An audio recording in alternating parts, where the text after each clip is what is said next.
Okay. Okay, folks. We have a lot of things to learn. We have people to talk to, apparently. That's a thing now. I've missed you guys, you know that. I will say that trimming down the stream hours, I mean, it's been very good for me, you know. But it's had its downsides, namely that I don't get to see you guys every day. How are we?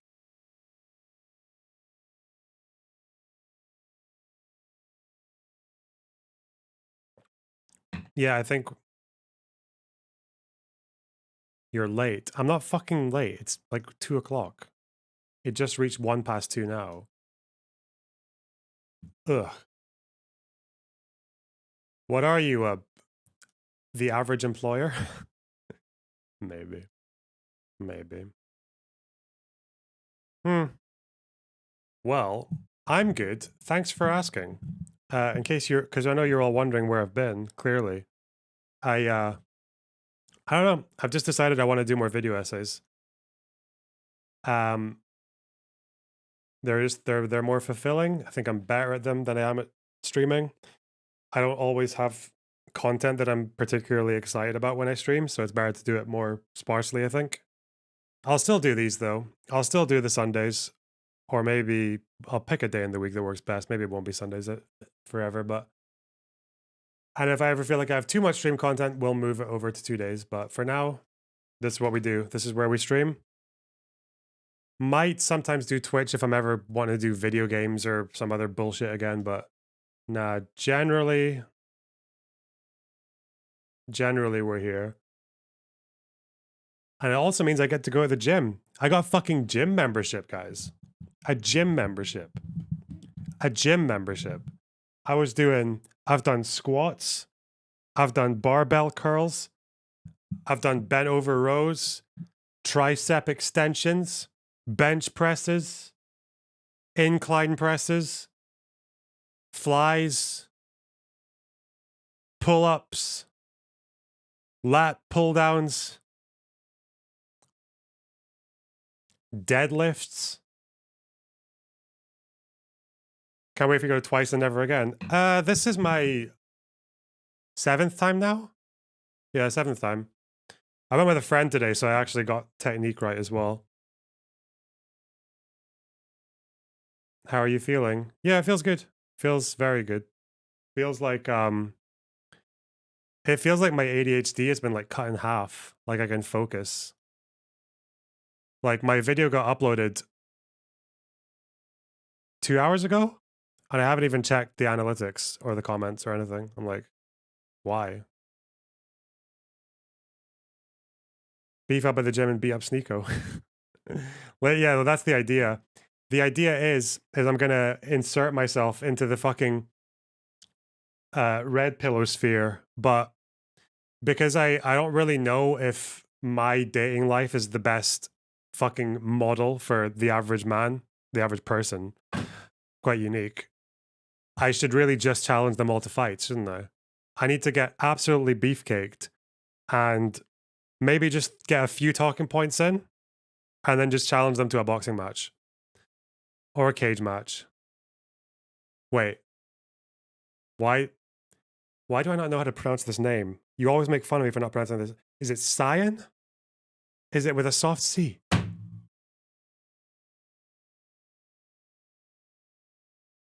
Okay, Cyan, thank you very much for the tier 2 membership. I really appreciate that.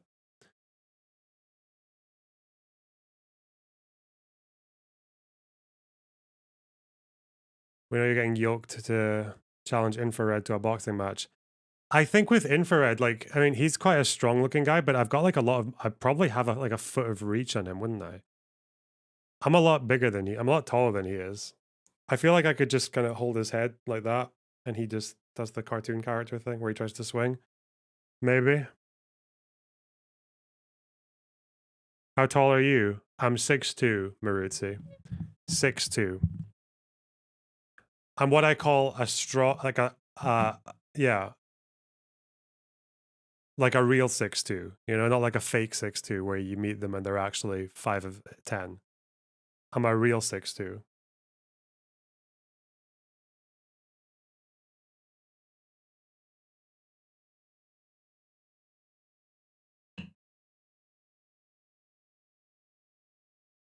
No, not 6'1 1/3", just 6'2". No monkey business. Oh. Oh, a Discord handle. Wait, that's changed. What the fuck? Huh. What's that? How do I give people my Discord handle nowadays? It's changed. It's all changed. I don't like it. What the fuck? What's my Discord handle? That's a really good question. Someone's just asked me. Wait.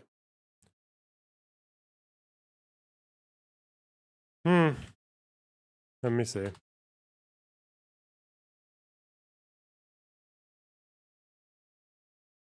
I think before we do this content, God, that Russia stuff was insane. I don't think I got like a proper grasp of exactly what happened because there was just so much different information.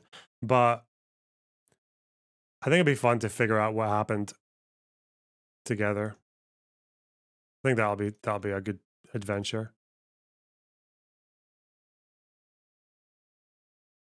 I really wonder. I wonder if historians are going to be talking about the one-day Russian Civil War.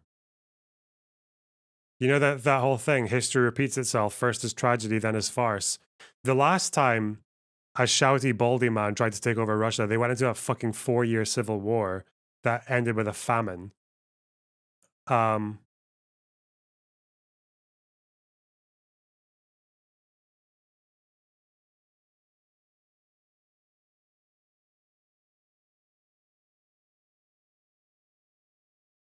You know?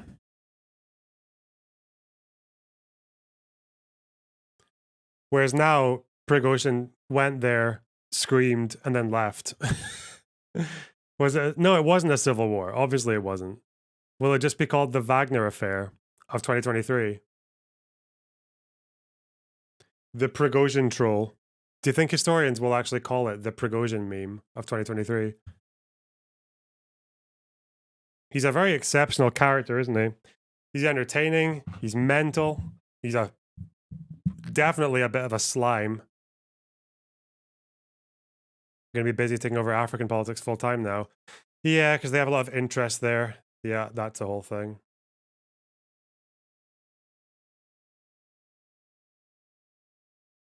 Um.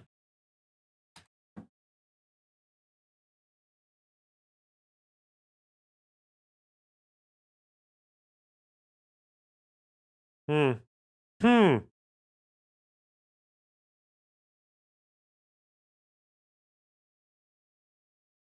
I heard he started in restaurants. Yeah, he's Gordon Ramsay, but without any checks and balances. If you put Gordon Ramsay in a country without any checks and balances, he would eventually become a serial war crime committing mercenary leader. Oh God. No, I can't add you with that. What the fuck? Why? Why? Someone tell me. Sorry. Oh shit. Okay, I got a friend request. What the fuck? Nice. God, thank you. God, that would have made things very difficult. Lucy, I think it's pronounced Haza. Okay. I don't even know what we're talking about. I think she watched me doing a fucking Molotov Ribbentrop debate on Destiny stream and wanted to talk about that because she's Polish. I think that's the gist.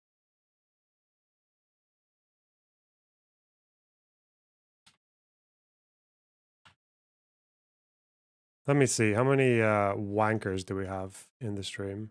128. That's quick. That's nice. Okay. Okay. That's really quick. Normally it takes a wee while to go over 100. 3 minutes 50. Okay. Rob Vibbentrop. True. Those guys. Who'd win in a boxing match between tanky Thought Slime and based Anastasia? Is Thought Slime a tanky? Is that true?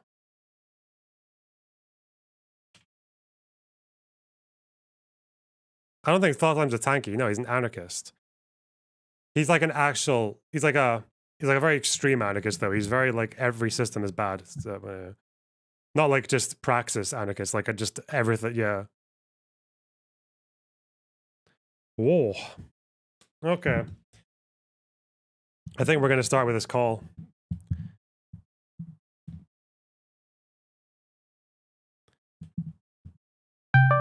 Oh shit.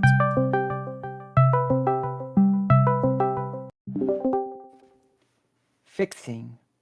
Boom. Hello? Hello? Hello, hello. How are you? I'm good, thanks. How are you?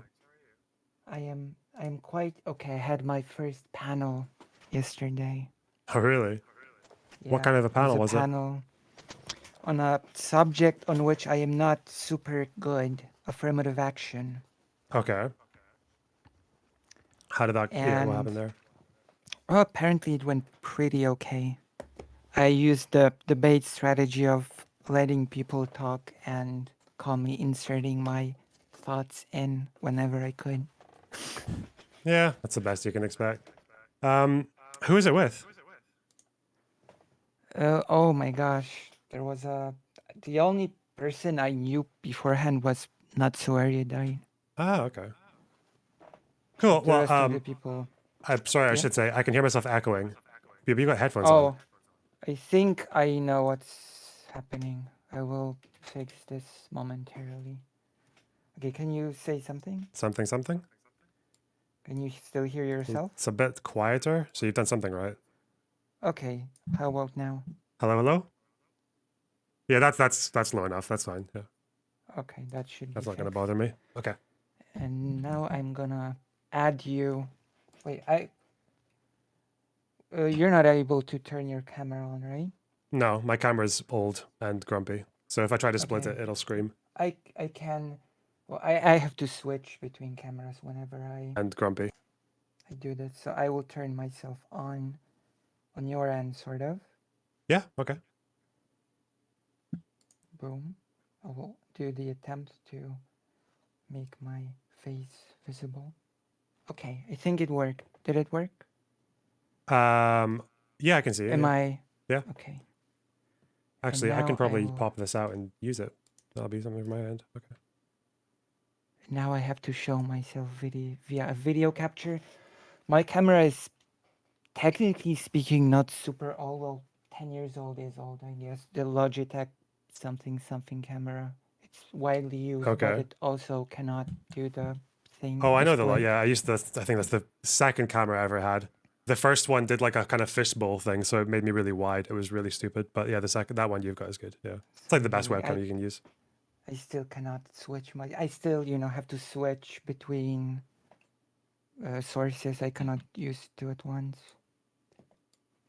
Yeah, that's different technology. Anyway, I was maybe going to do a bit of reading about the stuff that you mentioned, but I got very, very busy. So hopefully, I mean, it's not a topic I know nothing about, so it should be all right. Yes. So. But yeah, sorry. Yeah. I was going to say I don't really have. I kind of had the feeling that you wanted to take the lead on this, so I can just let you like. It's okay. Decide. I guess I wanted to start with that. I seen your debate, which is a topic that can go into many different topics because it's very super tied to the topic of how people talk about Russia in those sort of circles and how they approach the talk about Ukraine, the Ukrainian-Russian war, Mm-hmm. and the different strange arguments that they use to, again, delegitimize Ukraine. And we can even start within that Ribbentrop-Molotov Pact debate. Because there were some things that I've heard there that probably neither you or Destiny know, but become sort of traps that people try to put people into make a historical argument as to why the USSR was good with what it's done, if that makes sense. Yeah, I feel like that's just there's such a consensus on that idea amongst like sort of especially Marxist or Marxist Leninist spheres that it was like at best it was completely fine and like at worst it was a nuanced decision that had to happen anyway, right? But there's not really much of a version of no, they shouldn't have done it. Yeah. Yeah, but I think Destiny did the best thing that he could have done in that situation by just saying that he doesn't care.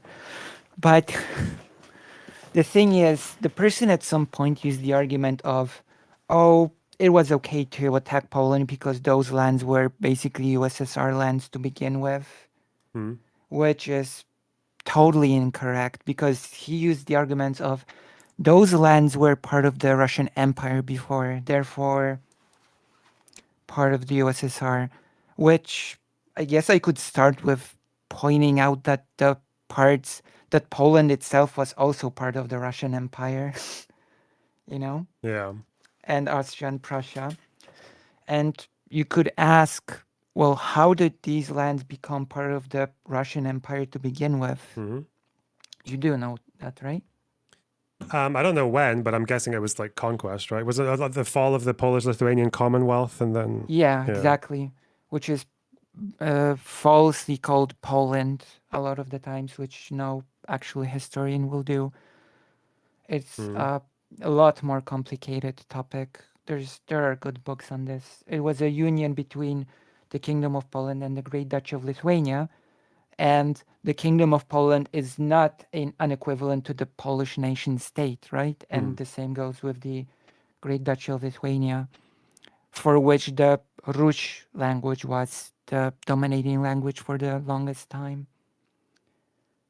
So Okay. that's, and you had Ukraine within the Polish-Lithuanian Commonwealth as the broader Ruthwania.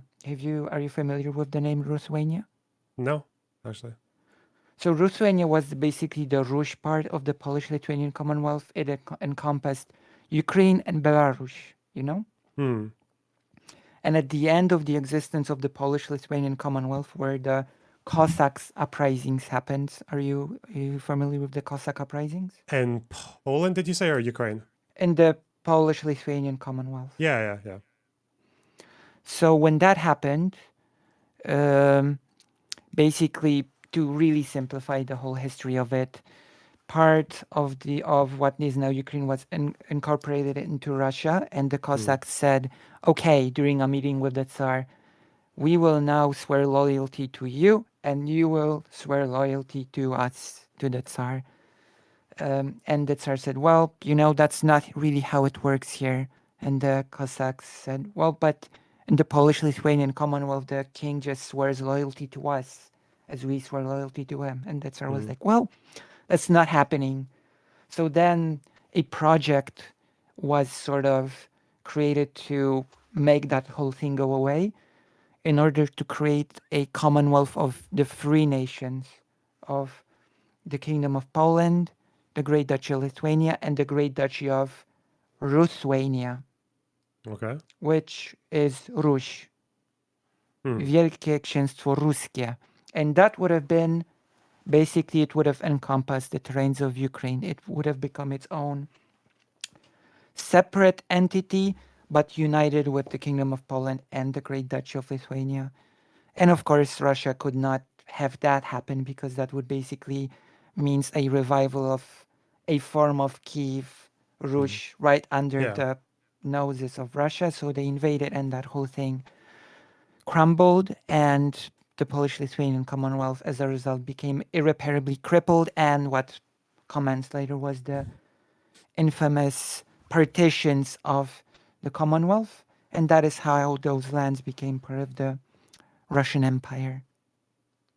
Is this the Treaty of Pereyaslav as well? Is that kind of when that happened? No, Or is that before? I'm gonna. Trojga Narodów.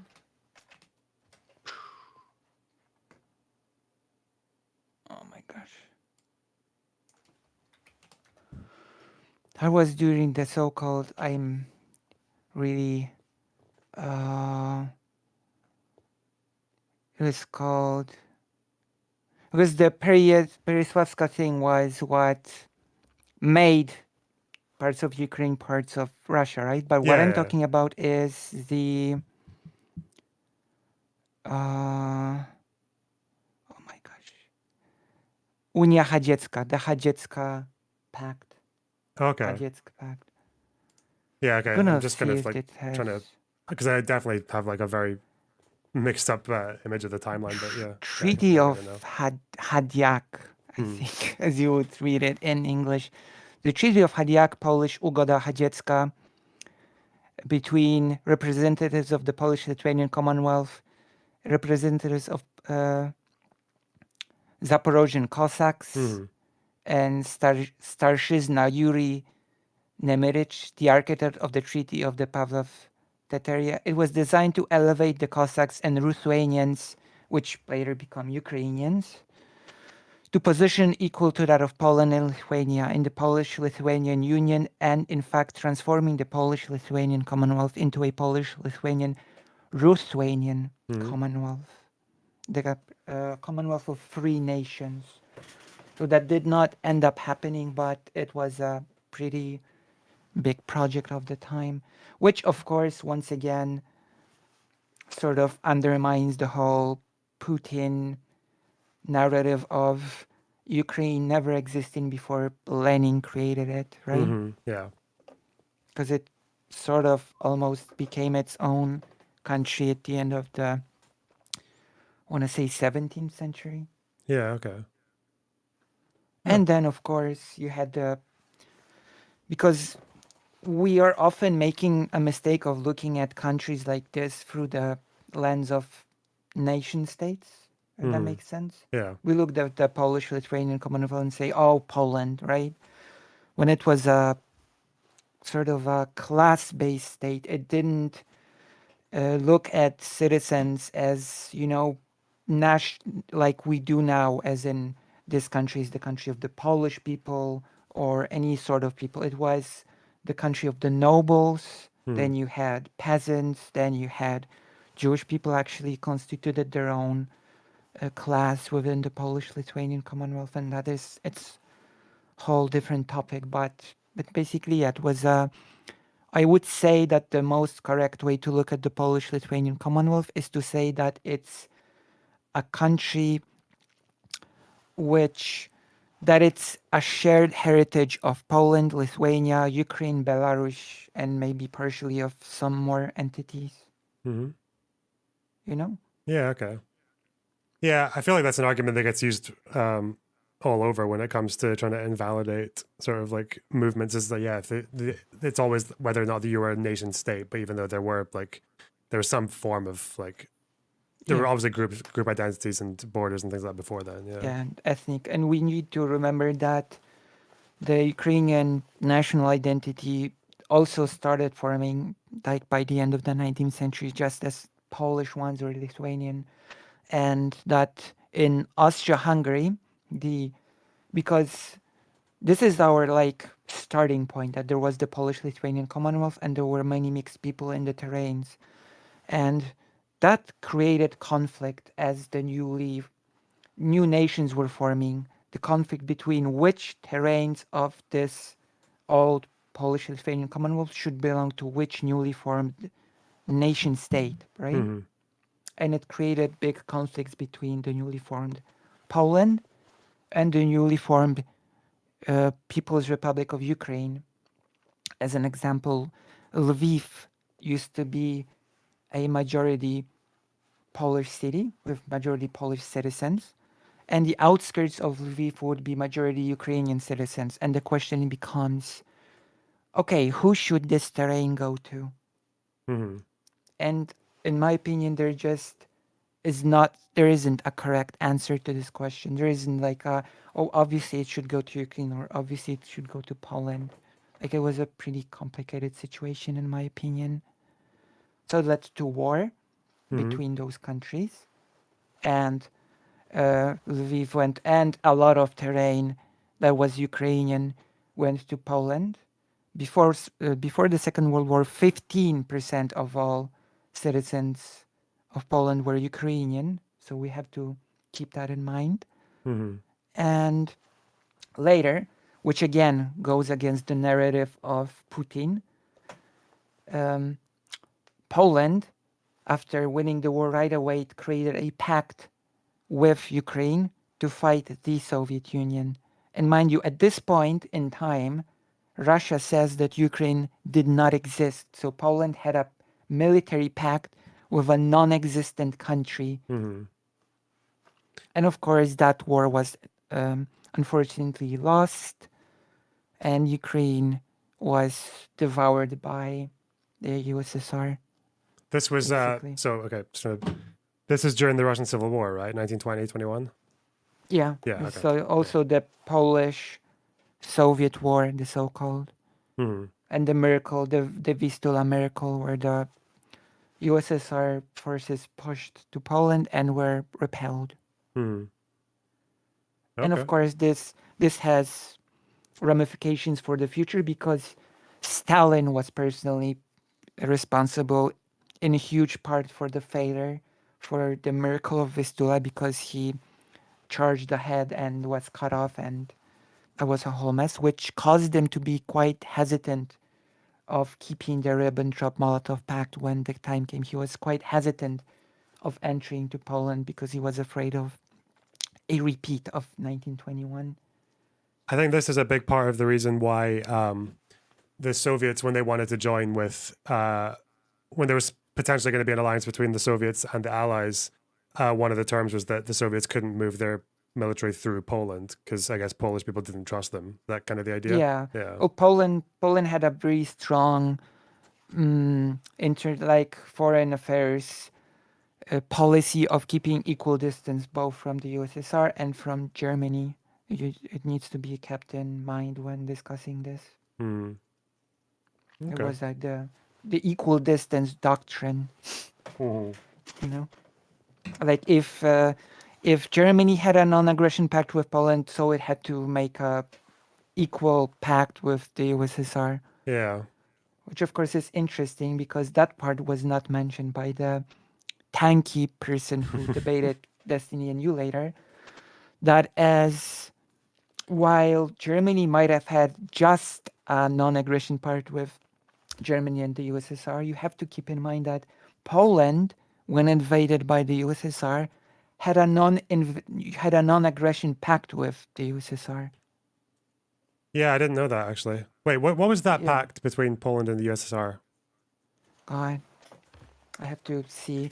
It was sometime early agreed upon, and then it was just ratified. It was in effect during Hmm. the 1939. Yeah. So they just broke the pact when they invaded.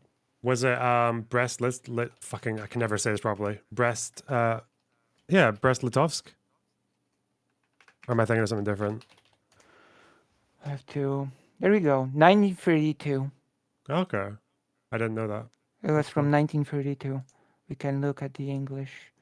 Soviet-Polish Non-Aggression Pact. The Soviet-Polish Non-Aggression Pact, transliterated as Dogovor o Napadeni Metsu SSR, was a non-aggression pact signed in 1932 by Hmm. representatives of Poland and the Soviet Union. The pact was unilaterally, unilaterally broken by the Soviet Union on September 17, 1939, during the Soviet invasion of Poland. Yeah. Yeah, I didn't know that. That's cool. So, those are the little things that the tankies like to pretend to that they speak, on historical grounds, but they Hmm. usually just omit all the parts that are not historically convenient. Like, that there also was, and I have a pretty nice book on this. It's actually in English, The Deadly Embrace, Hitler, Stalin, and the Nazi-Soviet Pact. You might be, I don't know if you're familiar Okay. with the, No, I haven't. Oh, I know the David Fisher. Yeah, I know the name. I think it's yeah. and it has a few quotes. Hitler, you do not make pacts with anyone whose sole aim is the destruction of his partner. And Stalin's, I know what Hitler's up to. He thinks he's outsmarted me, but actually it is I who have outsmarted him. But there is a really big quote. I'm not sure if I'm going to be able to just find it right now, where Stalin receives a phone call. This is about the argument that the USSR was just, you know, they just they just saw the invasion as inevitable. Yeah. That Stalin received a phone call about Germany attacking, and all that was heard was heavy breathing, and that Stalin just couldn't believe it.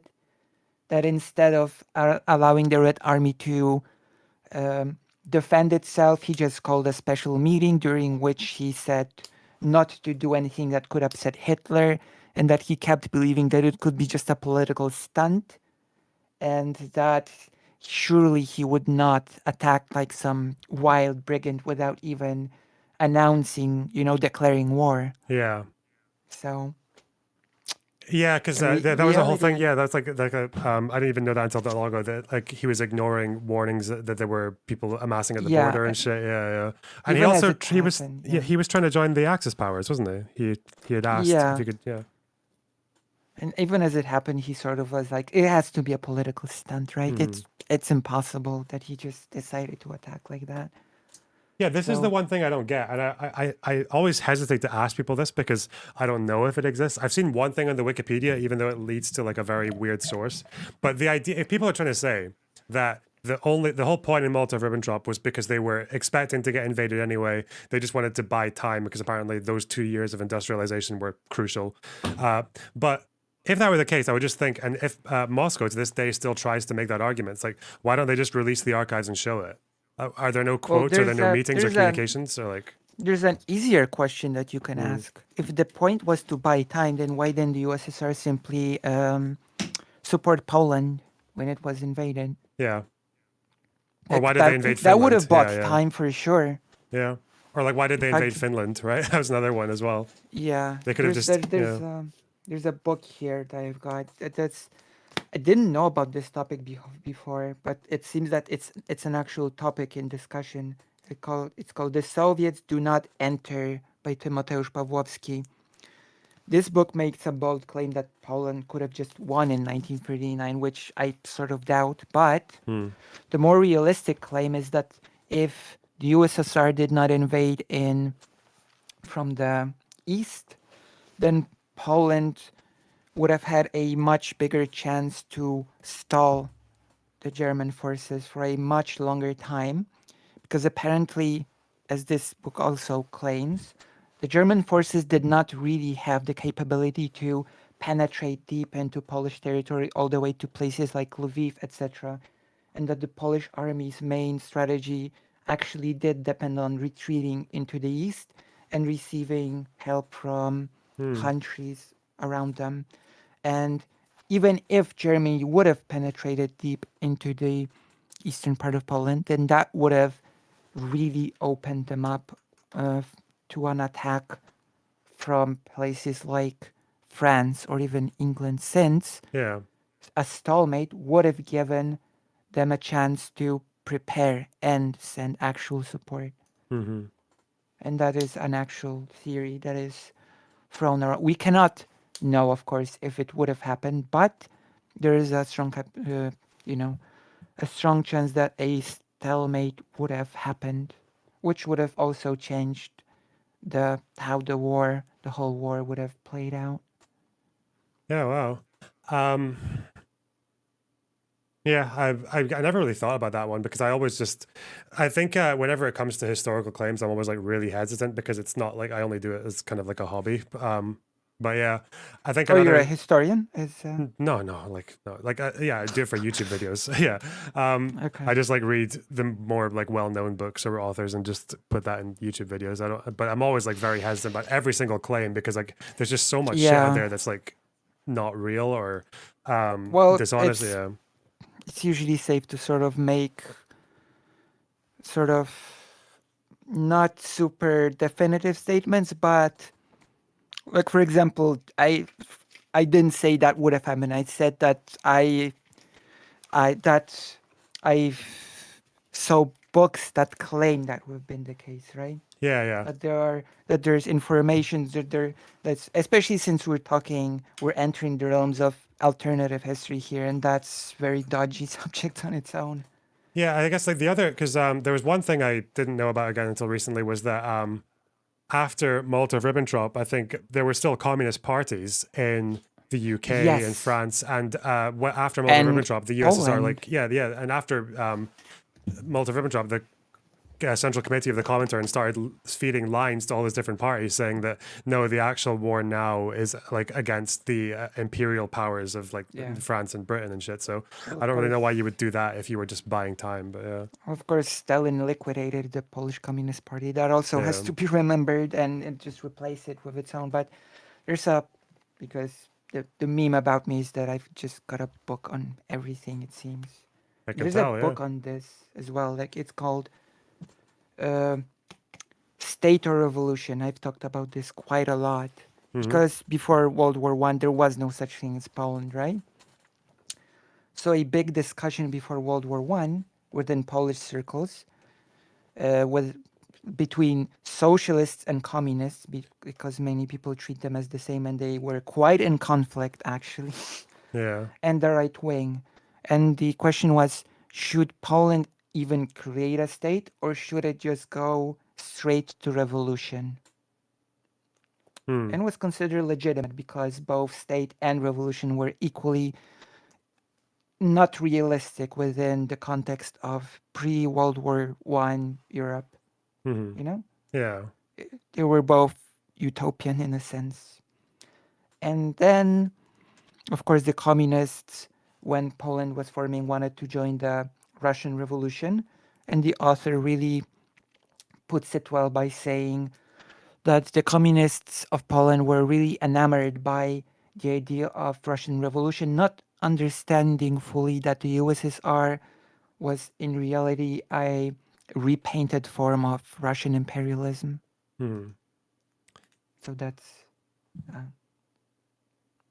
yeah. Do you have any Yeah, questions? I Anything like? think what happens, especially in the online space, is like I feel like a lot of that, like at least until recently, maybe the Ukraine war's changed that a little bit. Is so much of the World War II discourse was just kind of dominated by sort of these Reddit tanky talking points about like every little thing. So even I've been more focusing recently on the like the Third Reich stuff as well, and usually when you hear about like the communist parties or the social democrat parties in that period, all you hear about is the Spartacist uprising, right? So when the this really badly staged revolution gets squashed by the Social Democrats with some help from the Freikorps, but but that's all you hear, and you get this kind of impression of the idea of like social democrats at that time being these like ultra conservative leaning people who just wanted to squash communism to let fascists come to power because they preferred like that whole thing, like the idea like social democrats or liberals always give way to fascism. But then the more I read it, I was like, all the shit that the Communist Party was doing throughout the 20s in Germany, like backing the Nazis to try and dissolve the Prussian parliament, or backing the Nazis in the Berlin rail strike, or even in 1933 saying that the Nazis coming to power was actually a good thing because it destroyed the myth of social democracy. Um, and then to a point where uh, Communist Party officials from Germany a lot of them fled and went to Russia, but then they were killed in Stalin's purges there because they weren't trusted for being foreigners at the time. And like more German Communist Party leaders were killed in Stalin's purges than at the hands of the Gestapo. Like I didn't know any of that shit. But yeah, and I feel like now, I guess with the whole Russia Ukraine stuff, like a lot of that history kind of is getting unearthed a little bit more in discussions. Mm, And I think it's definitely a good thing because I feel like for the longest time, like that, like the Soviet side of that history has just been like had a monopoly in our space. So yeah. yeah. Well, it gets pretty complicated. Like the socialists in Poland wanted a state, but they wanted to move more towards socialism within the state, Hmm. right? And the communists just wanted a revolution. And there Yeah. were also the far right that wanted a totally different thing, and those three groups clashed. And unfortunately, the right wing concept ended up winning out. Like, as an example, there were ideas for Poland not to be exactly Poland, Hmm. and the idea would be that it would be a confederacy between Poland, Lithuania, and Belarus, and Ukraine would be a close ally. And that would have created a counterforce to Russia post World War One. That was a pretty big idea that did not end up, unfortunately, winning. The strongly nationalist narrative won out, Hmm. which caused problems because it also caused Ukrainian people to be treated very extremely badly, and it caused many tensions. It's a very complicated thing, which is why I make a plea for all people that are pro-Russia in the debate about Ukraine conflict not to invoke Bandera or the murdering of Polish people, because people that do that usually don't really understand the history behind it. Yeah, of course, because it's that thing though. Like I think and I think it works for them a lot as well, especially in like leftist circles, because there is this leftist thing where that you can be like 10 degrees of separation from like a Nazi or a fascist, and then that makes you one as well, right? And I feel like that plays in quite badly. I don't. I wanted to ask you one thing actually. What was Yes. the about the Polish government in 1939? What were they like? I don't even know what like I were they like a right wing government, or like what was going on there before 39? I have to read more, but yes, there were. Oh god, that was a bit complicated. But yeah, the right wing influences were winning out, Mm. especially since the Poland did a pretty big faux pas right before the war. As you recall, the Czechoslovakia thing, Mm. when Germany took over Yeah, yeah, Czechoslovakia yeah. and Poland proudly moved in and said, well, you know, these little parts of Czechoslovakia are actually um, primarily Polish citizens, so I guess we take that. Thank you, Yoink. Oh, did they? Okay. Yes, so it created this huge international perception that actually Poland is an ally of the Third Reich, Hmm. since they swooped in and took parts of Czechoslovakia, that it's like almost um, took the country apart in unison with Germany. Hmm. So that was the thing, which in my opinion was a, well, the whole appeasement thing was, of course, like, I, yeah, of course, it was totally different than Ribbentrop-Molotov, but I don't have a problem with saying that it was um, a form of making alliances, Yeah. right? Like, it's just that it's not exactly the same. But yeah, the West absolutely tried to basically tell Germany that it could have whatever it wanted as long as it will not start a war. Yeah. Um, I know a bit about that because I'm from Scotland, and after 39, the Polish government of the time fled, and they ended up Yeah, here. Yeah, they yeah, ended up in in England, Scotland. yeah, Yeah, that's Scotland. right. Yeah, yeah. They because uh, they they were stationed at the beaches to in case, because I guess the idea was in case Hitler attacks from Norway, they would be ready. So even today, if you go up to those beaches, just like a maybe like half hour from my house, you can see Oh, like the dunes and the bunkers that they'd built there, all lined across, just sitting there for I guess like 6 years waiting for the Germans to come from Norway. They never did. right. Um, yeah, but I think what they also did, because the Polish government was quite right wing, was they also brought their political prisoners over, and in exchange for them manning the beaches, was that they got to put those political prisoners into camps. They actually built a detention center Yeah, in. it was a pretty complicated time in Yeah, history. yeah. They had Like like a even detention even center on one of the islands E- so that had even like yeah. even even Karasu from the chat says, mind you, Czechoslovakia had some questionable policies around dominant Czech identity, because when nation states formed, it was like a pretty horrible time, I will say. Like a lot of, and of course, I'm not sure if I can pick the book up here, but there's a whole book about the ethnic cleansings of the 20th century, Hmm. when nation states formed and suddenly whole groups of people that lived in the country for hundreds of years became outsiders that needed to be ousted to a different newly formed nation state. Yeah. I guess the problem with that is I know that's one of the justifications. I don't think the guy there said it, but people would say that it's actually okay that the USSR went into Poland because Poland was like right wing, right?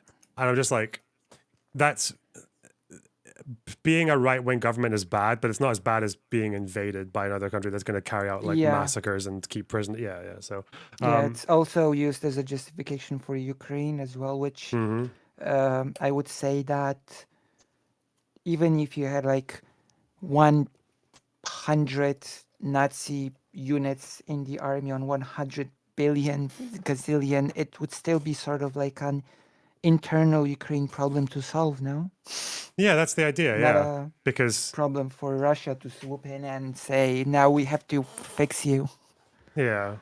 But I guess that's the difficult thing, right? Because I think people just like to praise so hard on the idea that, like, oh, so you'd rather have like a far right government than like a communist takeover. But it's like, I mean, kind of like Poland was a lot worse off for being under the Soviet Union, than if they were helped by them. So, yeah, Yeah, and of course the Soviet Union, which of course tankies are silent about, allowed to 200,000 civilians to die in the Warsaw Uprising, right? yeah, yeah.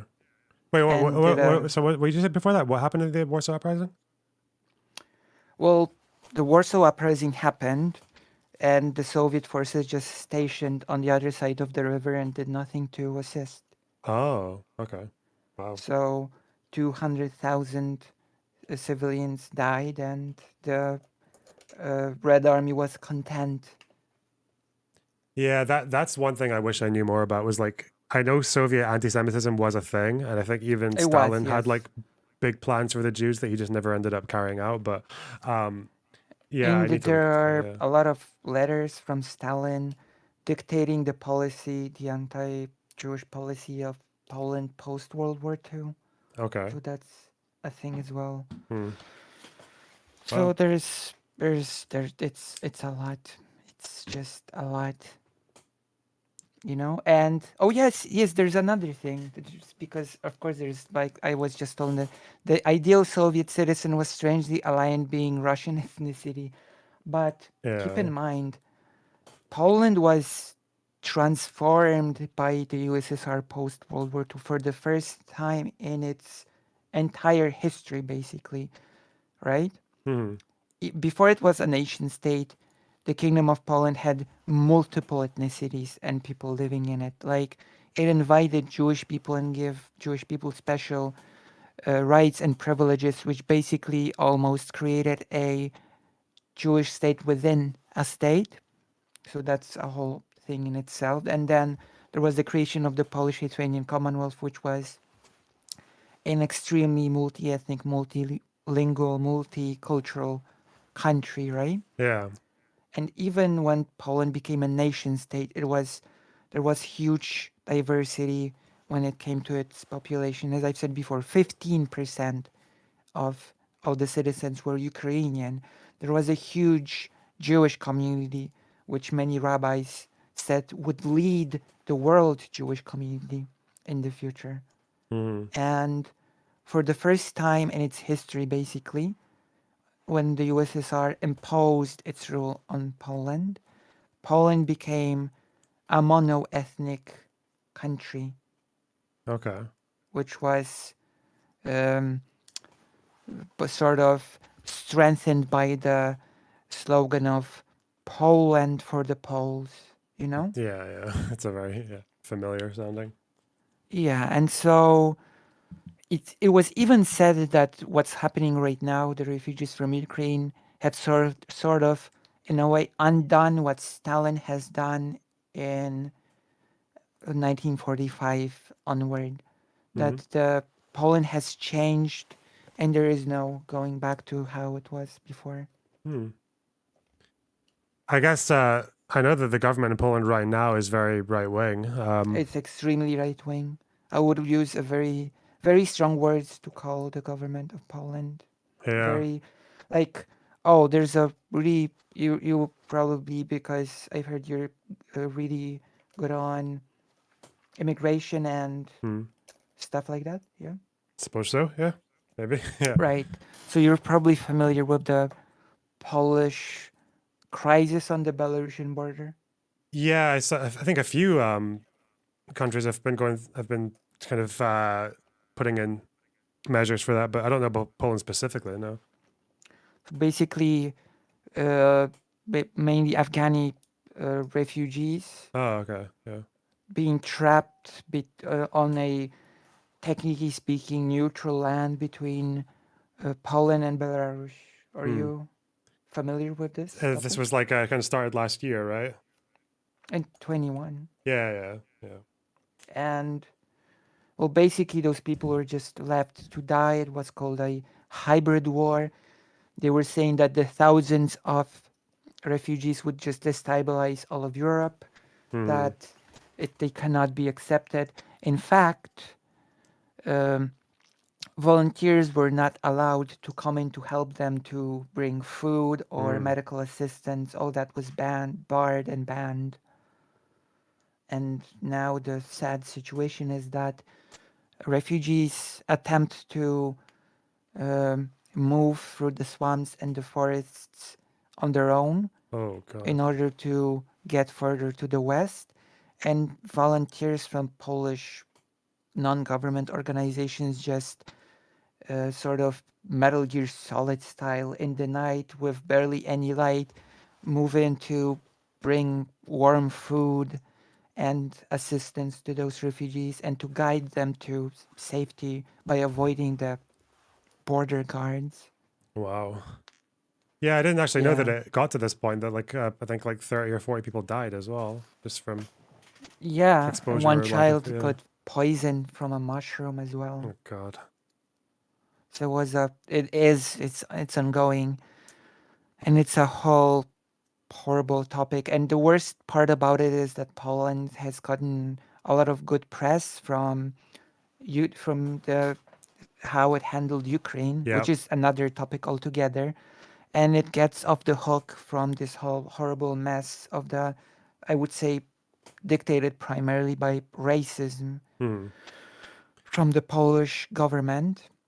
And even when it comes to Ukraine, I actually do have criticism, mainly the fact that the whole brunt of the help for Ukrainian refugees was done by citizens rather than by the government, you Yeah. know?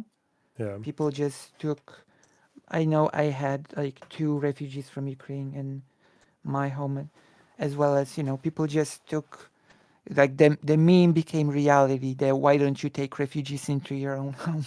Yeah. Well. People just took refugees into their own homes. Hmm.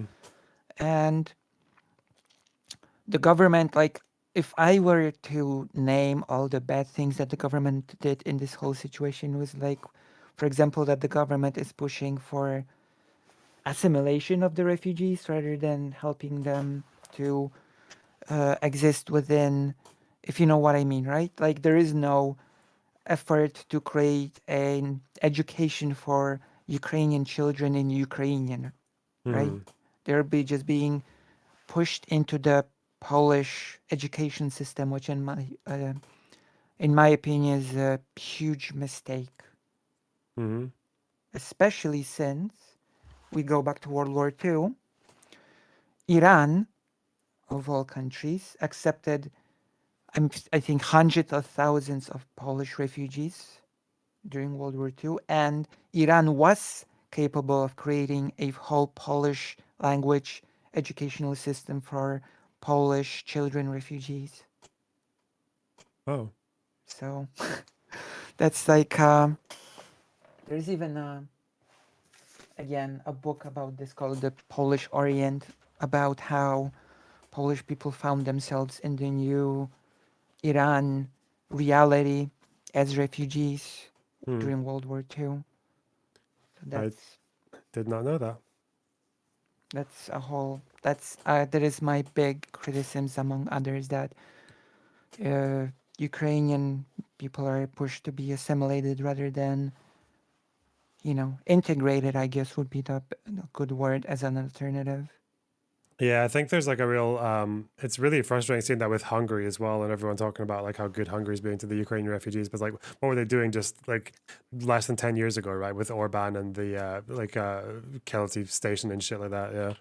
Um Well, Orban became a topic of, because since you live in UK, you're probably very familiar with Poland and Hungary working as a tag team to do it the anti-European Union rhetoric, right? Yeah, yeah. And Orban became a crack in this Poland-Lithuanian marriage, so to speak. Are you familiar with this sort of No. crack between? So near the start of the invasion, uh, basically Orban said because he's pretty strongly pro-Russia, it seems, he said that Zelensky is his enemy, Okay. you know?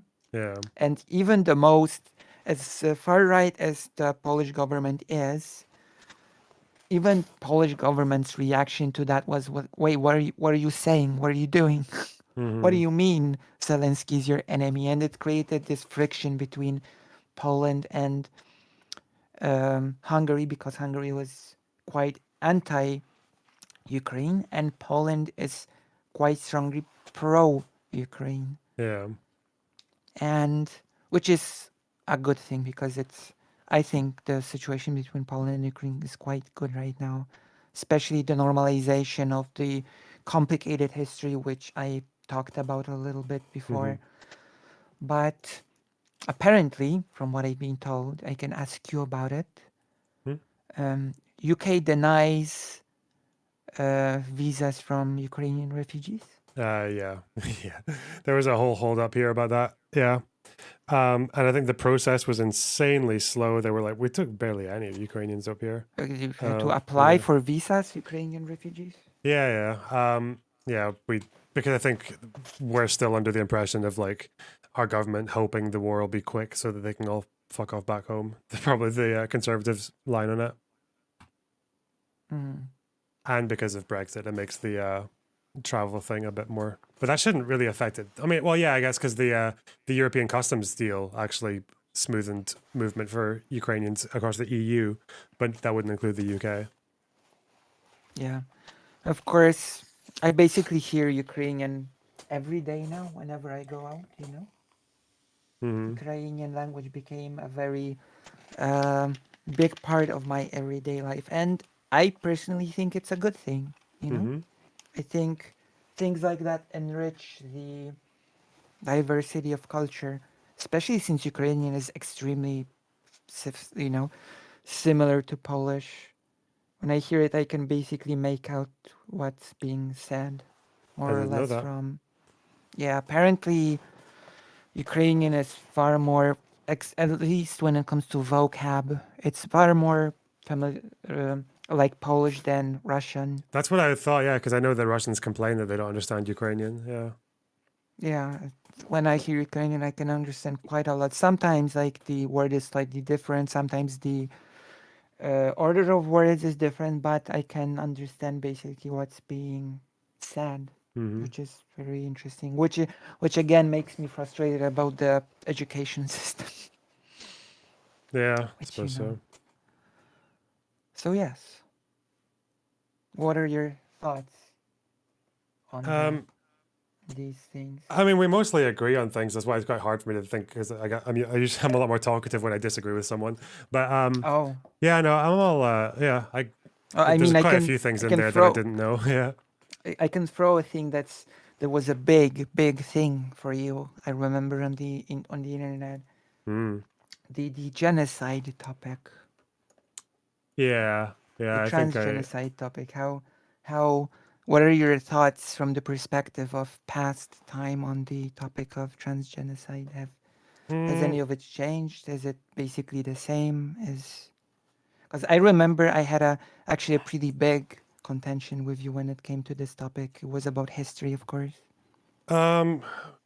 We can maybe talk about that. And yeah, I mean, I think my position's basically the same. I mean, I'm still a lot more like.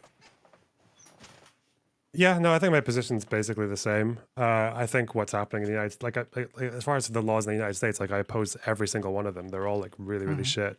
I just, um, I just think we're still a bit away from. reaching the stage of like the crime to end all crimes kind of thing. Yeah. Right. What Although, was the history stuff? yeah, I feel like I have a vague memory of this, but I don't even know if it was you because yeah, there were like the 20 history. people having a go at me over Oh that. no, Yeah. I didn't actually talk to you directly about it. I didn't No, but I actually do direct like anything directly at you. yeah, but I Yeah. remember like for a brief period, like the people in my community were sending me like clips and videos of like different people saying things about it, but I can't remember if you were one of them So or not. But my big thing was that it actually does depend on how you approach this topic, right? From um, are you familiar with a Jewish survivor of the Holocaust called Marian Tursky? Tursky, I know the name. I don't think I know what they said.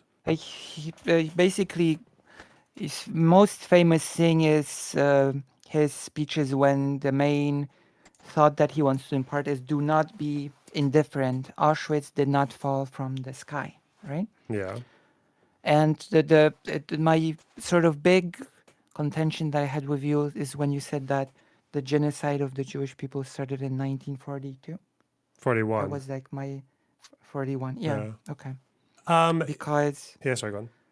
like there's well, we can go to how people like Marian Tursky view it, like when he says that basically it all started that like the genocide is a very slow walk that is in those steps that first German people were refused to be able to go into the parks Mm-hmm. and Jewish people thought, well, that's okay, we can just don't go into the park. Then Jewish people were forbidden from going to the public pool. We can just swim somewhere else. And then Jewish people were forbidden, Jewish kids were forbidden from playing with the German kids. That's fine.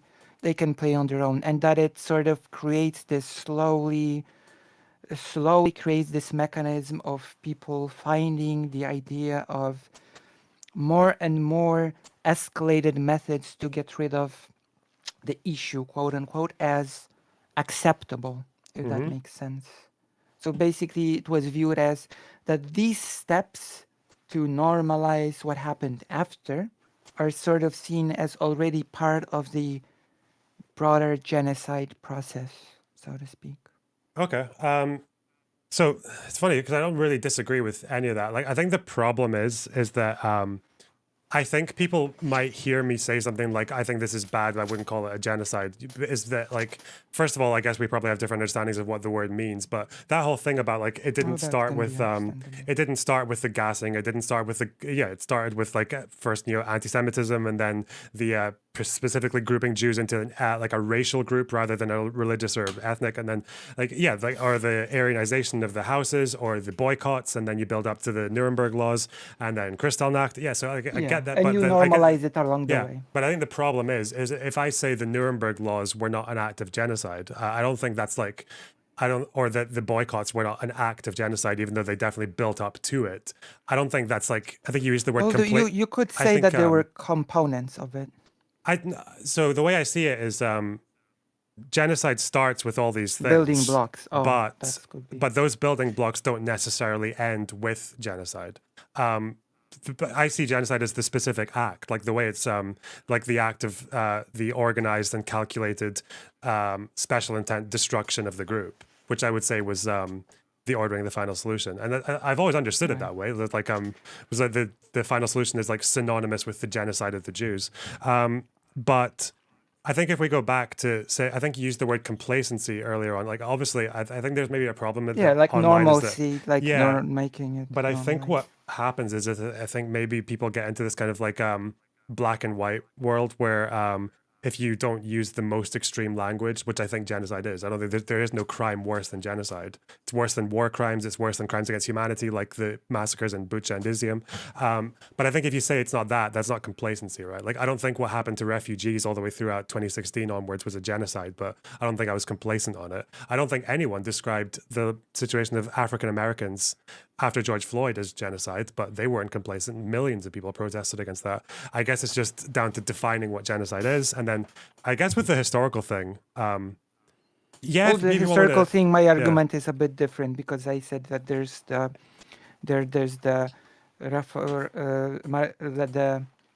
Tursky thing, like it started with this, Hmm. and there's the actual thing that I would say that, like, the actual genocide, the physical genocide of of mass killing Jewish people started like before 1941. It started with the building of the ghetto, in Warsaw. It started like that was in 1940, I believe, Hmm? and between 1940 and 1941 and two, already like 100,000 people were uh, died due to starvation, due to being starved out by being locked in this space without uh, any means to survive. And of course, there were basically in the numbers are in the hundreds of thousands. People were already being executed before 1941, and there was a warning to in 1941 given to England that people are being massacred, they're being murdered. Like already we have hundreds of thousands of victims, and the person's response was, this feels exaggerated. If you've said thousands, that would have sound okay, but if you say hundreds of thousands, then it sounds a bit far-fetched, you know? Yeah, I think so I think I even very early on said that when I looked at different sources of when people say like the genocide began of it, it's like usually the answers I would get was like I would mostly see again I'd mostly see 41, but then I'd see like 39 as well because of what was happening in Poland. But I Some guess even it's say like 33 when the as far as I know, people say 33 for dating the Holocaust because they include the persecution and the extermination, but I don't think I've ever seen any yeah. historian say the genocide of the Jews started in 1933. I don't think I've ever actually seen that Well, sentence anywhere. I think Marian Turski is actually a historian. But If did he we are definitely taking did they him, definitely say that that like because when you say that it sounds like you're invoking like 10 stages, right? Like but it's even if you like look at oh, he didn't exactly use the term 10 stages. He's a mhm, historian and a journalist. He basically like he didn't use those specific terms. He said that his main speech. I even made a video about it, in which I just react to the whole thing.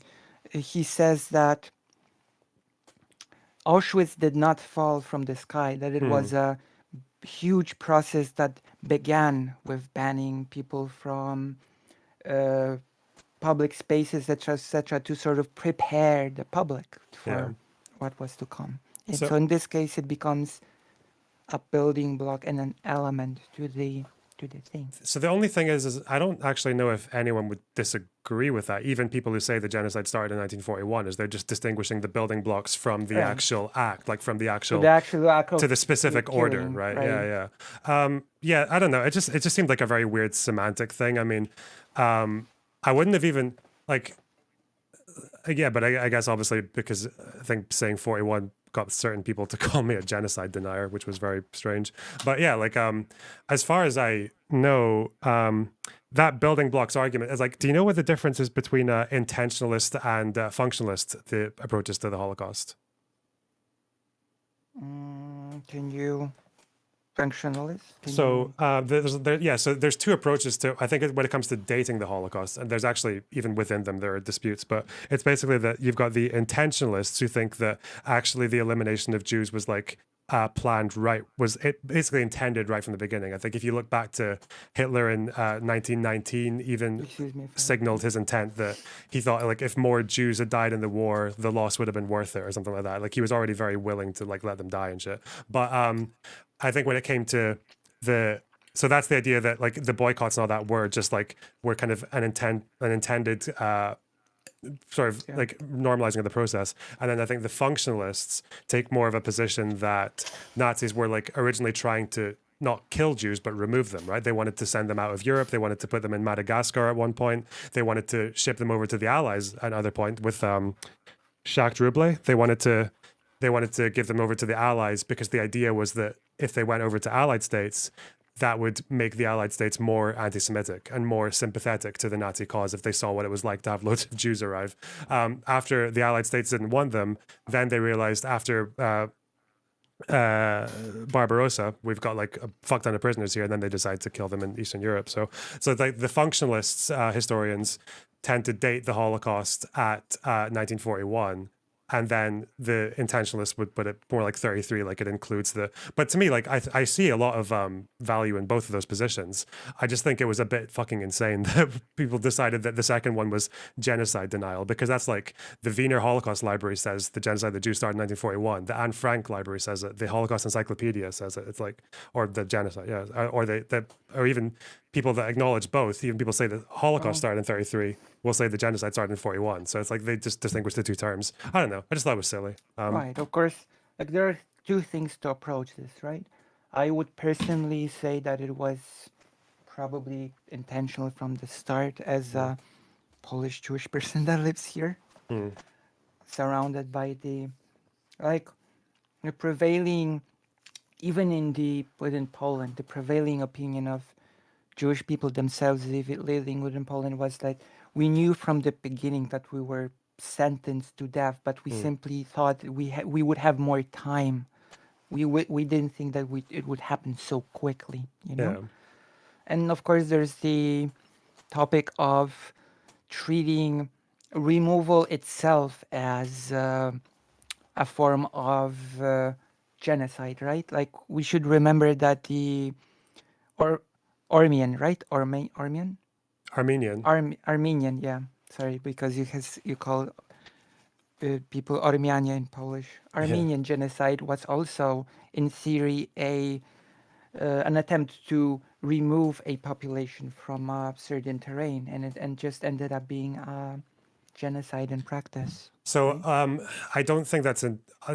I think as far as I remember, I think Lemkin argued that Armenia was a genocide, but also because it had that intent. I think the point was that they sent them on a march to, was it Syria?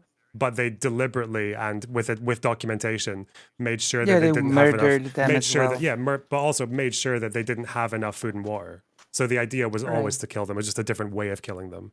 Um, right, of course, so but yeah, but I think that's again, like although a deportation or like an ethnic cleansing is still crime against humanity. I think that's what you call it, crime against humanity is what ethnic cleansing would mhm. tend to fall under. But that's like when you try to remove them, but like they can still live at the end. Um, Right, but the question is remains if Germany would have went that route, if it would not have went the Turkish route, right? well, that's why I think with that one, I guess like both sides seem to have pretty strong cases. Like I don't think the intentionalist or the functionalist cases are bad. I think the functionalist is just I've seen more evidence Right, for it. and But of yeah. course I've been given a pretty good thing that which is also close to home, that stateless people are usually sentenced to death, like in the Afghan refugees now trapped between Poland and Belarus. They're basically just, they're technically speaking, you know, there is not an intent to kill them, but in practice they are just sentenced to death. Yeah. Yeah, but then again, like you're broadening the definition of death, right? Like people who are stateless still survive, or they can survive. Whereas if you're sentenced to Well, death in like a Holocaust sense, like you are just, in this cases it's, they sort of can't, because they are trapped in a piece of land without food, water, medical assistance, and those things are sort of forbidden from being provided. yeah. Well, this is what I would maybe ask you then, because I guess if we broaden, because I guess like this person in your chat is trying to broaden the definition of genocide to include like stateless people. Is it, so does that mean the act of not accepting refugees or again like denying trans medication is the same thing as genocide? Like I think you're broadening that means there's a genocide against every I minority, because every minority, even mentally ill people, die because of we inadequate could services. So then it's like, we yeah. we could actually make it a serious discussion on whether or not that is not the case to some degree, in my opinion. I think when we talk about different kinds of crimes or different kinds of atrocities, I think it's probably okay that we have slightly different words for different levels of specificity. I feel kind of uncomfortable grouping like the Holocaust or the Armenian genocide or the Sabra Shatila massacre, which happened where my family's Hmm. from, like where people wanted to kill a specific group, they went in and did it like under orders. It was organized, it was planned in advance, Hmm. etc. But comparing that to like negligent policy, because you're like because of xenophobia, or negligent policy because of like bad economics. I think that like you can give those two things the same word if you want. I just don't think you get that much value from it. I feel like the difference is that if a state's committing genocide, that warrants like an international response, like immediately, like Bosnia or I fucking sort of Libya. But removing resources, like again, depending on how you do it, right? Like we're talking about, I think the one like the removal of resources with intent to kill people was like that came from like Bosnia, where they put people in concentration camps and refused to treat them when they were dying of dysentery. So that's like because they wanted them to die, which I think is a bit Mhm. different from saying that, oh, we're not sure about kids getting puberty blockers because like maybe it's too soon. I think calling those two things the same crime is like, it's just, well, I don't see that much point in that. I would probably, well, when it comes to the puberty blockers thing and things like that, I would usually, when it comes to these things, that, and it's usually not really about the worrying about the children. Like, it's a bit like with abortion. Poland is an extreme example of what happens when a far right government actually has the hands on the wheels and decides what happens when it comes to these things. I don't Hmm. know. You're probably familiar with the whole abortion thing in Poland, right? Yeah, it's pretty dark. Yeah. So that, like, when people oftentimes say that, try to be more centrist about the thing, they say, well, right wing people are just worried about life, about women not killing children. But then we look at the Polish example where women are forbidden from terminating pregnancy where when the fetus is damaged, right? And basically, we have cases of women dying in the hospital because doctors are waiting for the fetus to just die inside of the woman. Like, doctors are afraid to do anything, so the women die. And there's the famous right-wing politician, because it started a whole big women's movement, a big protest. It started a slogan called "Women's Hell" about Poland. Hmm. And during one such protest, a far right politician from a party that's even more far right than the current government, if you can believe that, Oh wow. said, he said, "Don't worry, we have the means to painlessly kill the baby once it's born," which betrayed a certain type of logic when it comes to these things. When the de facto leader of Poland right now said, a child should be able to be born with half a brain missing, because Hmm. even if the child will die in suffering, it will have a chance to get christened. Yeah. So, those things are often not quite just about the worry about the well-being of children or any other group, if that makes sense. I think it just depends on which part of the political spectrum you ask. I think maybe one of the worries now is that even people who are quite liberal otherwise, or even like center left, have like big reservations when it comes to especially like trans youth in terms of surgery and all that, which is like, I think that's a big problem, especially with all the puberty blocker restrictions and shit like that. Um, but I don't really, yeah. So I don't know where we disagree with there. I'm sorry, yeah. But then obviously some other people are just like, yeah, like a lot of conservatives are just disgusted by the thought of kids getting puberty blockers, which is like Yeah, a very and different argument. To, because the yeah. Polish government is basically a copy of the US Conservative Party Hmm. in a lot of ways. Like, I'm not gonna repeat everything because I talked with Dylan Burns, and it caused YouTube to just delete the video and give me a warning. But I would just say that Poland was very pro-Trump in the election, right? Hmm. And the Polish government was very unhappy when Trump lost. And it also copies the all the anti-LGBT theories, because the Polish party runs on the anti-LGBT rhetoric. And it also recently started copying the think of the children rhetoric when they said, oh, in a kindergarten, children were able to dress as any way they wanted. Like, a boy could dress up as a girl. And it made a mother cry thinking of the atrocity that was happening. And I, Yeah. I mean, I think you can understand why I look at things like this with a healthy amount of skepticism. Yeah, no, I mean, I definitely, yeah, like, Yeah, You I know? do. I guess the disagreement is classing that as like what genocidal intent. But yeah, otherwise, Yeah. yeah, like I get, yeah. I mean, I But don't at the support any of it, or I don't even think a lot of it's right. like well intentioned. You know, even yeah, like there is just a lot of like very hateful people out there. I mean, But I yeah, can assume that if the thing goes like that, I can assume that the more these building blocks come to building something, uh, the more increasingly strong your response to it will become, basically speaking.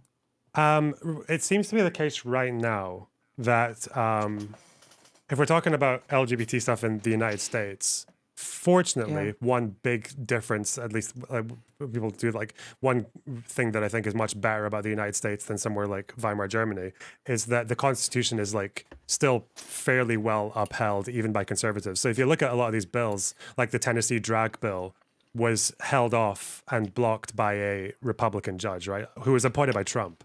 The one in Florida actually got held by an injunction just this month. So and that's for the worst of the bills, as far as I know. That tends to be the case. Is that like they get passed if they're lucky, and then the judge comes in and says, "No, this is unconstitutional. Like fuck you." True. So But apart from like some of the sports bans, but I do agree. I agree that the sentiment, especially people like Michael Knowles and Matt Walsh with the fucking eradicate from oh yeah. public life, if you follow that to its logical conclusion with no hurdles in between, if those guys had the power, they would eventually end up gassing people. Of course they would, Yeah. because none of those solutions that they suggest like will solve the problems that they're saying they will.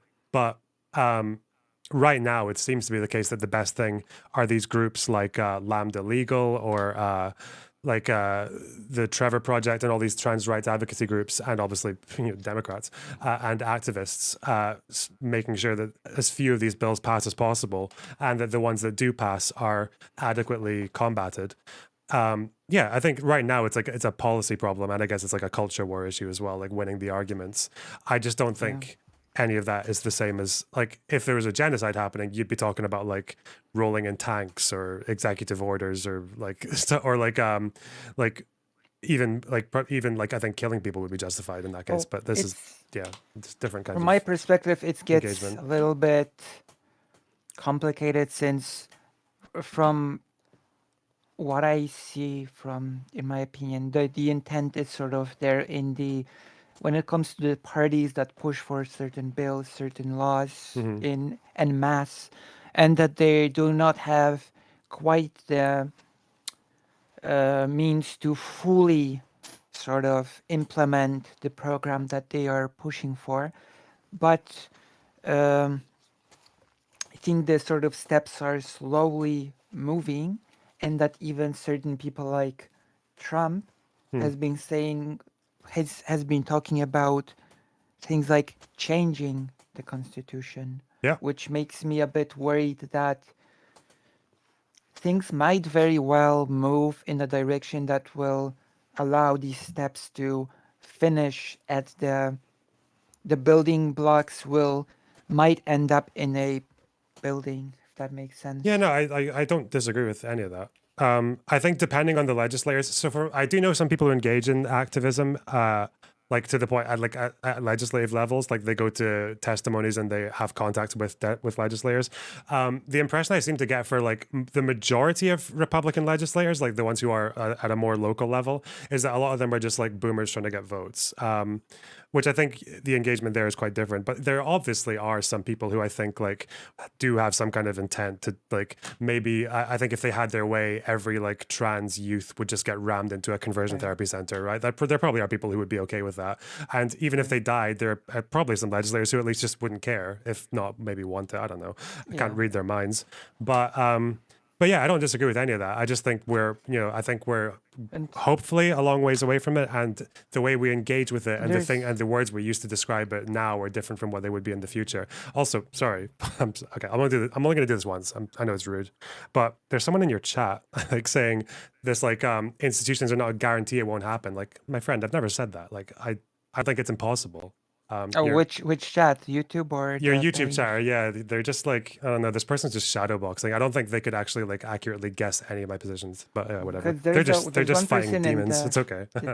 there's one person in the chat that's saying a pretty good thing in my opinion, that uh, if I can, yeah, Yeah, if I yeah. may read it to you. Okay, but institutes can be overtaking. See Hungary, where the constitutional court has been taking over the prosecution to the local councils. Institutions are not a guarantee. Yeah, that's the person, right? Yeah. No, I don't Calling it disagree. genocide is not about starting a war. It's about warning that people might start dying, showing that to sort of do something, right? It could be like moving from place to place. It could be because of course situation in the US varies from state to state because it's another layer of complication Hmm. very specific to the US.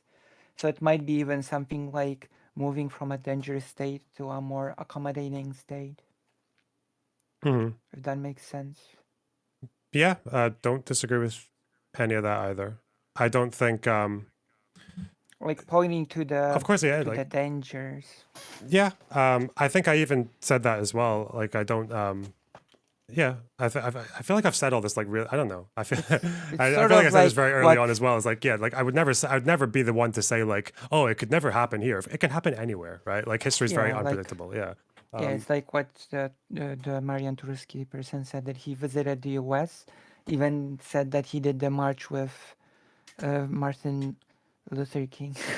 Hmm. And he said that he was asked, because he said he was Jewish and a survivor, and he was asked, what do you think it is about Germany that made something like that possible there? And the response was, it could happen anywhere. It Hmm. could happen here if the circumstances are right. Yeah. And Um. I think, Sorry, go on. yeah, I think a lot of it is sort of about knowing that the building blocks are sort of like they might not be the exact act of killing, but they are sort of they are the building blocks at the end of the day, right? Hmm.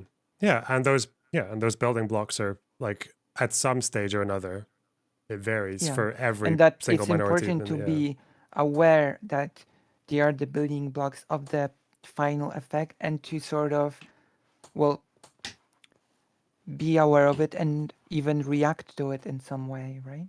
Hmm. To not just to not just wait for the building to be complete. Yeah, but that's so. I guess that's the thing is like I don't think. Yeah, I feel like it's very. What am I trying to say? I feel like with BLM, the description that people used there more often than any other was like systemic racism, right? That's how people described what happened with BLM and George Floyd and all that, right? And that got millions, tens of millions of people all over the world out on the streets. People in my hometown were on the streets. There's like barely any black people in Yeah, Scotland, and we were out doing the BLM stuff, you know. But the word they used there was systemic discrimination, you know, because systemic racism, because you know systemic racism is really bad. Transphobia is really really bad, or human rights abuses are really really horrendous. Yeah. So I feel like uh, as far as how the engagement goes, I feel like I tend to just prefer taking like what's happening now and like just approaching it in whichever particular like way is necessary.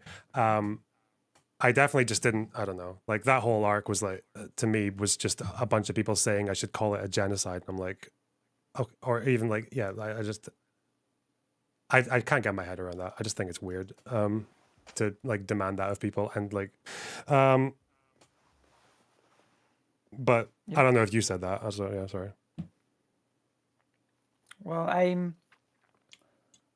I would be okay if basically, oh, as I said,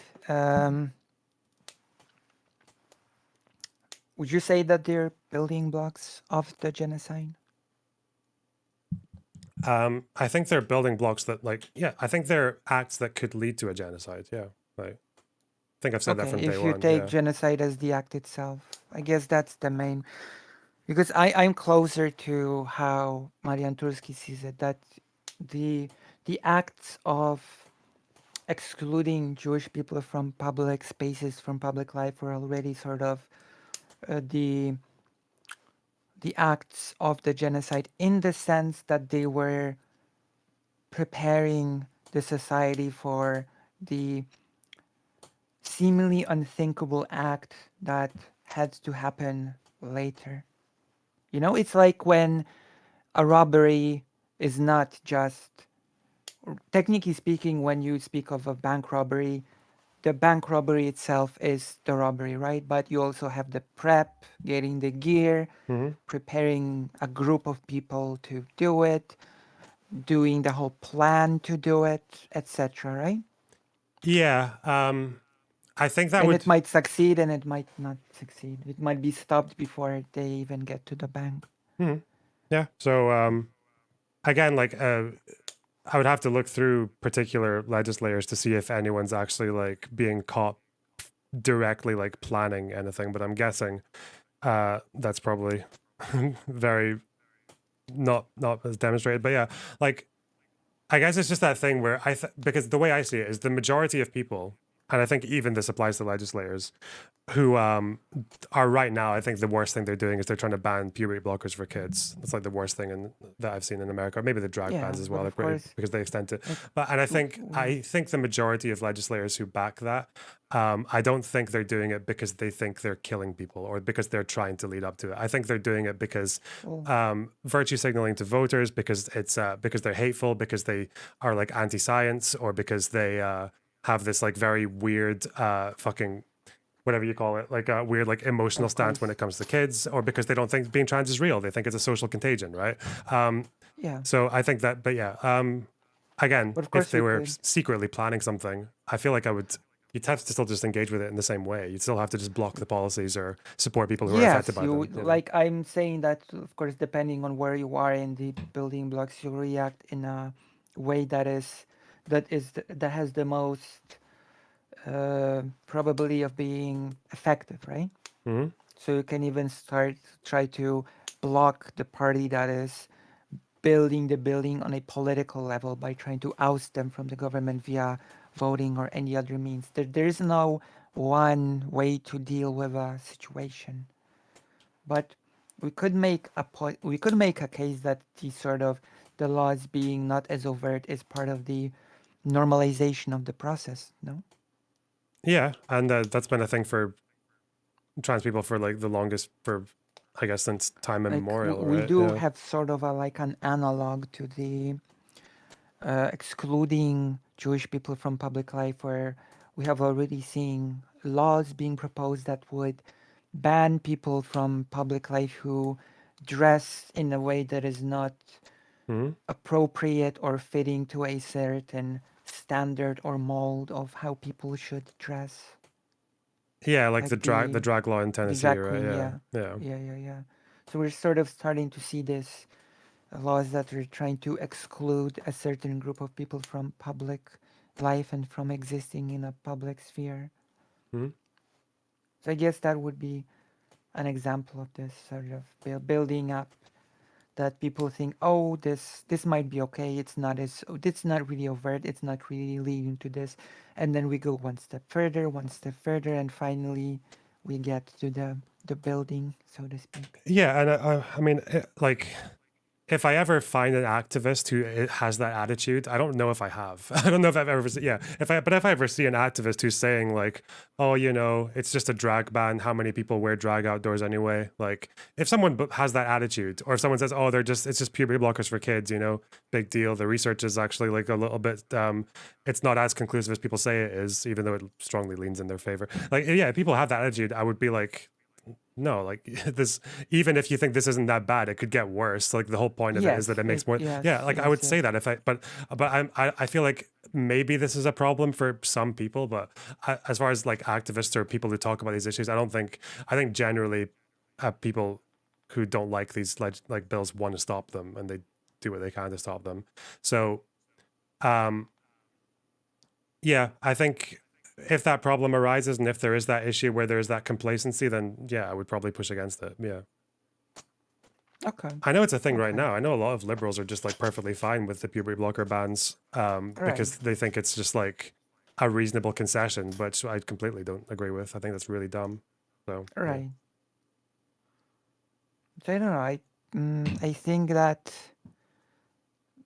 I'm not sure if like I don't know. It feels sort of like you agree with what I'm saying, but just No, I the don't know whether problem with you're this entire arc is that I tried very like I don't know, if you can watch the debate again if you want. Like I like from my perspective, I tried pretty hard to concede like that or to make it clear that I agreed on all the empirical realities, that I opposed all the bills, that I don't have like I'm not one of those like leftists who's like, oh, I don't know, puberty blockers for kids really. No, like I oppose all like every single one of them. Like I think the problem was just I don't even know.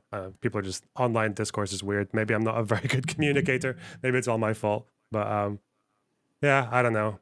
It did feel like from that debate onwards was that like I don't know if you did you even see the first did you see the first poly people debate? I guess that's what kicked it all I off, have, right? yeah, I Yeah, have. like I don't know if people She missed it, also but talked with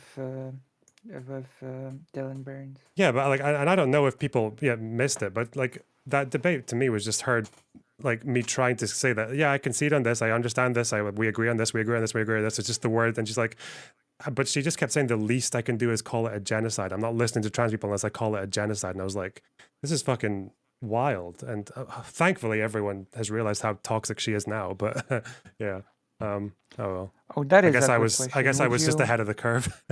Would you agree that the framework of genocide is there?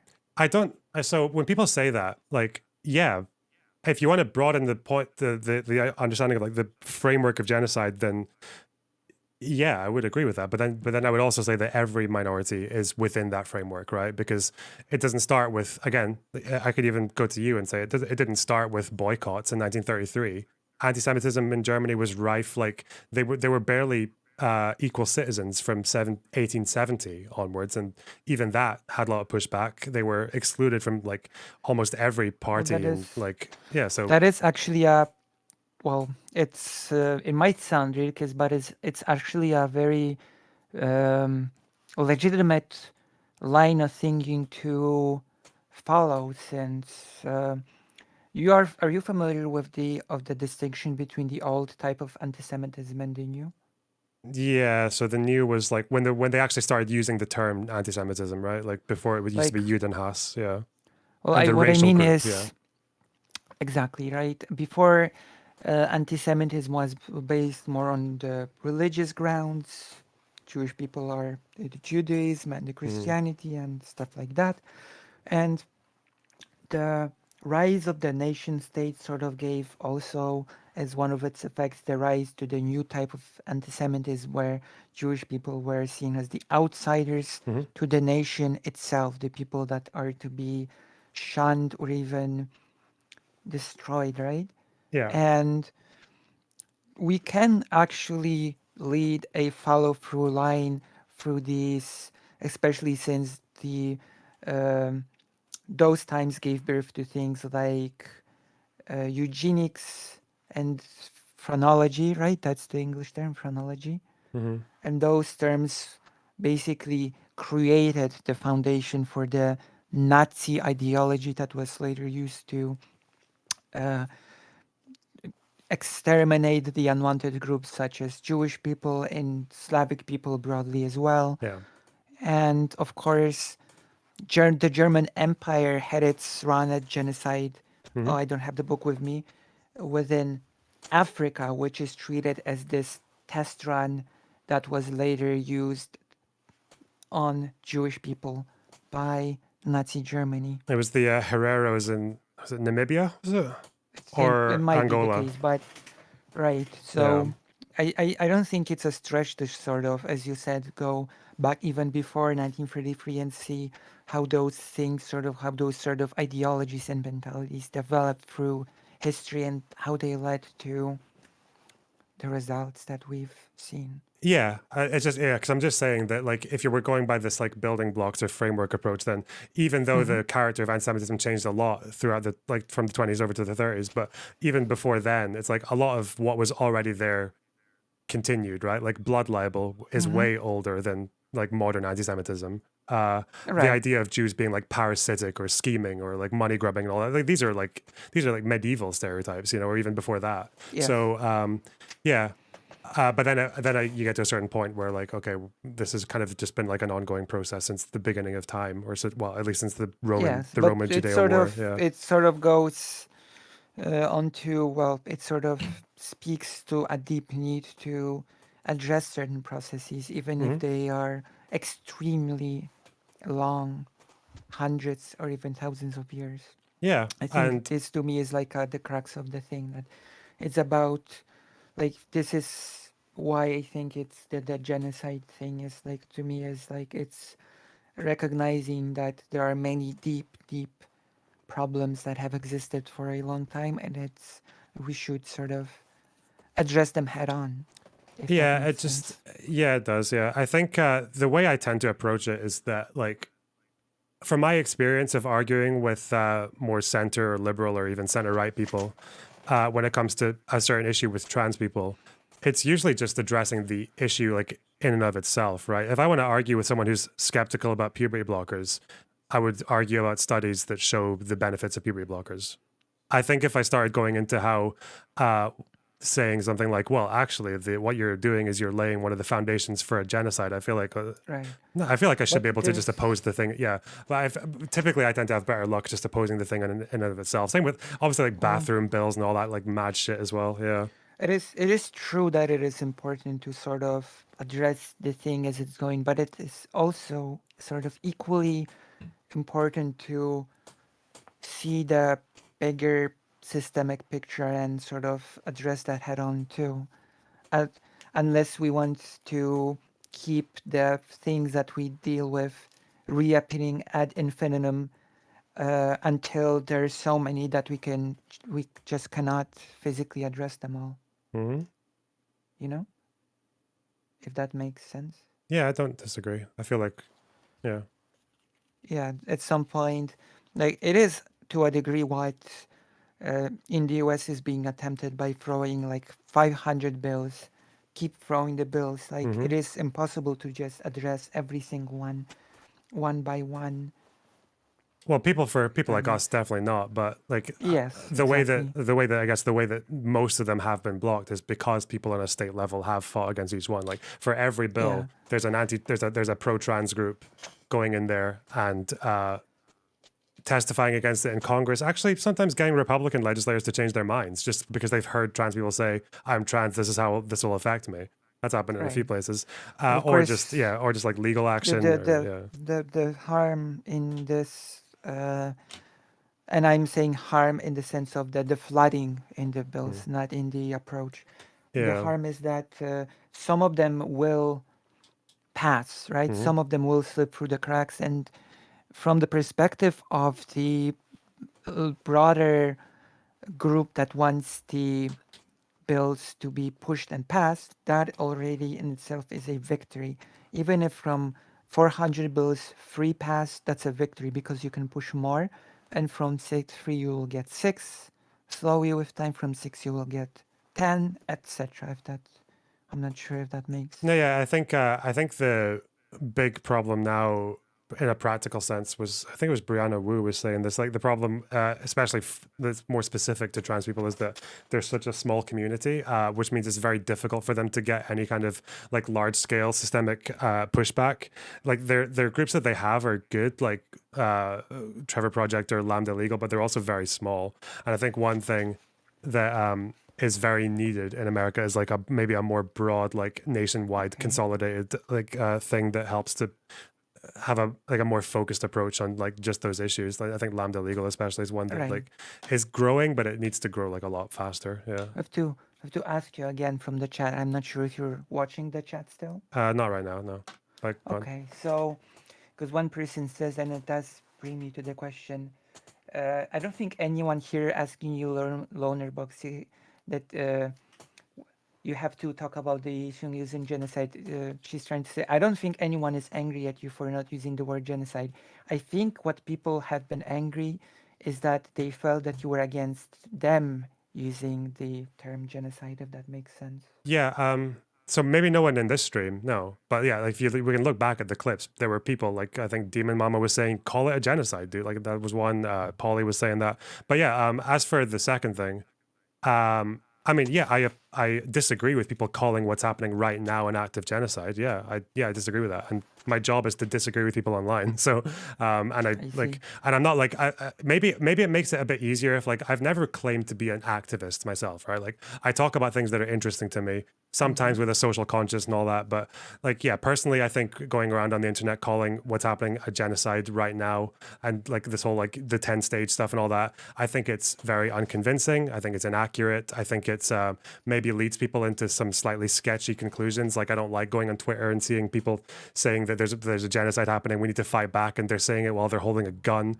Like that just sounds like you're maybe pursuing the answers in the wrong places. So yeah, like yeah, I disagree with it.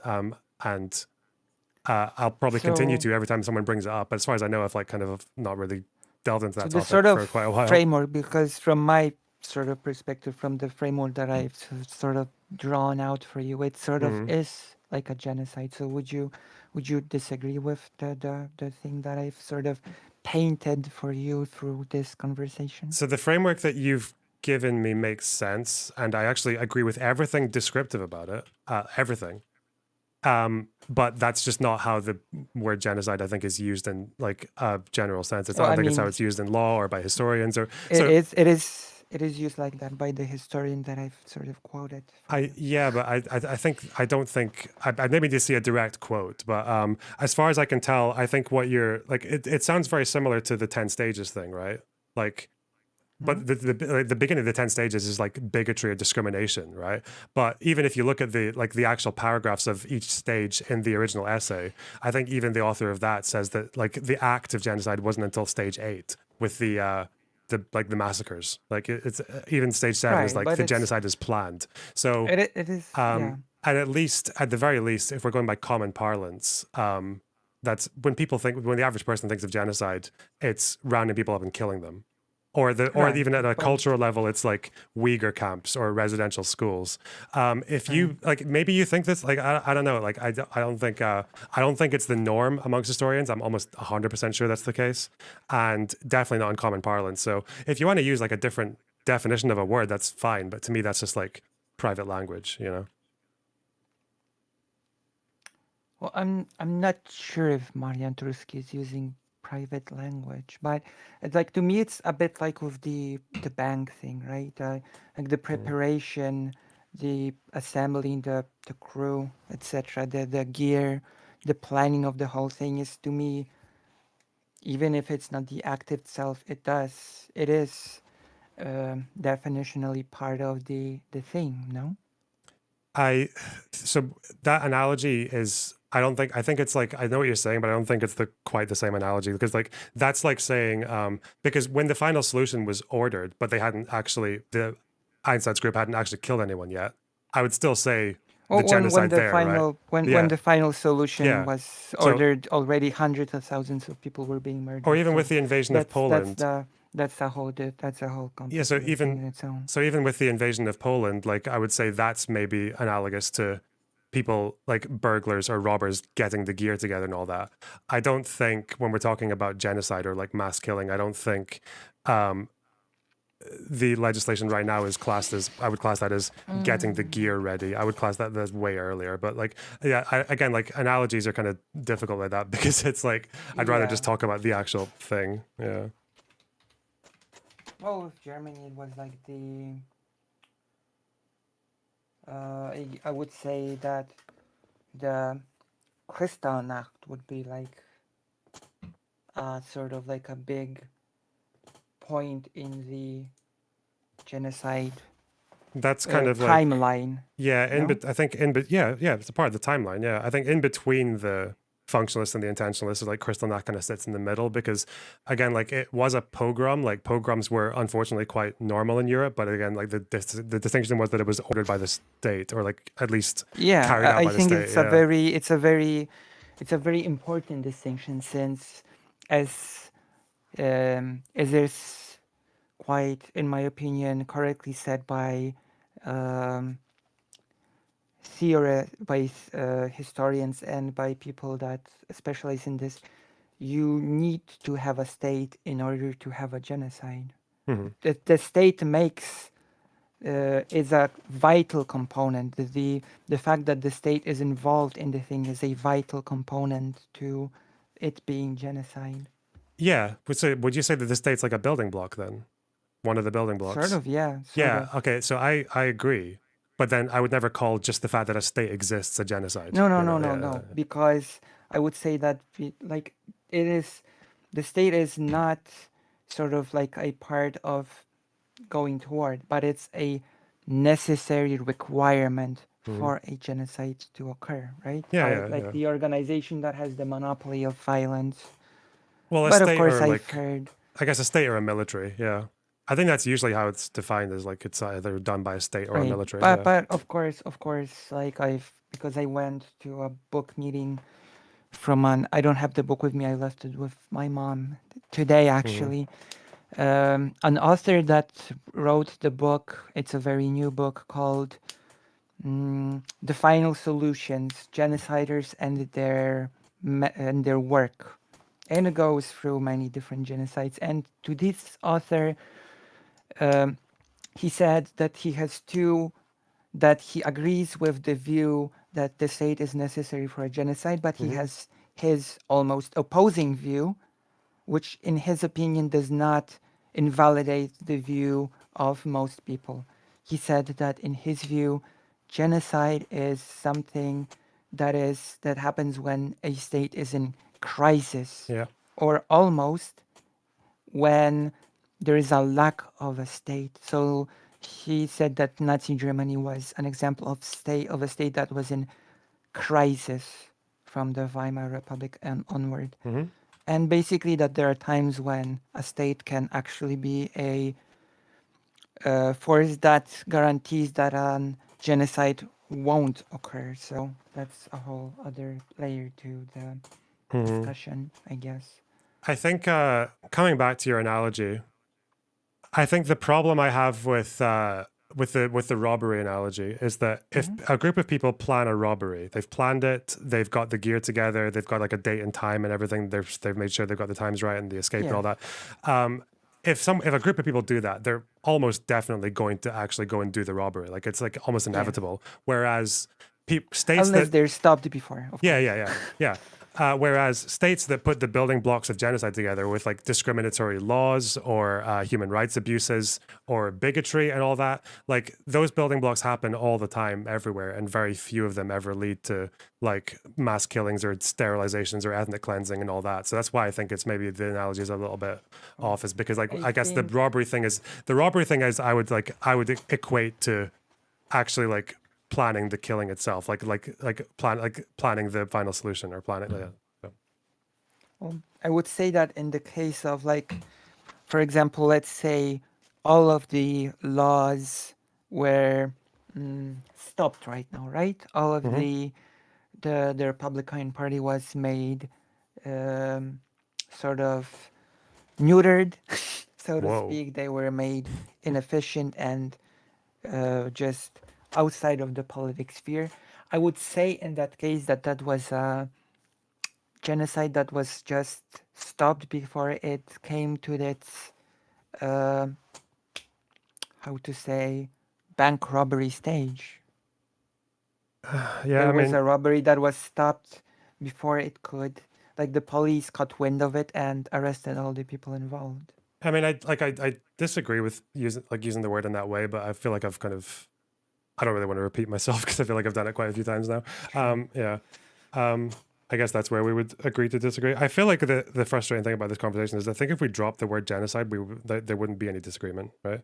As far as I Oh, know. and of course in the chat someone by the name of Lettuce, which is a nice name, a very Mm. healthy name, has said, and I do agree with this, that genocides can happen without a single person dying directly. Eugenics, sterilization, deportation. Yeah, I Like I agree would with say that. that sterilization is like a No, big that's example. again like that. Yeah, that's in the UN definition. When the UN definition says destroy, the destruction of a group, they mean biological or physical destruction. That's what they're referring to there. part Right. of biological destruction is sterilizing. Yeah, like the Uyghurs. That's why that's a genocide. It's because they're sterilizing them forcibly. So uh, yeah, no, I agree. The deportation thing is like, I guess it just depends because like some deportations are done with the intention of killing, like Armenia. Other deportations are done with the intention of moving a group to another place, like I guess like the Nakba. I guess like one is more. I guess they're just slightly different, and I don't think there's a problem with using different words to describe those things because, yeah, just like English language, we describe we have like even if acts are similar and they have things in common, we can still use different words for them. Like that's why what's happened in Russia, they're calling it crimes against humanity. They haven't really gathered the evidence to go out and call it a genocide right away because like the I level would of probably, I have my bias, so I would probably call it a genocide, what's happening in, so I'm like, quite in Ukraine by Russia, yeah. see like so this is oh sorry okay the person in your chat is saying deportation is always bad. What the fuck? When I say deportation isn't the same as like deportate like in Armenia where they deported them explicitly to kill them. I'm not saying deportation is good or it's neutral. I think can be bad without it being genocide. It's just I don't know shadowboxing. It's okay. Sorry. I said I would only Oh, do it once, but that triggered me so much. I'm sorry. it's okay. I've got a message, For the another record, one, just deportation is to very bad. If anyone missed it, sorry. for you. I've got another message for you from the chat because you seem to be a fan of those. Yeah, sure. Lonerbox needs to understand that the intent is there from the get-go. Even something as superficially non-violent as the sovereign strategy has a premeditated genocide premise. A genocide not going far enough because the perpetrators don't think it's the time for it yet, or being successful because they don't have the means to finish the job doesn't unmake the genocide. Okay. Unmake it as a I'm just genocide. gonna swap out the word genocide for killing because that at least we're like because I feel like everyone I'm arguing with just like has a different understanding of the word that I do, but that's fine. I think if you're talking, I think there's maybe there's an issue some people sometimes run into where I think people tend to assume that right wingers or people who are like even liberals like use discriminatory policies like and the only reason they would ever do it is because they want X group to die. I think that's a very like weird place to be. I think if you can't imagine like a certain legislator trying to ban puberty blockers or engaging in Southern strategy or something like that, if you can't imagine them doing it for any other reason then because they want to kill people, then it's like, well, half the population is just like demonic to you. Then, like half the population, just they don't even deserve the vote. They're just Well, evil. Like, but the problem is, right wingers believe in different things for all different kinds of reasons. Like people genuinely do believe that puberty blockers are harmful, and it's like there are some studies that like suggest that for some kids it actually is a like it's not perfect. It's like there are outliers and they get a lot of media attention. So same with immigration. There are some people who genuinely believe that like immigration is just like too damaging to a country to allow it like in the form of refugees and shit like that. So like I think the problem is like especially if you're in the business of converting people or not changing people's minds, not converting. Like if you're in the business of changing people's minds, you actually need to understand why people believe the things that they do. And when people do things like I'm not shadowboxing person in chat. Like this is sorry. But yeah, like when people talk about intent, are you meaning they're trying to kill them? Are you meaning they're intending to harm them? Are they intending to be hateful, or are they just intentional in the sense that they just wouldn't care if it happened? I think these are all very different things, and you would engage with each one in a different way. I think if a politician does a thing because they don't care that some people will die, maybe like laws on lead paint because they want to save some money, right? I think you would engage with that legislator in a very different way if they were passing a policy because they wanted black people to die, right? well, Yeah. I would ask, the lead paint, I would sort of characterize as like a disregard for human life or safety because they must be Mm-hmm. aware of the effect of the lead paint on, even if it's just for saving money. But I think we're going back a bit to the normalization aspect that even if half of the population is not demonic, it's sort of, it's, you know the saying that the way to hell is paved through good intentions, right? Mm-hmm. Yeah. That some people might be going for certain legislation because they think it will bring about better outcomes, and that might even um, cause them to see certain steps as acceptable, and then people that push for the laws that don't necessarily have those good intentions. And we by now do know that many of them collude sort of together. There have been those leaked documents that they're sort of colluding to push as far as many of the things as possible. They might steer that good intentions of half the population to sort of normalize um, the solutions Mhm. to their worries, more and more radical solutions to these worries of Yeah, theirs. that's much more generally how I see. That's how I think like hateful and like destructive actions actually take place. I think it starts with maybe not even a good intention, just like like an ill-informed intention or an ignorant intention. I think that's usually how it starts, and then like the solution doesn't solve the problem, so they have to amp things up, and then I think that's generally how hate works. Um, Well, but we do need to distinguish between the intentions of people who are sort of in the public and react to the thing, and the intentions of people who are pushing certain laws and solutions. And I would uh, usually I would say that the people that push very aggressively for those things, a lot of the time, they're they are motivated by hate, such as disgust for a group, mhm. seeing the group as less than human, seeing them as like, quite frankly, a group that deserves to die, and then normalizing within the society solutions that would lead to that outcome de facto. Yeah, so that's why, like, I think when it comes to intent, and that's like the whole thing about like even in the definition of genocide, it's like I think the Latin word they use is like dolus specialis, it's like special intent, which means it's like very, as in like they know exactly what the outcome's going to be, and that's what they're pursuing. They're pursuing like Yeah, some kind of I like believe so. biological Yeah, or physical destruction. I think I believe intent, so. and I think intent really matters because I think if there was a legislator, say like Republicans who are um, trying to block access to vaccines, right, or they're fucking about with lockdowns, like in Florida, and having really bad restrictions. The result of what they do is that loads of their own voters will die. And that's what Yes, happened. Republicans actually like they killed a bunch of their own voters by doing those yes, policies. But that's why I think intent matters because I think they did it because they believed in bad science and because it got them votes. If they were doing it because they were secretly trying to murder their own voters or genocide their own voters, um, then um, then you would treat that very differently. You'd probably try to arrest them or even get the like international criminal courts involved or something. Or there would be a certain point where it would be justified, I think, if that was what was happening for a civilian to get too fucking like fed up and just decide to kill them.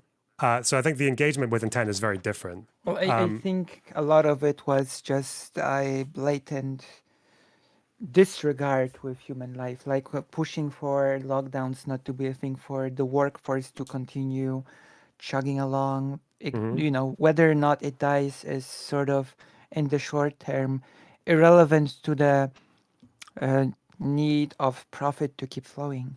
Yeah, I think there's a different kind of I guess like levels of disregard because I know there was a debate over whether the Great Indian Famine was a genocide, right? Under the British Mm-hmm. Empire. And I think the big bit of proof or the strongest argument that I heard in favor of saying that it was because I think it was the viceroy who said that this famine was basically like God's way of removing undesirables. So they allowed it to continue. They didn't send in aid. Um, Right. and I think like that's not really like doing the killing yourself, but it was like using your power to allow that course to continue. Yes. I think that is safe to call intent. Someone in your chat's asking about Zachariah on the Florida Medical Board. If you watch that clip and you think that guy was engaging in genocidal intent, like I think you've lost the plot. Sorry. Yeah. Anyway, sorry. Sorry. I keep doing the thing with your chat. It's so rude. I'm sorry. Um, all right. Yeah, but yeah, I think there's definitely a degree of disregard, and I think even that's the argument with the Holodomor, right? Like it wasn't deliberately. It was. I don't think it was deliberately caused, but it was definitely deliberately allowed to continue. Uh, It was allowed to. It's when they like knew it it was was happening, they let it weaponized. continue. Yeah, yeah, It yeah. was weaponized against specific groups, especially Ukrainian people. And people, when discussing Holodomor, seems to ignore a very important fact that at the very same time, by a very convenient um, coincidence, I guess, all of the intelligentsia was being executed for being, Hmm. anti-revolutionaries as the peasants starved. So Yeah, as far as I know, those executions were being carried out even before the famine yes, started. Yeah, yeah. and I have here again because I have a book on everything. Hmm. A book called The Great Hunger on Oh Ukraine yeah, in there it is. Ukraine. It's both in Ukrainian and in Polish. It's basically done in cooperation of the two governments. And this is just a collection of sources. It's not narrativized in any way. It's just a collection of raw sources, documents, letters, orders, which on their own create the picture of genocide. Hmm. You don't have to really add much else. The documents speak for themselves when it comes to this topic. Hmm. But that's like, Yeah. Um, yeah. So I think what was the point there was about disregard. Yeah, I think there's absolutely like a level of like almost like conscious negligence. And I think well, in a I think two good case, examples of that would be like the Great Indian Famine and the Holodomor, because again, like they knew well, in people were the, dying and they let it happen anyway. Or actually, I think in Holodomor they made right. it worse, right? They Well, requisitioned in food. the, Yeah, yeah.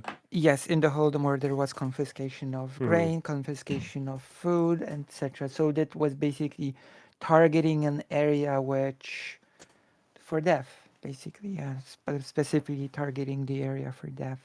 And to me, it's not really an argument because, again, Soviet apologists will say that many different groups died in the Holodomor than just Ukrainian people.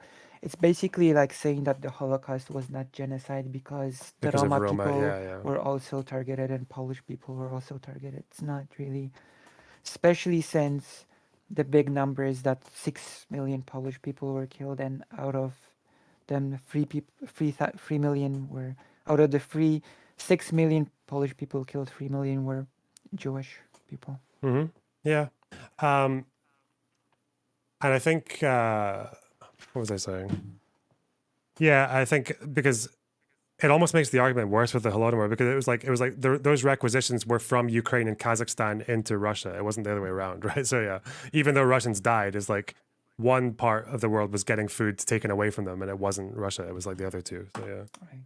So would you be okay with adopting the stance of I don't agree to call it that myself, but I can just agree to disagree with those who do call it a genocide? I think that's been my position As like from the beginning. Yeah, yeah, like I'm gonna keep disagreeing with it because if anyone brings it up, although but you're a not bit gonna bored of. exactly try to make people not say themselves, right?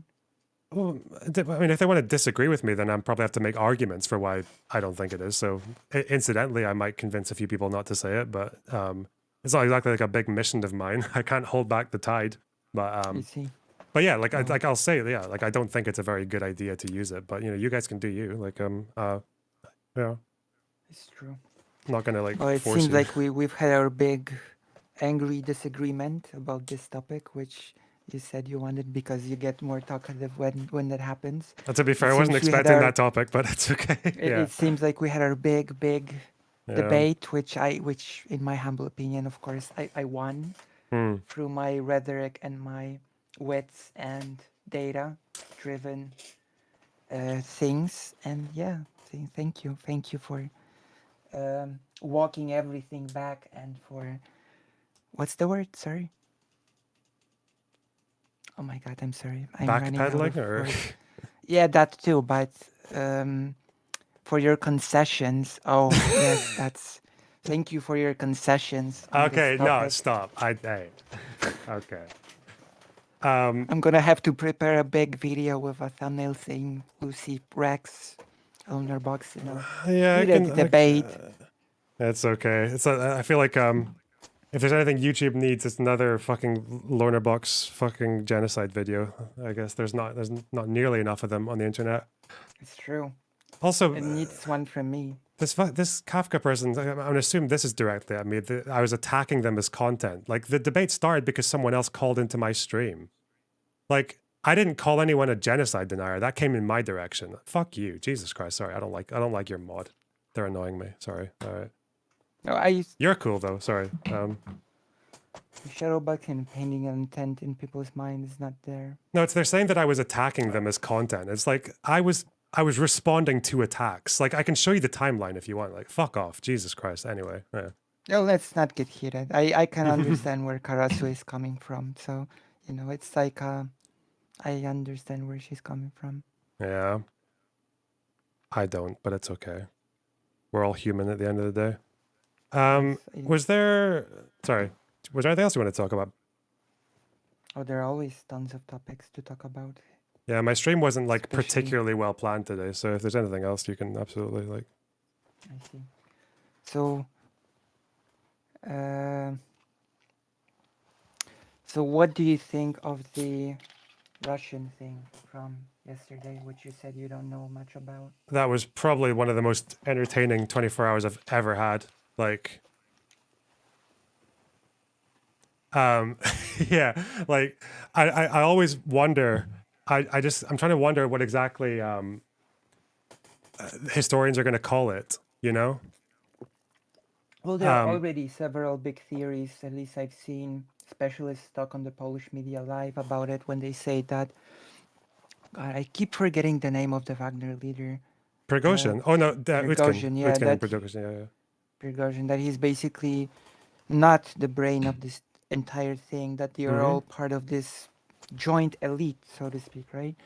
And that there were probably people behind them that just wanted to use this as a tool to either pressure Putin or to send a message to him that he's not as firmly in control as he would like to believe, and to also to force him to make certain changes that they want him to make.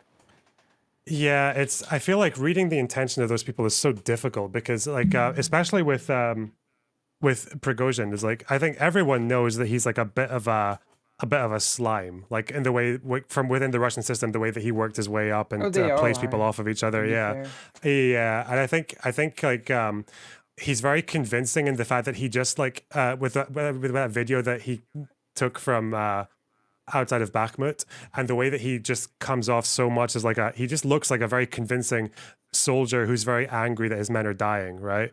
And that must be really and I can see why like a lot of Russian people are taken in by that. Like they're very they're very like I know he's really popular there as well because he's like a Russian elite who actually talks like who they consider a regular person. Yeah. So I think it's what the actual outcome or what the intent was is very, very, very confusing. But I don't really know if the fact that Putin called them traitors and then you see videos like an hour later of him in the town just like shaking hands with people and getting cheered on and everything. I think one of the big lessons is that food and yeah. well. I think one of the big lessons is that the one of the things that has helped keep Putin in power for so long, especially recently, in Russia has been like a sort of complacency, like a hopeless complacency. Yeah, but keep in that's I'll let you continue because there is a huge component to this whole thing, like the Prigozhin. Prigozhin, yeah. An explicit part of this whole operation was that he never attacked Putin directly, verbally or otherwise. He never sort of made any statements that were directly anti-Putin. He made statements that were against people around him, Shoigu and other people like that. But he was very careful not to make any anti-Putin rhetoric. And he adds to that he did his thing without spilling any Russian blood, and then you get this whole specific situation that you're in. This whole situation is actually being framed again by experts that were given a chance to speak on it as not really an anti-Putin thing, but more an anti-Prigozhin versus Shoigu thing. Yeah, although I think wasn't there one particular one with I think there was one speech where he mentioned the president, but I can't remember exactly what it was. But it's funny that he's saying that we did it without spilling any of I think he said our people's blood, but they shot down like 3 helicopters with Russians in them. And they just like the Yeah, idea that they that's would true. get Yeah, away with I that, did yeah, note. I did note that there was actually blood spilled, but yeah, and that's just the the Russian the propaganda, like the rhetoric is sort of being pushed nonetheless. What really disappoints me in this whole situation is that it just ended. I expected them to fight and fight and to sort of, to be quite frank, to tear each other apart, and for Ukraine to just be able to calmly win the war, which was my big, I was rooting for that to happen, but now I'm just disappointed, quite frankly. yeah. I think the problem is that so much of the complacency that Putin depended on for so long is now turning completely the other way on him. The fact that no one really cared to take him up on the idea that Wagner were behaving like traitors, or even just the fact that like what Russia's 11th biggest town, just everyone just let Wagner roll in, no bother, Right, yeah. So that's the double-edged sword of complacency, is that it might keep you in power Although, for a bit, but it also means that you're of quite course, vulnerable as well. Yeah. Pirozhin didn't lose, but well, he did actually sort of lost, and at the end of this situation, it's Putin lost, but Pirozhin lost more Mm. because it does look like Wagner is just gonna be made part of the regular military now. Hmm. That's looking to be the main outcome of this. They're just gonna be incorporated into the military, and yeah, Pirozhin. Yeah, and I do wonder, because I can't tell if maybe, like, I know Shoigu and Gerasimov were like particularly pointed out for just being very very upper class, like just partying and going to expensive clubs, and like what he called out their kids for making YouTube videos. But like I think that is maybe part of the problem. But another part of the problem is that Russia just doesn't have the resources for their military. Like it's not that Oh they're getting yeah, it's not that they're getting their soldiers to what was it? It's not that they're getting their soldiers to buy their own thermals in the winter right. I mean, because they don't keep in care. It's because they mind can't afford it, right? the Yeah. our main source of the lack of resources of Russia about like when it comes to the war comes actually from Putin himself, who has recently started saying that Russia does not have enough planes, ammunition, or drones for the war. So Hmm. Putin has been pretty open lately about the lack of equipment of Russia. And that was before this whole situation. He was saying that Hmm. Russia is trying to fill the void that it's experiencing, that they're producing more. But he did say that it's still not enough. Hmm. That his rhetoric has changed drastically from last year when he was saying that it's all good, that the weapons are the newest in the world, and that Russia has enough of the best equipment to just win. Yeah. Uh, I think that's just going to be the inevitable conclusion, though, is that it just seems to be there's so much. It just seems to be like there's so much of a diminishing return with all of their supplies, right? Like they're having to, they lose tanks, they have to bring out older tanks until you're back to like the 1950s ones, or they fire ammunition, they have to like be spraying with their ammunition. They send in troops, they have to raise the conscription age and bring worse troops in later. I think right now one of the funniest things was that they were having to import a bunch of like washing machines and breast pumps, electric breast pumps Oh yeah, from Kazakhstan because they didn't have enough chips for their ammunition. So you have to buy I a mean, washing machine to get a chip out of it. I'm like, I think God. I think the only way that just Russia could win against Ukraine at this point is that if it would get just heavy support from China or something, which I'm glad to report is probably not gonna happen. Hmm. And I'm quite glad that Russia is not gonna win, since I'm, as you may imagine, quite heavily pro-Ukraine. Hmm. Like we have a shared history after all. Yeah, I do. Like, I guess it's just making me wonder. The thing that happened with Prigozhin does make me a bit more optimistic that the war won't last that much longer.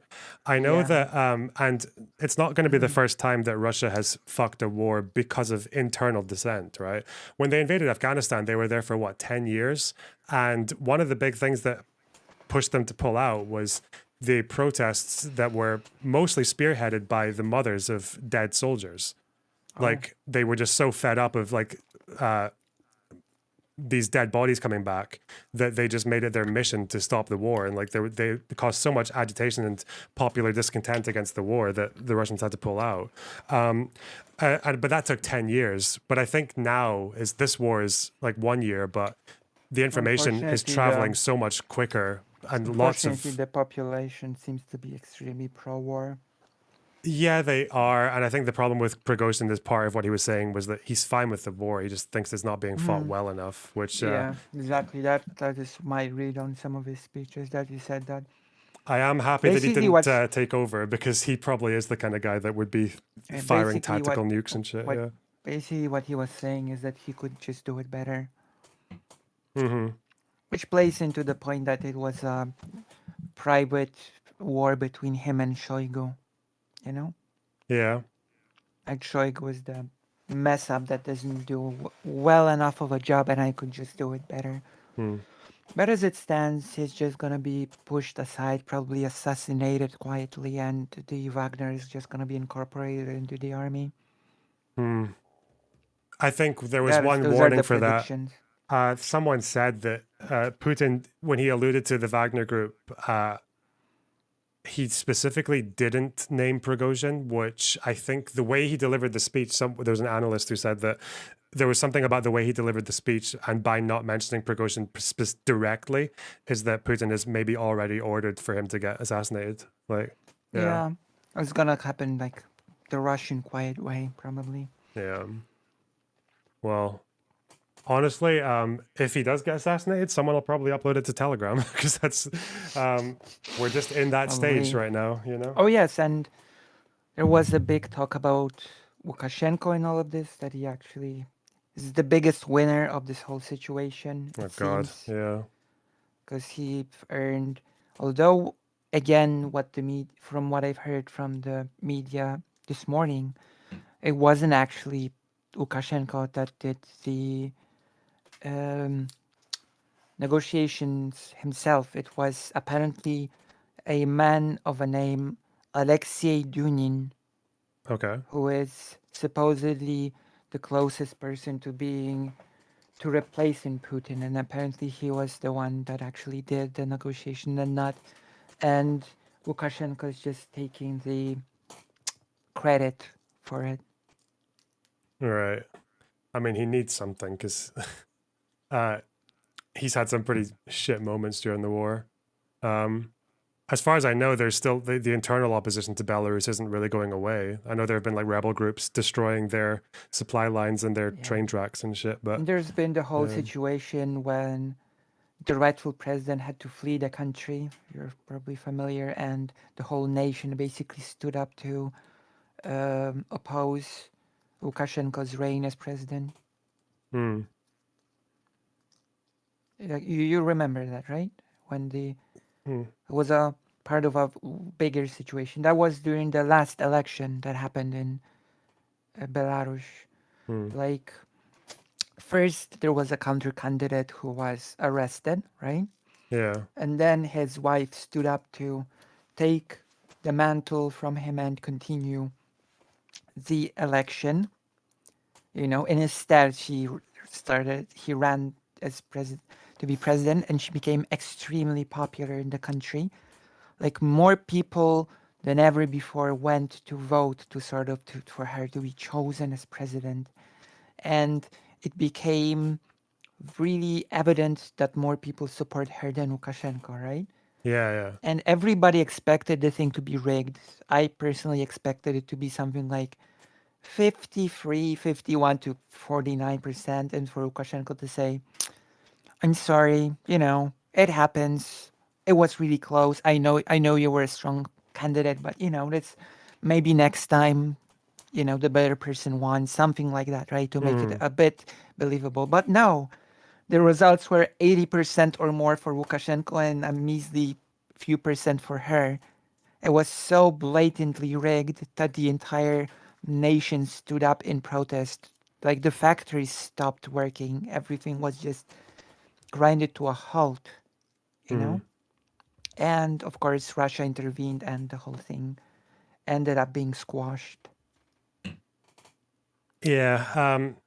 I think that's especially threatening for Russia because they just recently moved their tactical nukes over to Belarus as well. So, Oh, yeah. like, the instability there is actually quite a big deal now because that could have pretty bad consequences if those weapons are like in the wrong hands and shit. Yeah, but I don't think we're quite there with them getting actually Well, used. They're just there. Belarus is just a puppet state of Russia at this point, Mm. unfortunately.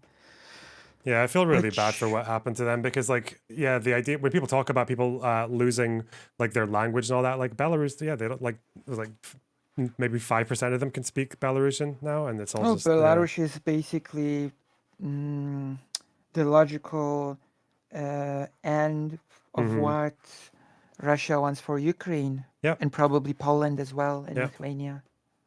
Yeah, that's when So people say Russian sphere of influence. Well, the result is yeah, it's Belarus. Yeah. yeah, so this is why Belarus just deserves to be free and become a part of the Lublin Square. Because you know the Lublin Triangle. Do you know what the Lublin Triangle The is? Lublin try it? No, I don't. Is so the Lublin Pact has formed the Polish-Lithuanian Commonwealth, Hmm. and sort of looking back to this pact, to this tradition, Poland, Lithuania, and Ukraine has created a pact called the Lublin Pact. Hmm. And this pact, one of its main goals is to get Ukraine to NATO and European Union as fast as possible. Hmm. Okay. So we should get the Belarus into the square since it was also part of the Polish-Lithuanian Oh yeah, of Commonwealth. course. Yeah. Okay, makes The sense. Lublin Square. Yeah, I'm looking at a picture of it now. Actually, yeah. Okay. Cool. You know Anastasia, right? Yeah, we talked twice Has on she stream. she wants to join this call to talk about Okay. Prigozhin. I think if you DM her because she'll be because you've started this call, haven't you? Yeah, Yeah, this how is do your I call, not add a mine. person? How do I add? Yeah. How do you add a I have person? no idea. I have no idea how to add a person to a call. Oh god, I'm trying so hard not to get one guide by your chat. I'm sorry. Yeah, I I'm just how gonna. can you mischaracterize me so badly? What the anyway, sorry. Okay.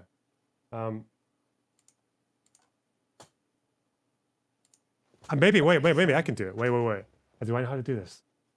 I should. you I'm might a do it. well actually I'm not a professional streamer anymore. I don't do it that much anymore. How do you Oh, you don't? no, You're I stream like retired. once a week now. It's kind of I prefer making video essays. Um Oh, I wanted to make a video essay, but I do still want to make a video essay.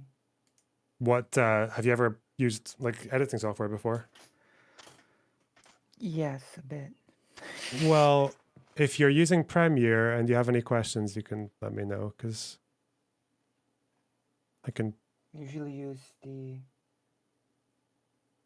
I think it's called DaVinci. Yeah. Eventually.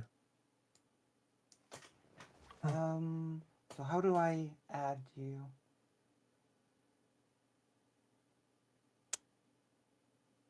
Hang on, I'll figure it out.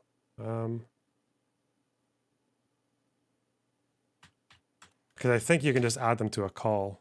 Otherwise, we But can jump how? How into. do I add her into a call? I don't. I'll. Where is the option? Oh, you do a group DM. Okay, hang on. I'll fix that for us. So we could finish this call and just start a new one, right? Yeah, if I well double check, I know how to do it. So I'll add you, and then I'll add Anna.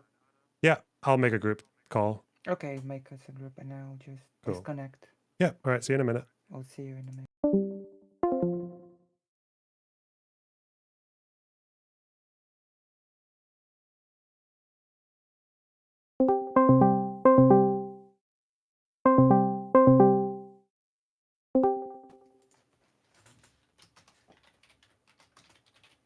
Well, hopefully she's still here. Are you here? Oh, there she is. Yeah.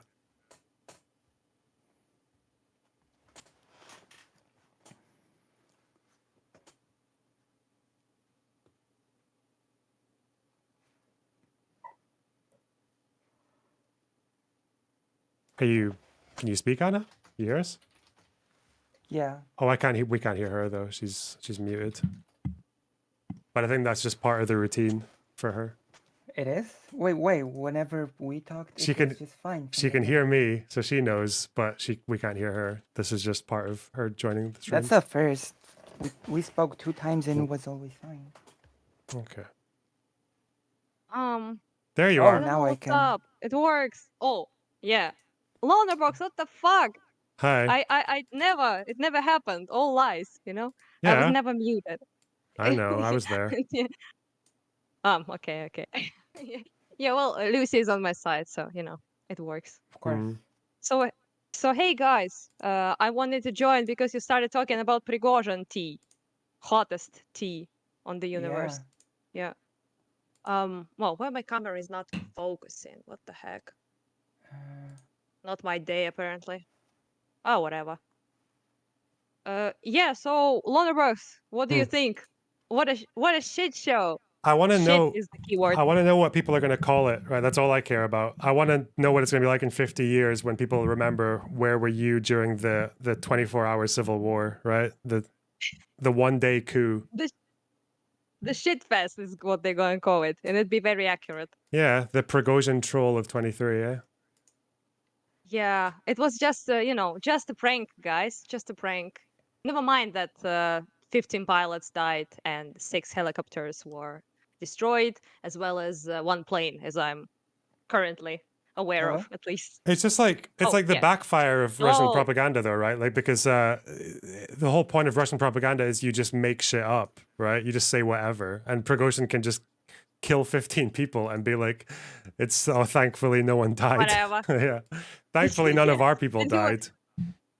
he made a very good statement, I think. He was like, not a blood, like a drop of our blood was spilled, which is very accurate, I think, because there's no like information about Wagner people dying anywhere. Hmm. But he kind of like kindly forgot to mention the pilots they killed in those helicopters and the Hmm. plane as well. And also the civilian car that was shot at, and which was not done by them, which was done by actually like Russian army, but they also kind of died, you know, 2 people in that car. So for nothing, it seems like. Yeah. So yeah, I can repeat from my side that I'm just disappointed that it couldn't last longer, that they couldn't just eat each other more, and then Ukraine could just calmly do a counter-offensive and just end the thing. That was my big hope for this whole situation. Well, that would be a bit too easy, right? Yeah. Nothing is easy, it seems. Well, like if they Yeah, had a it's Battle of Moscow, like if they had their own internal Battle of Moscow.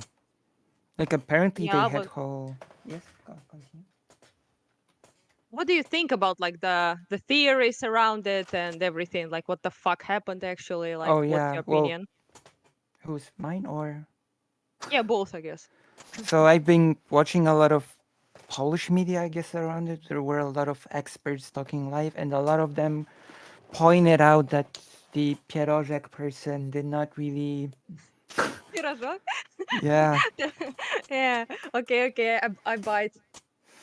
did not Yeah. Sorry. really do any direct anti-Putin speech or stuff like that. That it was That's true. basically more a little bit battle between him and Shoigu. That it was more like an attempt for him to replace Shoigu and maybe get a deal Mm, with Putin, stuff like that.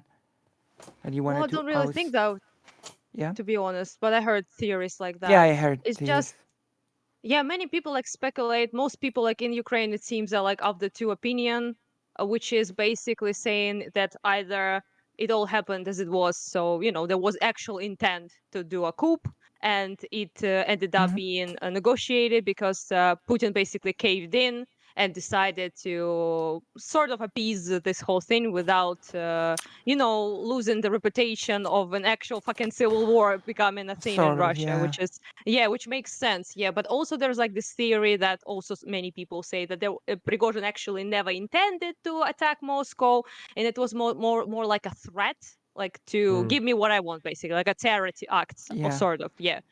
Well, So both can be true, I guess. there's also a theory that could be part of both, but it's not exactly. That that Mr. Pirojek himself was not the brain of the operation, that he was just a tool of people that were using him to get from Putin what they wanted. And Well, most of our like right sector dudes and people who actually fight with Wagner in Bakhmut, they are hardcore of the opinion that Prigozhin is basically like a facade, so like a Mm. brand yes, of sorts. that is Yeah. a big theory around. Yes, that is a prevailing theory that he was basically just a figurehead that had a brain behind him that actually ran the whole Mm. operation. Yeah, that is actually a big theory. And of Also, course, one thing. Oh, yeah. sorry. No, continue. I'll just, I just never heard anyone bring it up, so I will probably Oh, bring it up. it's brought up Yeah. in the Polish media quite a lot, actually. No, I meant the point I'm going to bring up now. Okay, yeah, Is go the, on, yeah, go yeah, on. yeah. Is the one I'm that sorry. some people like speculate about the fact that Prigozhin never actually kind of meaningfully challenged Putin. He Yes, mostly made for months now. Actually, he was making like incompetent facts, in like yes, Ministry of Defense, like Shoigu, Gerasimov. They're like sabotaging this whole war. They're making us all like look like fools. They're like because of them Russian soldiers and Wagner people are dying and all of that shit. And yes, he kind of is not wrong, to be Mm. honest. There are like yes, and wholly incompetent, so many people in the army actually support those claims quite a lot, in Russian army, I mean. But also, the most importantly, I think that people forget to mention is actual Russians themselves, which, because challenging Putin is a bit too much, most people still yeah, support him, whereas challenging Shoigu and Gerasimov is henki dory, because most yeah, Russians already hate them. They already Mhm. blame them for yeah, the incompetence. They're like, how can we lose to those Kakli, So yeah. so yeah, they're like very mad about that. Yeah, those are basically things that are being spoken Mm, about in the Polish media by at least by the experts that are being invited. What makes me like sort of very amused by what's happening is how the Polish media, and I'm talking about it in comparison to the debates, even the ones that you've listened to, when people say, "How dare you call Russia a fascist country? How dare you?" mm, And the Polish media is like, well, I think it's pretty proper to basically just compare Russia to Nazi Germany. So, what if Putin gets assassinated like Hitler? Because I think it's good to compare Putin to Hitler. That's basically where Polish media is at right now, which would probably give the debaters a heart attack, you know? that's true. Yeah, but I Mhm. I do love it. I do love my Polish bros. And sisters. Sis True. sounds bad. Yeah, yeah, but this is just, yeah, this is a very like surely like a topic I wanted to talk with Lonerbox about. I don't know if he's up Mhm. to it now, because there's like it was not scheduled exactly for today, but about like fascism and why it's pretty fucking obvious that Russia is currently a very much a fascist state. Yeah, Yeah, Mhm. but I'll but give you the actually, floor. yeah, one of the funniest things right now for me personally that came out of this disappointing coup is the fact that how many people actually stand Wagner in Russia. Now that is Mhm. something I actually didn't take into account that much. First of all, the groups that were like cheering on like them like they're rock stars in Rostov, they were basically literally their fans who they called. I saw like a bunch of videos of Wagner people saying, "If you support us, come to the city center." So it's not like you shouldn't like judge like all Russians, I guess, by those people, because there was people were literally like summoned there by Wagner. But I read their forums and media and shit like that, and it is seemed to be like there's a huge support for Prigozhin right now in Russia. So that's what Well, makes him, I guess, a bit more bold you could say, because people sometimes say like, oh, Russians, they don't matter, they don't decide anything, but it's not true actually. Like quite a lot of propaganda is produced in mind with the opinions of Russian people, so it's not like it's completely fucking random. They actually do appeal to the population. It just seems like very ridiculous to any normal person but it does appeal to Russian as well. And I think Prigozhin is now viewed by many Russians as this war hero, as this like actually competent person, because most gains they made were made which because of Wagner, which which is true. ironically Yeah. enough, is partially an image that Putin has helped building at the beginning of the Yeah. war. So True. Yeah. like Fucked himself he over did there a little bit. build, yeah, he did paint him as this great war hero that actually gets results for Russia in the war. So that was, Yeah. and It we is a did, bit cringe to see like uh, people just cheering on like sledgehammer enthusiasts and yeah, there was literal like the whole thing giving them food and water, Mm-hmm. yeah.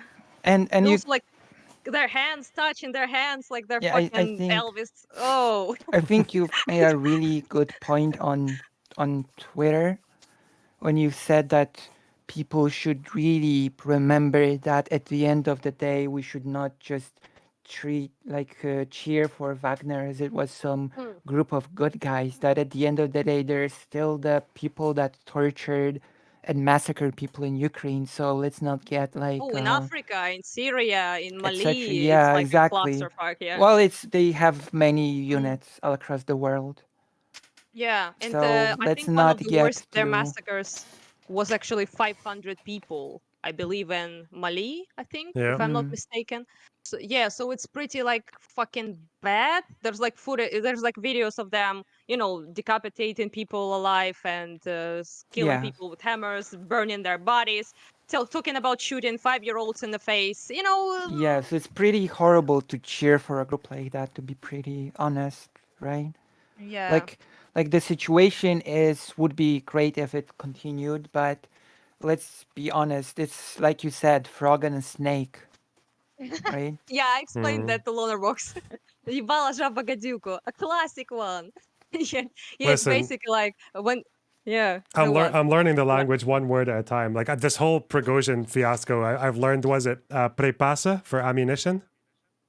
Oh, припасы, yeah. Yeah, yeah. So I know that now. I'm never gonna Yeah, forget good. the word Good job. prepasa because of the fucking Prigozhin videos. But like this has been this is like the case as far as I know before any of this even happened. Is that like the Wagner Group's Telegram channel and Prigozhin's uploads are kind of seen by the rest of the Russian army and even people in the countries as like they have like a very regular following because it's like very they see it as like inspiring and they look up to like the other soldiers look up to them and shit. So yeah, like they've had that Sort of, reputation yeah. for a long time, and even just like Well, it's especially in Russia because like the whole reputation of Prigozhin is that he's like the common man's man, like he talks like a I guess how they imagine like a normal person should talk rather than like an Like a elite. prison person. Yeah, like Yeah, calling like a oh people, yeah, yeah, criminal since swearing and shit, gangster, yeah.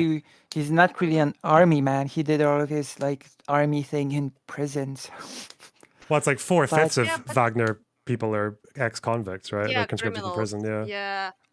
the But there's thing also like is, this criminal culture in Russia, so they really like enjoy this whole lexicon. I know it's but kind of like cringe, but the whole it is what it is. the whole situation is ending in a pretty awkward situation for Pierożek, since it really looks like he'll just be sidelined and quietly assassinated or something. Mm. Wagner will be incorporated into the army, and Mm, I don't that's, know about the assassination thing, to be honest with you. I think it might happen, but probably not now exactly, because I well, think they you want know, to like Russia. gloss They this take over. their time and just do their Yeah, thing when but the time first comes. of all, he's still popular. Second of all, he's Yeah, viewed like this. I agree. I agree. But I Yeah, think sooner or later it's just gonna be like you know, it's just gonna happen off screen quietly without anyone noticing. yeah, he maybe do a little tumble from a window at some point. Who knows? Yeah, But not yeah, but I necessarily don't think now it. because people would say, "Oh, you've killed him," but in time Yeah, yeah. probably. Yeah. I don't think Putin wants to like bring attention to this clusterfuck any more Yeah, than it right now, already yeah. yeah is. Plus, I think they are going to replace Shoigu actually. I'm not Mhm. sure about Gerasimov, but Shoigu seems to be like in the cards, and it's just I don't know, like what the fuck, like do you negotiate with terrorists and actually cave in like to everything they ask? Like it shows like such a weakness of the like regime, Yeah, so to speak. It's unless just very, I unless don't of know. course the assassination thing happens in with a big spin of, oh my gosh, those evil Ukrainians attacked us and killed our brave Pierozhek. Now we have to double and triple our efforts on the Oh, war front to, I don't I'm know, sorry, avenge just him. pirожок is something nice in our language. It's like a sweet I know thing you I eat. should stop. Yeah, I yeah, should stop. You yeah. can Don't call him that. just I call him just keep forgetting Yeah. what the name is, to you be can just quite call honest. him you can just call him Pringles if it's Oh, Pringles. that's a I good could call go-to. him a prick if it's better. Mr. Pringles. Yeah, Mr. Prick. yeah. Mhm. I actually taught Lonerbox how to say his name correctly. I take the credit. He's the only person who says it correctly on Did the you? internet now. Yeah, Did you tell me when how we to were say talking, Prigozhin? you were like, yeah, in Kadyrov as well. Yeah, Oh so yeah, you like Kadyrov. you Yeah. said, oh, so that's how you say it, and I was like, oh, so didn't you know before? And you were like, of course I knew. Oh, You okay. were sly about it. Yeah, yeah, that sounds like something I would do. Yeah. Um, Yeah. do we know what's going to happen to Shoigu and Gerasimov's YouTuber children? Because that was remember that was one of Prigozhin's speech his rambles about how their kids are making YouTube videos during the war. Oh Jesus. I think those YouTuber kids are somewhere buried like lower than Saddam right now in a little hole, hiding. That's what I want to Maybe, yeah, know. I don't know. I want to know the Yeah. fate of the YouTuber children. You know how like Lenin, he killed all the fucking czars, like royal families, Mm. kids in a basement. Well, I don't know. The YouTuber my children God. of Shoigu and Gerasimov might be in trouble. Yeah. Okay, Yeah, maybe, I don't know. I'm gonna read a thing. I'm not sure if swear words are similar in Polish and Ukrainian, but I'm gonna read a thing from a chatter who words are similar. Sort of proposed a little bit of a compromise for the name. Rojok situation. I see. And what is it? Spierdozhin. Got him. Yeah, it seems like it's like perdosh, which is like farting basically in Ukrainian. From the in yes, Polish so, there's the spierdalaj, so that which means fuck off. yeah, works, I think. Spierdozhin. Oh, works as well, yeah.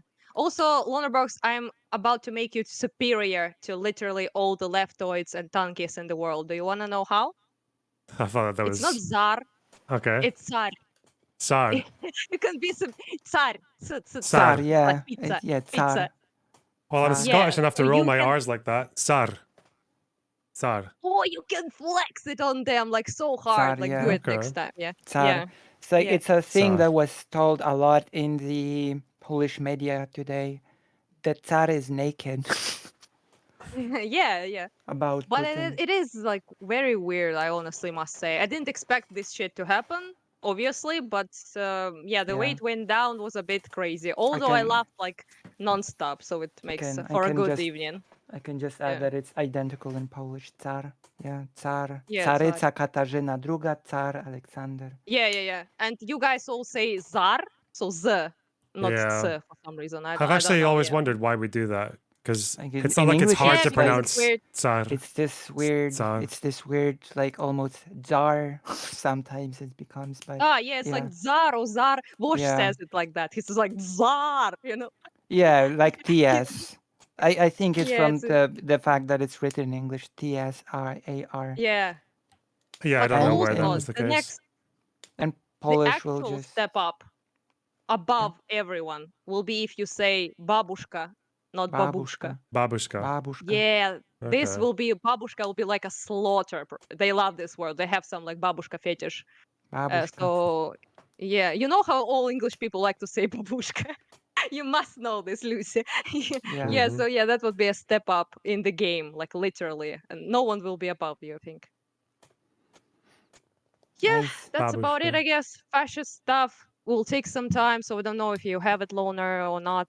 But Yeah. yeah. I would like to hear it. It's important. We can I do that think. now if you want, yeah. I think it's pretty I important. can. I just asking your like, if you maybe had some like other stuff to I do. do, but I Yes. can just be here all day. It's fine. Yeah. I'm only 2 hours into this stream, so Ooh, no I big see. deal. Well, I have like 40 minutes or so, and then I have Okay. to go deliver some shit, which is still the most important thing, despite all the Russian shenanigans. Yeah. You The should Ukrainian tell us armed a bit forces. more about that as Yeah, well once you have the chance to maybe.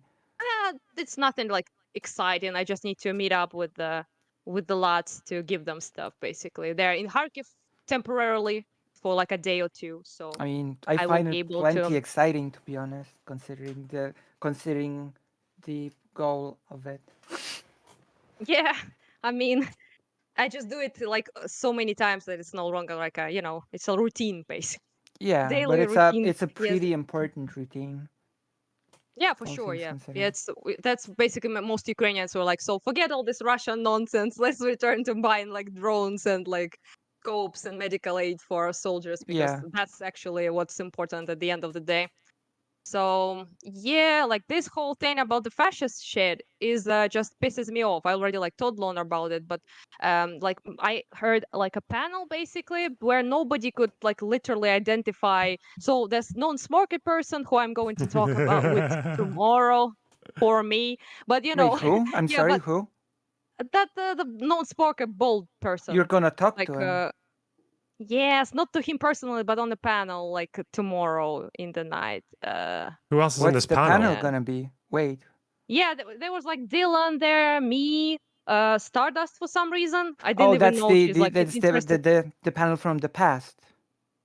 Yeah, no, it's this one tomorrow, like Wait, week who's panel, another week panel. another whip? And I'm Um, not invited. Oh, I'm gonna have to massively no, work. you're not. I'm sorry. He I'm invited gonna me, Dylan, and Stardust for some reason, and also Stardust two other. over Yeah, me.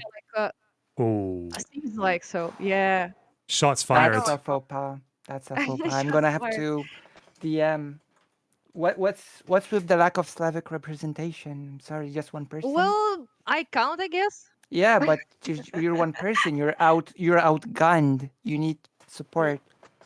Well, yeah, but it is what it is. So basically, I'm that guy soon, but one of the things I was like kind of miffed about is when he was on the panel saying like it's outrageous, like ridiculous to call like Russia fascist, and we're like, why are you calling it that? And everyone on the panel who's supposed to be like, I guess, pro-Ukraine aid in that panel was like, oh, I don't know, like Hmm. markets are controlled by the state. And I was like, what the fuck? I was like pulling my hair at that point because nothing is easier, honestly, than this.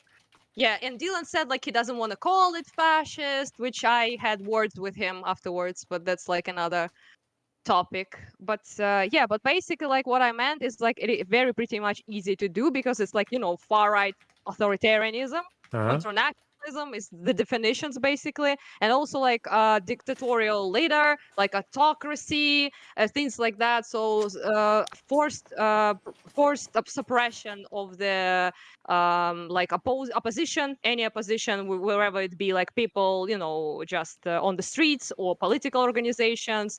Journalists are being suppressed physically, literally, like put in jail, beaten up, killed, all sorts of stuff. Also, yeah, militarism, extreme militarism, like it basically like fits like everything like you could imagine. Yeah, Uh, I think fetishism of power, and etc. etc. subordination of interests of individuals to the state, like the supremacy of Russian people towards other like Slavic people, and in general, like people in general in Racial Europe as well, and in supremacy. the Yeah. yeah. So it's just it's very weird. And I wanted to do this whole like Umberto Eco shit, but I mhm. don't know if you have guys don't have time. I wanted to basically just provide like Point by point. basically Yeah.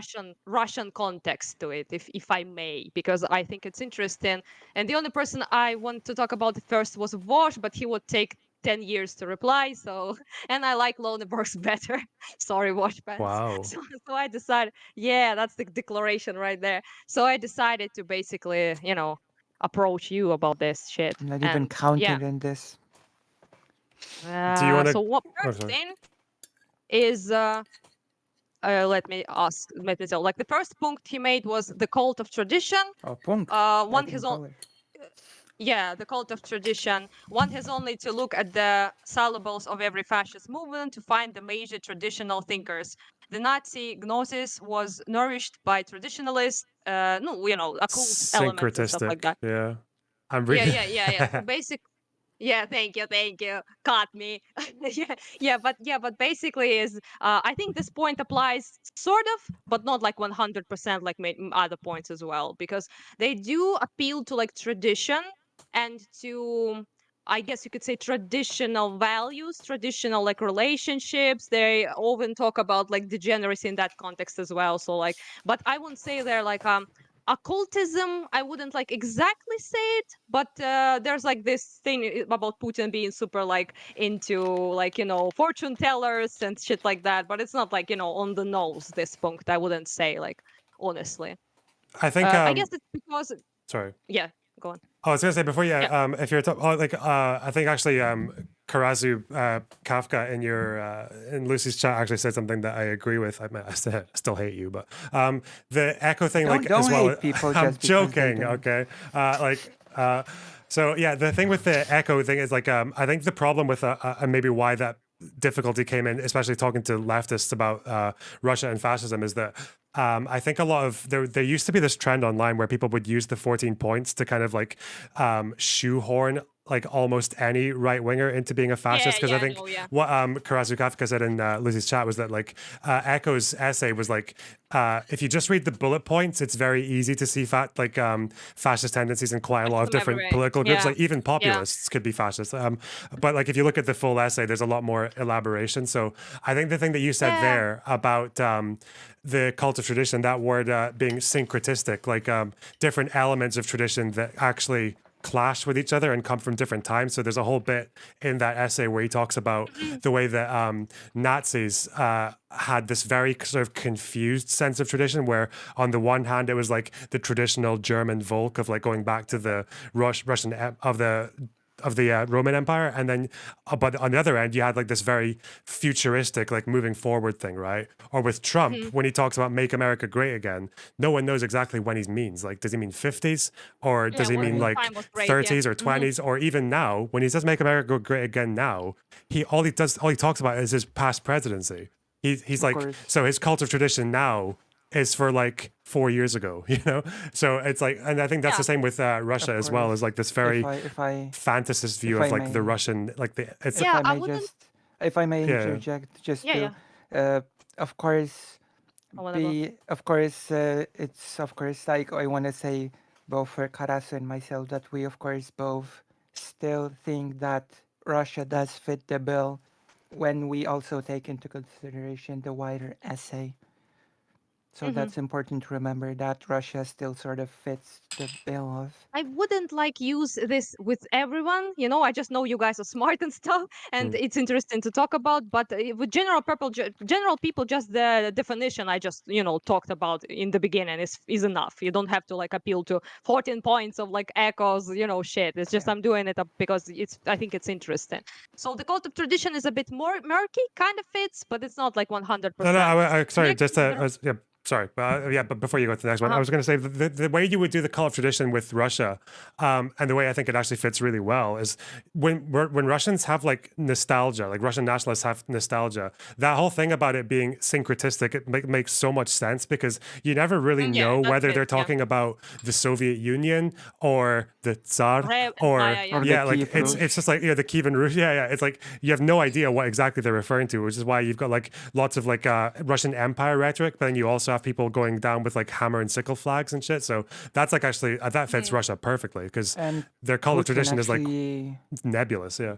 Putin actually leads with that. He talks about the empire. Like in his speech just before the invasion, he referenced the USSR, he referenced the empire, he referenced how, and that was part that a lot of people missed, that he referenced returning Russia to the empire borders, which would include Poland, Lithuania, Yeah, and a bunch of he talks other. about it, yeah.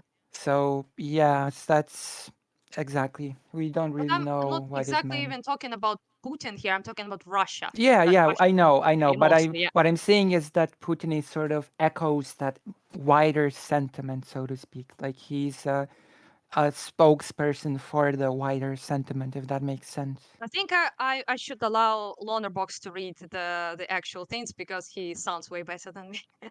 I think, The if you British will, like the accent. second. What? Yeah, You want yeah, me yeah, to yeah. dance, Yes. monkey dance? Okay. Okay.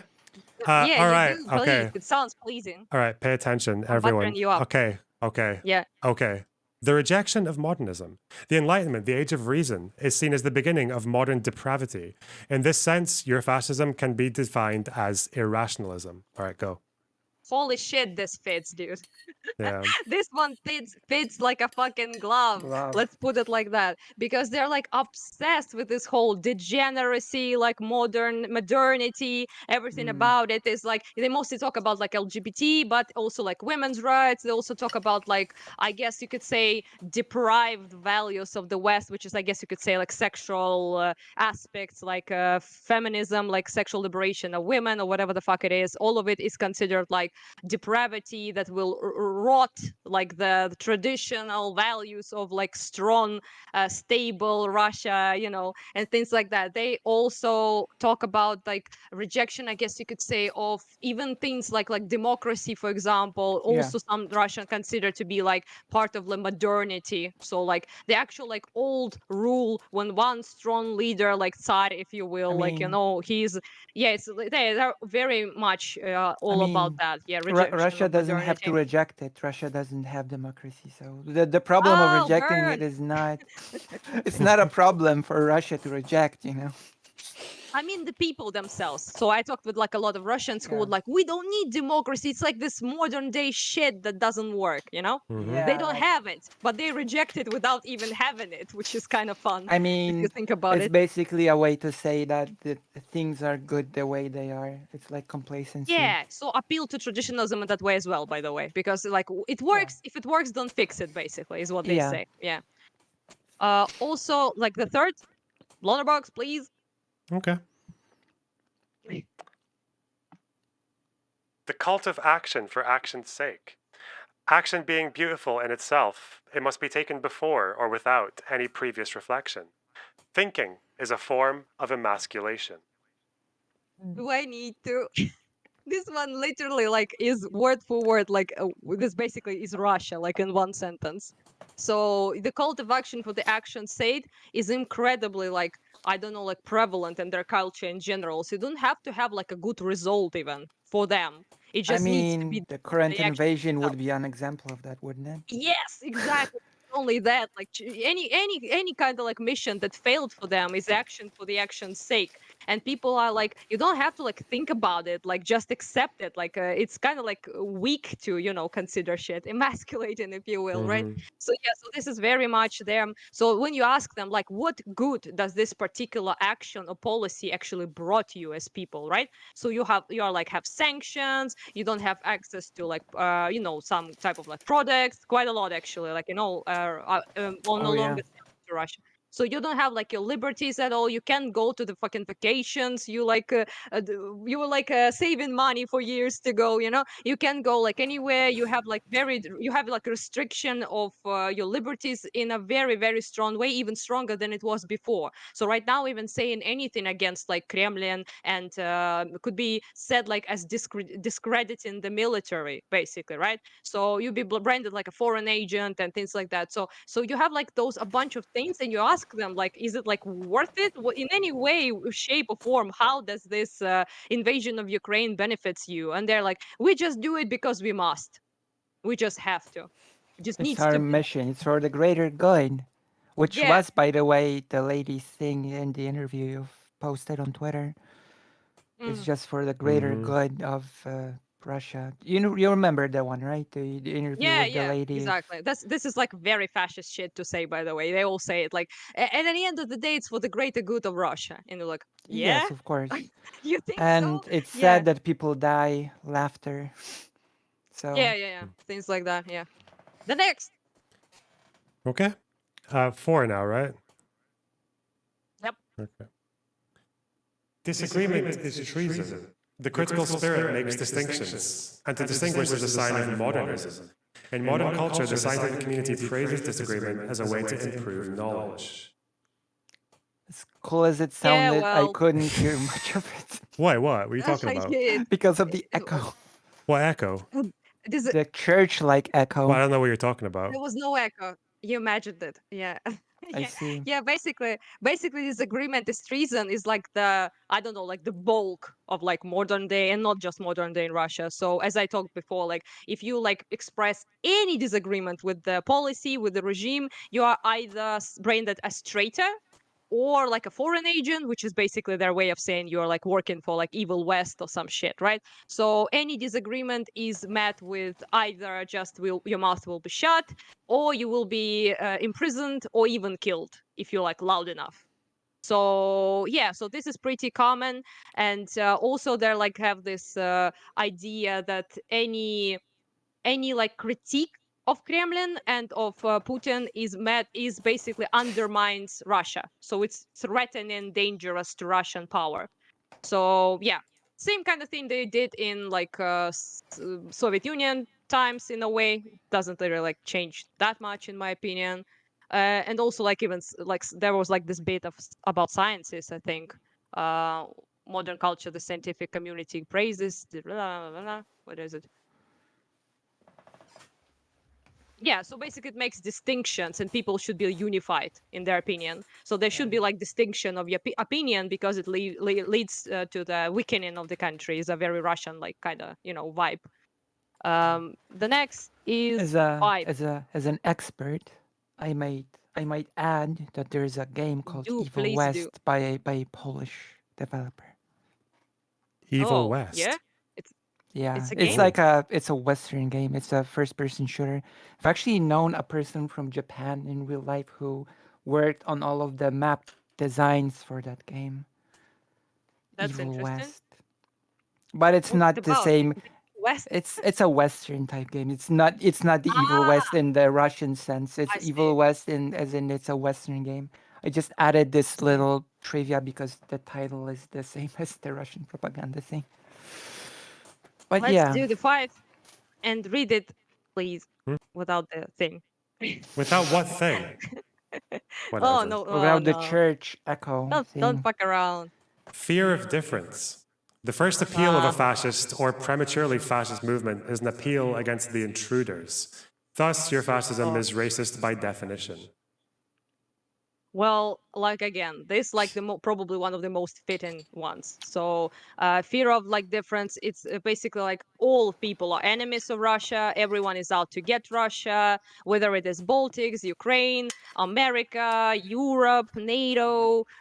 Also, fear of difference in regards to LGBT community. So, any like divergency, I guess, from what is considered the social norm is treated as dangerous, as rotten, as like degrading to Russia, and yeah, so it's quite prominent, and it also like plays with the difference of the opinions as well, like the previous point, of course. But I think like yeah, but I think like this like is also kind of like one of the most xenophobic countries probably I personally know of.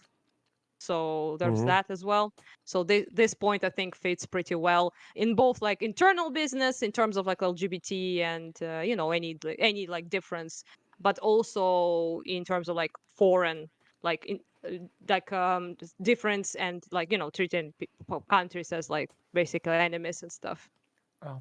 With Ukraine itself, of course, a little bit more complicated because Ukraine is treated at the same time apparently without having problems with this with the logic of it that Ukraine is at the same time basically Russia and Ukrainian people are basically Russians, but at the Yeah. same time, Ukrainians are the dangerous, evil outsiders that should be, I don't know. So there are these two things that are pushed at the same time, which Yeah, don't it's like make. very irrational. They kind of like can't decide in their like propaganda machine whether Ukraine is fraternal brotherly nation. They kind of dropped it, to be honest. With some, it was like more Yeah, prominent before. yeah, Yeah, so like paternal friendly nation that just needs to be like returned to Mother Russia and liberated from evil Zelensky regime, or they're like those alien Banderite fucks who hate Russia. I want to destroy it. So they basically just can't fucking decide. yeah. But I think they Well, now landed it's just. on the second one. Yeah, now Yeah. yeah. Mhm. So yeah, the next bit. Appeal to social frustration. One of the most typical features of the Mm. historical fascism was the appeal to a frustrated middle class, a class suffering from an economic crisis or feelings of political humiliation, and frightened by the pressure of lower social groups. Well, this one, in my opinion, is not as present in Russia as the previous points that I, Yeah, mentioned. Those are I like would just agree. fit like a Yeah, glove. Yeah, I would so it's not agree that this exactly was, like Mm. yeah. not exactly like fitting for them in my opinion. But again, Echo didn't say you have to like fit all points. No. You can Yeah, it's fit not just a the most. checklist exactly. Yeah. Yeah, yeah, but I say that this is just you could, I guess, try to kind of like drag it to the appeal of frustration. Maybe sometimes people say like we are not like as strong economically as we could be because people are like dragging us down, like European Mm. Union and the West are not allowing Yeah, us but to. But it's like it's it's a not very exactly minor the like same as yeah, with yeah. the. But yeah, Yeah, it's very minor. You have to like do gymnastics to put but this I one think to it's because uh, of how the thing is structured. Like Russia doesn't really feel the need to appeal to the middle class or frustration because just mhm. basically Russian society is being held firmly in the grip of the. At this point, there is no need for this, in my Yeah, opinion. also you don't even need to talk about social frustration. Like everything is good. Russia is Yeah, awesome, everything Hmm. works. like So they just like yeah, they don't really talk about that usually, even that yeah, much. the whole social frustration is usually used as a tool of control, right? And this is not really a thing that Russia needs I to think do at this point. Yeah, the social frustration thing tends to be used more often on the way to power. So, like Yeah, that I number think six is like a so. very big Nazi thing, right? Like it was appealing to the middle classes on the humiliation of like the Treaty of Versailles, right? Or like yeah, exactly. Yeah. even the middle class thing, like the fear, because like Oh, middle class people in Germany were very scared of the Communist Party when they started to grow during the Great Depression because they thought the communists would come to power and just kill them all. So yeah, it was like, and that's like pressure of lower social groups is like a thing, yeah, that they appeal to a lot. But yeah. Yeah, that's true. Yeah. Shall I go for Next. 7? Uh, Yep. the obsession with a plot. Thus, at the root of the Oh, Eurofascist psychology, there is the obsession with a plot, possibly an international one. The followers must feel besieged. Can I comment on this one first? I think mhm. I know from people I've spoken to, the one of the popular things about Russian fear comes from the idea that Russia keeps on getting attacked from Europe, right? Like so from Yeah. Napoleon going in Yeah. through Ukraine, going to Russia, Mm. getting cold, then leaving, and then fucking the German Empire, as well as like 15 other armies during the Russian Revolution and the Civil War went into Russia through Europe, and then Barbarossa, obviously the Nazis went in through there, and I guess we have a fourth one now, which is Prigozhin went in from Ukraine towards Russia, towards Moscow. So they've got that too. But yeah, anyway. This one literally like fits like a fucking glove because this is they also the easiest way to solve the plot is the appeal to xenophobia, it says in my like Mm. points, which is exactly what they do, basically everyone is out to get them, like I said, everyone is always attacking them first, like this there's this famous cringe Russian phrase that they use all the time is Russia never starts wars, it finishes it. It Mm-hmm. finishes them. It's like ends them the wars, right? So they never started a war in their entire life. The oh yeah, narrative is they're always the saviors, always the good guys at the end of and the day. Like even like yourself, Loner Vox, you Mm. talked with Latankis that always appeal to, oh, they attacked Finland because Soviet Union, right? Soviet Russia, that because they just wanted to protect themselves from the attack from the Finnish territory and like against Hitler and shit like that. So they always appeal to that. This is one of the main things. So now like the obsession with the plot is like NATO is up against Yeah. it. Us, it's not like Ukraine. There's like secret NATO soldiers actually fighting against us. There's like this cabal of like different countries that are trying to replace like Putin and trying to destroy Russia from and things like that. They like appeal to that all the time, pretty much in almost everything, in my opinion. and So this one and fits. and to sort of bolster this point, there was a huge speech of Putin at the start of this year when he basically said that this war, just like World War II, and he was incorrect about World War II as well as about right now, he basically said that just as in during World War II, Russia is once again fighting alone against the entire Nazis? Nazi world Yeah, yeah, and that it's against pretty the true. whole world, which is Nazi adjacent, which is Mm. okay. So they sort of moved on from calling Ukraine the Nazi country to calling the whole world a Nazi world that just fights against Russia. It's important to note. when They basically discussing. like define Nazism like that, to be honest. So everyone who's like not us, who's against us, and who defines Russia is basically a Nazi at this point. So it's Yeah, like, that is true. like That basically is indeed. our enemies, so to speak, are Nazis. So yeah, so there's that. And Uh, that is reflected in the speeches that Putin makes. mhm. I hear it a lot, yeah, from Russians, just general Russians as well. Yeah, the next. Um, the enemy is both strong and weak. By a continuous shifting of rhetorical focus, the enemies are at the same time too strong and too weak. Oh Jesus, this one. Mm. Where do I begin even? So Ukrainians have been like like through history, like of Russian Empire and Soviet Union, depicted as this laughable, weak, like rural, Mm. like like a silly, whatever. Vasil is like common, Ukrainian name. So they would say like this, like silly, stupid Vasil, who is like, so he's like basically like subordinate to great Russian Ivan. So let's put it like that, right?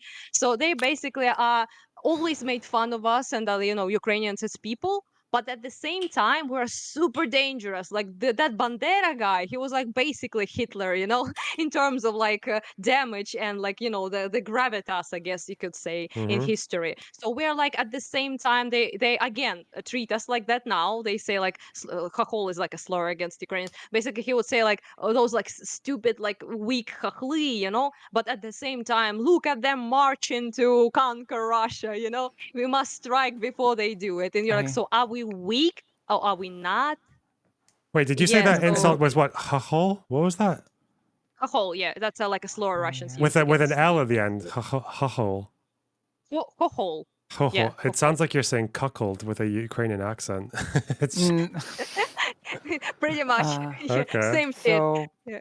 of course the whole week thing is pretty silly historically if we like go to the of course it's a very big simplification to say that, but I think it's not unfair to include in Ukrainian historiography the history of the Zaporozhian Cossacks. And when you Mm. Mm, introduce that important part of Ukrainian history, it becomes suddenly extremely silly to frame Ukrainian yeah, people as weak that's true. or anything of the like, right? They actually So, did that when I was at school. We had this extremely pro-Russian history teacher. So she was like full on like Vatnik, that lady. And she was like, those like Zaporozhye Kazaki, they were like alcoholics and drunkards and thieves. And I was like, huh? It's a common Russian narrative apparently. But I was like, well, they didn't drink. It was again, prohibited in Mm. Zaporizhzhia Sich. well, And I it was like, was what the okay. It fuck? was like that. Okay, so this is like a book. It's like Yeah, I know your books. I do, yeah, I You do showed me your disagree book, with it in Flexin. some parts because it's but Yeah. basically when it comes to the Cossacks, and I read it in a few other, like they did like to drink, but and Not it's an when it's important but yeah. when it came to military action, when it came to doing Yeah, it was dry, anything, yeah. then it was just prohibited, as you said. Mm. Drinking did happen in free time, Obviously, they're Ukrainians, like yeah, in Of free course it time, of happened. course, but when Yeah. it came to Yeah. wartime, they became quite the disciplined unit. Actually, they Mhm. became a force to be reckoned with, which the Ottoman Empire can attest to, which if it Yep. existed, but Mhm. yeah, But it's yeah, like not to mention the fact and that they were treated like she basically tried to paint them as like the silly yeah, drunkards who didn't know what they and were doing. it is an important thing to note that, and I don't disagree with this. Like when the Polish-Lithuanian Commonwealth tried to form the Polish-Lithuanian-Ruthenian Commonwealth, it is important to note that the the Cossacks, which would have been the military arm of the newly formed Ruthenian Mhm. duchy, without them, the Polish-Lithuanian Commonwealth became crippled, basically. They were an Mhm. important part of the whole military might of the Commonwealth as a whole because they had units that complemented, like the Cossacks lacked certain types of units like the cavalry, etc. But the Cossacks had excellent riflemen, excellent cannons, and those things complemented each other perfectly. And the the lack of Cossacks caused, for example, the Polish-Lithuanian Commonwealth to become crippled irreparably, as Yep. historians say. So, I so think we can much all agree they for, were badass. yeah, of course, of course. Yeah, but basically, is this thing about the enemy is weak and strong also applies to the West, I think, very much when it comes to Russian rhetoric against the West, Mm-hmm. because it's like weak LGBT, like non-binary trans degenerates. I apologize, Lucy, but that's what they say. Yeah, so there's like this thing. So they're like not even men. They're like feeble, but at the same time they're like coming to get us. NATO is coming to get us, and like America is going to march and destroy Russia, right? So at the same time they're like incapable because they're like degenerate and feminized, but at the same time they're like very strong and very capable and are trying to destroy Russia. So Yeah. again, like both at the same time. They did the same thing with Chechens, I think, with Chechene. Mm-hmm. They also called them Oh, like like barbarian, like uneducated, like stupid-minded, like barbarians. But at the same time, they were like barbarians who were like strong and brutal, that who would like rape and slaughter Russian people. So it's like at the same time again. also, Yes, this might fits be a like with weird, a it bunch of might be a stuff. very weird insert. I've been meaning to tell you this at some point, and now is as good chance as any. I've noticed in Poland ever since the invasion started that there also has been a pretty big influx of uh, a lot of. I'm not sure if it's correlated and related. That heard there have been a lot of new businesses of Georgian origin opening in Poland ever since the Mm. war started, which I found to be interesting as well. I'm not Yeah, sure that's if it's you mean like now after 22 or. yeah, like Hmm. started like traditional Georgian cuisine, traditional Georgian this, traditional Georgian that in Poland Well, in lucky you, Warsaw. it's pretty good Mm-hmm. in terms of food. Yeah, I grew up Yeah. on that So shit I've because my been parents are wondering from if it's Georgia. just Georgians trying to also get away from Russia, to be honest. I've been thinking, but maybe it's a Maybe, I don't far-fetched know. theory. Because Yeah, Georgia, as we know, has also been screwed a lot yeah, that's true. hard. Georgian Probably Next, some dumplings. next. Vika. Georgian dumplings are the best dumplings. I think it's called Oh, Hinkali, you mean? khinkali. Yeah, yeah. Yes, fuck yes, they're so good. Yeah, I had yeah, a bunch of anyhow. those in Hype enough. fucking Yeah, Riga. Yeah, couldn't get enough of the khinkali. taste. Yeah, Yeah, they're very good. they're Yeah. better than Anyway, zeppelins. Zeppelins are weird. They're just too carby. Anyway, okay. It's a matter of taste. next. That's true. Um, okay, fuck. We're at 9. Pacifism is Nine, nine. Jesus Christ. Pacifism is trafficking with the enemy. For your fascism, there is no struggle for life, but rather life is lived for struggle. Oh, yes. Well, I this mean, we have the conflict that's going on right now to illustrate it. So, all the people Yeah. that yeah. said there shouldn't be war just ended up in jail, and from jail, they were drafted to the armies. Whoa. Yep. Yep. And also like there's like idea about the struggle itself. I think it also like kind of applies to Soviet Union as well, not just like today, but there's like this idea just that like the struggle itself is like your life shouldn't be like easy. It should be like a do struggle you all the time. do you know the famous Soviet saying about war? Which one? Hmm. There's a bunch. We will Do we will tell. fight for peace even if there's not a rock left standing. Yeah, well, pretty much. Yeah, so you don't like need that like, luxury shit, Who needs it? Just live in constant struggle. That's what makes you Yeah, strong, it makes you noble. Yeah. Hmm. Suffering is based actually. That's basic pretty much Russia. Yeah, any next. Okay. Contempt for the weak. Elitism is a typical aspect of any reactionary ideology.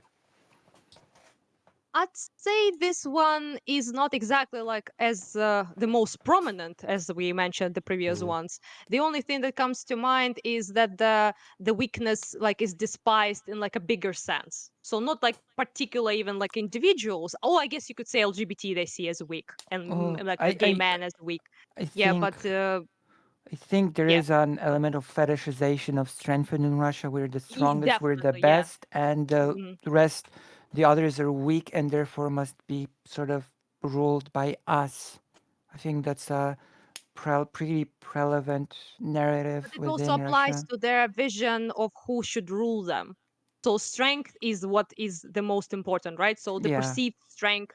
So, for example, why people, we talked about it before, why people are standing Wagner and Prigozhin, because Mm. most of them consider, oh, that's strength. That's like a show of strength, right? So Yeah. this is the unit that is feared around the world, that people are like afraid of, and it shows Russia as strong. Because if people perceive us as weak, they will like attack us, basically. I think So yeah, so for them, yeah, go on. I think this is where, where the essay definitely helps, because if you just looked at that point, the way it's written down there is like every conservative could be like, have a point of Yeah. fascism with that. But I think the difference is, I think in the essay, he talks about how when they say elitism, they mean like quite specifically like aristocratic and like militaristic elitism.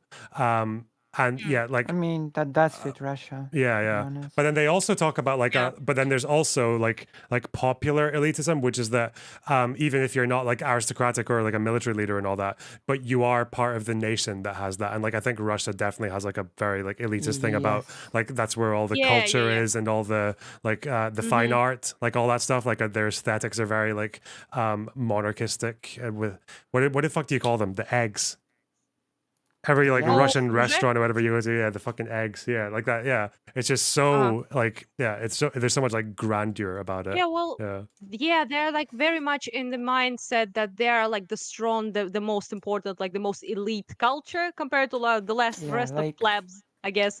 Yeah, so and there's Slavics, other people are rural, like uncultured, whereas Russia yeah, culture is great. All the great authors are Russian, all the great like painters are Russian, and they also are kind of culturally appropriated. I think I told you about that Londerbox when we first talked, I think. So Hmm. basically, they would like just literally steal like other people's like Ukrainian artists, Georgian Yeah. artists, like Greek artists. So people like, for example, like Aravazovsky, I told you about. He's actually Ivazyan. He's Armenian. Like most people don't know about it. For example, like Winji is a Ukrainian dude who was Greek ethnically, and he's like Russian painter for some reason, Russian artist. So yeah, so they would basically like, because only Russians could be great in comparison. yeah. We talked with Lucy about it actually, I think, when the famous picture about when like Soviets put their flag on Reichstag. We did talk, yeah. And yeah, so this is Hmm. And not, they were not Russians, they were like actually Ukrainians. Two of them were Ukrainians, one was Georgian.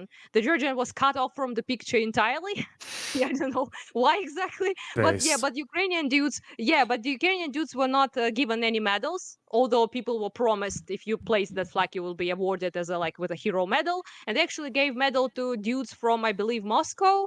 No, Russians anyhow, Russian surnames, and Russians from Russia, exactly. So they were never on that roof even. But they were awarded because they couldn't allow Ukrainians or Georgians to be above Russia. yeah, So there's that. Is this pronounced Fabergé, the eggs? Yeah, Fabergé egg. Yeah. exactly. Gotcha. Yeah, good Nice. job. which is Thanks. interesting considering how the USSR was supposed to be like an above nation Hmm. place, but Well, they, it wasn't. Yeah, yeah, it we know it. wasn't. Yeah.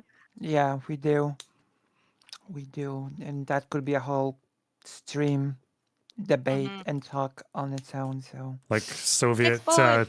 that's Soviet gonna be a whole chauvinism. topic on Yeah. its own. Yeah, But it's the basically was Russians are above everyone. Everyone else is like yeah, subservient, basically pretty like the much. perfect Soviet citizen was basically Russian. Hmm. That's how it went. Yeah, it became kind of like an umbrella term in a way. So it's like not even like it's like you can part of Russian world basically. If you accept Russian identity, Yeah, so you speak Russian, you are part of Russian culture. You like hate and denounce your own culture, which was kind of like a demand, I guess you could say. And then you can be part of this great Russian people. like But they the would never Russian really treat you dream. as equal.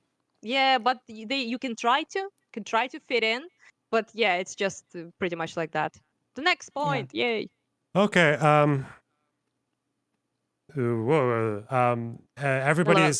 Everybody is educated to become a hero. In your fascist ideology, heroism is the norm. This cult of heroism is strictly linked with the cult of death.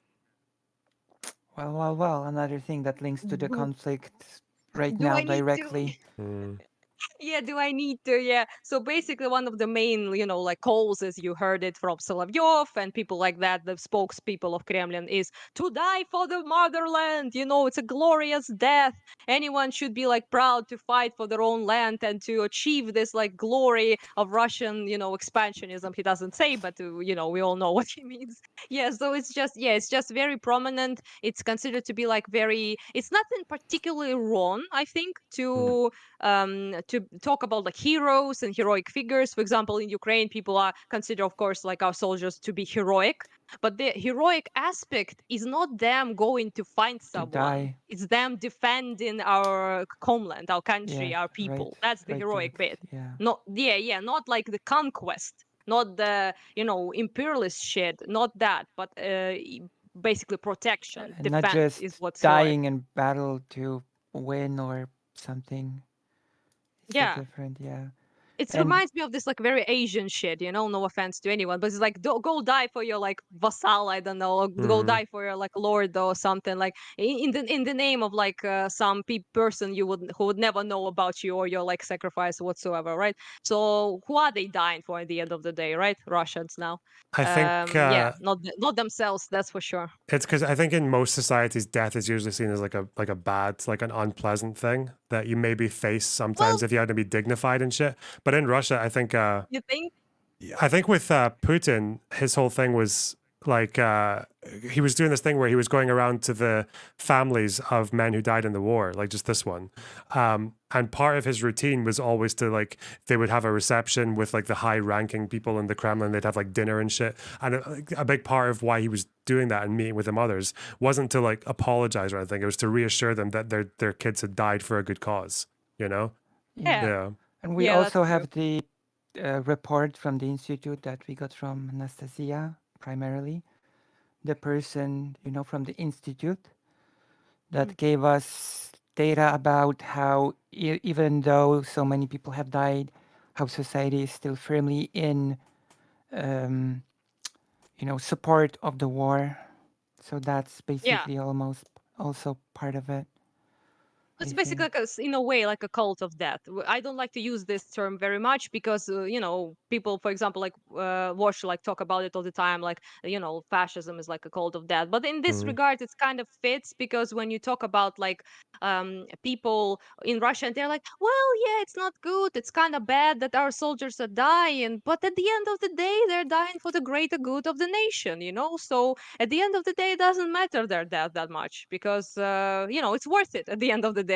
And you're like listening to it and you're like, what the fuck? Yeah, it's just I think it is what it is, I guess. there's like a really pathetic example of that in the Republican Party where the voters there was a documentary of voters who refused to take the vaccine and were in hospital, Yeah, and there are basically, these yeah. guys on ventilators barely able to put a sentence together without coughing, saying how proud they are that they stuck by their principles of freedom and like how they were like Yeah. I think Fuck, I seriously? think yeah. I I never seen think that. I think in And then defense it's of like Vosh, I Michael think died he is 5 days later and basically shit. Yeah. I think basically he is pointing to examples such as this when he says that fascism is a cult of death. Mhm.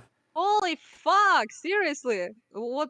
He was like dying and then like, oh, at least I'm not a sheep who got the vaccine, am I right? Yeah, yeah, Yeah. basically. So I think as again Oh. in defense of Vosh, I think he's pointing to things like that when he Was says I that. didn't mean that he's wrong on that. I was just saying he uses that point a lot, and I like don't think he always applies it in the best way, to be honest. But I'm not saying like it's not applicable We're to all fascists I we're think either. human. also like a good way to use it is I think people sometimes just use it like hyperbolically because Republican policies kill lots of people even if they're not like Yeah, a death Yeah, cult. Yeah.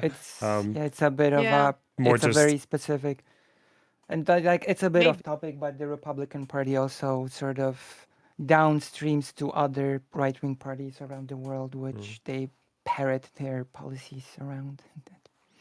That Yeah, becomes a next. mess. um, machismo and weaponry. Machismo implies Oh, both disdain for women and intolerance and condemnation of non-standard sexual habits from chastity to homosexuality. do Well, we need to? Uh, Do I we need mean, to? Like, I think all I really need to say is that Poland is the worst country in the entirety of the EU when it comes to LGBT, and people, as an argument to sort of stress this, say that Poland is moving in the direction of being like Russia, For sure. moving, Mm. just moving, even though it's the worst in the entirety of the EU. So that should give us like an image of how Russia operates when it comes to these things, you Well, know? where do I start, for fuck's sake? This is like their entire propaganda machine is pretty much built upon the disdain for LGBT. Yeah, Like it's like what they use as a red rag to, show to their people because they're afraid of it, and they're like very homophobic in like a traditional sense, I guess you could say, because they're like literally afraid of them. Okay, people not just hate them but afraid of them. They think they're like a disease basically. So yeah, so there's that, and it's very prominent. And also, not to even say alpha machismo, obviously, right? So they're like all of their like pro.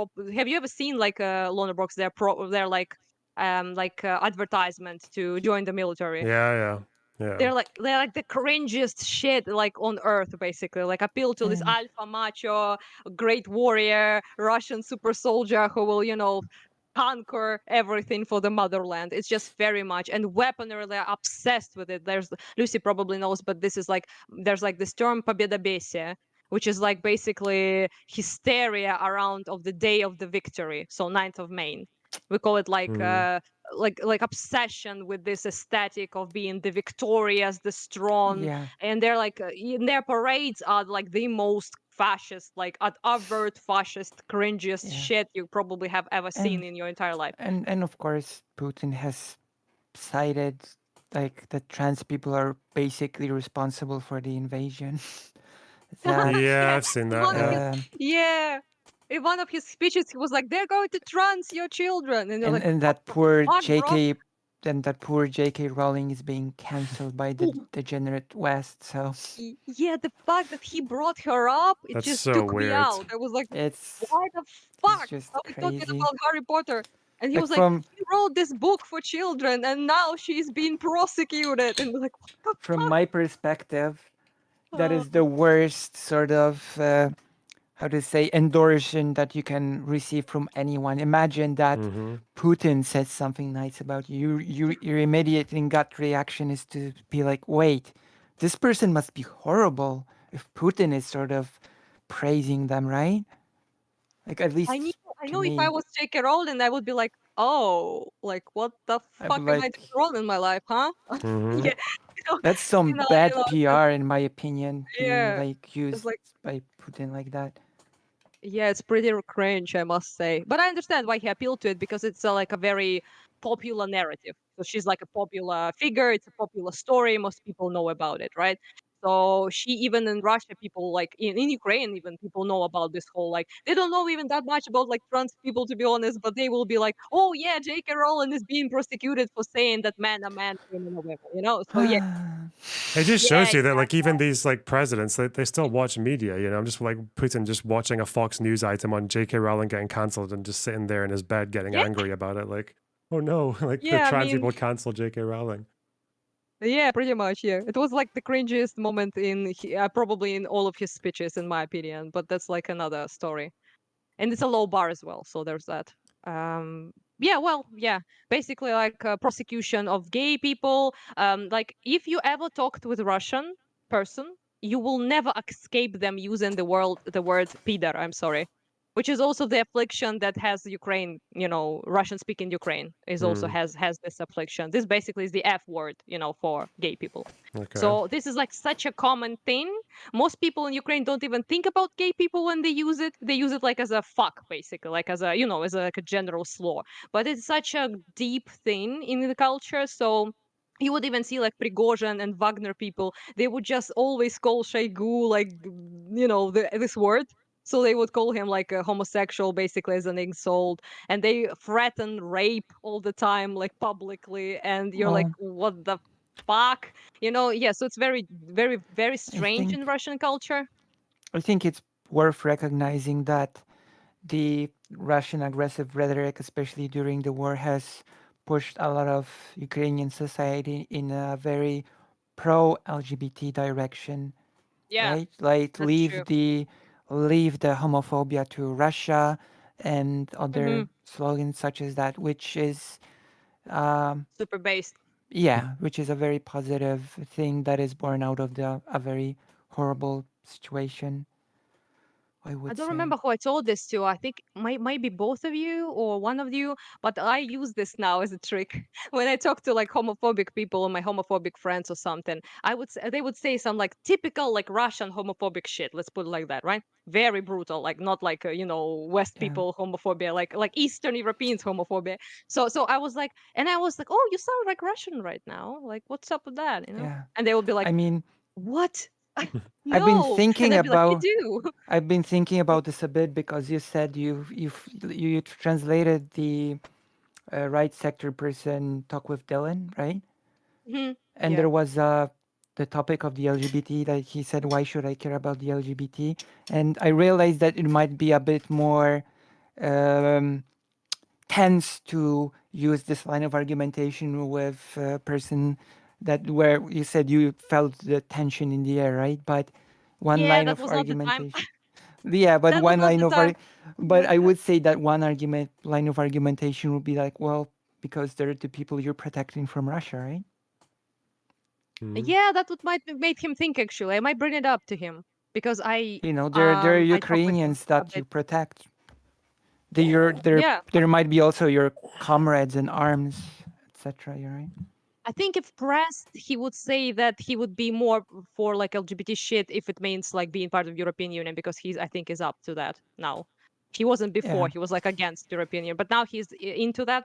So I think he would make this sorry to say, but this sacrifice, so to speak, if it means to being further away from Russia, which is pretty right. good. But overall, it works. People like are just so like disgusted with everything Russian right now, so Yeah. they see this like obsession with like. And my friend even who's pretty homophobic, he was like, you know what? I thought about it, and I really like have no idea why I'm so obsessed with this gay shit, like Wait, with but anal sex and stuff. didn't you say you were gay? Yeah, yeah, I'm bi, yeah. Yeah. So okay, I'm surprised a bit. Ah, yeah, it's just it was very, interesting. He's like pretty homophobic, and he was like very like he thought about it, and he was like, yeah, you know what? I actually think I think they icky like gay people are like gay men. He doesn't care about gay women, but that's like part of this alpha macho thing, obviously, right? Mhm. And he was like, gay men like are disgusting and shit, but at the end of the day, why I'm so concerned about them? It like doesn't have to do anything with me. And I was like, oh, that's a progress right there. Yeah, yeah. So I I was mean, pretty. that is a move in the Yeah. better direction. Yeah, definitely. Yeah, next, please. I'm probably going to hijack this one for a bit, but like selective populism.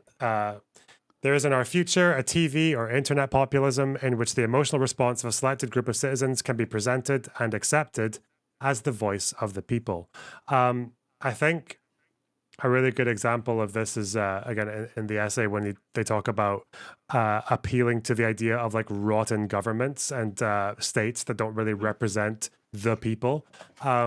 One person who did that quite effectively was Mussolini, who said that the Italian government was like a deaf and gloomy place, and he wanted to like transform it into this like grand representation of the masses, right? Like the state would be the state would be like the voice and the arm of the people.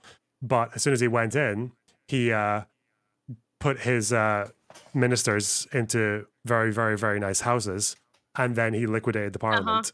So it makes me think of like Trump talking about I'm going to drain the swamp, and how the how the White House doesn't and the American government doesn't represent the people, but he comes in, appoints a bunch of like criminals and friends to high positions, and then gives tax cuts to the richest people in the country.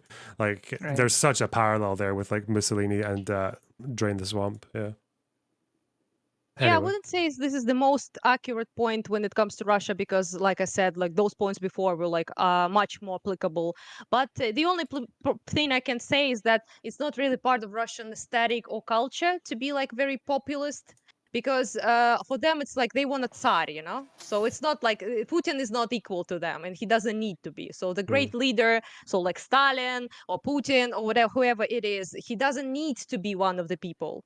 like at all. It's not what they, I guess you could say, what appeals to Russian people. So it's not exactly. But Prigozhin, for example, uses some leverage of that. He's like presents himself as one of the people, which is kind of weird because he's like rich as fuck dude with literal caves with gold in Africa. That he acquired by killing and massacring people in African countries, which is not your regular guy, I think. Yeah. Also, he was like a chef for Putin. That is the So again, nickname, yeah. The chef. yeah. So yeah, so he Putin's was chef.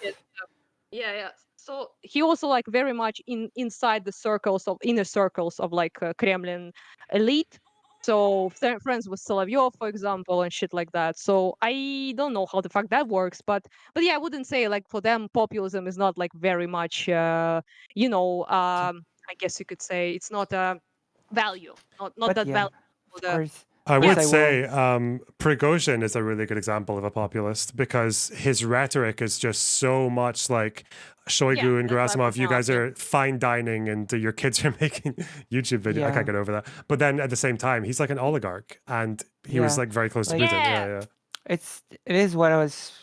It's a little bit of an insert, but it is important, as many people have pointed out, to remember that at the end of the day, it is basically an internal struggle, internal beef, so to speak, between the elites of Russia, and that all of them are pretty darn horrible, you know? Yeah, that's true. But yeah, like I said, Prigozhin does appeal to populist things, but it's like a Yeah. recent thing in Russia due to, I guess, this But dissatisfaction with how this like war is going. keep It in works. like because if like this is also a thing that has been pointed out, I'm sure at least in this region, that at the end of the day, he was doing the populist thing, but it was still firmly within the elite sphere. He didn't really want or oppose Address Putin Putin. himself in any way. He just wanted to, like, do the beef with the other people. So it's Actually, sort was of like talking for a while about like the Tsar is misled. He basically yeah, was saying like it's not Putin's fault. It's like the Russian people and our like great leader are being like misled, but those like yeah, Asian agents. He basically always appeals to Shoigu being from Tuva, which is I don't know what the fuck, but this like Russian racism, I guess. He will always like call him like names because he's Asian, basically, openly. I don't know, like it right, yeah. happens, like yeah. Yeah. Well, anyhow, the last bit is what's the last bit? Fascism speaks newspeak. All the Nazi or fascist schoolbooks made use of an impoverished vocabulary and an elementary syntax in order to limit the instruments for complex and critical reasoning. Well, I guess you could say it kind of works, but it's not like the most. They create new It's definitions, new names, shit like that, but it's not so like I would insert that a big part of this, because I going to. assume Oh, wait this 1 second. includes. Okay. I can still hear you. Yeah, should I speak or should I be Yeah. silent for? Right. So I would Yeah, say do that speak. I just need a to, do stuff. a big part of this point, if I understand it correctly, is the falsification of history. And that is a thing that Russia has done extensively, which also brings me back to the point of, the debate about Ribbentrop-Molotov Pact, that it was all good in service of buying time, which in Poland between 1945 or plus to to the end of the so-called Polish People's Republic, this topic was forbidden in history. It was forbidden Yeah. to teach that Poland was actually invaded by the USSR. So this sort of historical lying about history is very much a part of Russia and was part of the USSR. So I I think didn't know that's it a has to do with huge. falsification of history. If it does, then they do it all the time. It's just not Yeah, even a joke. yes. It's like a part of the narrative of what Russia is, was, and will be, I guess. I always the whole thing about buying time. I don't even I've struggled to find this, but I'm trying to find like a chart just showing like what was Russia's military strength like in 1939 versus 41, because I don't think it even grew that much. I mean, they went into Finland and lost a bunch of people. Well, Their 5-year plans were interestingly, like 10 years earlier. So interestingly enough, a big reason why Russia or the USSR did so bad when Germany attacked, because Stalin had just done the purge of all the higher ups in the army, right? Like the army lacked generals and high officers because Stalin did his thing and they were just erased. So if the USSR was seeing the invasion of Germany as something inevitable and something that they just needed to prepare for, then purging like all of your higher officers and generals from the army was a pretty weird move as preparation. yeah, it's almost as if you were unpreparing rather than preparing. Yeah.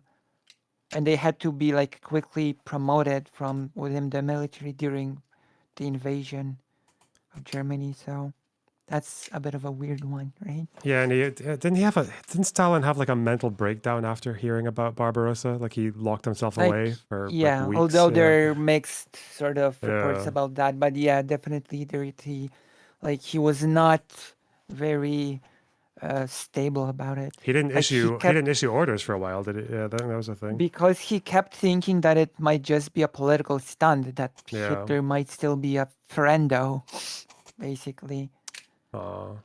It's a shame, right? Sorry, my Because computer was because just, Did you hear all of that?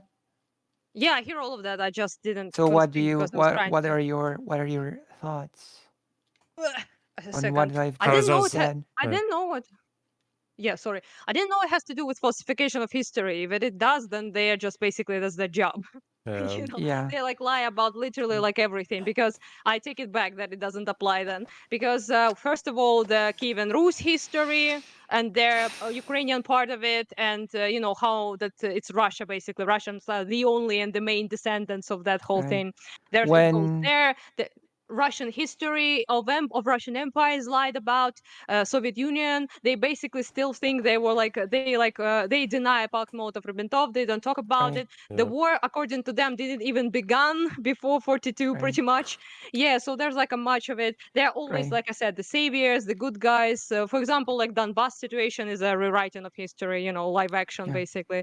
Yeah, so a And lot of that, yeah. if I could insert myself a bit into Yeah. the Kiev Rush, because that's a thing that a lot of countries do, which is a huge mistake, like talking about Russians or Ukrainians as we understand them now when it comes to history, like the Kiev Rush, when Russians and Ukrainians as like a national identity didn't really exist back then, you know?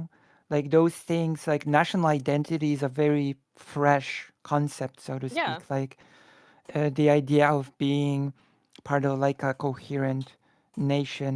And of course, Ukrainians did exist before that as an ethnic group within Ukraine, as a place, but it was a bit different from the Ukrainian national identity. Same with Yeah, but Poland, same with all other groups, of yeah, course. but you can say that like literally about anyone, like Yeah, culture. yeah, This is of course. just, Yeah, yeah, yeah. that For that is example, yeah, of course.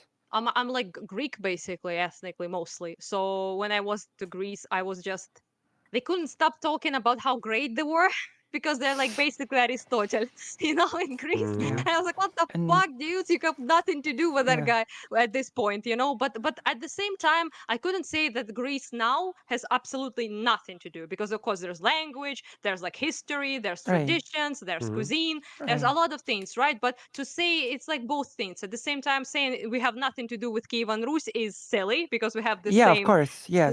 capital, the same like Yes. even currency, the same like literally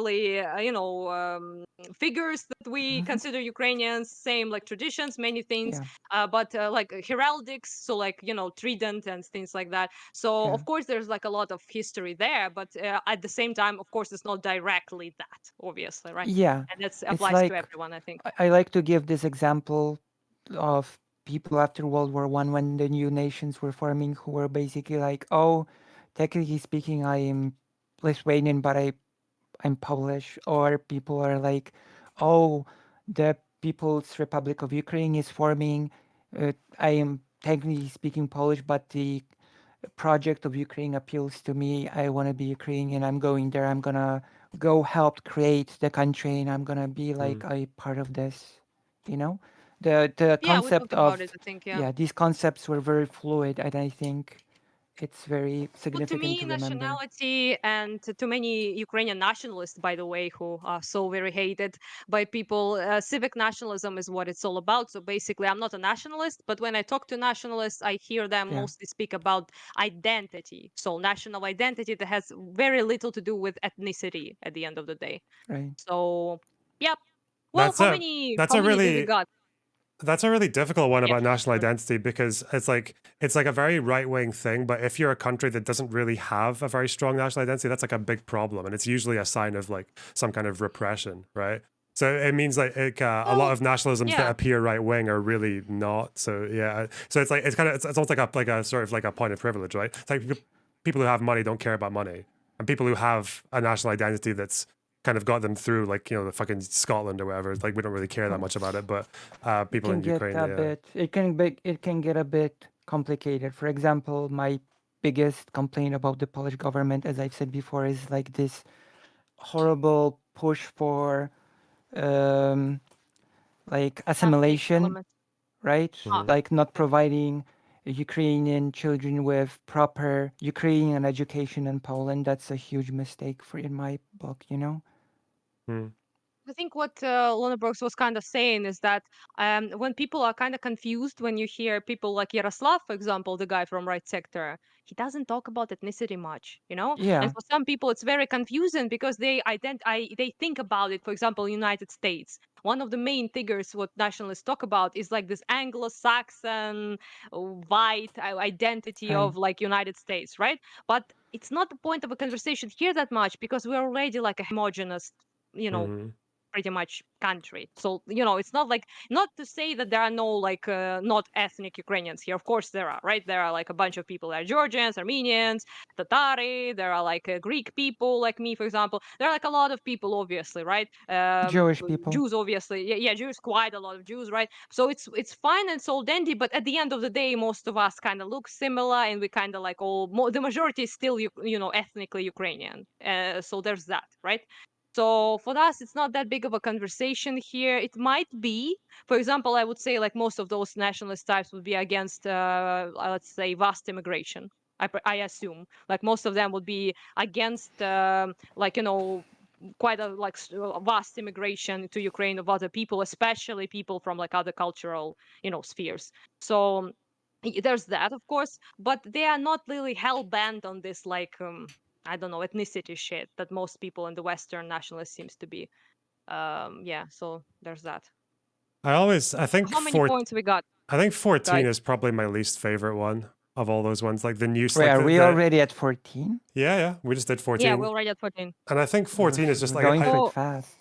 yeah, I'm just not a big fan of 14 because like that whole thing about impoverished vocabulary and elementary syntax, like yeah, I feel like every populist does that. Like left-wing populists do that.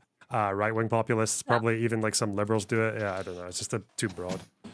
Well, Anyway. I think I know what the 14 point means, actually. If I could, if you could read it, I think I know what it sort of is talking about. Well, the impoverished It's vocabulary and elementary syntax, like that one. Yeah, I think Yeah. if you could reread it. all I'll, fascism speaks new wait, speak. I am it's reading all it. that Yeah. is the thing that you said. That's the whole point. There's nothing else.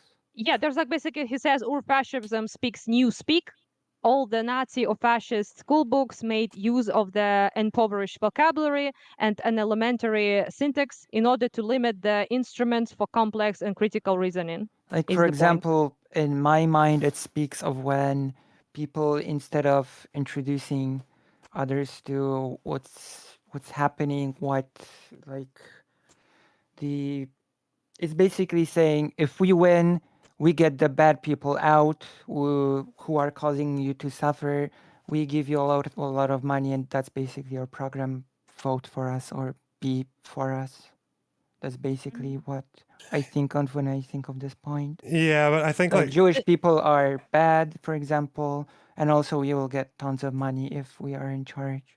I think the problem is that like I agree with it. I just think I think it applies quite a lot to a lot of like populist left wingers as Yeah, well, that's true. Yeah. because like especially with the whole thought terminating thing and like it's more like vulgar Marxism that just kind of like everything's just down to like either like worker or bourgeois, and then you get into like all these like very very loosely used Right, words like but every like it's I like would colonizer and all that shit. Yeah, but I would sort of agree that It's a bit of a new even that actually. goes into some level of analysis that usually far right populists don't.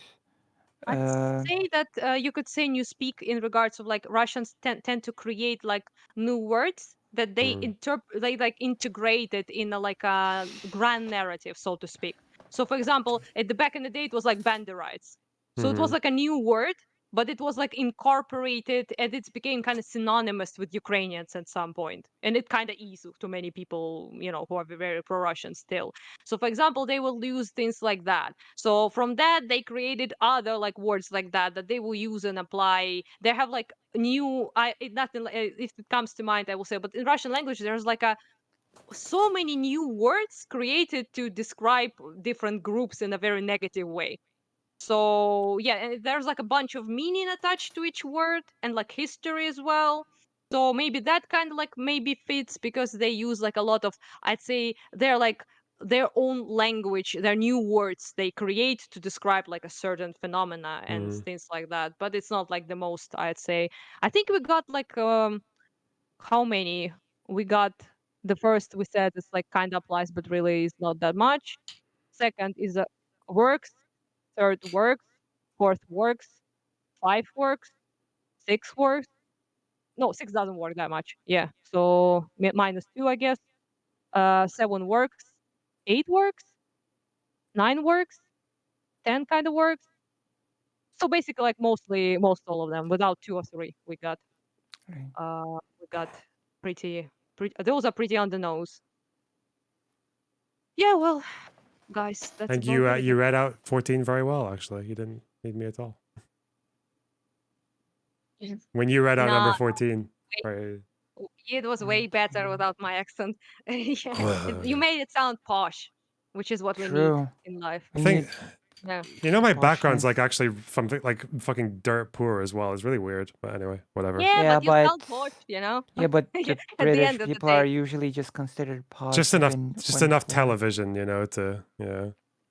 I The mean, problem is if being it doesn't Scottish really is matter. if I used my like organic accent from when I was a kid and shit, like no one would understand what I'm saying. That's a big problem as well. You should Oh, try it now. I can't. I've I like lost it. Scottish It'll happen accent. one day, but it's not I happening think it's now. cute. Okay. Aye. Yeah, Aye. yeah, I do actually. Many actors like I watch like a bunch of like Scottish stuff. I, for example, really like Trainspotting.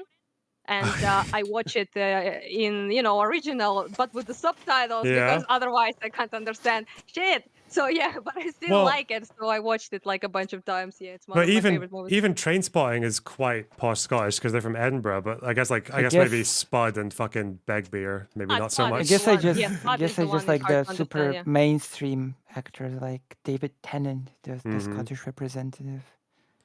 Have you Yeah, ever? Ewan McGregor I can understand, but Yeah. like the guy who plays Spud is very hard. And Have yeah, I ever? Have you ever seen a Ewan show McGregor, I called? think, right? Yeah. Have you ever seen a show called Burniston? No. That's like the most authentic Scottish accent. Wow. How's I'll it have to called send you again? something one day. Burnistoun.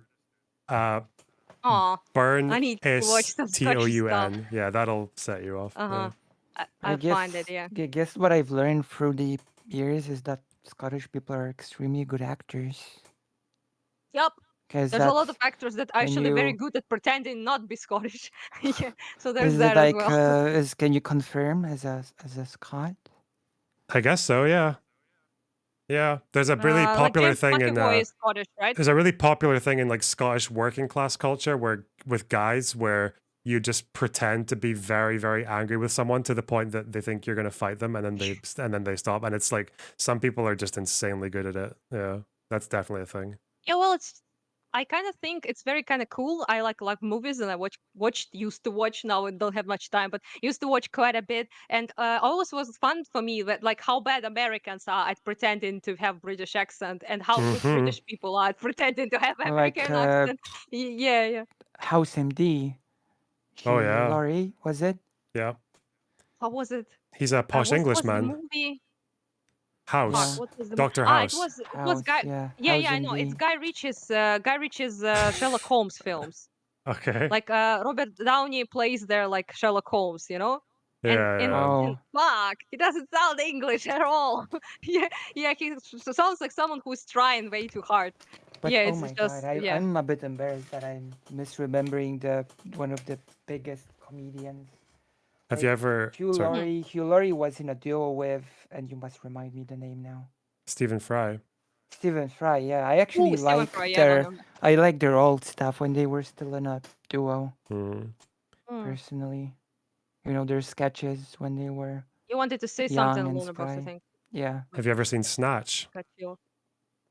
No. It's the Guy Ritchie Okay. film where What's that? Brad Pitt played an Irish traveler fighter, Oh no, and I'm not gonna watch he that. does a so everyone gonna else be in it. awful. Everyone else in it is like London geezers. But yeah, no, Brad Uh-huh. Pitt actually does a really good job at playing an Irish traveler. Like his accent Oh is yeah, he yeah, does. it's very funny. Yeah, I'll fight you for it. I mean, I saw like some movies, like I said, when like American actors were trying to do an accent, it was bad. And sometimes it's like English or like you know, Irish or Scottish people. They're like so good at like hiding their Well, accent. It's I pretty. was supposed to have a debate with Chad Logic about the Travelers. I can't imagine With Chat why. Logic Oh no. about the Yeah, movie, because of his video on, yeah, on the Oh, topic. can I give you some British insults that you can just sneak into him throughout the debate? Yes, please. Okay.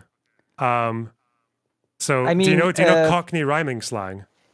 No. So so in London they have like you do rhyming slang. So bees is like money because it's bees and honey for money, right? So if you were like, God damn it, Chud, they don't these travelers, they don't have any fucking bees. Just say shit like that, you know? Or apples for stairs, apples and stairs. They need to climb the social ladder. They're struggling to get up the apples. If you just throw shit like that in, or there's Tadger. A Tadger is just like an asshole in Scottish. Or But the context of the whole thing is that basically I made fun of him in a video and I just sort of parodied his voice, and he sort of made a video about me, and he thought he had like a lol cow type of person on his hands with me. And then he sort of invited me to talk, and then he sort of in the middle of the talk realized that's not really what he's gonna get. And then he said, "Well, we should talk in a week. We should talk in a week. We should, we should have a discussion about the grievances you have with me in a week. Let's talk about the whole travelers thing." And then it just never materialized. You know how some people watch like trashy, like how to say it, like real like talk shows, not talk shows, but reality TV. Oh right, reality TV shit like that, right? That's how I watch Chad. He's like a guilty pleasure, basically. Right.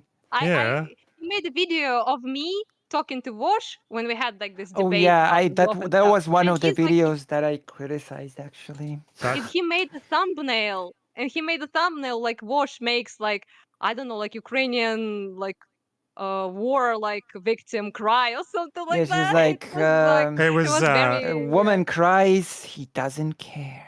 it was was oh, it that. Voss makes woman cry, was keeps fun, on actually. Yeah, debating. he doesn't keep on debating. Yeah, That's exactly. so funny. And I was like that. They're like on the picture, like oh, like that. It was It's like doesn't care. I even made a parody thumbnail of this. Like it was something like Polish person makes him cry, doesn't care, continues to debate. I actually made a tweet. I think about it. I said like this thumbnail made me cry or something like that. Yeah. But yeah, we did have a strange little thing with Chad Logic. Yeah, that did well, happen. guys, I gotta go. It was, cool to join in. Thank you for letting me in. Thank I you. gotta go do the, the important shit right now. Not that talking to you is not important. It's very important, obviously, right? But there are Yeah, but priorities, and the freedom of Ukraine, I yeah. would say, trumps a nice talking on the internet. Yeah, seems to be important somewhat. Yeah. Yeah. Yeah. Anyhow, yeah. Bye bye. Talks to you sometime soon, maybe. Mm-hmm. Love it. So yeah, it's Hmm. maybe once Chad Logic watches our heated debate today, his interest will peak again. Yeah. What are you trying to? Have you been trying to chase him up for a debate? Ah, thank you, thank you. Chase him? Not really. No. Okay. Well, Like I'm not gonna force it. If he just avoids it, then I'm just gonna, yeah. If you maybe drop him a message, he probably will. I can give you a list of British insults that you can call him Okay. to get his Cool. attention. You could try calling him. I'll just type them to you. You could try calling him a walloper. You could try calling him a tadger, or a rock. Some of these are Scottish, but rocket snapper. That's a good one as well. What? These all Rocket just mean snapper. like they all just mean like asshole or degenerate or whatever, like just a Sounds shithead. like whippersnapper. Yeah, it is, yeah. But rocket snappers more like rocket snappers are just like very, very usually quite deprived and just like troublemaking kids. That's a rocket snapper. Tosser, that's a good one. Yeah. Porky pies for lies. Bellend. Yeah, we'll see. We'll see if it even will happen. Okay, if you leak Because that DM there and make me look like an asshole, like I'm just calling you names, that would be really funny. Anyway, but honestly, it's like just yeah, basically Chad Logic thought that he'd have a all cow to milk, and then it just didn't, and I disappointed him in that regard. damn, shots fired. Yeah. Well, what other plans do you have for your streaming video career in the near future? Today, Oh, just near career future. in Yeah, yeah. general. Well, I mainly do history stuff and political commentary and video games. There's a combination that I do. Hmm. Maybe languages as well. I will do. So Cool. that's like a my main specialization is the Polish-Lithuanian Commonwealth period. Mhm. But I'm probably going to go into other ones as well since there's a lot of books here on basically everything. And I strangely keep receiving more because they were sent to my father and he died of COVID in 2020. But the books are still being sent to him post mortem. Oh, Yeah, I've received quite a few boxes with books for him, even though he has been dead. yeah, that must be. Sorry, I don't know what to say to that. Yeah. Yeah, it's like it's a situation, but Mm. I do appreciate the books, especially since some of them are like from the topics, like some of them like were on Ukraine. I think one of them was again a collection of sources on how the USSR purged people in the former eastern parts of Poland, and it's also done with the cooperation of the Ukrainian government. Okay. Oh, did not know that. Well, yeah, that's definitely something that no one else talks about, so that's cool. So Yeah. Cool. if I could, yeah. All right. So I guess we had everything for today. We had a talk, we had a heated debate, we had a Or incredibly three-way heated. collab. Yeah. That was So yeah. we've done it all. Quite a successful stream. If you do you want to shout out your channel? Or? Yes, I am Lucy Hazeh. I can even Spelled give you Hayes, H-A-Z-E. Yeah. yeah, can even give you like the YouTube link. Also Okay. have a White Forest page. Oh, I'm a White Forester. That's right. cool. Where are you as an individual? Here. I'm gonna send it to you individually. Okay. And also the White Forest thing as well. So yes, history, video games, politics. I'm probably gonna add languages to that as well. I did a Japanese lesson on one stream once, but there were not many people. So maybe if I do it again now, there will be more takers. Yeah, who knows? Yeah, cool. I think my next thing is to watch a Tim Pool debate, so I'll probably jump off and do that now. All right. But I'm probably gonna play FF16. Yes. good. No, I was going to say it was just nice talking to you, and if Thank there's you. anything else you wanted to go on stream about, you can just let me know because I'm usually up for chatting. Okay. All right. Then I'll see you. Yeah. Take care then. Bye bye. Bye bye. Now I'm gonna. Okay. That was a lot of social battery. It was good though. Whoa. It's more my fucking back is a bit sore from sitting in that position for so long, more than anything else. Not like wasn't bored or anything. That was an awesome segment. Oh.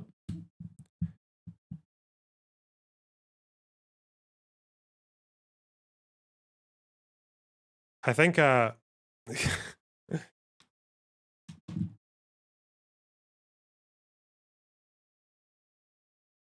what kind of chair do you have? That's a good chair.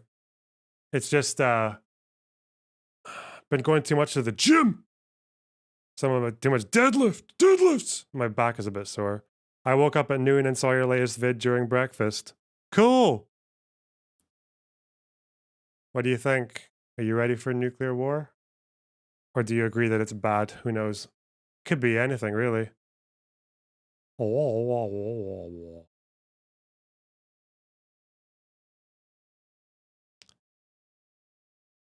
Still can't do a fucking push-up though. Shut up. Stop. Someone DM'd me this during the talk. And where is it? I remembered who this person was like a little bit.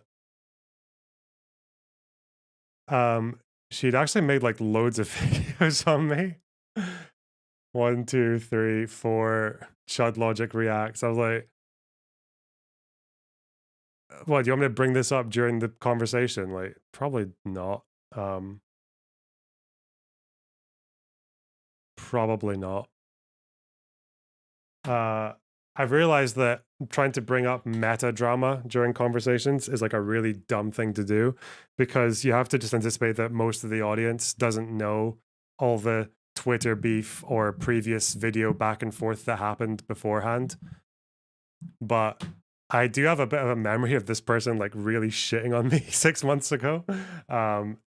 But yeah, I'm not exactly like a grudge holder, so you know.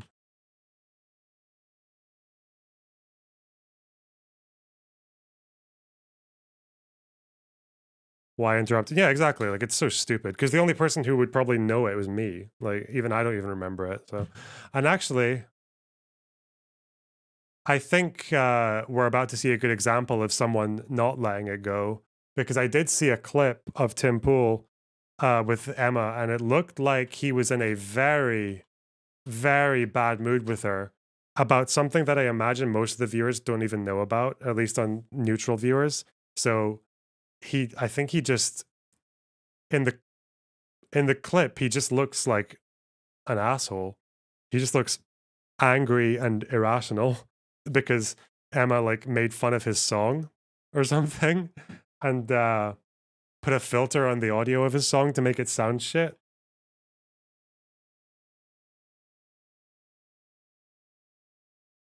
Which is a dick move, but again, it's like you can't just bring it up 6 months later in a conversation that like most people in the audience haven't seen, and you're just sitting there like, do you remember that time 6 months ago where you bad faith? Blah, blah, blah, blah, blah. Like you just look. There's no way to, you know, you can't be fucking reviving that shit on the spot. Like when the moment passes, it passes, and that's just science. Okay, that's just science. It's just because their audio is bad. There can be a million reasons why a filter or like might go on a thing that's not necessarily like intentional or malicious or but yeah, of course, yeah. Who knows?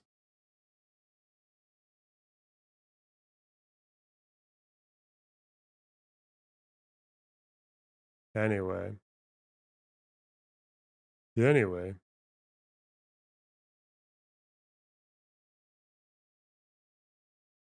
Hmm.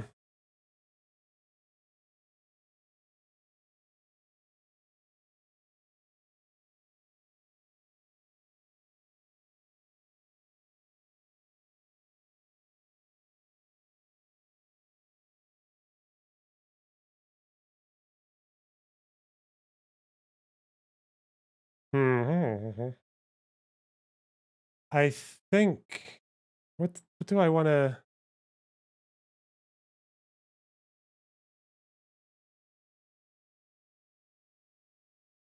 think I really need a what was I thinking?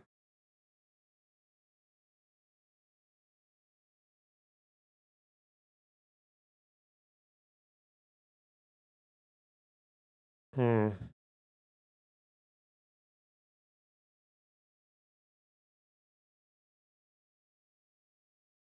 Whoa, chat's moving quite fast. What the fuck are people? Sorry. Okay, I need to. Ugh! I need to. Why am I so indecisive? What the fuck? I need to go to the bathroom, is what I need to do first. Holy shit. And then we're gonna watch Dim Tool and Emma Vigeland. Eh, get it together, you fucking rockets. That true. That is literally me. Okay, I'm gonna go to the bathroom and then we're gonna watch this thing. Okay. Chat, if you feel like you've lost something from your Twitch sub and you really want to get it back, is just become a member of this channel, right? Become a member of this YouTube channel because we're going to do most of our content streams. Go for it. Go. Also, you can super chat. All right. Eco-fash arguments. What the? All right. Oh, yeah. AJW was on this as well. This might be a good thing. Okay. I'm going to get a drink and I'm going to go to the bathroom and then we're going to do the Tim Pool. Okay. Let's go. All right.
Okay. Let's get more fucking excitable. Ugh. Let's go. I need to change the stream title. Whoa. Where are you? Where are you?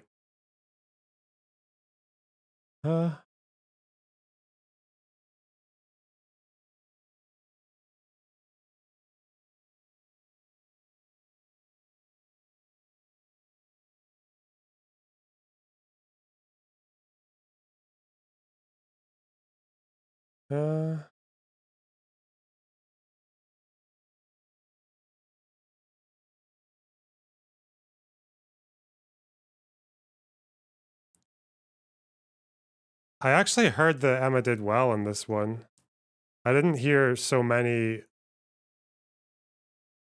mean comments about this one compared to like the Lance or even the Matt Binder one, to be honest. Okay, cool. Also, guys, if you live in the UK, I don't know if they do this anywhere else. They probably do. I've recently been eating this like Moorish. It's called Moorish smoked hummus. Moorish, like fucking Moors. I didn't even know the Moors had their own, but it's just so good. It's so distinct. I didn't even really need the olive oil because it's like smoky and shit. But it's like, it's so good. I don't understand. Anyway, Tim Pool. I'm huge. Wow. All right. Tim Pool versus Emma. Is it Vigeland or Emma? And also AJW is there as well. Okay. Banger. I'm back. He's back. First thing I want to say is thank you to Jack Posobiec and Seamus Coughlin for guest hosting Timcast IRL while I was out. Where's the... Okay. I wasn't not, in fact, dead. I just lost my voice, and that really sucked. I think on Sunday I was kind of sick, and it sucked, so I just hung out and was playing video games all day. But then Monday I was talking like this, and then I figured I'd be fine by Tuesday, and then come Wednesday morning when I still couldn't talk, we were like, we need to call in the big guns, so we reached out to some people to see if they would guest host for us, and we got some people. We got Jack and Seamus, so thank you all for that. This is the first The Culture War podcast we're doing live, as we're now getting into the purpose for what this show is. When we do shows on Timcast IRL at 8 or so p.m., we'll often have people come in who are either disagree with us on certain issues, and or that's primarily it. When they do, the show transforms from topical news into political and cultural debate. And so we decided we need to make a specific show that just handles those conversations and expands upon them so that we can actually get to the core of what people think, feel, why they want certain policies and why they don't. And a topical news show doesn't really work for that. So Friday mornings, here's what we're going to do. And we were posting this at 1 p.m. Before, but now we'll probably end up doing it live just because. So without further ado, without wasting any of your time, we've got two awesome guests. Sean, do you want to introduce yourself first? Oh, I'm Sean Fitzgerald. I do YouTube at The Actual Justice Warrior. I cover primarily criminal justice related issues, and I'm happy to be here for your maiden live voyage of the Culture War. And Emma, would you like to introduce yourself? Yeah, I'm Emma Vigeland. I'm the co-host of the Majority Report. Thanks so much, Tim, for having me on. I know that it was a little dicey with you and Sam in terms of him coming on, but I'm happy. I'm happy that you had me on. Oh, absolutely! I'm glad you came. Yeah, and it's. I just want to clear this up because I know that you didn't want to have Sam on because you called him a grifter, right? Yeah. And part of the reason that you called him that is because you said that. We put your song through a filter on our show. And I just want you to know, I was hosting that day. We don't have the technology to do that. So I did not do that. So there you go. You definitely have you just get a plugin. Of course you would have the technology to do that. You just get a Reaper plugin. Well, okay. Yeah, it was like that up for you. The song. So that specific issue was the song we put out, played on your show, had like the mids ripped out of it. We don't have the technological ability to do that. We're just a bunch of leftists with like a soundboard. I promise you, nothing was intentional. You don't have Audacity? It's free. Well, no. The issue here is likely I don't really know. I don't know anything about. If you don't have proper ingestion, then like the audio is going through a TV or something, it's going to sound really bad. Right. So if we were to like play music on the TV and then Bro, it's so funny that it goes to show you that validation really has to come from within, doesn't it? Because you can literally have the biggest. I think Tim Pool is almost one of the most successful people in the world at what he does, right? YouTube, politics, podcaster, whatever. The song that he did, like, this was his first release, and it got nearly 2 million views. And like, even here, most people liked it, you know? But it's still like a problem that Majority Report may or may not have put it through a filter. Fucking hell. It's got a security comes from within, guys. At the end of the day, no one else is going to fix your brain. If you can't go to bed at night thinking, yeah, I'm all right, don't fucking go around looking for other people to fill that void for you, okay? Because you give them a lot of power, as it clearly demonstrated. And no amount of validation will undo the pain when one person says something mean to you. Clearly. put the mics up to it, everything would be ripped out from it. And then if we were to say, listen how bad this sounds, it's misleading the average person into thinking that that's what the song sounds like. When it but I played that, and look, I mean, we're here to have a great discussion, I think. But it's interesting that even though I played it, that was your justification for calling Sam a grifter. It's not, though. The issue with Sam was that I put out a tweet where I said, we try to invite people on the left all the time. They always say no. And then Sam tweeted, challenge accepted, or something to that effect, like, I'll come on. And I was like, oh, this is great, because, you know, Sam was actually the first person to ever shout me out ever in my career. Yeah. Praising me. And so I said, we will cover travel and accommodation. We'll fly you out. We'll take care of everything. Let me know what day works for you. And he said something like the 13th. And I was like, this is fantastic. And then he DM'd me and was like, I'm not coming on your show. And I was like, yeah, it was because of COVID restrictions. I've seen the DMs. I told him he should put it on. I've told him he should put it on Twitter, but he's too good of a guy. I mean, maybe. Well, no, I published all the DMs. Yeah. Because then what he did was, he then it's mostly water under the bridge, but he made some comment about me backing out or something, and I was like, what are you talking about? Like, and then I messaged him. I was like, are you kidding, dude? Like, we're gonna pay for everything. And then he was just like, no, I'm not doing it. Are you crazy? Well, then just do it. Like, I mean, I'm sure he'd be down to come down soon, and you guys could actually hash it out. Well, the issue has expanded more than that. I mean, so at the same time, there was Hassan Piker, who also responded to my tweet, and he said, I'd love to come. And I said, when can you come? And he said, let's figure out a date. And so I DM'd him, and he said, I got to be honest, I'm actually concerned about COVID. And I said, totally get it. No worries, man. Thanks for reaching out. And that was the end of it. Sam, however, used it on like a video and then started tweeting about it because it was drumming up a whole bunch of clicks and views.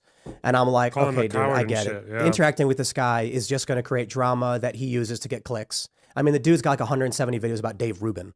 Yeah, we do cover that. I mean, I think part of what we do is we try to respond to some of the right-wing ecosystem on the internet because there's a vacuum truly left. You guys have a lot more money than the left-wing media space. We just try to combat it a little bit. I think the issue with that, I can understand why you'd say that, but it looks like this is a great way to kick off the show, actually, like the start of the culture war. I actually don't think that whatever this space has more money, because this is a fractured independent space of varying ideologies. Tim, I'm in your compound right now. Yeah, I'm rich. What does I live in a one-bedroom. I mean, how did you get rich? I started a website, took memberships, sold ads on videos. Yeah, but the reason that you get ads and that we don't is because you more adequately serve capitalism and we challenge it. Oh my God. We get our ads pulled. What do you mean? There's whole organizations dedicated to getting all of our ads removed. Right, but the proof is in the pudding and where I'm sitting right now. So this is memberships. This is almost entirely because people pay to become members of our websites. You know, if the Majority Report, you guys have been around a lot longer than I have. the inability to provide a product to a customer does not mean that one political faction has more or is granted more because. How is Hassan the biggest political streamer then? Like live streamer? Is it because he serves capitalism? With his consumption habits. Ooh, that's what you'd say, isn't it? Because of capitalism or anything like that.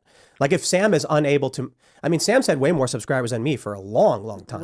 Right. And he just like hit, and I'm not saying this to be like mean. I'm saying if he doesn't know how to turn revenue. It's odd that Tim Pool and other right-wing podcasts get the $200 super chats. It's probably the case that right-wingers have more wealthy audiences. It's probably true. I feel like a left-wing audience is mostly going to be college kids. Even if they're middle class and shit, they're not going to have that much money in their pockets, right? The issue is more so you need like a COO or somebody who's going to say, here's how we provide something to a market that generates revenue so we can expand our business. So we're better at that here, I suppose, is the easy way to put it. Well, no, because what you say here is more attractive to investors and advertisers. I mean, we're basically only members, and okay, well, other right-wing media like the Daily Wire and stuff like that, and even Daily Wire. I'm looking at the Rumble. What I don't know, what do you call that logo right there? Looks like a rectangle. Yeah, I mean that's a David Sachs. That's a venture capital backed venture, I believe. At the very least, Peter Thiel is involved and invested. Wait, there's no equivalent on the left. Why wouldn't Absolutely you be able to not. get advertisers if like David Pakman and the Young Turks have advertisers? Your content's not like too We do dissimilar. have advertisers. We just have, advertisers that are a little bit more within our system of values. And we're trying to combat corporate greed. We don't have a ton of advertisers that I think align with leftist, or we have advertisers that we try to include in terms of like leftist values as well. But just by the nature of left versus right, it's asymmetrical warfare. But you guys but honestly, you Sam should said just you're put those passing DMs on out there. advertisers that don't align with your values. So Yeah. like you But have we do the those same options. thing. We do literally. We have like 4 advertisers. We have Right. like 4. Right. Okay. So our website has no advertisers, and it's almost entirely membership funded. Yeah. So I mean, look, everything here is because people give us $10 a month. we're really trying to cover politics on our program, and I think that that's what is like our central focus. I mean, Why you make talk a video about me and music? Well, I mean, it was a little fun because it was kind of funny. But I mean, Sam comes from a comedy background as well. I would say that I think you misrepresent what our show actually does. The first hour, the free hour of our program before we go to the membership portion, is one that we literally have experts on Social Security, on international politics. It's not, honestly, something that is conducive to, it's dry. It's not conducive necessarily to a ton of capital investment or advertisers. And we're Right, so trying to make a have- difference in the world. We don't have investment or Sure. we have like 4 advertisers. Actually, we have 0 advertisers and we got rid of them all. So Okay. we ended all of our advertisers. To be fair, on the podcast version of things, I think we have like 6. On the YouTube side of things, we've actually gotten rid of all advertisements. So now it's just like whatever YouTube does, they do. Right. And then we're starting our own companies. The reason we started our own coffee company, it's because I'm not going to say the name of this started person, their but there are own? organizations Oh. that lie in order to get our ads pulled. And so that's happened to us. Oh, no. One example is that there's, well, I don't get into too much of it, but there's a group that has argued that I have claimed that Donald Trump won in 2020, and they've used that to raise tens of thousands of dollars. Okay. I never no. said Donald Trump won in 2020. In fact, since Joe Biden got inaugurated, I said Trump lost, and these people need to accept it. Right. Well, you said there might be a race war. There was that. When did I say that? I'm not sure, but you also said that. I don't think that's a true thing. Actually, It said civil war. I don't know if I've ever seen it say race war. It said civil war. He said there'd be a 49 state landslide. I feel like that's what you'd go for, right? Can't forget the 49 state landslide. Holy shit. That was, ugh. That was something. Probably red wave as well. the 10-year-old who got an abortion, who was raped, you call that a hoax. Have you retracted that statement? So there's very deep context to that. What we're talking about when but I that's say been hoax, proven. I mean, Right, right, but charged. so- the so- rapist has been charged, Right, right. and the doctor Uh-oh. who provided the abortion fine. So this is a in really good Minneapolis. example of the problem in the culture where I would say, see, you don't know what I actually said, because I didn't say what you're describing. You did. I just watched it last night. Right. And so what I said was the fact that they no. politicized this to win a political point is the hoax, not that the child was abused. How does that constitute a hoax, Tim? So like, let's say there's what's a good example of this? Ahmaud Arbery. Ahmaud Arbery is a really great example, right? So I have a feeling he bullshitted this story at the time. Like this was actually one very, very unjustified killing that he fucking tried to make look justified. here's No, I'm talking about this example though. The Right, one that I just brought up. So right, if I can't explain to you that manipulating a story for political gain is the hoax, then I don't know What's what the else to say. manipulation? Hello, High Progressive. How's it Oh going? man, this is an old story. I have to pull it up. I think the issue was that they were able to actually get the treatment in state, but because of the law, they decided to seek it elsewhere. And I said, that is a hoax. I didn't say that it was a hoax that the girl was abused. I said, if they could have sought treatment in state under the exemption, I think it was Ohio, right? There was an exemption Yes. saying in the cases of abuse, the treatments are permitted, but they decided to make a public statement and leave the state anyway. I said, that is a hoax. It was not a public statement. Well, but the- that's my point. No, rape and incest exemptions are non-actionable. This is like well documented with abortion activists. How long do you think it takes to prove a rape or incest case before you're able to use that carve out Well, to I don't- actually get an Well, abortion? doesn't it depend on how the law is written? Do you have to prove it, or does it have to be alleged? I mean, first But of all, let me just answer rape that is one point of the real quick so we can clarify the thing on. Sure. I never said it was a hoax that the girl was abused. That is incorrect. But honestly, this is a part and parcel of what you do is you put that kind of statement out there and then you put caveats in to protect yourself. Like but me that- saying that someone manipulating a story for political gain is a hoax is It's not a manipulation. That is the kind of thing that's going to continue to happen as abortion restrictions happen throughout the country. It's It an was opinion. a particularly egregious example used to shine light on broader restrictions on abortion in this country. I mean, it's an opinion, but you haven't retracted it. It's false. It's not false. If there is a story and the story is exaggerated or manipulated in an effort to sway people into believing one political faction over the other, you are engaging in a hoax. I mean, isn't that what you guys do when you post? Is that really a hoax? Being one-sided? Is that a hoax? Oh no, that's a hoax. A hoax is like a fake event or like a false alarm or something. Ugh. Not sold, Tim. I'm not sold. Post like extreme videos of crime and things like We that. don't do that. What are you talking about? I mean, you respond to videos that are taken completely out of context, isolated what? instances. I don't think you watch the show because that doesn't sound I like mean, what I we do. No, you don't. Because Yeah, we I don't do do. that. Yeah. Yes, you do. Well, that's not true because we don't do that. In fact, one of the points we make. Okay, this is the thing, right? Don't debate Tim on his fucking content because he makes so many videos. And unless you've got a very specific example in mind, he's just gonna he'll just say whatever he needs to get through the conversation, right? Just find like a hot button issue, find what's current, and just go with that. Like God, specifically is. You show subway crime to talk about these inflated crime numbers. Crime is down in New York City in 2023, and by every metric. Down compared to what? Down compared to 2021 and don't 2022. Don't change the subject. Oh no, COVID stats. Wait, it's probably been. I feel like crime has been going down in general. No, you accused us of publishing videos we don't publish. If it's down in compared to 2021, and there was a giant year-over-year increase from 2020 to 2021. Then you're talking about something that's It wasn't down. giant. It was a small bump from the pandemic. A pandemic. 47% increase in homicide in the city of New York is not a small bump. Homicides have been on a precipitous decline since the 70s, since the 80s, since the 90s. There was a bump because of desperation in the pandemic, and now it's back down in 2023. So, that's irrefutable. That's the NYPD's own data. That's on all major crimes: murders, rapes, grand larcenies, robberies.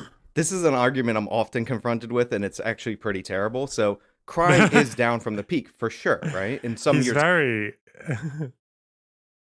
The way Sean talks is like really infuriating sometimes. Anyway, in New York City, we had 2,100 murders. I think that's the largest ever in the history of the city of New York. However, my standard isn't, it's not as bad as the worst time in the history of the city of New York. When I see murders jump year over year from about 319 to 400. that's a truth bomb? Not what he's saying. This is a truth bomb. That's so weird. What the fuck? 169. What do you mean year That's over year? The 2 years that I just year listed? over year, as in from 2020 to 2021. That would be a year over year increase. That is a dramatic increase, and it's the largest since, I believe, 2010. The greatest year over year increase of all time in the city of New York, by the way. But it's all the way back to 2010 numbers. It's down. Yeah, again. it's down compared to the increase, but it's not down compared to 2019. This was a once in a lifetime pandemic where people's desperation and their mental health was severely harmed. People were out of work, and that kind of desperation leads to more crime. That's the reality of how crime works. Poverty leads to crime. I would imagine. Why do you think 25 people got shoved in front of trains last year? I don't know, dude. Well, that's a legitimate question. You're saying that you're saying poverty and desperation results in crime. I'm wondering why it is that you've had these homeless guys. They've been predominantly, I think it's almost entirely these homeless guys, shoving people in front of trains. Last year it was 25. And so that is. So that's a mental health problem. I mean, we do have a mental health problem in this country. We have an issue with. I think also like the impression that I get of American cities, it's just the homelessness situation is fucking insane. And it's just like we've had this permanent housing crisis since 2008, and people aren't really realizing that that's kind of what it is. It's a permanent housing crisis because everything just keeps getting more expensive. Wages aren't really matching it very well. And yeah, like you get these people where the homeless life is just like a norm, you know? People building fucking homeless McMansion tents and shit. You know, where they actually buy like panels to build like 4 walls on a roof from hardware stores and shit. And they take electricity and water supplies and shit from the city. Having socialized healthcare. But the problem is like the amount that you would need to do to get rid of that, because it's not just to do with empty houses. Most of the empty houses in any country, I think, are in like rural places that no one in the cities would want to go to. There's just like house building has been a huge problem. Maybe even since the war, or since like, because in post-war, like UK and America, house building was like very, very prevalent. But now it's never really been part of policy, or like the economy is just building enough houses now. I don't know. Where people are unable to access healthcare, mental health care in particular, but also every other kind of healthcare. I mean, 28 million uninsured people in this country. That's a massive problem. I mean, what is your stance on Medicare for all and healthcare? I'm for universal healthcare. Oh, you are? Okay. Yeah, I think we'd have to have some kind of like basic coverage for universal standard, meaning like if you're having an episode, this is particularly where we bring you when we help you. If you're broken bones, flu, things that it's like relatively simple and knowledge based. The challenge with it is that we got limited space, we got limited doctors, but you know, I don't think we can function as a society if we have people just dying in the streets like we do with drug abuse and, you know. Well, then you should promote housing first policies on your program. Like in Houston, what they did, there was a pilot program under Obama. It was a HUD grant. And they reduced homelessness by 63% over 10 years because they guaranteed housing. Do you think that the 25 examples that you cite last year, and there's like over 2 million subway riders a day. So you cherry picking that, I feel like it's not cherry picking. It's you mentioned that desperation leads to crime. Yeah. So I'm wondering why it is specifically that we saw this increase. Is it like what was the increase? 25 people. What did it increase by or from? Do we know that? Do we have an answer to that? Someone's desperate, but why murder somebody? You know what I mean? Well, I mean, they're experiencing a mental health episode. We do not have adequate health care in this country, mental health care. I hear a lot of talk often after mass shootings that mental health is the most important thing in this country. Then we should have socialized health care so everyone can have access to it. And that paired with a housing first policy where cities don't become urban centers for just bridge and tunnelers who want to come in and see a show, or for restaurant associations, where places where people can actually live and there's guaranteed housing for people. If we were able to do that, we would be able to drastically reduce the crime that you guys are talking about here. So when you're talking about poverty leading to crime, like what is that based He on? wants to fight. He's really excited to have heard the poverty leads to crime, because it's like, it's not quite accurate. You can have really, really poor parts of a country or even in the world that don't necessarily have high crime. It's like a little bit more complex, but yeah. Look at him. He's so focused, even though that point was made like a minute ago, like 5 minutes ago. But I wonder, I could be completely making this up, but could it not be the case that during COVID, almost everyone was depressed, but then now that people are coming out of it, but some people maybe had their lives a little bit too uprooted by the pandemic, or they weren't able to get into a routine out of the pandemic yet, and then they've been left behind, and then that's where a big mental health crisis is coming from? Because I imagine that I was always told that like the majority of suicides happen in the summer. I have no idea if that's true, but I feel like I learned it in college. But the rationale was that in the winter, everyone's miserable. But when people come out of it in the summer and you're like left behind, that's like when things get unbearable. But I wonder if there would be the same thing with the pandemic. It's not the pandemic itself, because like you've got context for that. But once the pandemic's done and then you're still just like fucked, then that might be the big trigger point. Because after Prohibition was All of repealed human history. during the Great Depression, crime fell. During the Great Recession, people with your line of thinking thought we would see a crime spike nationwide. It didn't happen. You can actually look at the crime wave if you wanted to pull it up. That didn't occur. And that was the largest recession in the history of this country since the Great Depression. So what we've seen throughout American history is poverty not leading to crime. What we actually see is the opposite, that crime drives areas into poverty. We look at store closures across the country due to the fact that we have shoplifting.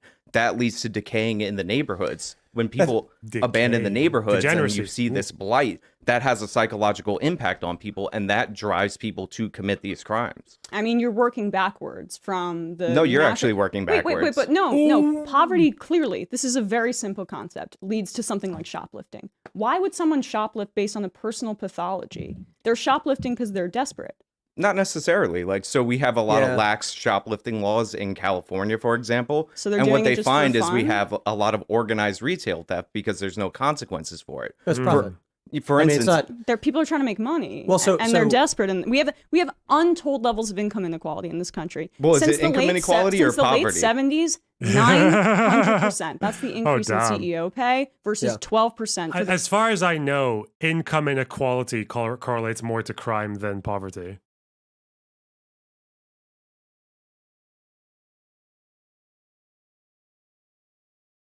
Am I wrong?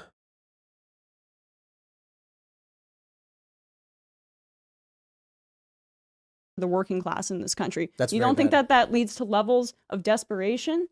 So wait, is income inequality the cause or is poverty the cause? Because those are two different things. I mean, they go hand in hand. They really don't. Yes, they do. Because all Not the at wealth all. is going towards the CEOs and to the billionaires in this country. But it's not a and zero-sum trickling economy. down. Billionaires. I don't know what is what it? that But means. also, if income inequality is the driver of crime, then how come we saw a giant crime decline after the mid-90s when income inequality was going up? In fact, we saw this happen all the way to 2019. Can you repeat that? We had a giant crime decline from around 1995, 1996 nationwide from all the way to 2019. While I'd imagine Sean's whole agenda here is to say that crime is caused by laws not being harsh enough. It also does depend whether it's like violent crime or theft or like whether material gain crime or whatever the fuck thing is. But yeah, it would all relate though. There would be like definitely the crime crackdown in the 90s probably brought things down. I think didn't video games have a bit to do with taking down crime? Like people had something to do from home rather than go out. Is that not true? Because if you stayed at home before video games, you were like a weirdo, right? Like a piano player or some shit. But then loads more people were staying home. Am I wrong? Ugh. I need to actually do research on this stuff because it all just feels very intuitive. Income inequality was rising during that period of time. Right. So why would that occur if income inequality is driving crime? I mean, TV? Yeah. I'm not exactly sure you're the expert, but I do know that you're saying that there was an increase in crime in 2021 and 2022, Well, and it doesn't matter now don't know that if you it's can see going back this. down to 2023 levels. This is just New York I can't City. see this. Yeah. I just pulled up New York City. Look at that. Right. Exactly. So at the start of 1990, crime was at its highest, and it dropped rather massively Yes. into just before 2000, where it continued to decline. And then from 2019 into 2020, we see a huge increase. That's pre-pandemic. Right. So there's a couple interesting things to point out there. No, to be clear, that's not Also, this that's not quote- this quote- pre-pandemic. That's the year-over-year increase. So Right. it would be in the year 2020. To be clear, so 2019 would be No, the no, low no, no. number. The increase actually the draw is before 2020, meaning that could be 2018 to 19 then, if that's the point you're making. No, it's I've seen these numbers. I'm telling you, you're reading this chart wrong because in New York City, do they have the raw number of homicides on the side? If you But track this- it, you have around this is just because this murder is too, just by the way. murders right here. Right. You Guys- have about 300, and then it jumps to like Murders. 469. I mean, crime dropped everywhere throughout the country since lead gasoline was outlawed. There is Oh, yeah. a massive connection, lead paint, lead gasoline predominantly affecting poor and lower income Leaded. people, which probably did contribute to some of the increase in volatility in that Well, kind of instance. I agree. I completely agree. I have read that. That is a thing. Whether it was the cause, but it definitely correlated. Yeah. read that report. It was fascinating that when we started taking lead out of the atmosphere, Yeah. crime started to drop. But that would also make the argument that it's not poverty driving crime. It was like chemical imbalance or something. It's both. It's You- absolutely both. Well, I think it would. Real- I think it real- would play a role. Like the lead would play a role because it was in gasoline, so it was in Right, the it's air air. everywhere. Yeah, so it's and we know impacting it's- everyone. it depresses brain function and things like that. True. Yeah. But I think public policy has a huge impact as well because, again, we saw a dramatic crime. This crime wave started in the 1960s, right? And this is when we started embracing this idea that poverty was the root cause of crime, that this was more the realm of the social workers, all things that sound really familiar to today. And from 1960 all the way to 1979, the incarceration rate, even though in raw numbers it was rising, was dropping per capita. So we saw this crime increase, and what you would end up getting in 1979 for murder on average was something like 5 years. For rape, it was something I love the pump sniffing fuel with lead gave me. Whoa. Okay. like 3.4 years. And obviously, like this Jesus. created a problem because we just weren't prosecuting people. This is why we ended up going with a mass incarceration solution, which, by the way, did work. And all these other policies to get tough on crime. You laugh, but you're definitely No, I mean, wrong. mass incarceration, we incarcerate more people than any other country. We have the highest rate of violent crime for any modern Western country. I mean, I don't have that statistic in front of me, but we still...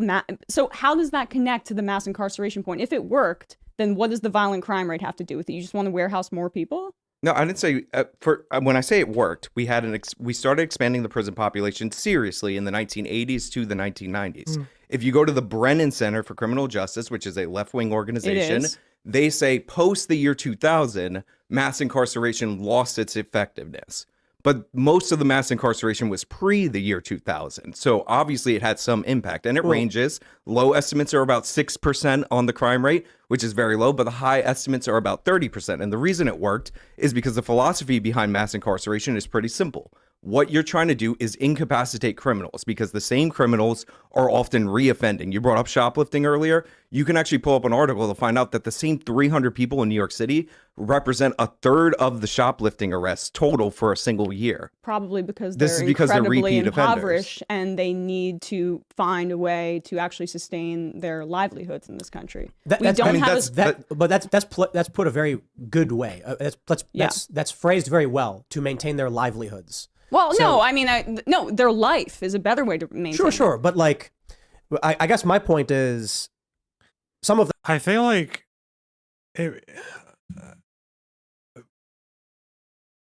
there might be this weird thing where people just feel like they have to say that, where if there's like a crime wave or there's a certain crime, like people feel like they just have, it just has to be the case that they had no choice, right? That they were impoverished or desperate, or they're like, It's not necessarily always the explanation, though, right?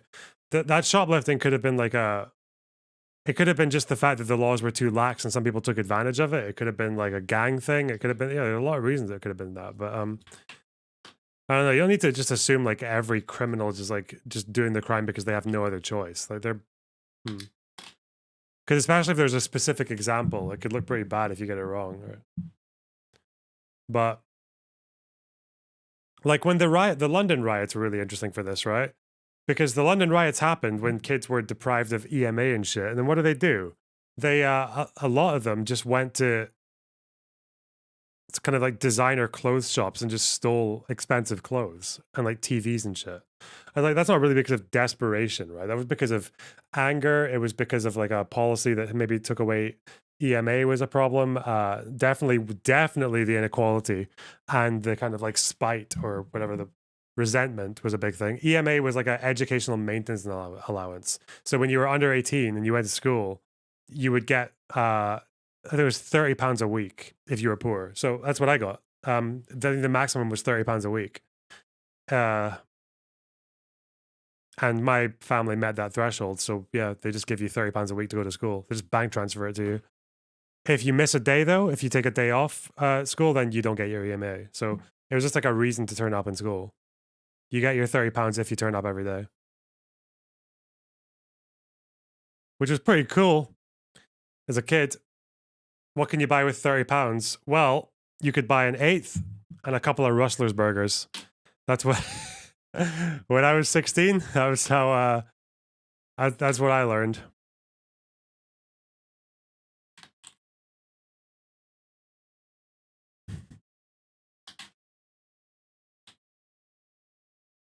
Probably like 5 Rustlers at that time. Them certainly are desperate. But when you see videos of a guy like shoveling stuff into a garbage bag, that's not desperation. But again, this is what you do, Tim. You return to anecdotal examples. When I'm trying to talk about... We're talking about just the 300 people. And I am talking which is the anecdotal evidence. What 300 people? He said the same 300 people, the ones committing the crime. I said, right. A third of the shoplifting arrests in New York These specific City. individuals are doing it for profit. Okay, so I need to show you guys what a Rustler's burger is. They're pretty special, okay? God, they're up to £2. What the fuck? I don't know what to tell you. They're just burgers that you microwave, and they're kind of disgusting. You kind of have to be stoned to eat one. I think it was a chicken one I was used to get. Maybe sometimes the beef one. Yeah, they were pretty gross. But if you were stoned, we should have a system of mass incarceration because there are 300. I didn't say that. Because I'm talking to you now. There are 300 repeat offenders. No, we should incapacitate repeat offenders so they stop offending. Got so it. If so you're this is arrested, all about the fact that you're not in favor for of bail reform because in New York State, which is now currently being rolled back, we decided that we weren't going to require cash bail for nonviolent felonies and for misdemeanors. And you think that that's a good policy? To not require cash bail? Yeah. No. I think that we're rolling it back. I told you. God, I'm tired. Okay, I told you it was an eighth of an ounce. Like 3.5 grams back then. This is like 10 years ago, though. More than 10 years. This is like 15 years ago. Yeah. Okay. I think listen, if you're concerned about people not being able to get out of jail because of their financial means, then I can understand reducing or even eliminating the cash bail system. Because I understand if you don't have a lot of money, even though you really only have to throw down 10% for bail in most cases, unless it's like a set figure for the bond, then I get that argument. But what you need, and the state of New York desperately needs this, is some kind of threat assessment. Like you should be able to hold somebody if they present themselves as a danger or a repeat offender, regardless of bail, without bail, so that they don't continue to reoffend. Okay, but do you know what happens when people are held in Rikers, for example, in a pre-detention center? How many deaths have happened there before they're even convicted of a crime? Look, again, that's an issue for how the jailing system works in New York City. And I am in favor of building out the jail capacity because you're talking about cash bail, though. That is exactly the point that we're discussing here. Yeah. Right. So you're in favor of people being held before they're convicted of a crime. Yes. In Rikers. If Even though if there they are show a deaths and propensity to reoffend, 100%. What is a propensity to reoffend? A history, like being arrested over and over again, prior convictions, yes. So you think that they should be held in a prison that has been... It's a jail, but yes. Yeah, or jail, excuse me. A jail that has been proven to be one of the worst conditions in the country. Well, it doesn't have to be specifically Suicides, Rikers Island. Dozens of deaths just this year, even if they haven't been convicted of a crime. Convicted of a crime. Yeah, for sure. But I think... But that's very anti-constitutional and anti-democratic. How is it anti-constitutional? The Fourth Amendment. It violates the Fourth Amendment. Protects you from illegal search and seizures. Well, I mean, you are the right to a speedy trial. People are held there. Fifth Amendment, yes. I do think we should have reform on the speedy trial side, but the idea that it's unconstitutional to hold somebody pre-trial is ridiculous. Our law is based on English common law. Six, damn.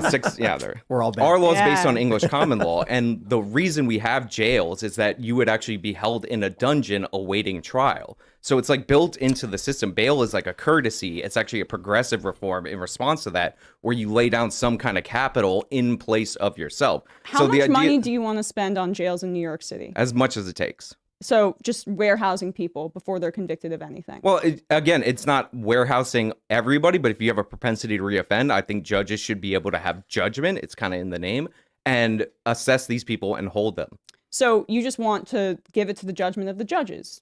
And it doesn't... Yes, I would like the judges to have judgment, yes. Okay, but there should be guardrails in place to prevent judges from... I mean, judges are human beings. They can be unjust as well. I don't really put them on the pedestal that you do. Obviously, I'm not in favor of like a $1 million bond for somebody who's arrested for shoplifting, even if they're arrested 27 times.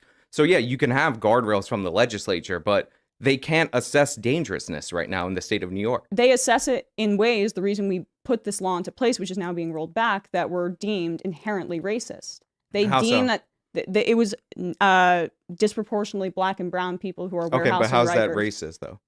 Because at their discretion, it was implemented in a racist way. It's but the if you same look way at the that crime stop and frisk... statistics, they're well, there you go. So black and Hispanic. So this is what the reality is for you: is you believe that black and Hispanic people inherently are committing. When did I say more inherently? Crimes. I mean, if you pull up like NYPD crime data, for instance, since you brought up stop and frisk, you can look at the shootings, like the shooting suspects in any given year. And if you find me a year where 92% or greater is not black or Hispanic in terms of the shooting suspects, then I mean, I would be shocked, because I've looked at it for the past 20 years. So yes, that's suspects. The cop's discretion. So no, it's you get a report, right, and you get a description of the suspect, and they are 92% every single year or above black or Hispanic. Can I tell you guys a very famous New York story? There was a black cop, and he went to Central Park and started giving out tickets to white couples having picnics and drinking wine. And he said public alcohol consumption is a crime in the city, and he started giving these uppity yuppies tickets. Right. He got in serious trouble. Uppity yuppies. The reason he did it was because the cops would go into the black neighborhoods and give people drinking 40s on their stoops. Okay, wait, fuck. Is this really a problem? Are crime rates, like, do they get inflated because there are just so many dumb crimes? I know that war on drugs is obviously a big problem there. And Timpo would be behind that because he's like a libertarian fucking beanie skateboarder dude. Tickets. And he said, how can these people at their own homes, on their own porches, get a ticket for drinking booze? Then when I go into Central Park and say, we're going to apply the same standard, I get in trouble for it. So New York's got serious problems. Even Bloomberg, like, that guy's awful. He made a bunch of, like, I'm not going to say that. But the reason, I just want to cut you off because you mentioned Bloomberg, and I want to respond to what you said. Under Bloomberg, 90% of the stop and frisks that were done were, by the way, they didn't find anything, but 90% targeted black and brown people. So you're taking... So the highest number, by the way, is 86%, not 90%, but go ahead. You're taking the data and using what the cops did, where they over-police in certain areas, and then pretending like there's an overrepresentation inherently, criminally, in those kinds of populations, and it's okay. A racist argument. So you're wrong in a bunch of different ways, so let me just like run through them. So first and foremost, the highest year was 86. God, he's got I love the snark, the unapologetic snark, the snark machine. Hang on. 6%. And that was the year with the dramatic increase in stops. And if you ask me if I'm in favor of just expanding stop and frisk, which is different from Giuliani's stop, question, and frisk, although, you know, you might not be interested in that specific difference, to the levels that Bloomberg did, I would say it's unnecessary. It aggravates people. It creates a whole bunch of problems. That being said, they're not over-targeted because, again, there is no year during the entire tenure of Bloomberg where the shooting suspects were any less than 92%. So what the NYPD does, because it's the most data-driven police force in the entire world, is they map crime through a system called CompStat. When there's a lot of shootings in a specific area, they send the police to those areas. The stops, questions, and frisks all relate to where the shootings are, and it just so happens to be those areas are Black or Hispanic. Right, but I think if I did the research, maybe having a you would have to be quite prepared to do like a crime debate with this guy, because that's like his big thing. I think he studied like criminal justice or something.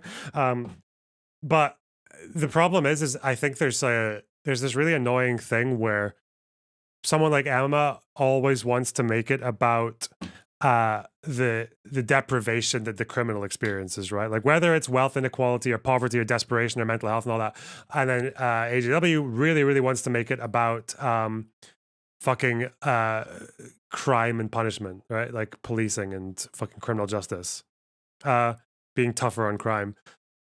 I don't think there's anything wrong with saying that both of those things can reduce crime, that you can recognize that a community has needs and is deprived, and the schools aren't as good and the funding's not as good and there's not enough for the kids to do, or even just like the layout. Like a lot of things, especially with poorer communities, if people are packed in too much, that can increase crime rates because it makes people fucking angry and shit, and like irritable.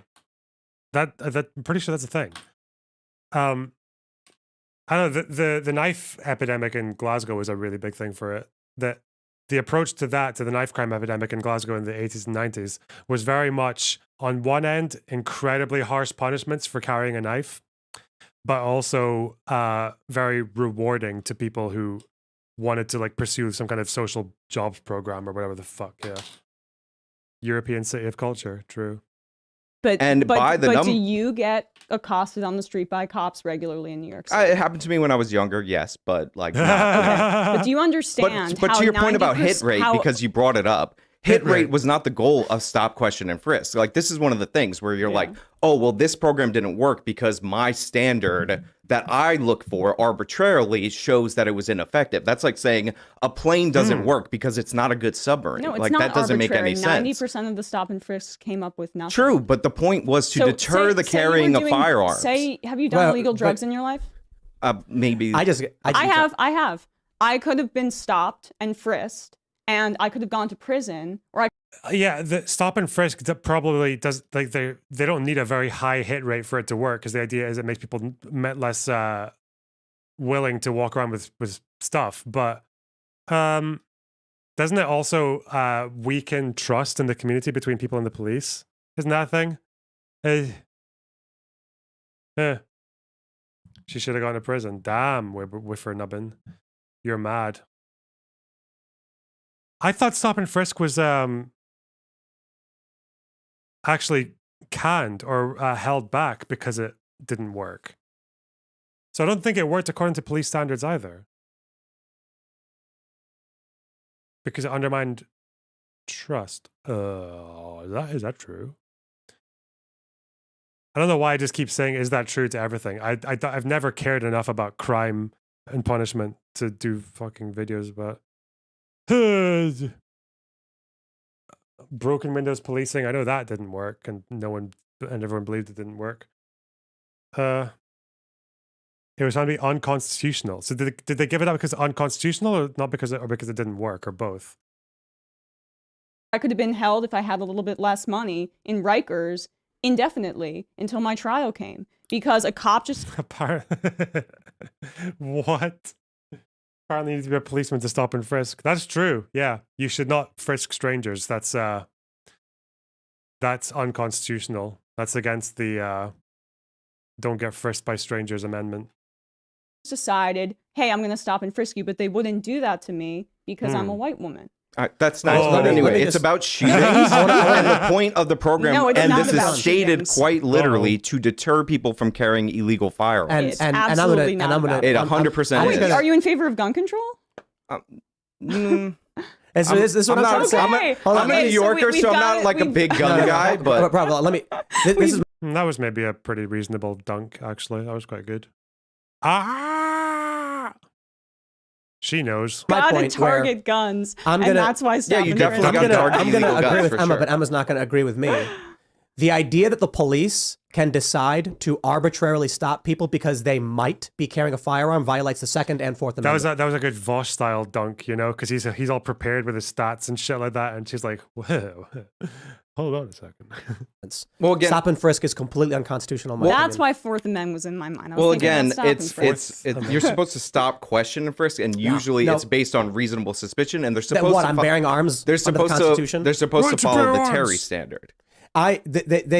This idea that because a particular group of people may be carrying guns, we're going to go start stopping a whole bunch of them. I'm like, the Constitution protects our right to keep and bear arms in the first place. So now you're violating, you're using you're ignoring the Second Amendment and using that and by ignoring it, now you're violating the Fourth Amendment. I mean, it's absolutely Well, nonsense. this is why I'm actually critical of Bloomberg's expansion of the program, because the way it used to work is that if you had a shooting suspect, you would have a description, you'd send cops to the area, and they would stop people with that description, ask them questions, and if there was reasonable suspicion, they would conduct a search. This is why under Giuliani, the maximum amount of stops in a year, and New York City of 8.5 million people, was 90,000 people. And under Bloomberg, it was something like 700,000, maybe 800,000 people. So he dramatically expanded the program to the point where I do think it was constitutionally violative. So you are kind of to the right of Donald Trump on this, who has been releasing nonviolent offenders. Yeah, oh no, Donald Trump's First Step Act is absolutely terrible. It sets up a bunch of incentives. Well, I mean, that you're further right than lessen I'd the imagine a ton of then this le- audience is. I mean, that's fine. That's like extreme. I'm not here that's to. extremist. I'm not here to win over the audience. Well, I will win over the audience because I'm correct. But No, Our yes. audience is mostly moderates. yeah, well, but Donald know. Yeah, Trump. the audience is mostly moderate here. Mostly disaffected liberals not gonna like that fucking tough on crime shit. That's not a good argument. Like, just because it's extreme doesn't mean it's wrong.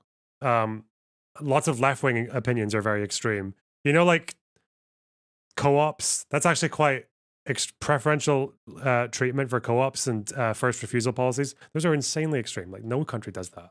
Doesn't mean they're wrong. Wait, hang on. I will say, chat. I noticed the views are going up. Nice. Everyone wants to see Tim Pool. They like him. Got 2 words for you guys, okay? 2 words. There are 285 wankers, okay? 2 words, okay? Like the stream. 2, not enough followers. Not enough subs. Not enough pink names in the chat. 2 more words, okay? Discipline and respect. Okay. Trump's that. First Step Act had a lot of language about going soft on youthful offenders, and that's one of the Soft. reasons why a Damn, huge portion of that the accent. increase in homicide that we're seeing is among young men, and specifically among young black men in this country. I want to bring your guys' attention to this chart because there's a lot that it shows. I know it's just murders, Right. but we're talking about, you mentioned something about the 60s. For some reason, in 1962 to 64, we start seeing, from 1962 onward, a ridiculous spike in the murder rate, offenses per 100,000 population. I don't know exactly why. We can see around 1990, it starts to decline rapidly. There's a couple interesting points there. This is Bro, why did murder rates do that? What the? I don't understand. Why? Why do so many people kill each other and shit? And then stop. Yeah, this is fine. This is video games, obviously. Huh. Gentrification.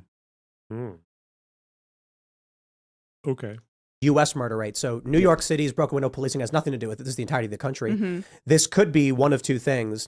We Lead? when the leaded gasoline, Did lead start in the 60s? No way. that was the 80s, right? I believe so, yeah. We were getting rid of And it. the last truck, I think for trucks, it was the 90s. But this also coincides with one of the, if not the largest economic expansion, or I shouldn't say that now because who knows? That's true. That's true. That's in I didn't know it was from Murder, but in do you know who said that? Way back in the day. Emil Durkheim, the grandfather of sociology, in his book on suicide, he said that suicide rates go up in periods of economic growth and economic contraction. Contraction and growth. The thing with growth is that some people end up in new lifestyles that they don't really know how to adjust to, and they feel it's too alien to them to feel like properly at home in. And I think the other thing is that other people get left behind. So I wonder if that's the case for Murder as well. How you define it with the pandemic and all that stuff. But we had a massive economic boom in the 90s. Boom. So this would interestingly correlate with the idea that as people started to get more things, like their lives started to improve, murder rate started to drop dramatically. Yeah, but people's lives started to improve a lot in the 60s as well, though. Huh.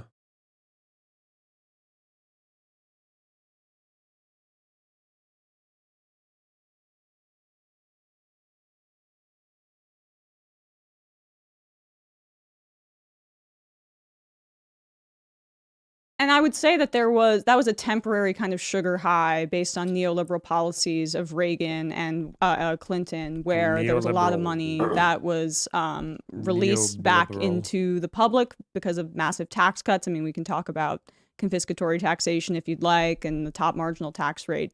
You know, the top marginal tax rate in 1961. It's funny that you brought up that figure, 1960. 91% compared to 37% now. But it went down in the 60s? Reagan cut a bunch of taxes during that time period, and a lot of people got an influx in cash. Crime and then did drop. Sorry? Crime did drop. Well, right, but that was temporary. Right. And then the income inequality kind of... Like, I wish people wouldn't just use... Because do murder rates correlate with every other crime, that thing? Aviation fuel is leaded to this day.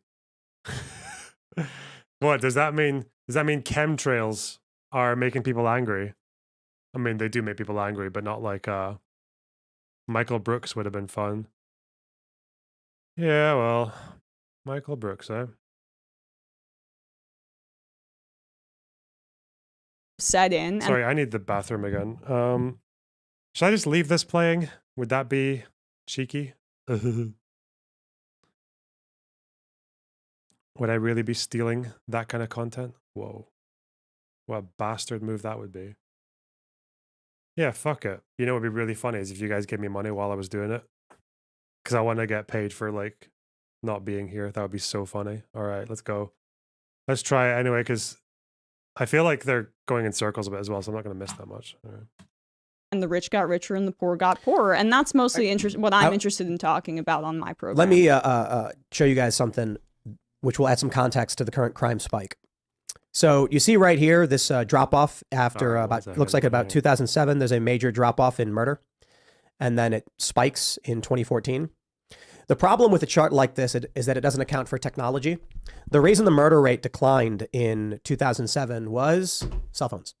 So when cell phones became ubiquitous, the ability to call emergency services became instantaneous. So when people were victims of violent crime, you had emergency service notified immediately. And so this resulted in a drop in the murder rate, but not in a drop in violent crimes, not a direct correlation, meaning crime had been going down, but the murder rate dropped more than violent crime in general because people weren't dying. They were being stabbed, they were being robbed, they were being shot, and they were living. That's not murder, so it wasn't counted as murder. Well, there is a chart, by the way, that you can look at because that actually pairs recessions with this murder chart. And again, the correlation is not really there. And as far as New York, you say that it had nothing to do with broken windows policing. That map specifically was the U.S. So yeah, I know. But you said it had nothing to do with broken windows policing. But that assumes that there isn't a greater decrease in crime in New York than nationwide, which is not the case. There was a greater decrease in the city of New York. Like Chicago had a decline too, but Chicago's homicide rate, which is almost on par with the city of New York, is 6 times higher per capita than the city of New York. And in terms of raw numbers, it's double, even though they're at a third of the population, which is the same thing that I just said with different math. So New York became the safest big city, and our crime rate actually declined. And in fact, Freakonomics actually attributes this to the legalization of abortion, which happened in the city of New York pre Roe versus Wade. It was one of the 6 states that had it legal electively. So this is like a known thing that people have talked about and speculated on what the result is. Now, also for the environmental Wait, can I just ask you a question about that? Sure. What does the connection to what does crime That's what have Freakonomics says, that the legalization of abortion, and they compare it to Ceausescu, whatever country he was the dictator of. They say that correlates with crime because they say all these unwanted children end up being born and then they end up committing Well, that crime. is certainly a claim. So that's how that works together then. You're saying that abortion should be illegal for that reason? No. It would be legal abortion leads to less unwanted children being born. And again, you're So smiling, are you in but favor of abortion? I'm actually pro-choice, but not Okay. for this reason. But you're smiling. But the thing is, this is what was proposed in Freakonomics. I actually disagree with their analysis. They leave a lot of things out. But So you're again, saying- I use that as an example to show that the New York decline did start before the national You're just- decline. to I'm almost clarify real quick. positive that study has been called into question. It is. multiple It is. times. Just to 100%. clarify, you're saying more abortions meant lower crime? Is that what you're That's saying? what Freakonomics asserted. It's in their little movie and it's in their original book. I think that makes sense. If you've got 2 parents, if you've got one parent, they got a baby, that baby's getting food.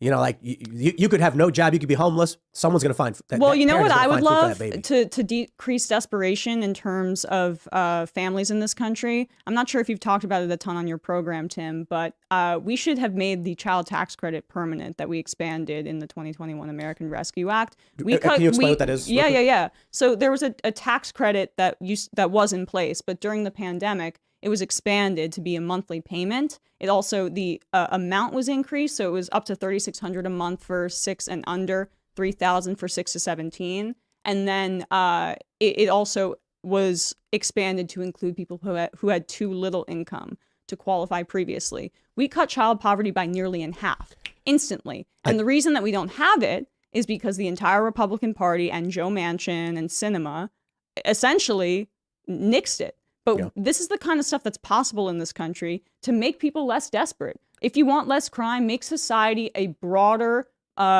more beneficial place for people with a bigger safety net so people don't have to turn to desperation. Real quick, this is the crazy thing, because I think the only people who disagree with that are establishment Republicans, like the prominent Republican Party members. But you should talk about it more on your show. I mean, I think that I'll go extreme with it.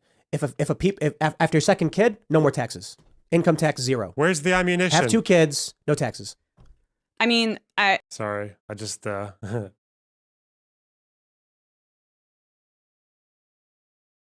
Sorry.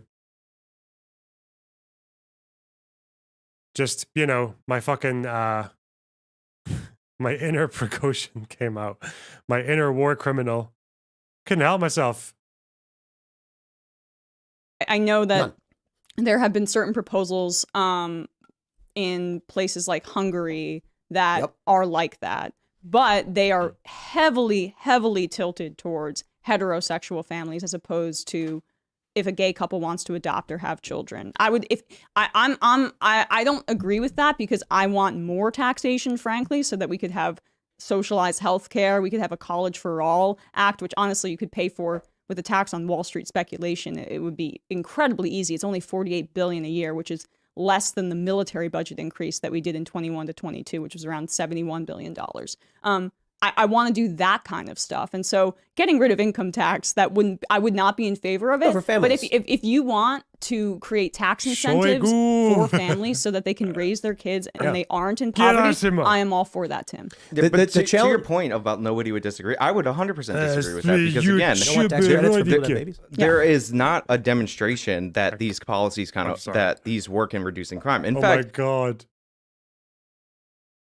Someone started calling it the Prigozhin Putsch.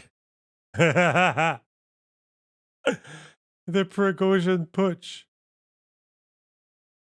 The Beer Belly Putsch.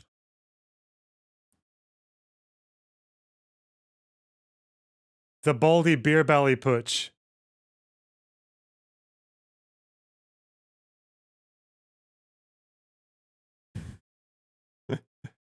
Shoigu. We see Well, the opposite. If you put up that not about homicide crime. chart, it starts increasing during the war on poverty, which is the greatest increase in. It's But sorry, go ahead. not talking about crime. In Well, relation, she was. She said if you wanted to deal with crime, this is how. Well, you I'm do trying it. to connect it to this, but like, right. But in the but broader sense, I think the most important. Wait, does Prigozhin have a belly? I don't know if he does. He's a pretty like. He just looks like the guy that would have it.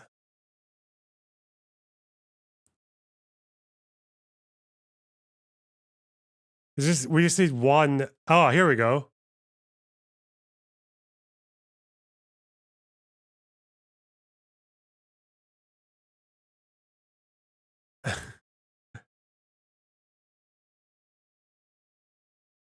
Yeah, he's bigger now than he used to be, like in these pictures and shit. Wait, let's just. I just need a good beer belly.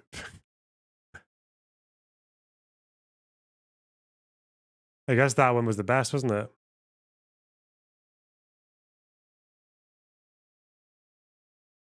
Showing off his fucking passports and shit.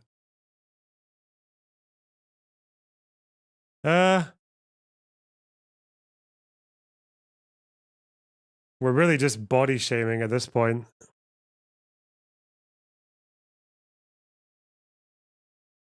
Which is fine because he's a bad man. All right. Let's find it. Where's the belly one?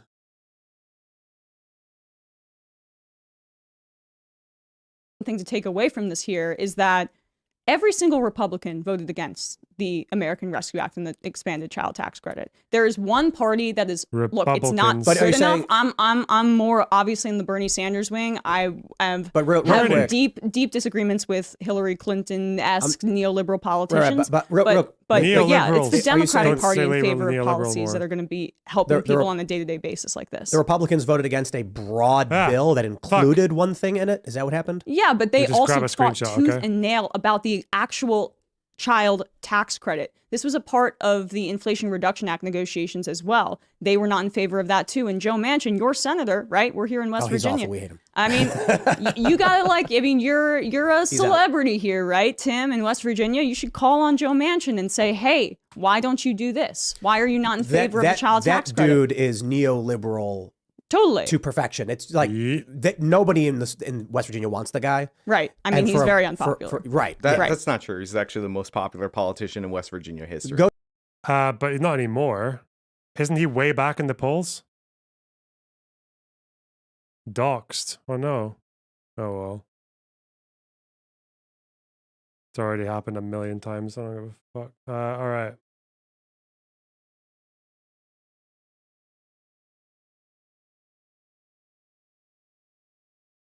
Here we go. Here we go, guys. We're on it.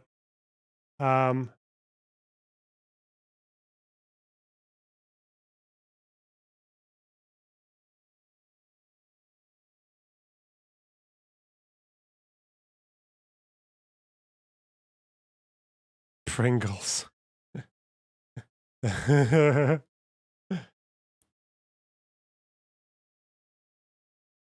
Go talk to some people in West Virginia. I'm sure you could find people. Find but- people, dude. I get I'm what here. Poll listen, numbers are in the tank right I'm now. in right wing nut job territory. Listen. and this guy lost his mind. I get why you're against him. Maybe because- 4 years ago he was popular because the state, like for whatever reason, but people are not happy with him today. I've Tim not is right met a about this. single person here who likes him. I mean, they might be upset with him now, but No, he's has been- tanking in polling numbers in hypothetical I mean, this matchups. is- with You've got There's no way this is real. What?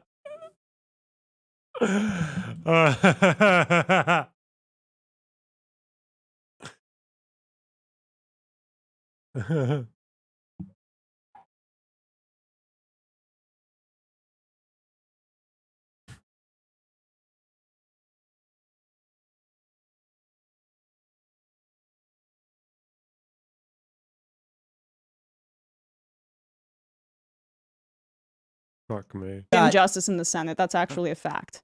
West Virginia, 86% Trump supporting state. Yeah. They all of those people despise him for obvious reasons. But then you go and meet some of the more moderate, don't really care, middle of the road people, and they're just like, what happened to that guy? And so, look, man, I see what you're saying, but I'm telling you, like, no, I get why you're against him. Because it's not about me. I'm saying, like, we'll go hang out in any one of these, and this is the Panhandle. Don't get me wrong, but we were hanging out in Charleston, 5 hours from here. Not a single person I've ever met in West Virginia is like, I like that guy. Not one. I've talked to people who are like, who have told me in West Virginia that they don't like Trump. They would rather have DeSantis. And then they say, Manchin's got to go. He's got to go. We got to get somebody else. He's awful. Because he's like, he's not a Democrat or a Republican at this point. It's like he's a corporate, that's it. It's like he's of the corporate party. He doesn't seem to be catering to anybody. He has a fine line to walk, in my opinion, to hold a state like this as a Democrat. And this, like, I get why she, being more progressive, doesn't like him, but he's like one of the only Democrats that could have won here, which is why when they tried running progressive in the primary, like, that person got slaughtered by him. Manchin, but I get why you would want to. I can't get over this fucking map. What the fuck?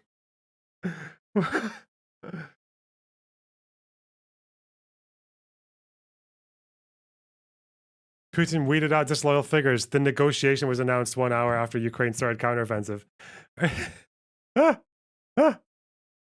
Is Wagner gonna fucking storm Kyiv? Is that the plan? Like, pretend to flee. Oh no, we're gonna go to Moscow. Way. What the fuck? Jesus.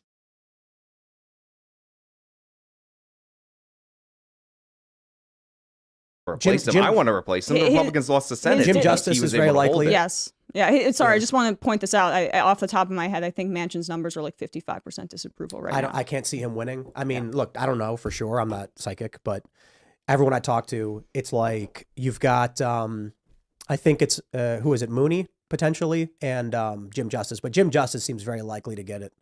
We'll see. I don't know for sure. Well, you brought up Trump and DeSantis in West Virginia. I'm curious because I saw, Tim, you've been like upset a little bit about how DeSantis has been, or maybe not upset. A little bit. Okay. No. Oh, you're pissed. All right. Yeah. So I'll characterize it as you're a little pissed at how DeSantis has been using those AI images of Trump.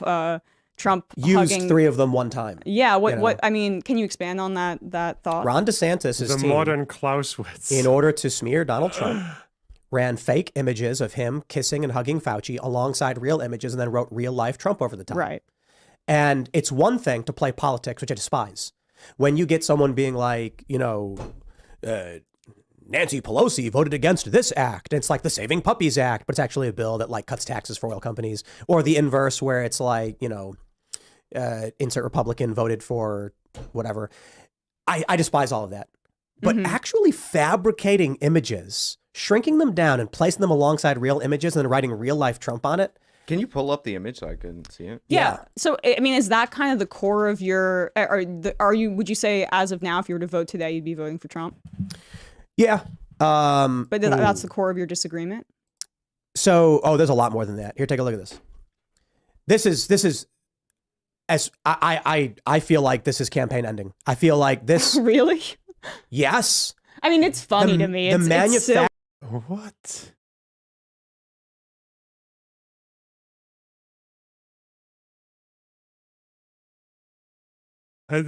Capture of fake images to trick people into voting for someone is, look, this is the open door. Ron DeSantis decided to be the person to stick his foot over the line and say, we will manufacture fake images to win. I mean, they do say that they're fake. Like, I no. no. But people this is would someone, probably miss They this. don't say it's fake. No, it says it right there. This is an image calling out the fake graphics. NPR, they wrote real life Trump, and this is NPR circling the fake images to call them out. Right. They ran it as NPR. real life Trump. Now, I understand if you scrutinize the images, you can tell they're fake. This one says Mahehap Wems. Okay, yeah, that's not English, and it's under the White House emblem. But when it's in a video that's a minute long, and you pass this, I've already had people tell me that they didn't realize it was fake, and I've already people say I talked to my parents about it, they thought it was real, and so what the Can you believe DeSantis would circulate these fake images? This is just, these were so good. Fucking Hard Day's Night. This.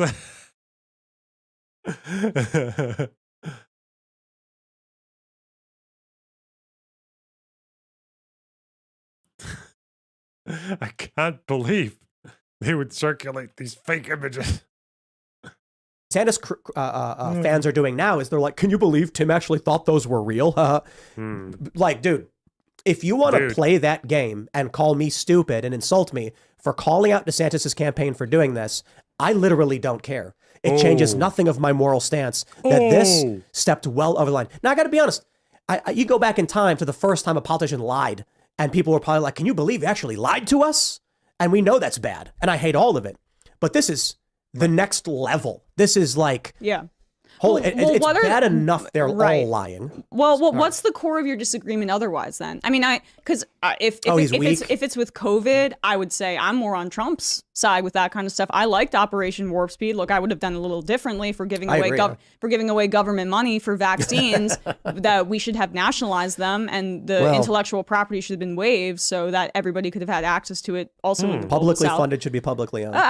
I'm in favor of that, Tim. So I mean, that's one thing that I think Trump is better. And look, just DeSantis is frankly an anti-LGBTQ demagogue. And that's where I think Trump's less dangerous than he is kind of he gives me like theocrat vibes, you know? Not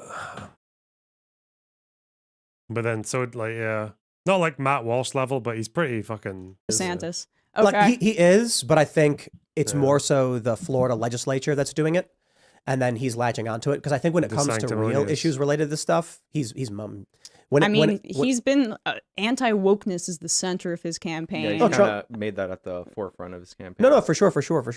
I like DeSantis Trump in a lot wouldn't of even ways. send the National Guard against the Black Lives Matter rioters. That's a different question. That's not wokeness. That's like crime and law and stuff. DeSantis, I think, is mostly surface level. I like a lot of his policies. I think What do you like about his policies? I mean, at the beginning of COVID, it wasn't particularly good, right? He did a lot of what everyone else did. But I can already tell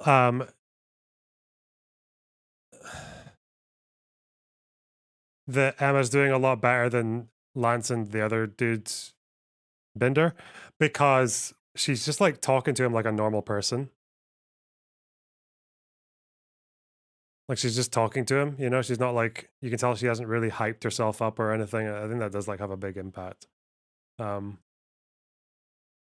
Fair. I was which is funny because like, it's always worth remembering that not to get like your impression about someone to be like skewed by what you've seen of them from other sources, because like in the last like couple of months, the only stuff I've ever seen of Emma Vigeland, was her saying like some dumb shit about like whatever the Africa thing was weird and the bike Karen thing was weird, but it's like it doesn't really speak to like her entire fucking character, so you know. You shouldn't really get people forming your impressions like that, you know? Anyway. Very much like, I guess, I was very much, Thomas Massey didn't want to do this big spending bill. And I said, this is crazy.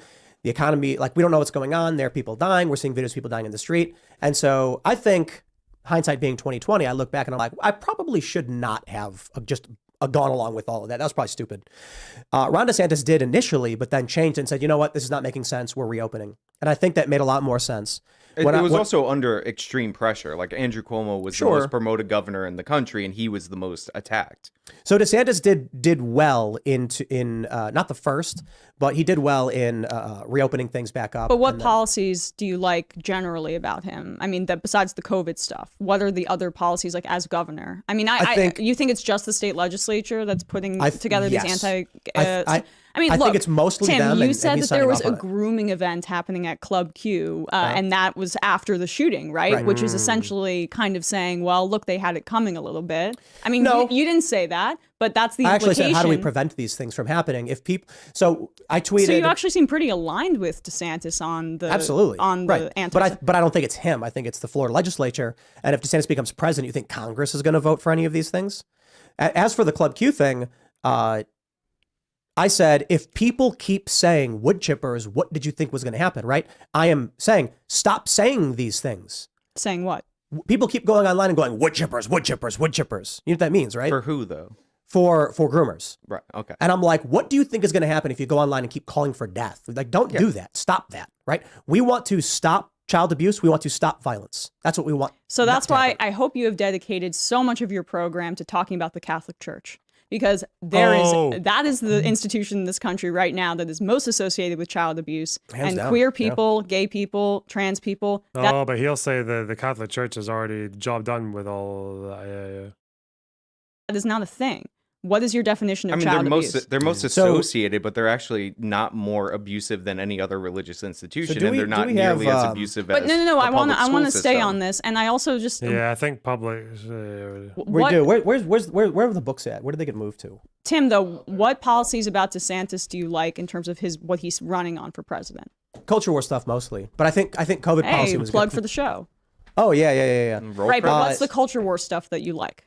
So yes, but the reason why I've not been so last year I was like, I think DeSantis is probably better for one simple reason.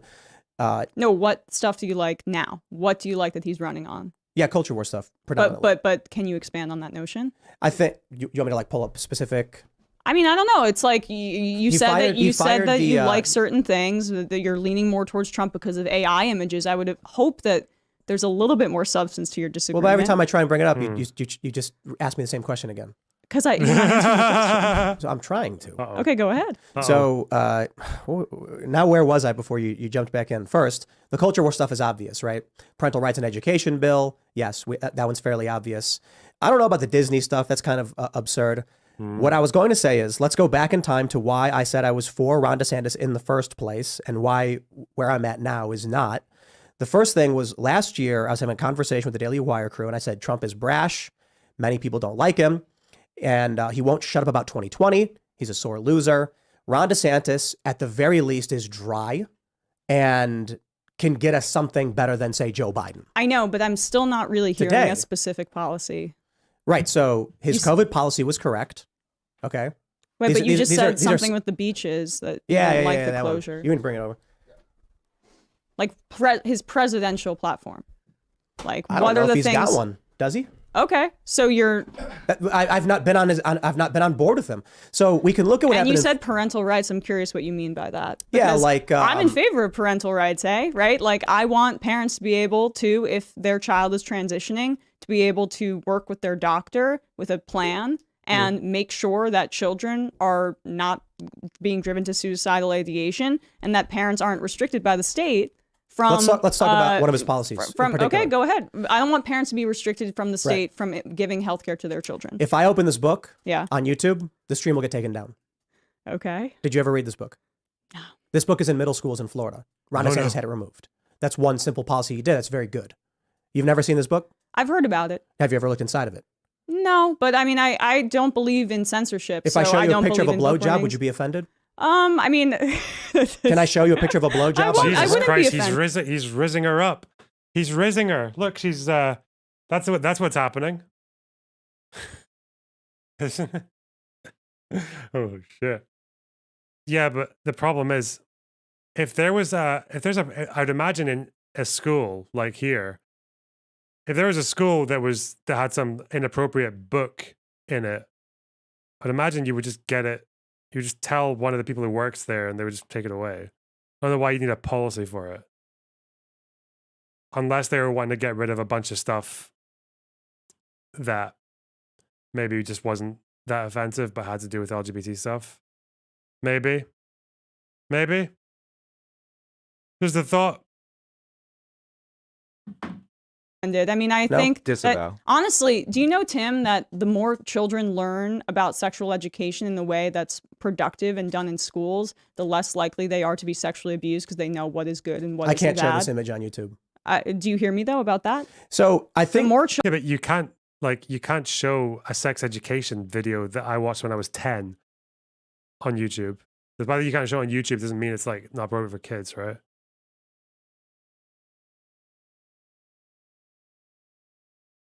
We shouldn't support Russia or Ukraine from Marxist-Leninist 1917. Okay. Wow. There haven't been enough Marxist-Leninists in my life giving me their incredible foreign policy takes. That's why I was always hoping for one more to come in and tell me what's what about Russia, Ukraine.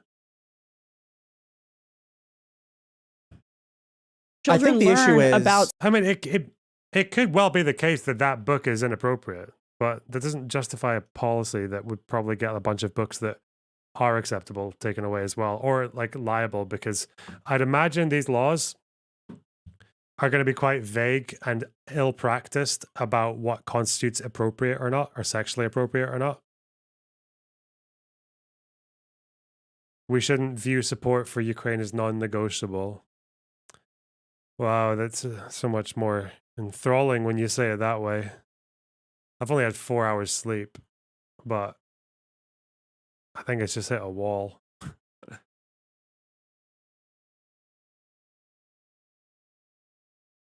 What we shouldn't view support for Ukraine as non-negotiable. What do you mean? Like if the Ukrainians started fucking lynching gay people like with their army, then yeah, we probably wouldn't support them. Yeah. Would you debate Tim Pool if you could? Yeah, I think I would. I would have to. What would I have to read about? I would like to know what the fuck we're talking about, especially because it's American politics. But yeah, I would. Yeah.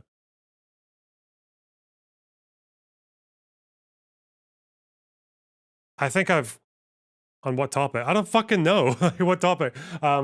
Like, I guess because he just he likes to bring up random things. I'd probably have to research every single black person that was killed in the last 20 years. Probably trans stuff. I think I'm quite good at that. Ukraine, I'd like to talk to him about Ukraine because he's got bad takes on that, or takes that I don't like. Probably those three. Maybe the crime thing, because I feel like I'd know what kind of research to do for the crime thing.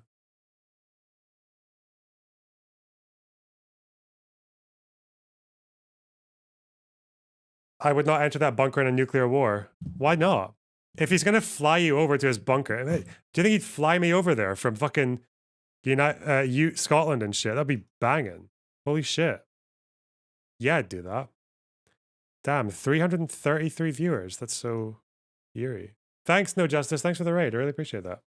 Get in. We're watching Tim Pool versus Emma Vigeland. True. sexual education, the less likely they are to be victims of pedophilia and rape. I think the issue is you're confusing sexual education with kink. Right? So I'm looking at this right now. I can't even hold it up because I can't point it at the camera. And I don't understand why school children should be taught how to perform blowjobs for an autoandrophile. I don't believe they're being taught that. The Why was this book banned? Why was this book in I grade don't school? really know. That's okay. A really good question there. This she might be doing the thing. You know, the progressive thing where someone shows you some insane niche, doesn't really happen that often thing, and you're like, wait, conservative doesn't like this. Wait, how to defend it? Wait. And it's like, no, come on. If a conservative shows you that there's a book in school that's showing you how to fucking windmill in the middle of an orgy, I don't even know. Fuck, I'm not a kingster. But yeah, it's not being taught, but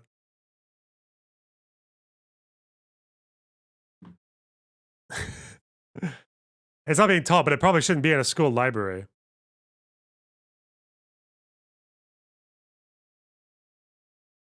From what I remember, that book was like, yeah, but I think the book was like quite raunchy though, like not like unnecessarily raunchy.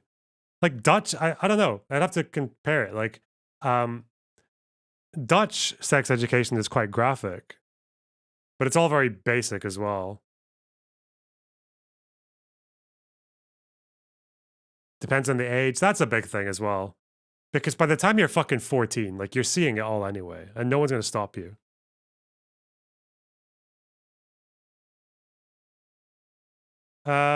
You can support Ukrainian people without supporting the Ukrainian government. Yeah, but I'm okay with the Ukrainian government. I mean, they're not perfect. They're quite like they're quite centrist on a lot of things, quite moderate in a way that I don't really like. But I mean, I support them in getting Russia out of the country. Right? that okay? All right. Support them in that endeavor, you know? Oh, again, Amazon because said- this is right, another so- case-by-case Riveting. example. No. You where asked me I am about not what in Ron favor of DeSantis did. censorship. You asked I me am- what Ron DeSantis did that I liked. that he Here's banned genderqueer. that he's removing pornographic and kink books from middle schools is a very, very good one. And I would Well, for me, my politics are a little broader than that, Tim. I gotta say. so Whoa. listen, if your argument to me is that I or anyone else should support your Like, politics, fuck me. Why do you need a policy to get rid of a book? Would you ask him if I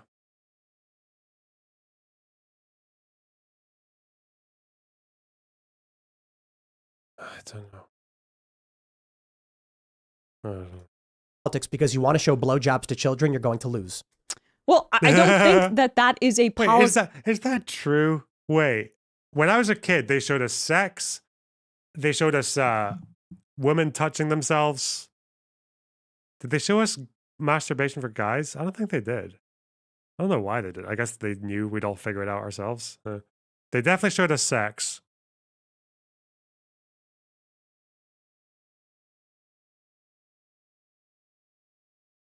Is it really that bad if, like, there's a class of fucking 14, 15-year-olds? And part of sex education was just like, look, here's a thing people like to do, you know, just be careful because teeth, but I don't know.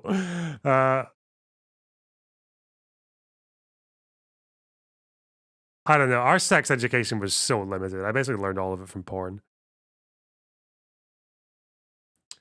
I only support helping anti-imperialist countries against invasions. Okay, you're a fucking... the fact that you said that in relation to Ukraine and Russia just shows me, like, that you have nothing of value to contribute to the situation. You think Russia's not imperialist? Or that imperialism maybe isn't a bit of a spectrum? Like, this country invades other countries and breaks off pieces of their territory and tries to make it part of them based on previous imperialism where they moved their own fucking ethnic group in to try and solidify their claim versus, there's this like military organization that you can join if your country wants to.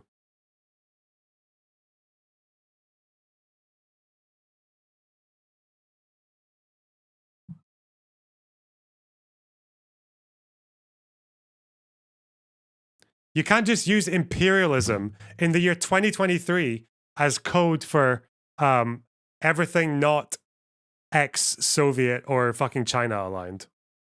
You can't do it. Can't do it. Done by teachers in this country. I think that this book is was in schools in Florida, There which are is a why ton of books that are in a ton of. I didn't know this actually. I was looking at, I was reading about Wagner Group stuff today. You know that Wagner Group actually did this in France. Jesus Christ. In like ex-French colonies, in like Mali and I think they tried to do it in Niger with less success, but yeah, definitely Mali and around West Africa and the former French colonies. And what they did was they would go in there when France was starting to lose influence during the Mali crisis, and they presented themselves as anti-imperialists. Wagner Group came in saying that they were the anti-imperialist fucking liberators. I guess the Soviets did it as well when they supported the governments in the Middle East or in fucking even Cuba to a degree. Like when they fought their wars in South Africa, would always present themselves as like anti-imperialist, even though incidentally, I think they did help some anti-imperialist causes. Like Cuba was quite beneficial to ending apartheid. They had a big role in that. But it's when they do that anti-imperialist thing, it's like, really, so you're not like furthering any kind of expansionist or expanding your influence. You're not furthering any kind of national cause by or material gain from this. Like, of course they are. Yeah, that's why that's a big reason why they do it. But the problem is that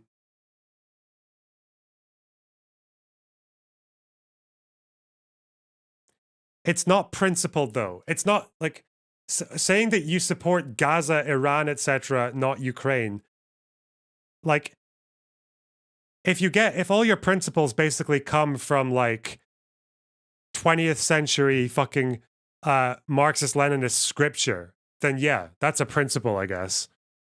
But it's not like an ethical principle. There's no justification for saying you wouldn't support Ukraine against Russia, but you would support fucking Palestinians against Israel. Like, why? There's no ethical prison. There's no like actual normative ethics going on in there. There's no consistency apart from that. It's just like we just pick some sides in the world, but not others, even regardless of what they have in common or not. Yeah.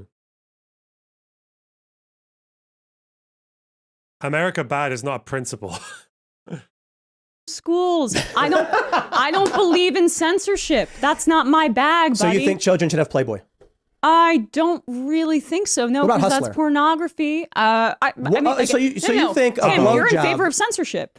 Yes, You are. absolutely. Oh, that's good to know. I mean, come on, everyone's in favor of some censorship. Are we really? Everyone's okay with a bit of censorship here and there.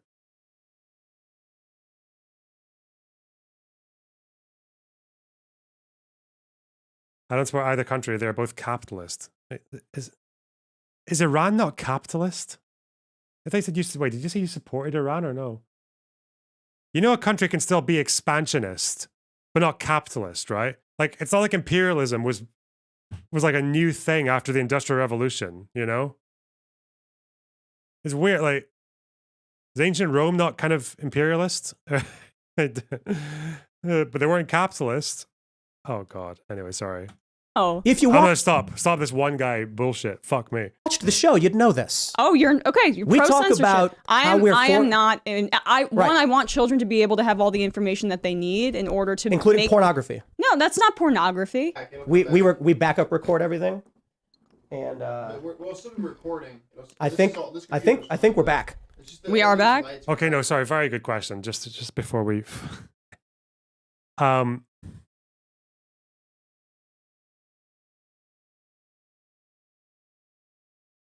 just one more thing, okay, and then we'll go back to the Tim pool. It's so weird. Like, does that mean you would like, let's say,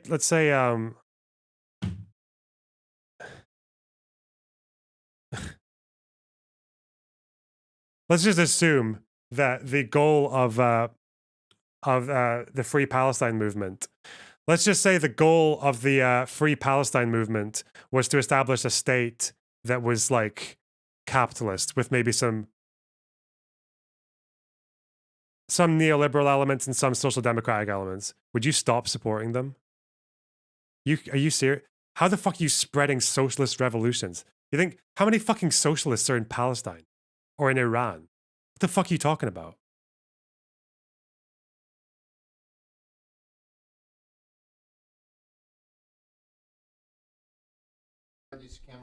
Whoa. Oh, it's, Okay, It's pretty now- stormy out. It broke your It's saucer stormy? too. Yeah, I mean a little it's rainy. Yeah. Okay, I think we're live again. Anyway, Okay. that was the last one, okay? It's good to know, though. It's good to know that if the goal of the Palestinian state was to be like just a kind of, you know, sort of center-leaning free market capitalist economy, then you would withdraw your support for them. That's just good to know, you know? We like, hey, woo! Okay. There we go. We're back. Yes. So the power just went fluctuated. out. Yeah. That We was have- God striking you down. That was the I'm so YouTube. triggered. Striking me Show down. that. You're the one arguing for. You're the one you go. arguing for censorship. Yes. I mean, I don't really mind that stuff. I mean, are you in favor of children seeing violence on television? Nelson Mandela. Don't support him. Fucking hell. He was like a. What did the ANC establish in South Africa? Was that a socialist economy? I don't think it was.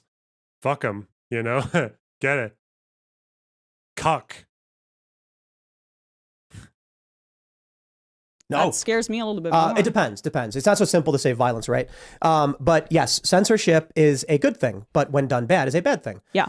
For instance, Ian Crossland, who is a co-host on Timcast IRL, used to be a moderator for Minds.com, and he had to filter out graphic depictions of murder and rape and child abuse. Censorship is absolutely vital in that regard. So if we're talking about a book like, in particular, there was one called, there was a teacher who provided a book to her middle schoolers called This Book is Gay. I don't know if you've ever heard of it. I have heard. That's actually a very good book. And it provides instruction on she provided instruction to children on how to use adult gay anonymous sex apps. Yeah, I don't think that's appropriate. Now look, by all means. The one guy. Did the ANC charter, did that mention socialist revolution? I'm pretty sure it didn't.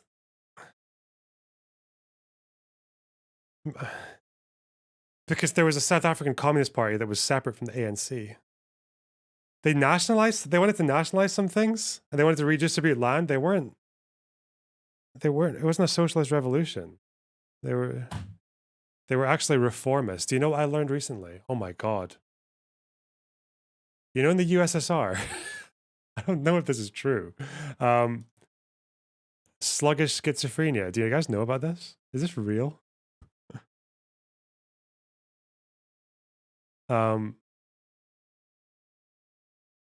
Apparently in the Soviet Union, there was a mental health diagnosis called sluggish schizophrenia.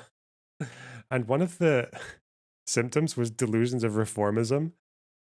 It might be bullshit, but I just...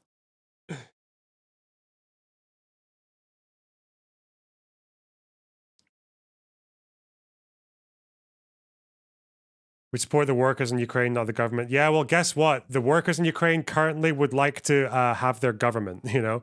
They would like to get Russia out, and they would like to just have their government that they voted for, actually. So it's like, well, we only support the workers if they want the same things we want. I don't even know what the fuck that means. It's just like all, I'm sorry. One guy. You can be in favor. Maybe she had a child. Maybe she had a child in her classroom who wanted to go on Grindr and have sex with adults. Is that your argument? No, I mean, I'm not saying that. First of all, I don't know. Again, this Why is would a another. 10-year-old need Grindr? This is the thing that you do, though, Tim. Oh, This is You're the thing that you picking do. specific examples that You are asked me for inflammatory. one. Asked for a specific You asked me example. for one. Okay, then go ahead. I did. don't We know have the if book. that's- Yeah, I'm I not said in don't show children blowjobs. Look, You said you appreciate it. I'm not in Blowjobs. favor of censorship. Listen, you guys know how much I care about props, okay? And Tim Pool's got a prop right now, okay? So, I don't know. She's going to need to pull something out. I'm not in As favor an of objective censorship. observer that's sitting here, you asked for a specific example, he gave it to you, and then you try to say he's broadly in favor of censorship. Yeah. It's possibly to make a hypocrisy point later on when he complains about social media censorship or something like that. No, But I it's just like he's talking about this specific issue. And I remember I was working on an education series about this kind of thing years before it was popular. Yes, I was ahead of my time. And yeah, these kind of things were popping up all over schools. And I am happy that DeSantis is like doing something. We about had it. Asra Nomani on the show. She brought in, I think, like 70 books of all of the weird racist indoctrination and sex stuff that they're bringing in schools. Yeah. And I said, look, man, it's really simple for me. If someone comes to me and says that they think this book, which Amazon says is 18 up only, should be given to children, I'll say, I will vote against you. So should the Bible be Damn. banned from schools because it depicts It is sexual banned acts? from schools, public schools. The Bible probably is not appropriate for children for a lot of reasons. And I am not a Christian, so I don't particularly care about whether or not they're going to give a book to children that has something like Deuteronomy 23:20 in it. I don't think kids should be reading that kind of Deuteronomy, stuff. that's me. However, I'm I'm in favor of the parents deciding when it is appropriate for their kids, which Okay. comes with very difficult moral questions in that my morality is different from the morality of each individual parent. So that's why I'm kind of like, the government probably shouldn't be the one doing it. Have you had an expert on sexual education on your program to talk about this kind of stuff? Yes. What did they say? They And have pretty varied opinions these days, don't they? Because I think it's not that controversial in education, especially in sex education, to basically understand that kids are very sexual from like a very young age, just in different ways, right? And they're either going to be exploring that with or without guidance. So it's probably better to do with guidance so that they're not like susceptible to abuse and shit like that. But then there's the other side that would say that I guess like maybe there's something a bit odd about speaking too freely with kids about sex, especially having educational figures do that. And yeah, so there probably is a bit of a nuanced conversation there. Are It's you in been a favor very, of very long abstinence time. only? It's been a very, very long time. You're not in favor of abstinence only education. I think abstinence only is So silly. you're kind of hinging on this book that has pornographic material in it that like okay. There's a difference between sex and kink. Right. Okay, sure. So the many individuals on the left have made arguments in favor of kink for kids, which is weird to me, and I think it's inappropriate. I think Balenciaga. kids should learn about sex. I think the parents should decide when it's appropriate. This is why typically at schools they would give out notice to the parents like, we're intending on doing sex ed. Here's the subjects we're going to cover. Nothing's changed. The in that issue way. with Florida was that they had a policy where they would not instruct parents and actually were told not to talk to the parents if the kids were suffering identity issues. Now, the state should not intervene and take away the rights of the parents in that in that way. Wait, can you say that again? That the state, what about gender identity issues? So in Florida, what prompts a bill like this, and it also happened with stuff in like Nashville, was that Kink for kids. Oh no, psychodynamic. Oh no. They're talking about you. Oh no. I'm sorry, I'm joking. Yeah. That the schools, and I think they do this in like Washington and Colorado, the schools were actually telling teachers not to talk to the parents if the children were having some kind of identity issue. And so this led to suicides. No. Love the gun and sword. The guitar he can't play in the background. Can he not? I thought Tim Pool could play the guitar, doesn't he? Pretty sure I've seen him play guitar. Oh, no. What leads to Well, suicides is that children are being told that they cannot operate and be who they are as the gender that is who they are. Oh my god, I can't help it. This one guy is being such a fucking moron. You can't give Ukrainians arms. It's a slippery slope because those arms might end up in the hands of the government.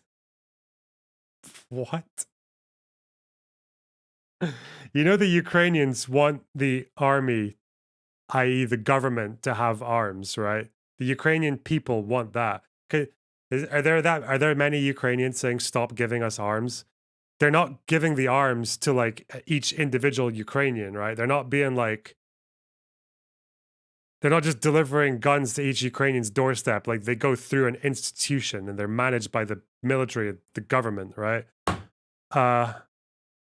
Or in their heart. That's what's leading to But suicides. I'm talking about one specific. Well, I think it's like again, you're talking about one specific example. I'm talking about you broader. can't ask broader. me for like. I talk about politics, Tim. I don't talk about anecdotes. Well, he's talking about policy that they would not. You asked me what You're policy was. talking about to the school parents. district policy. I cover You national asked me politics. to. Yeah. All right.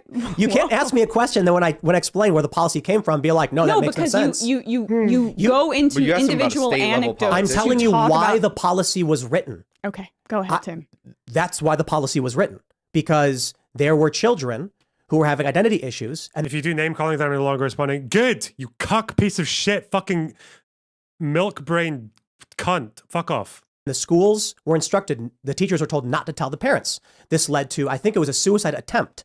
The parents got angry. Who had a suicide attempt? A little girl tried to kill herself. Okay, again, Try to this is one focus case. here. Go And, ahead. and there was also another, right. I'm not talking about, look at this anecdote, let's set policy. I'm saying Florida set a law because, okay? I'm not saying I agree or disagree. I'm saying a thing led to a thing, right? Mm-hmm. My position is that parents should be fully informed about what's going on with their children, and teachers should not withhold that information from them. It is not up to the state to decide what is best for the kid.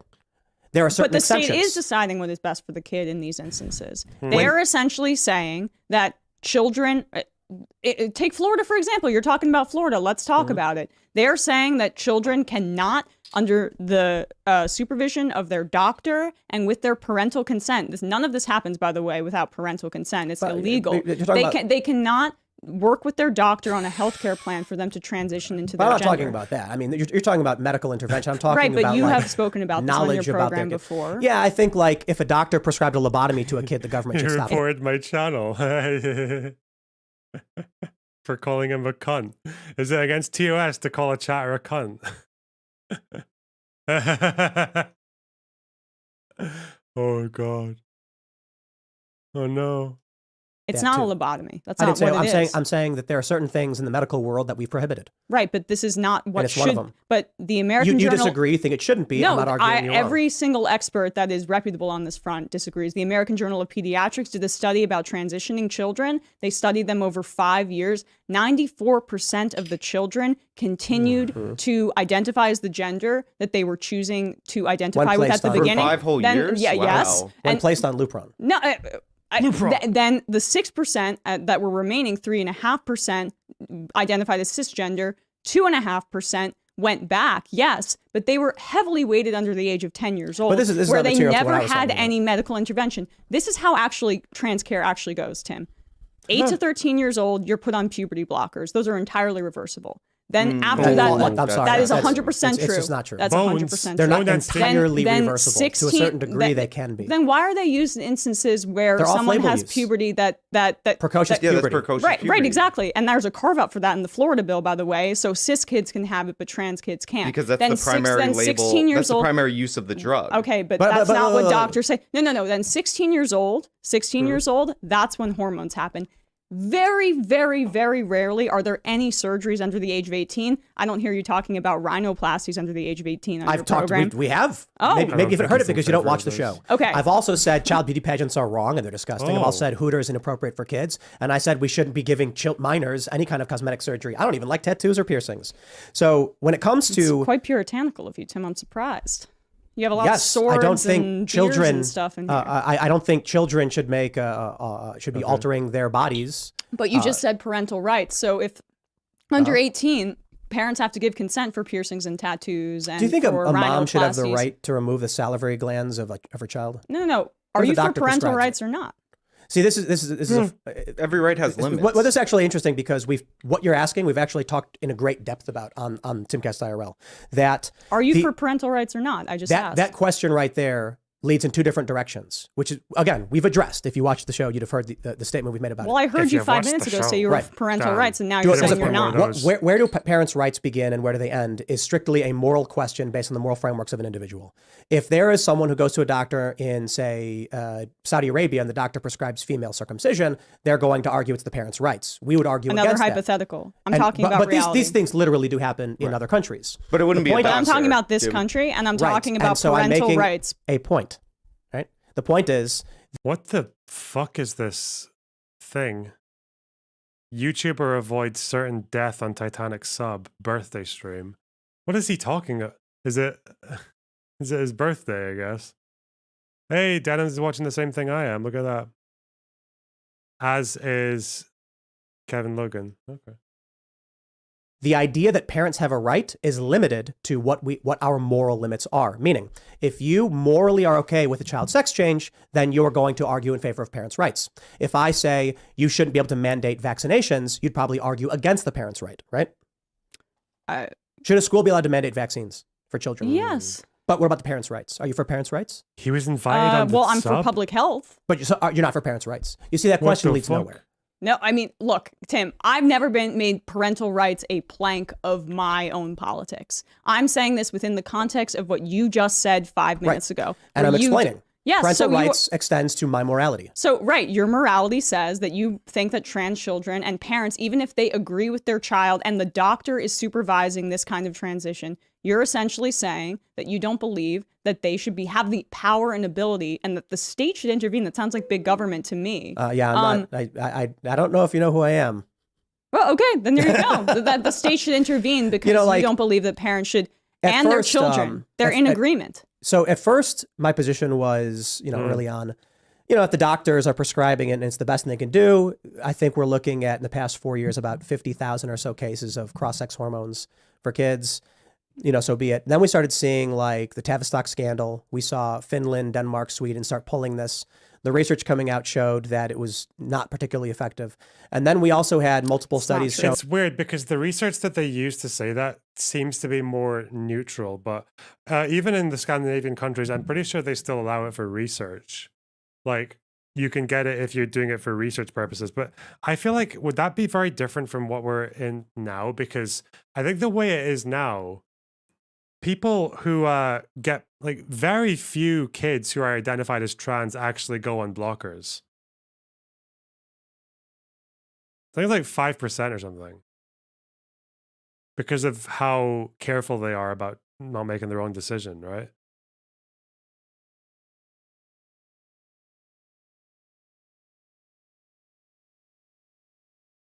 Hmm. 2% range. So is that massively different from like withholding it, but only, I guess some people wouldn't. Like I saw with Florida as well, DeSantis tried to ban puberty blockers, but there's an injunction against the bill earlier this month. But in the article I read about it, it said 3 kids have been allowed to continue their treatment. Does that mean there were only 3 kids at the time on puberty blockers in Florida? That would that even surprise me? Yeah, it's a really, really low number of kids who get on it in the first place. Yeah, because they don't want to have like massive regret rates and all that shit. I guess yeah. I would like to know though if there are, because at the same time though but there's narrative online that what's happening in the health system is all just affirm. But how can that be the case if only 5% of kids are getting on blockers and hormones? How do we know they're not affirming enough, or is it just right? I don't know. Showing that desistance rates for those who did not take any, who did not receive intervention was actually upwards of 95%. And then my position became, it probably is the appropriate thing for the legislature to say, we're not going to allow this anymore. Okay, I just listed the American Journal of Pediatrics. That's incredibly reputable. Incredibly reputable. 94% of children continued care after age. Take a Netherlands study. This is Lancet. 98% continued hormone therapy and follow-up. After what? So you no, but the other one's a 5-year study. This is just a secondary after one. what point? Well, no. So this is the issue, right? Those studies were based upon whether a child was placed on puberty blockers or not.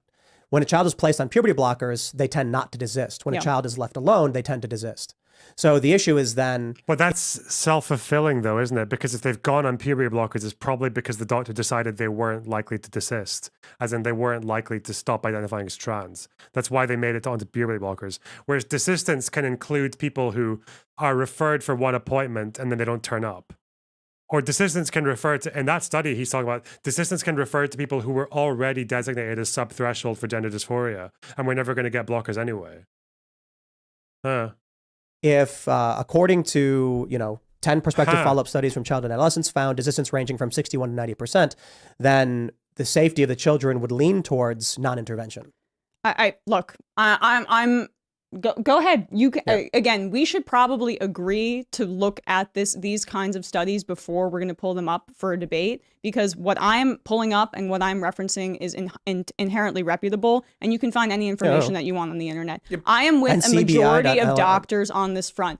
That's a broad statement. I don't know about that. No, that is actually a fact. That is 100% a fact. Well, I've seen this movie before. So what's happening is you're referencing detransition under a system where they wouldn't be put on puberty blockers necessarily, and then they would go through the cross-sex hormone. So everybody who would have desisted at the point of puberty, which is what you're referencing, is already excluded from her sample. So, and I don't even think you would disagree with that once they're actually past the point of puberty and they still think they're in the opposite body or whatever, and they go through the process, there's a very low detransition rate. But you're specifically talking about desistance. Look, and I remember this because this happened when you argue with the serfs. This is what it boils down to. I'm not a moralist. I don't have the arrogance to believe that my personal preferences for how my life would be lived should be imposed on other people. Okay.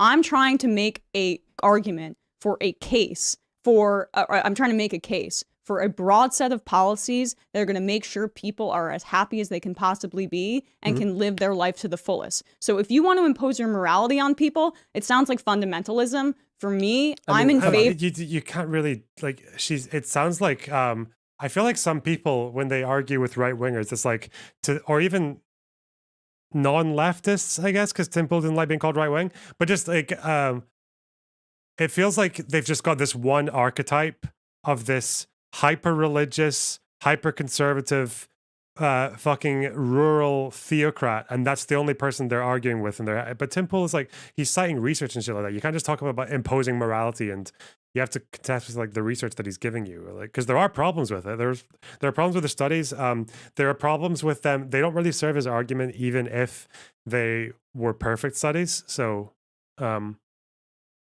feel like she could. I don't know why she would use this thing about fundamentalism and all that, because he is citing, he is citing research. I'm not you can't deny that he's citing research. It's just that the studies are, one isn't that good, and the other one doesn't really say what he says they're saying. It's nothing to do with imposing morality, but favor Have of a real my- argument. But if most No, peop- I am hold on. having a real argument. That's not an You argument. just said your I said, morality here's is a study. Oh, that man. Here's a study that shows desistance rates up to 95%. Hold on. Desistance rates are shown up to 95% with non-intervention. So then we would lean towards non-intervention. And you said you're a fundamentalist. You didn't make an No, argument. You made earlier you talked about how your morality is what you want to dictate in terms of this policy. Wait, You see, this is what I was talking about with Sam. Okay. Right? The inability to grasp philosophical concepts. When I explained to you that you are opposed to parental rights because you're in favor of vaccine mandates, right? I don't think you can Fallacies. understand the duality of the statement you're making. Are you in favor of parental rights can go in one of two moral directions? You do have a moral stance. I wasn't you talking also about are a I wasn't fundamentalist. talking about parental rights. I was using that as a way to talk about Right. your My point statement on is, parental rights. If And I you fully if you have a grasp moral concepts position of on public morality. health Tim, and you want I to have- impose that, then you too would be a fundamentalist and you've made a nonsensical statement. If you want to make an argument about why me using this data is incorrect, I'm all ears. If you want to tell me I'm a haven't fundamentalist, seen the data, so I can't. well, then I don't make can't. an argument about it if you don't know the data. No, I do know the data. I use the American You Journal just said of you didn't. Pediatrics. I don't know the data that you just You pulled did up. not look up desistance rates. You did not look up anything other than what fits your narrative. Tim, what you just said is that you want your morality shit. to dictate policy. No, I didn't. I want people to have freedom I to certainly do what did not. they want. That's just not true. You, I said So that everyone's view on a question like parental rights is You know what?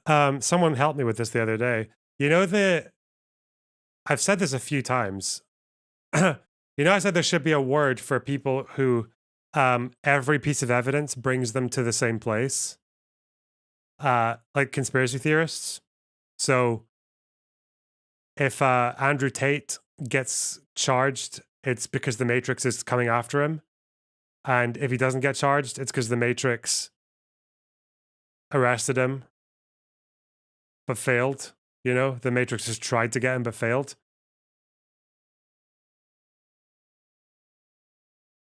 I think, could you call that fallacy? Could you call it the all roads lead to Rome fallacy?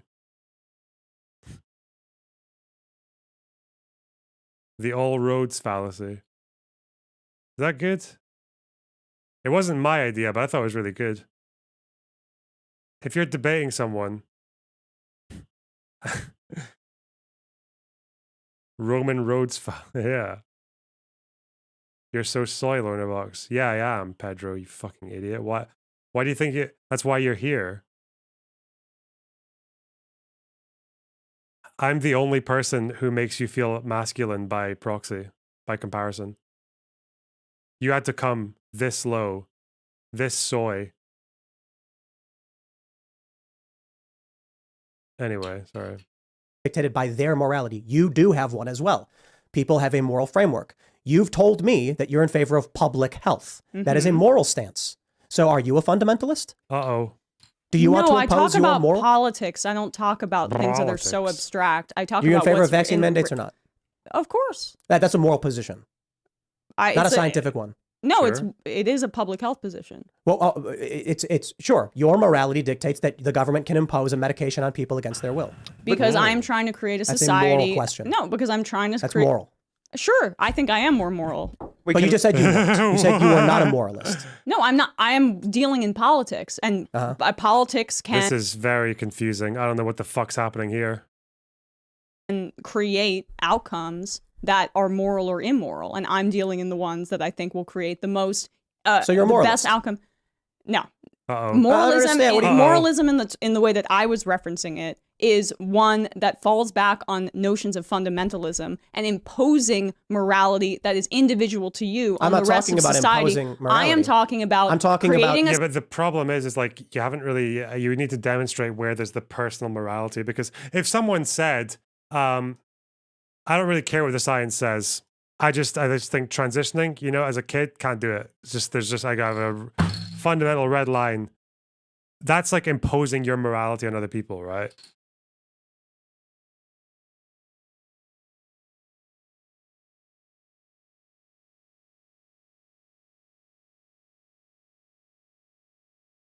Tim is trying to assert dominance. Okay, fucking David Attenborough. Yeah, okay. Yeah, I suppose he is.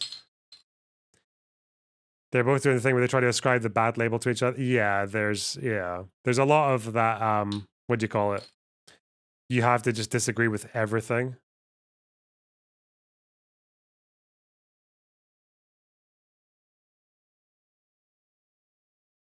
Society that shows creating children- a society that gives people the freedom that they Moralism. that's politics. You want to bro. create a society that does no. a works towards a goal of your personal perspective. Shit. What you are talking about is imposing your narrow set of ideas about how society should be. Find something less noisy to fidget with. Or Based on the how scientific things- research I pulled up. No. I literally pulled a study No, up. you want to restrict people's ability to do what they want to do with their bodies. That's what you want to do. Do you think I don't that people believe should that. cut their hands off? I don't deal in abstract, ridiculous hypotheticals because I deal in reality. I Do you cover think politics. so? You're in favor of female circumcision? That doesn't happen in the United States. How much do you So want to what? bet? How much do? No, you're wrong. It does happen. There are does, very but, like- small amounts. I am not in So favor. you're in favor of it? I wouldn't. If you want to restrict what people do with their own children, you're against parental rights. That's Don't not play the stupid same games. thing. Is a doctor? You want to talk about looking Dearborn, over- Michigan? I've No, actually no. gone there and done the research. I've actually done the boots on the ground journalism in this story. Okay. Yes. Oh wow. Yeah. Right. Because female circumcision is a bad thing. We do not want these things to be happening, and even the parents were going to doctors to get it prescribed. Why is he so mad? $5 to stop the measurement. That's a brilliant idea. Yeah. There are limits. There's the famous story of the Kennedy. They got the what is it? The Kennedy got lobotomized because the doctors prescribed it. Just because there's current scientific research that leans one direction doesn't mean we move absolutely in one direction. What we have here is a very prominent set of studies, which we've referenced on the show numerous times, showing desistance rates for minors who do not receive intervention in terms of affirmation or gender sex change is upwards of 95%, in which case science dictates we do not intervene. If you want to take the 5% chance that we then intervene in these children's lives, and that can result in even one kid being harmed, that sounds like an immoral action. Now, these are extremely specific hypotheticals that you are maximizing in this this is a current study I instance. pulled up. And I am interested in creating a society. What's this one? Do I know? I feel like I know this title, but I don't recognize Bergman. That is not that is more yes moral, but it's based on outcomes, not just That's what I just pulled up. Like, I mean, I can read to you again. right. But pull up the American Pediatrics study. but that we're I just talking referenced. about Can I ask a resistance. Hold on. hypothetical while you pull that up? If it is true that prescribing puberty blockers prevents people from hitting that point of puberty where they would decide, and largely they would decide to desist, right, when they hit the point of puberty, would you be in favor of removing that from the gender protocol? Because this only is talking about desistance at the point of puberty. So, like, what he's concerned about is that if you stop people from going through puberty, you stop the changes in their bodies and all that, and then they can't, like, rationally make that choice because they haven't hit that point in their development. I don't have the kind of, I guess, arrogance, I would say, to I mean, know I asked you, that I know a more hypothetical, about, like, hypothetically. right, but again, this is exactly what reactionary conservatives do. You know, it's a red flag Is you from... deal, on, make is you- arguments, is you not deal, throw- is name you throwing. deal with hypotheticals, because when you actually deal with the practical reality and the outcomes that you're dealing with and that you're prescribing onto society, it creates an inherently unjust society. So let me You know, just, as let me the just, as the right wing conservative Destiny said recently when he was debating the left wing pro lifers, it is a definite red flag when somebody is unwilling completely to engage with the hypothetical. If you want to say why the no. hypothetical doesn't apply, that is Hypothetical. totally fine. No, But 'cause I for wanna you to talk just about like say, "Oh, it's a reality." hypothetical, I can't Okay, talk about it," I as don't if you think don't so. know what a thought. You got Pepe Ladid. Oh no. Oh god. experiment is. It's kind of odd. look, I've asked you, we have here, I literally just pulled up detransition Wikipedia. We pulled up this study that shows that without intervention, desistance rates are from 61 to 98%. And here I have And, general acceptance of standards of care. The overwhelming weight of medical authority supports treatment of transgender That has nothing to do with patients what I'm with talking about. GnRH agonists and cross-sex hormones in appropriate circumstances. Organizations who have formally recognized this include American Academy of Pediatrics, American Academy of Child and Adolescent Psychiatry, American Academy of Family Physicians, American College of Obstetricians and Gynecologists, American College of Physicians, American Medical Association, American Pediatric Association, dozens and Remember when dozens doctors of the said most... smoking was good for you? Oh my You're not God, citing. this You're not is- citing science. You're citing government approval. No, I'm not. I am citing. And that's fine. What does but- that? What does the government have to do with it? These are medical organizations. Okay, sure. Fair point. You're citing medical organizations, despite the fact that there have been numerous instances throughout history, in fact, basically all of them, where we've been like, hey, we were wrong about that. Like, maybe we shouldn't drink mercury if you get syphilis. But what I'm referring to specifically is if there is no intervention of a trans child, desistance rates are from 61 to 98%, showing the majority of kids are better off not receiving No, look, I puberty mean, you're on blockers. detransition Wikipedia. I just listed a It's list of two dozen studies. of, Again, of he mentioned half a dozen. desistance, not detransition. This is like very important that we nail down what we're talking Yeah, about. right. What I'm saying is, if you have a trans child or a child who is suffering from gender identity disorder or dysphoria, and you do nothing, there is a 61 to 98% chance they age out of it and grow up and are happy and fine. That's made up. It's literally right there. What are you talking about? On Wikipedia. At the point of That's interesting. No, I puberty is pulled what up he's the talking NIH and about. you said you can pull up anything. Yeah, so here you go, Tim, NIH.gov. Tim, Here you go. Tim. Are you happy? Tim, NIH.gov. deal with what I just said about medical the level of organizations- medical organizations. That's You're saying that fine. they're all wrong and that you have some sort of like special knowledge that you can supersede their expertise. No, in he's this not. area. You're cherry picking American And you're making an appeal to organizations. authority. I just first of all, I mean, it's not really cherry picking. What are they arguing over? Are they arguing over whether or not puberty blockers should be banned, or whether they should be held back but only used for research, or whether or not the system is actually fine as it is? I don't know. Or if they're underprescribed, don't forget that one. What are they arguing over now? Yeah.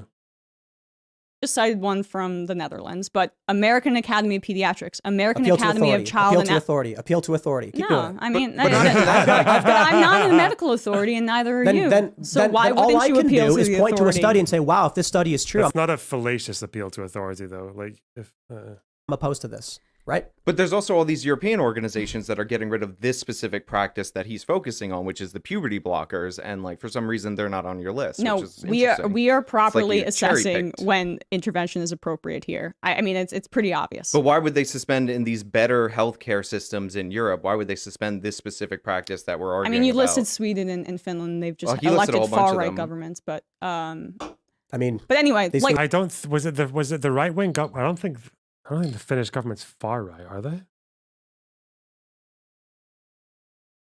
But maybe I don't.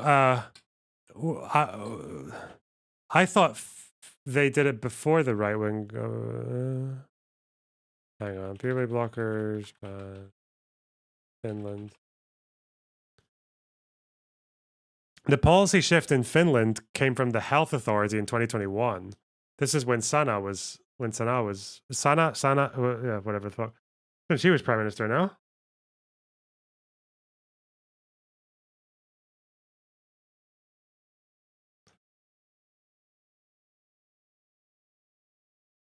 She was prime minister since prime minister in 2019. Yeah. So it wasn't a far right government that did it.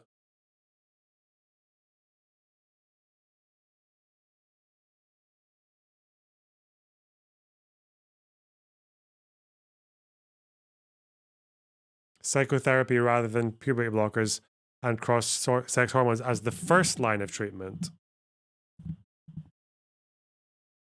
It's still allowed, but they urge caution. So they didn't ban it. I thought this was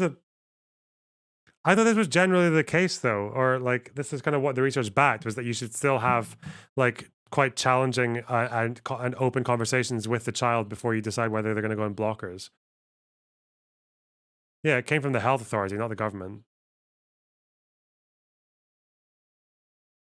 It's weird because every Tim Pool debate I watch on trans stuff, he brings up the same things, right? He brings up desistance, he brings up the Finnish and Swedish governments.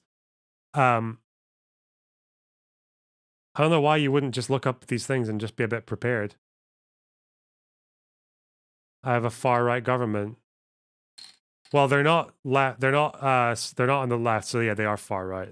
There's the left and there's the far right. Okay, that's politics. Okay, that's online left wing politics, right? That's how we do it. Things considered. again, this is what That's I'm breadsheet political theory. interested Don't in worry, talking guys. about in terms of politics. I want to create a more equitable society for people. We should have socialized healthcare, Medicare for all. You should talk about that more on your program. You say you're in favor of it. I haven't really seen. I haven't Look, seen much. When you guys cherry pick stuff to talk about we music should talk or about whatever, and, ending like, child poverty. I mean, it's funny. You should talk about ending but child you could poverty. have talked about my position on universal health care any one of these times. You never do.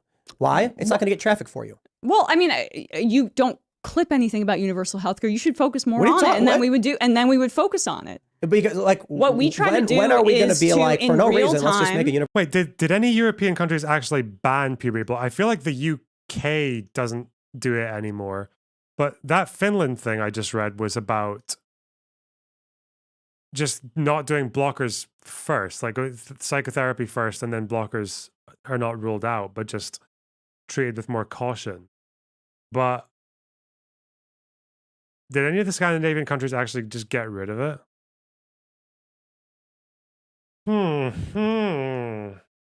So Finland, this does say it's still allowed. Medical, okay. Unclear about the benefits and the nature of the interventions. Reserving blockers, especially if they have no co-occurring mental health conditions. Surgery is not offered under 18. I mean, that's not great, but it's not like, it's the blockers and the hormones that are probably the more important thing, because how many fucking kids are getting surgery before 18?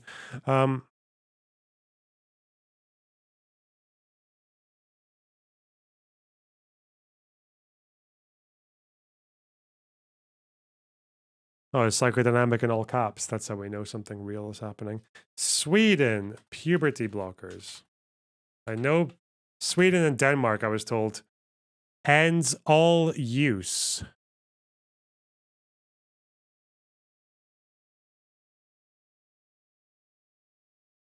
Halt, except in very rare cases.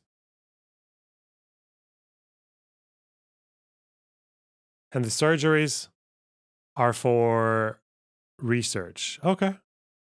Denmark, puberty blockers. Let's learn it all, okay? So Finland, as far as we know, hasn't actually banned it. They've just changed the approach to psychotherapy first, blockers second. Denmark.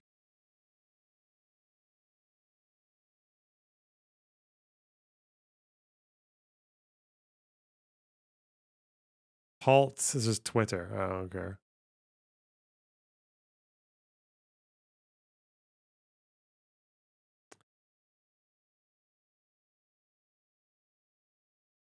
This is saying that it exists, I guess. Okay. Yeah. Google Swedish butt stuff. No. What? Universal health care. What we try to do in real time is correct right-wing lies, whether talk about it's you abortion a or lot. Dave Rubin or Steven Crowder. We do talk about abortion a lot. Yeah. We do. What's my abortion position? I'm not sure. Why? Abortion. You've not watched any of the 8,000 segments we've I mean, done on it? I do know that you called that 10-year-old case a hoax, a political the hoax. The if you want political to maneuvers around it to change the law was a hoax. Yeah. Sure. So, well, how do you not know my position on abortion? Uh-oh. I mean, you watch the I show. know. You watch at any point, you can see the arguments we have. I don't He have did a ton too. of time to watch all You your specifically covered his episode with the serfs where they talked about it in depth. So it's weird that you don't. Well, know. reiterate your abortion position for me, and I'll I'm respond pro-choice. to it. Okay. In I what think- way? I think Roe v. Wade was the right decision. Okay. I think that life should be federal, should be mandated, should be protected under the Constitution at the federal level, and that it probably does make sense for the Supreme Court to overturn Roe v. Wade, but that means Congress needs to codify it. Okay, but that's not going to happen, and that's because we don't have Well, that's a different question. Because we need filibuster reform. So, So I I'm think not really that, interested in process. I'm interested in outcomes as we get back to, again, the differences that we clearly have here. Uh-oh. I don't really Okay, care good. who Focusing on the imposes morality of the right abortion. to abortion in this country. I just Okay. care that we have a right to abortion in this country, and we don't. Well, right. anymore. Yeah, I think at first when Roe v. Wade was overturned, I thought that it was probably good it would go to legislation because the Supreme Court arbitrarily setting law is probably dangerous. But however, since then, I've looked at it and said it's a 14th Amendment question, the right to life. And, you know, looking back on that now and understanding Roe v. Wade actually was a pretty good decision. I think now at this point, you'd need some kind of codification. I don't know how the Supreme Court's going to go back on it, but that's a political conversation, not a personal perspective on abortion. So my view is pre-viability. It's individual discretion. Post viability, it's probably going to require some kind of, depending on the circumstances. Where do you draw the line of viability? Can the baby survive on its own? Okay. Well, 90% of abortions happen in the first trimester, which is the first 12 weeks. Yeah. 99% happen in the first 20 weeks. The rest that happen, the 1% that you're talking about, which is overrepresented constantly for fear-mongering purposes, is the 1% that happen when the life of the mother is in danger or there's a issue with the fetus. Well, there's no and apparently in some research, or I don't know if it's in different countries, but I've seen research where after 24 weeks, it's not even called an abortion anymore. I don't think in the UK it's called an abortion. It's called termination for fetal anomaly. So that gets you around it.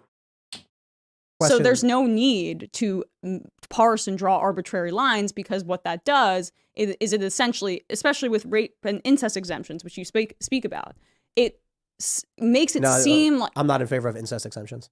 Okay, the one that we spoke about earlier, okay? I'm not even speaking about your specific opinion about this. I'm talking generally about the notions of abortion.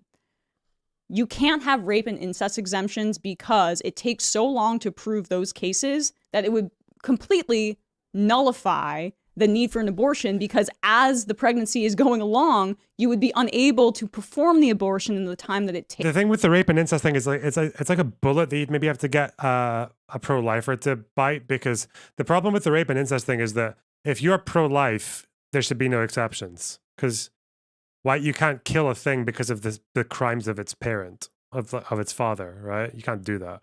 But if you're pro-choice, then it doesn't matter because it's all fair game. So yeah, it's just like an emotional thing to prove that kind of stuff. So when that stuff is put into legislation, what it does is it waters down and makes the public seem like, oh, we're not so barbaric. That's why we should not be intervening in what doctors and patients are doing. I want people to be empowered over their own health care. Same thing with trans kids. So you disagree with same thing with abortion. Sorry? Do you disagree with Roe v. Wade in that regard? Well, no. I want there to be an abortion. Would you prefer Roe v. Wade stood? Of course. So then you would be against abortion after a certain amount of time. I mean, Roe v. Wade essentially created the viability standard, right? So then you have a 14th Amendment question, whereas you would need some kind of government intervention post viability. Yeah, I believe that doctors should be able to make these determinations, and it should not be. We should have a right to an abortion broadly, and doctors can make a decision. To be clear, real quick, I think you're in favor of the overturning of Roe v. Wade. No, I'm not, because I would never want to overturn something to go backwards and then bring it up to the legislature where we have crazies and Republican nut jobs in the Senate, and there's a filibuster that doesn't provide us with the ability to codify it. Because of the overturning of Roe v. Wade, you now have states like Colorado removing restrictions. No. This isn't accurate. So Roe versus Wade protected. We read this. I don't think that was true in Colorado. A constitutional level up to the second trimester for elective abortions, and then afterwards it was up to the states. So like, okay, so Colorado could have extended this prior to. In fact, Andrew Cuomo did this before. So like, just to clarify that. Okay, never mind. I stand corrected. I thought that it was because I remember reading what was the guy's name? He wrote about 14th Amendment kicks in upon viability, and then you have a constitutional right to life and all of these things, and there's questions around that. Colorado may have passed that law in response to Roe versus Wade, but they weren't prohibited from doing so before. It's because Roe versus Wade says at this point, the states have no issue. It's a constitutional issue. And then in the third trimester, which is why Roe versus Wade constitutionally is a ridiculous decision, they're like, it's a states' rights issue. Because, the Constitution obviously delegates the trimesters in the 57th Amendment somewhere. And again, Tim, like the reality is I don't you've been perfectly nice to me here. I don't really care about you personally. I care when you say things that are harmful and wrong. What? Like the hoax statement about that wasn't wrong. That was an opinion. It was wrong. It was completely factually inaccurate. It's not factually inaccurate. You called it a hoax because you know that your audience is going to feed into it, and then you parse it later so you have plausible deniability about it. But specifically what I said was, and we talk about it in depth. I think the issue is just you don't watch the show. To be fair, I don't watch Majority Report. But if like I'm not gonna come out here and be like, you said this one time, this one thing. I've not watched the show, so I don't know exactly what you're talking about. But I said, the idea that you would take a tragic circumstance like this and then create a political story, put it out to the super PACs to try and change laws, that's a hoax. Yeah. Well, okay. Just an opinion. How about the fact bro. that Don't- you called the grooming event. shooter in the neo-Nazi Texas shooter who watched your program, you called that a false flag? And Because you don't even know anything about that story. I do. It was four clips of the episode, and you can see in the images he wasn't even subscribed to the channel. Yeah, but he watched your show. No, he didn't. He watched one guy. Yeah, have you ever went to those time codes? He was highlighting specific, and I won't name the guest from the guest. But like, he I've did seen watch that. your show. Like this is So like you're saying a he watched an nasty episode? smear. Sure. But Wait, one guy? There was a one guy? Oh no. do you understand Okay, come why? on. And he posted about That one. it. Who was Why- that one guy who why watched do you Majority think- Report and then commented on what Sam did? Why do you think that? But no, this was a neo-Nazi. Why do you think your content appeals to neo-Nazis? Uh-oh. Are Why you th- kidding me right now? No, I'm just wondering why you think that. Have you Okay, ever? I'm gonna do something. Bro, if you were oh no. Maybe the Civil War stuff, but I feel like if you're a neo-Nazi, you're probably gonna find someone other than Tim Pool to watch. Oh no. It's coming, guys. Let's go. Ready? I think Tim Pool's gonna get mad. I don't normally do, but that was an egregious over the line statement where I don't know if you Ooh. are intentionally trying to just generate clips that are nonsensical or you're just really that stupid. Oh Oh, man. The idea that because a Nazi watched your show appeals to Nazis Hmm. is like, look, if you want to have a real conversation, we have a real conversation. If you want to come Well, up here and why'd you do call it exactly what the false majority, flag, though? you want to do what the majority If you- report does, and exactly why Sam isn't welcome on my and many other shows. Feel free to do it, Oh. and I'm willing to have you on here. Did you know that? Like, I don't know about you specifically, but this is exactly why people don't like your show. Okay. Whoa. I think people like our show. Yeah, maybe ask why some of these higher profile personalities and networks won't have Sam on anymore. And he can They're afraid of cry. him. Oh, they're afraid of him. How about it's because you just claimed that my show appeals to Nazis, which it He clearly watched your doesn't. show. Because this show is predominantly like moderate libertarian leaning types. No, you but you don't say even that, watch and it. that you say that because you're trying to draw a line and make the really far right people that watch your show feel like their positions are a little bit more close to the mainstream than they actually are. Okay, let's say for The problem with debating this stuff is that it's so unverifiable. Moderate libertarians, no, like his audience are mostly going to be Republican, right? Or like pro-Trump because he simped for Trump like a fucking 49 state landslide and shit. You just have to debate them on issues. Like this whole thing it's a lost cause, okay? let's say for So a you moment. you called it a false flag, and then when you were proven wrong the next day, you Called what a said you false thought flag? it was funny. Called what a false flag? You called the claims that the neo-Nazi shooter watched your show a false flag. I don't know if I said that. That sounds awfully specific. I don't have the exact quote in front of me, Tim. But So you that don't know was- what I said? Where did Yes, you hear I do. that? I would listen to you. Did you say something like it sounds like I said it sounds like a psyop to have this profile appear one day after the shooting where it's got like a bunch of screenshots on it or something? Sure. It really does sound to me like someone told you to say things and you don't know what you're referencing. I'm not shocked that that is the only way that you're going to try to react to this. To react to what? Okay, no, this is fairly obvious. So I'm willing to bet Sam was like, "Hey, ask him about this and say these exact No, I things." came up with. I mean, Come up with original thoughts. Come on. it is my original thought. So No, it it's- isn't. It's some guy posts a screenshot of one episode of a show he's not subscribed to, and you think that's an attack vector for something political, but it's a personal snipe that has no bearing on any of the arguments we've made the entire show. I disagree. yeah, so, You disagree with what? With what? Elaborate. I disagree that it has no bearing on what you've said no. throughout your entire show. Like what? What did I say? Why is he so mad? God. This is Come what, on, come this on, come was on. the claim Let's that you hear made. it. Let's hear it. I believe that your program appeals to a right-wing audience, and Alright. there's a reason that the neo-Nazi shooter watched your program And how do you know he watched the program? because he posted about it. What did he post?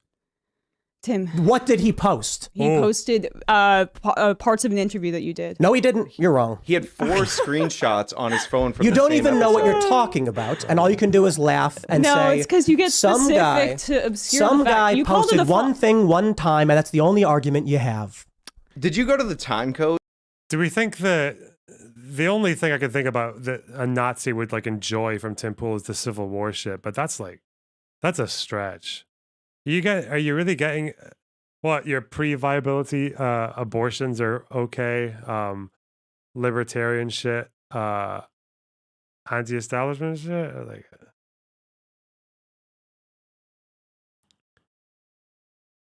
The Kanye interview, maybe, yeah, with Fuentes, maybe that's why. That were in that episode, because I ran this down, and one of them was a clip of Elijah Schaffer, and like weirdly for this like neo-Nazi Hispanic shooter, it's Elijah saying that we shouldn't be emphasizing race specifically. No, he's a neo-Nazi Hispanic shooter. Right, but Tim called it a false flag and then corrected himself the next day and then said he thought it was funny after a mass shooting. I think that people I will say that if there are 40,000 people watching a Tim Pool stream, but one of them is a Nazi, isn't that a 40,000 Nazi stream audience? Sorry. To say this and you don't actually know what you're talking about. I think that it's not shocking that you think that based on my gender. Okay, you're not saying anything anymore. But like I screen grab because I do YouTube clips, so I will screen grab a time code so I know where to go later. So like when I saw that, I knew, or I had a feeling, because obviously he's dead. So, or was he captured or was he killed? I think he was killed. Yeah, so he's dead, so he can't tell us. But like I think people screenshot, because this is why I do it, and you can find them in my phone, moments in things so that they can go back and reference that clip. And I ran down both of those time codes. Neither one. I get it, but look, man, this is the majority report. It is a nasty smear. Like you're doing it on purpose, and it's not a political statement. It's not a political argument. You're like he watched an episode of her show. I'm sorry, of his show. Like that's there was that one guy who posted Sam Cedar a whole bunch. Remember the guy who killed all those people at the bar in Ohio? I don't remember that case specifically. Why did that guy watch Sam Cedar so much? Why did Gavin? Why do you guys appeal to mass shooters? Why do mass shooters There's a qualitative talk about difference. Sam Cedar being so inspirational to them? Why did Gavin? Why is Emma Vigeland inspiring mass shooters? Why did Gavin? Why are you okay with porn being shown to children? Look, if you want to play a game of nonsense statements for political brownie points, feel free to do so. But I'll say it again. Tim, I didn't mean to upset you. This is exactly why Sam is not welcome on my show. But it's not something that I just one day was like, you know what? No, it's because I had serious conversations with networks and other high-profile individuals, and I love. Can you name the high-profile individuals? That's their business. But I absolutely love how the response is, they're scared of Sam. It's like, no, they despise him. He's a bad faith actor who does exactly what you just did. We're having a conversation about scientific research, data, my position on what I like about DeSantis, and then you go, your show's for neo-Nazis. It's like, okay, dude, are you stupid? I'm just stating facts. Have you ever? Okay, this is like low brow. This is why you guys have 170 Dave Rubin videos. Do you think the average person cares about Dave Rubin? No, I'm no, but you guys get clicks by doing it. Hey, how about you guys run a video about how Tim Pool got into an argument with a pro-lifer about how he's in favor of pro-choice policy? You didn't run that, did you? Because you guys are grifters. This is what you do. I can invite you on for a real conversation, and what do? Your show's for neo-Nazis. This is why you guys don't get invited places, because you're not having real conversations. I don't really care about getting invited places. Yeah, right. So go live in your grifter echo chamber where you guys can play songs with bad audio and then say, whoopsie. I'm sorry that audio thing really upset you. Wait, have you ever covered what upsets the me is when I talk about Ron DeSantis making fake things to trick people, and that's what you guys do. It's kind of like, how about that? We do AI. Like, it's probably not hard to maybe comment on a few issues here, right? Like the Daily Mail thing is whatever, but like it's all J.K. Rowling roasts woke hospital. Obese woman wants airline space. Amazon guy locked out of his house for being racist. Drag show allows baby. It's all very like culture war outrage journalism, but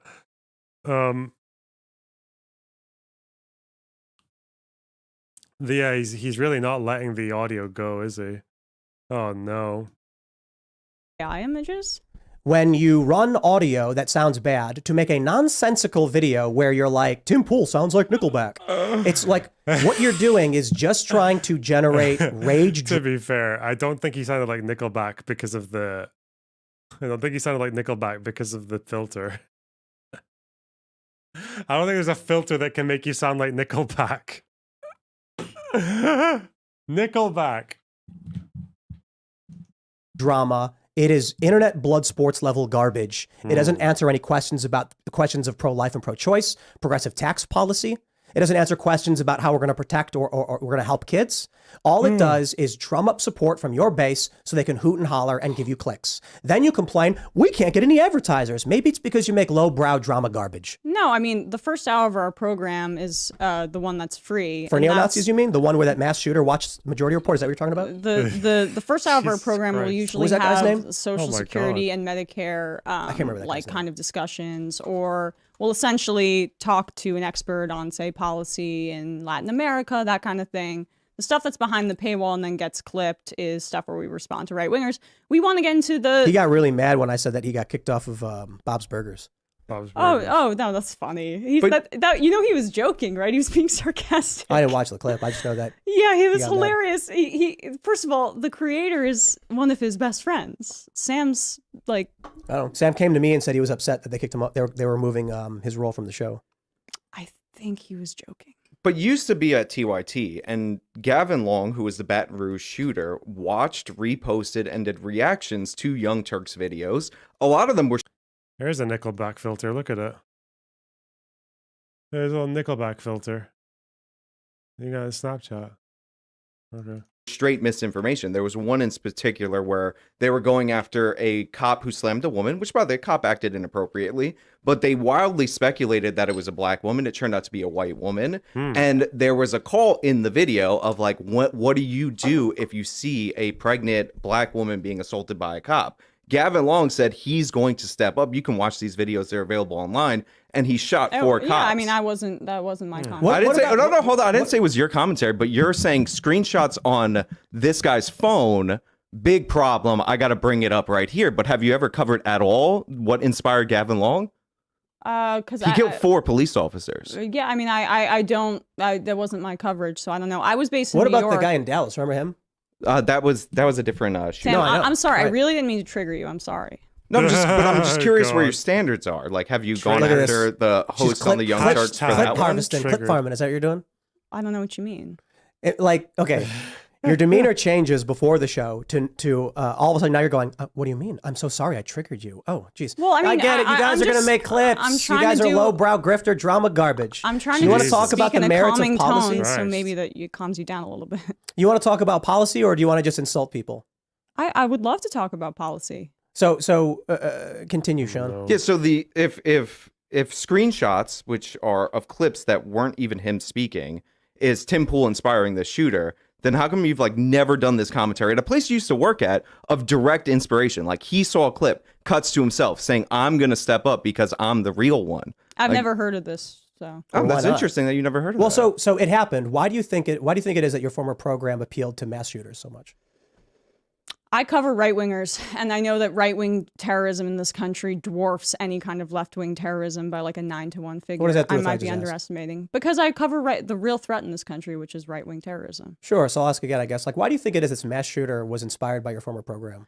I would have to look into it to make a smarter Do you feel comment bad that on he it. was inspired directly and admitted he was? Sure. I mean, it's not. Do you take It responsibility? wasn't even my program. I worked there, but yeah. So you were providing material support. Wow. You I don't know if she you- was there at the time. No, to look. be fair to you, I don't think I was. Was there a shooter who said he did it because he was inspired by the majority? That's not real. What? Okay. But I will say, it is interesting because the Young Turks Does did anyone have cover a the link to shooting. that? And even though, again, reacted specifically to Young Turks videos covering the cops very poorly, propaganda inspired him to commit this violence, in my opinion. If you want to talk about the Young Oh. Turks, Hold on. you should Oh, talk to the them. Young I Turks. would love Yeah. to at some point in my life. But so he does this, but the Young Turks coverage of it called him just a sovereign citizen. So this Yeah. would be categorized as that right-wing terrorism, This even is- though this- he this was is the thing, right? inspired by a left-wing news organization, Let's- specifically left-wing I'll do it. I'll figures. do a semi segue, and I'll talk about what irks me is like the Burisma scandal, for instance. Any kind of reasonable assessment over the story pre Hunter Biden anything is pretty shocking, but it's not something you see in any of these quote unquote left wing media sources for like no reason. I think the best example is it is so omitted from the narrative that when we had Hunter Avalon on the show, he didn't even believe that Joe Biden admitted to engaging in the quid pro quo, and so I played the video for him. So what's troublesome is. What are you talking about? He's talking about the fire the prosecutor clip from Joe Biden. specifically. Yeah, the prosecutor that everyone fucking hated because he was really corrupt, and everyone, like, even in the hierarchies of the European Union, wanted him gone as well. Yeah, that one. And we're comparing that to Trump withholding aid so that he can get dirt on the Bidens. But I'm not surprised you're not familiar with it, right? It doesn't exist in the left's echo chamber. Well, it's funny. The It's called the chamber. leftist echo chamber. I mean, I am a consumer of leftist news sources, but also I read right-wing ones just to check in on it. Centrist news organizations. I think this is a very, very specific echo chamber that I can't speak to. The Burisma thing, I look, I'm not going to defend Joe Biden. I mean, I'm a leftist. I'm to the left of Joe Biden. But this story, I mean, it's pretty much a nothing burger. The Durham investigation essentially had, or not the Durham, sorry, I misspoke. The investigation being done in the House right now is like looking into the whistleblower who's suspiciously gone missing, and they have an FBI tip for 17 different calls between Hunter Biden and this oligarch. That's weird. It's all completely gobbledygook made up. But at the same time, why are you defending Joe Biden like that? No, like, why not just say, yeah, sure. Well, I'd love to criticize him on things that I think are actually real, like the fact that he's continued Trump's border policy and ramped it up, honestly, with Title 42, where he did sunset that because it was a part of the emergency and during COVID. But he's largely continued militarism around the border. I think I do have a Google Doc on the Hunter Biden thing that I could maybe. I never had a debate about it. There's quite a lot to read, but. Yeah, I do have a Google Doc. I did start looking at that. I've got fairly far through it. Didn't Hunter Biden actually get charged though? I don't know why people kept on saying he did nothing, because like the people said that they had charges they had enough to charge ages ago. Someone from the DOJ said that, I think. Was it DOJ? Does it contain dick pics? No. If Trump is the nominee, do you think he'll win? No, I don't, but I think he will be the nominee. So wouldn't you rather have, say, Bernie Sanders as the candidate for the Democrats? Of course. So isn't it in your interest then to say, by all means, investigate Joe Biden? If he's corrupt, get rid of him. Well, I don't think, sure, you can do an investigation. Everything that's come out so far seems like it's bullshit, but I would rather criticize him on things I find more substantive. I can tell you definitively and factually, it's not BS. I mean, certainly there are political elements of it. But, I mean, Joe Biden, this is what I was talking about with Hunter Evelyn. Joe Biden's literally on camera saying that he threatened to withhold congressionally approved loan guarantees unless they fired Victor Shokin. Victor Shokin signed a sworn affidavit saying this was intentionally to protect Burisma from No, this was stated U.S. policy to fire Shokin. This was not a quid pro quo outside of Joe the United Biden States. said if you don't This was also the whole of this was the EU as well. An affidavit doesn't mean anything. Can he say it in front of court? Can he say it in front of a judge? Shokin? This corrupt fucker, like, can he not do that? Why not?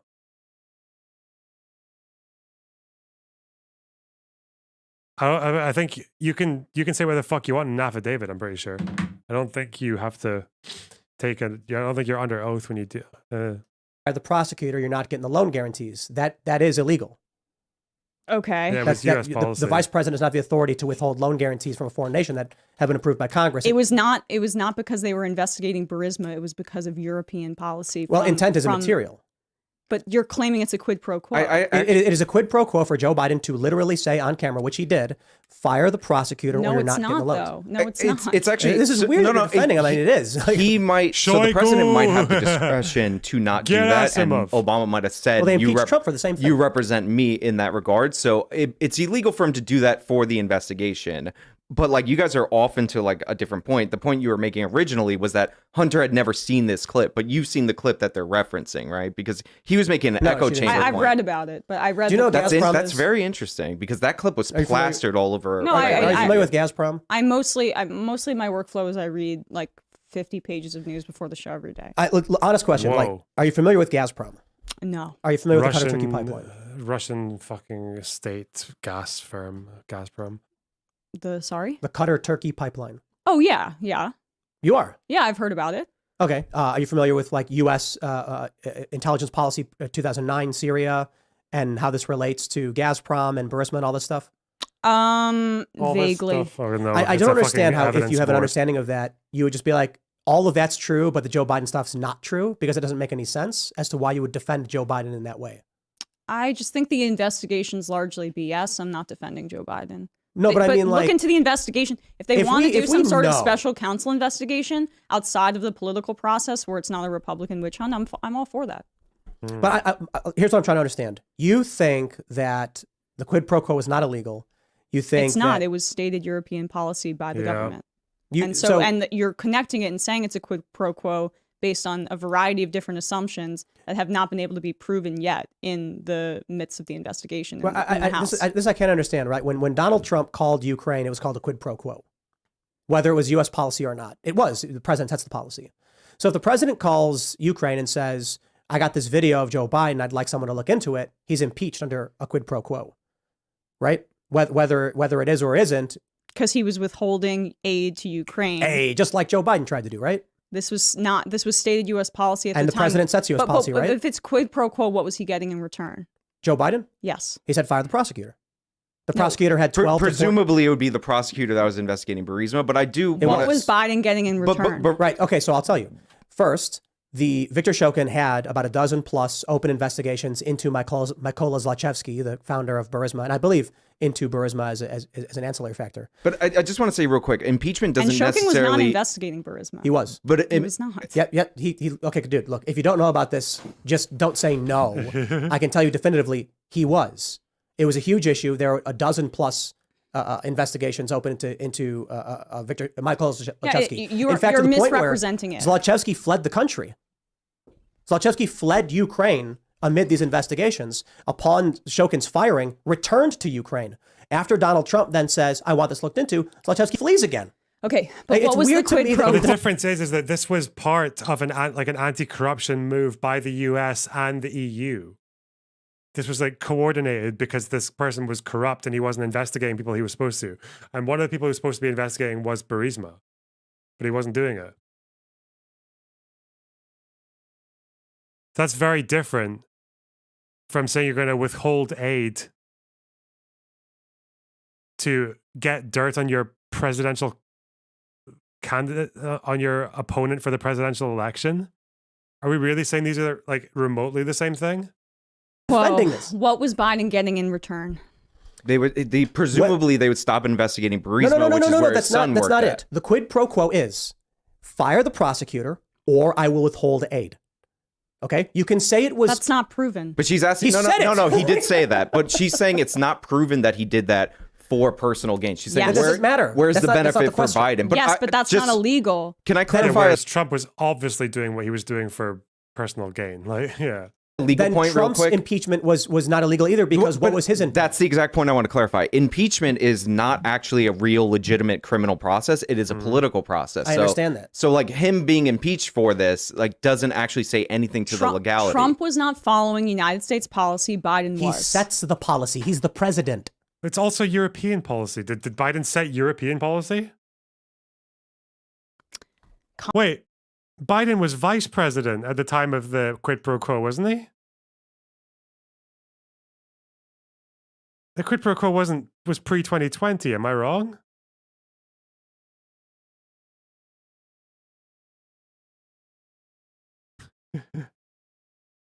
He was vice president.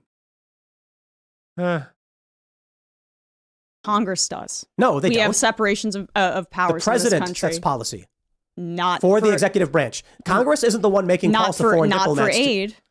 No, Congress, they allocate the aid, but he's able to pull it under certain circumstances. It's not just that. Foreign policy is set by the president. Wars are declared by Congress. Huge portion of it. Right. Okay, nothing's absolute. Yeah. But the idea that we would elect a president to negotiate on our interests when it comes to the issues of military, and then we would be like, but in this one instance, he doesn't have the authority. What do you mean? He's the one who sets the policy. No, he has the authority. It was the argument is that Joe Biden wasn't engaging in a quid pro quo because it was a policy of our administration. Yeah, Obama had a policy. A quid pro quo is when you get something personally in return. So something for something is what it means. Right, but the nature of the investigation that they're looking into is they're trying to say that there was a bribe via Hunter Biden, and there has been Joe and Hunter. Right, but there has been no actual evidence on that front. Well, I'm not super concerned about what they may be investigating currently. Right now, I'm talking about it is the whole point of this was I can't believe we're even arguing it right now. But like, I don't understand why you, who's someone who has every reason to oppose Joe Biden, are like, he said it on camera, but you know what? It's fine. I don't get it. Like, just be like, yeah, sure, fine, I guess. But she's making a very specific point that for it to be a quid pro quo, you have to explain how Biden benefited from this. So, like, it's not necessarily that she's disagreeing with what you're saying, although she's saying it's part of policy, but she's saying you have to actually, to complete this, like, basically you're 2/3 of the way there, that final third is how he benefited. Biden was I'm not not in talking about opposition to personal congressional benefits. policy, But that's what and she's Trump was. talking about. I'm talking about Trump Joe was, that's Biden the threatening difference. to withhold loan guarantees goes against, it's not legal. But you're talking past each other because she's saying, like, there's a reason for that, and it's not corrupt related. But that has nothing to do with what I'm saying, is what I'm saying. Yeah, I know. I'm just clarifying where you guys are miscommunicating. Here, The this vice president- is where I'll say I have differences with Joe Biden. First of all, I can't even like understand why he hasn't or didn't, when he had a House and a Senate that was Democratic, push for any kind of single payer or socialized healthcare. I wish that was happening. He's certainly to the right of me on the border. The fact that he broke the rail strike, that's something that I'm deeply in opposition to, and I'm happy to discuss those kinds of things with you. But like, I don't really want to get into the Burisma thing. It came up as like an example of, I don't understand why, like, there's like a tribal need to defend Joe Biden. it was it's not tribal. It was U.S. policy to get rid of corruption in Ukraine. Shokin was not investigating Burisma. Biden was in concert. He was continuing U.S. policy. Trump was in opposition to it. That is the difference in the hypocrisy that you're trying to highlight. It's also a lot for that's actually a good way she put it there. Not that it's just that, it's also the fact that getting rid of a corrupt lawyer is part of an anti-corruption thing that everyone else in the international community agrees with you on, versus trying to dig up dirt on your opponent for the presidential election. Right here. You guys are gonna go in circles on this, but I have to pull it up, but like, because we covered this a long time ago, I didn't want to do the whole Burisma thing, but my point was simply that, like, having covered this to such extent, it is confusing to me the need to defend the Bidens on this one. I just criticized Biden in a bunch of different But I don't ways. understand why you're saying there was no investigation. Like, you're just making that up. They're in the middle of an investigation. No. Right now. Michael Zlochevsky had 12 to 14 open investigations, and Shokin had a dozen plus investigations into Zlochevsky and Burisma. Okay. But I don't know why you're like, no, that's not true. Or like, what? I don't know. It's been a couple of years since we covered this in depth and had all the articles pulled up, to be fair. But yeah, they did. Like, so when Biden was vice president, was America and the EU and all the leaders in the EU just trying to get rid of Shokin, all to protect Hunter Biden?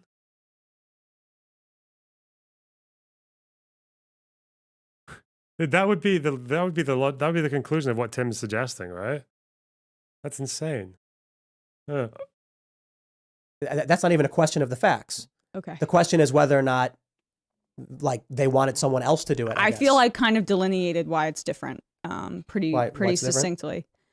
Just Trump was in violation of U.S. policy set by Congress. Biden was not. That is the difference that we're laying out here. And you have been unable to establish how Biden benefits in a quid pro quo from this in any way. Well, currently the argument is that, his son was on the board of Burisma. I mean, so that one's kind of obvious, as was a CIA director. Yeah, I mean, totally. EU. So as a counterterrorism. The EU was trying to get rid of Shokin, all to protect Hunter Biden. Fucking Merkel couldn't get enough of Hunter Biden's dongus. Macron, or whoever the fuck else was, Theresa May, she probably there. Or was it, there's 2014, David Cameron. Oh, we're well back. That's a lot of people bouncing on that Biden dongus. Right. Okay. Director of the CIA on the board of this company, and the so-called left is like, but it's fine. Like, what is going on? No. I don't understand how Well, the here, left Tim, became Tim. pro-war, pro-medit, pro-big pharma. Like government should be able to give multi-billion-dollar Tim, I'm no against bid government contracts. corruption. Bad. The He's idea that exploding. these fail, But that vaccine these fail mandates, like, sons, Biden's fine. that these fail son. What about vaccine mandates? I said, I don't understand how the left became pro-big pharma, It's no not bid, pro-big pharma. I'm pro-public health. So you're in favor of no bid, no liability contracts for massive multinational pharmaceuticals. No, I was literally just said earlier in the program that I wanted the state to own it, since we gave our money to that and created life-saving vaccines with taxpayer money. Right. So who gets the money? the big pharma did. It's messed up. Yeah. Right. We should have socialized healthcare in this country and be manufacturing it ourselves. Even if the patents were released to the public, they still gave the $1 billion production contracts to big pharma. But that is what we live in, unfortunately, right now. And we were in the middle of a global pandemic, and we needed vaccines immediately. That's not left. No, it is. It certainly is. I believe that in the immediate, that is not. Excuse me? Hyper-centralized funding of massive multinational pharmaceuticals is not leftist. Well, what would be the alternative, Tim, in the midst of a global pandemic? Decentralized bid contracts with liability. I literally just said earlier in the program that I was in favor. Yeah, what they should do is they should nationalize the American Health Service. They should build an American NHS right in the middle of the pandemic and develop state R&D infrastructure. Much closer. First, also, I'm surprised you're saying this because didn't you say that you were more close to Trump on vaccine policy? This is Trump's vaccine policy. No, you were talking about that. Okay, I am close. What is this? Yeah. Closer to him than that. Yeah. On that. I believe that when we did give investment into these companies, yes, they were going to make some sort of windfall, but then the vaccines themselves should be owned by the public since it was our money that was given into it. That's the practical realities of what we have to deal with today in a for-profit healthcare system. I'm hoping that we transition away from that and that we have socialized healthcare. So none of the things that you're talking about have to happen anymore. I don't think you need to give no bid, no liability contracts to massive pharmaceuticals to do what needed to be done. You know what I mean? Like, I mean, you can say that, but like the vaccine was, this was a massive achievement. It was developed so quickly. If you look at previous pandemics and previous like new flus and disease and all that, like the fact that we got the mRNA vaccine, like this really kind of like groundbreaking technology in such a short space of time, that is actually pretty big. So, I mean, you can say that. I think it's just that the government is crooked. So you're closer to DeSantis on vaccine policy. Probably neither. I don't know how it applies to what we're talking about. I'm saying. So what's your alternative to producing the vaccine in the rapid way that the Operation Warp Speed did? Well, there are a lot of questions about whether or not it worked in any capacity, right? No, there's not. What do you mean? The vaccines were highly effective. What does that mean? Originally at preventing death. Then, of course, there were different variants and disease continued to spread. No, I'm saying like but vaccines were immensely effective in preventing death, the mRNA vaccines. Right. Not so the Johnson what I mean more Johnson so one. is like the Operation Warp Speed was predicated upon preventing the spread, which it didn't do. Right? Sorry? Operation Warp Speed was predicated upon like... Yes, it did. It helped prevent the spread. It didn't. Yes, it did. It didn't.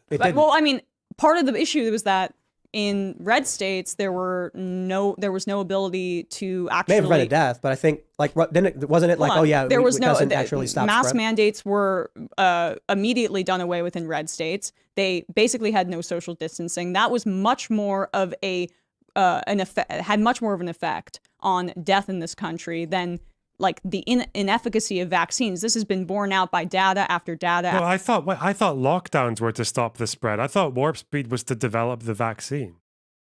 I don't think we're only going to create this vaccine to stop the thread. No, it would be to bring down deaths. It would be to bring down fucking like myocarditis and shit, or to make you maybe make it more likely to spread in a room full of people. But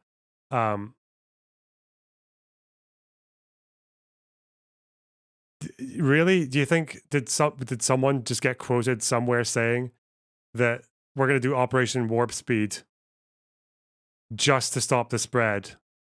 We have no intention of this vaccine reducing the level of deaths or the intensity of the virus if you catch it. That'll just be a little bonus. If Operation Warp Speed does reduce deaths and make it less unpleasant when you get the illness, then it was a failure because it didn't stop the spread. What the fuck are you talking about? Jesus.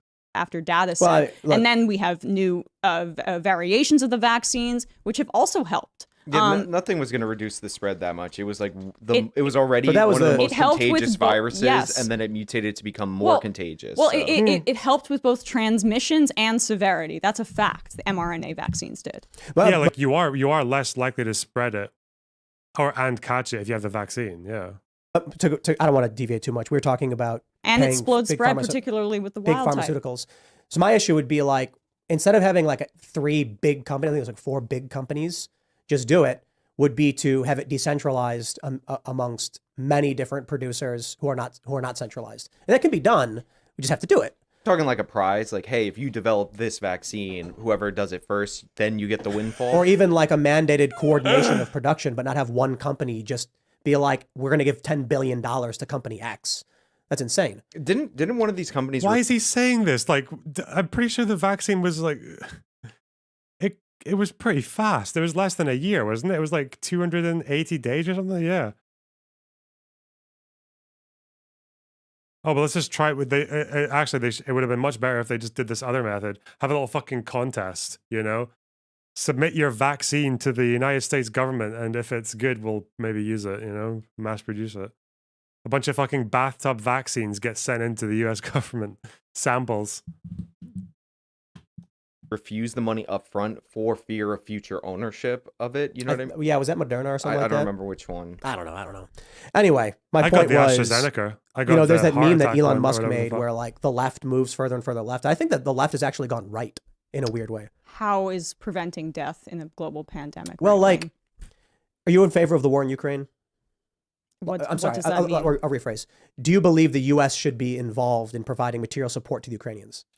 I have been in favor of it. Yes, I do think that there are legitimate concerns about the continuation of doing so without brokering a peace and it becoming some sort of proxy for U.S. like war criminals within the United States. But in terms of like the Russian invasion, I am completely opposed and in support of the Ukrainian people. Yeah, it's more a question of like, should we have given, what are we at, like 100 and 200 billion?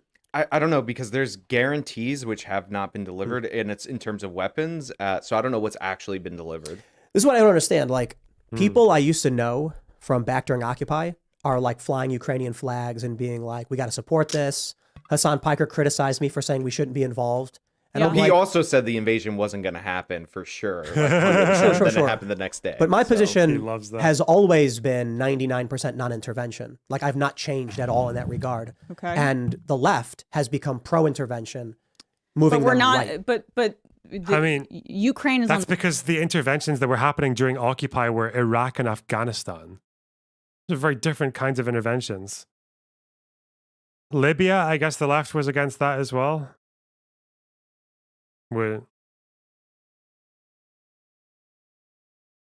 Do you think left wingers have do you think in 2010 the average leftist was saying Lend-Lease shouldn't have happened? I don't know. On the defense, they were invaded. This is not the same When I talk thing. about Kuwait and Iraq and You all want to of- talk about that? I'm in Well, no, favor. I mean, look, we were the equivalent of let's talk Russia about- in the case of Iraq. We invaded under completely false pretenses. We invaded under what- illegal what I'm saying is, like, this and just we proves my killed point. and decimated that country. Hundreds of thousands dead because of the if the US left empire. position was only opposed to war because of the circumstances of the war, then I would say the left is more pro-war and to the right of me on war. I'm completely anti-war, but the war happened because Russia invaded, and now Does this guy think leftists don't do war? I mean, by any metric, right? Like, Ukraine is trying to defend itself. Right. So you're anti-war, you oppose war, Yes. but you're to the right of me when it comes to Ukraine.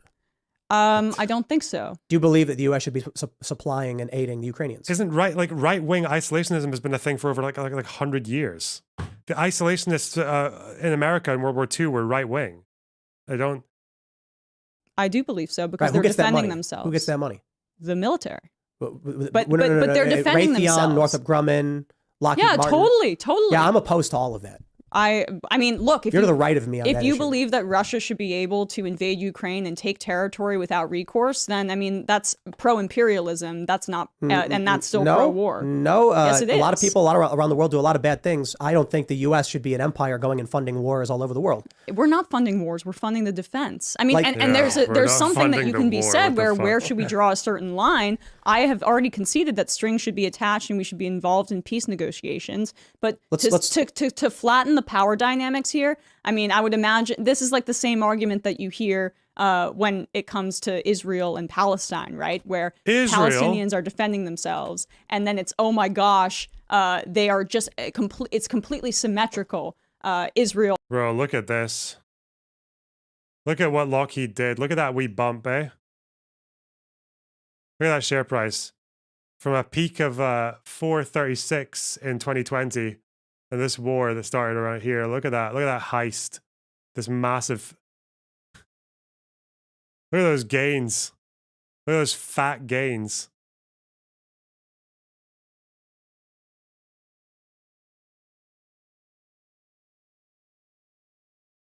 Look at these fat Raytheon gains.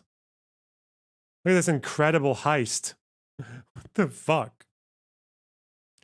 Thick stock gains. Can you imagine, like, the R in USSR stands for Raytheon, true.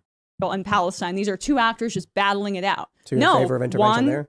I would love to fund Palestinians so that they were able to have a better life. You are life to the for right themselves. of me on foreign policy. Well, we already fund Israel, dude. Okay, bro. Just be like, I don't care. Like, if you think that's right wing, I don't give a fuck.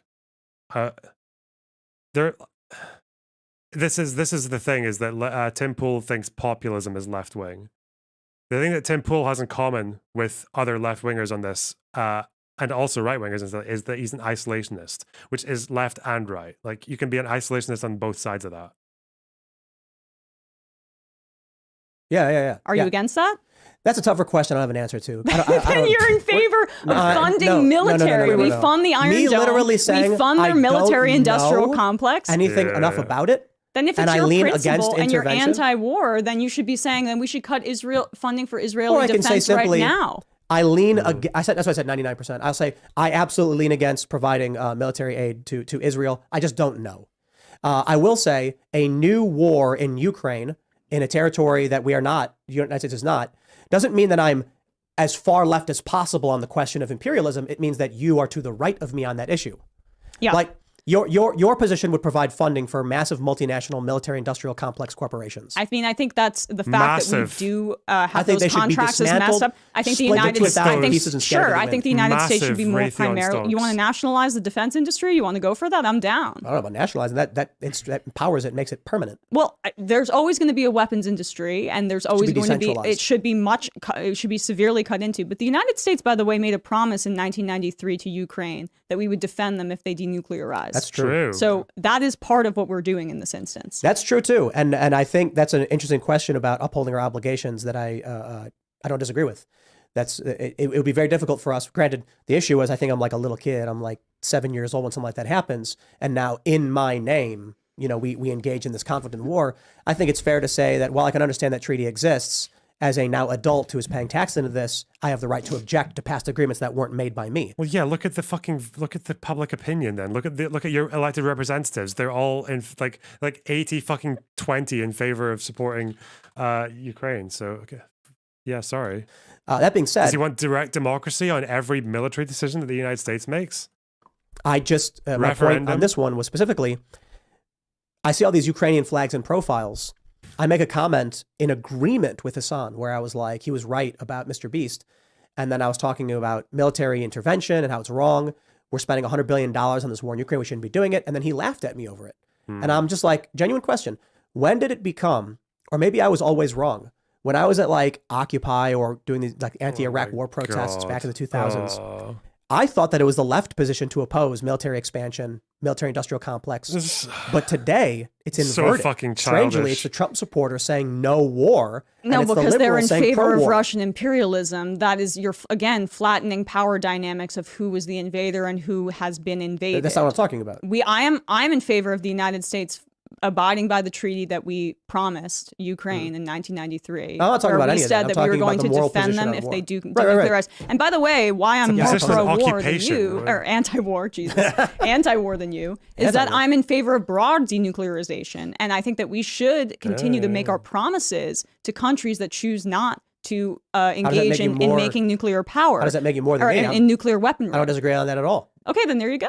But I'm in favor of committing and making our and because they denuclearized and said that we're not going to create nuclear weaponry, I am in favor of keeping our promise on that front so that we are able to incentivize and keep our promises that we are going to back you up if you choose not to make nuclear weaponry. Maybe it's not a left or right thing. Maybe it's more of just like a libertarian thing.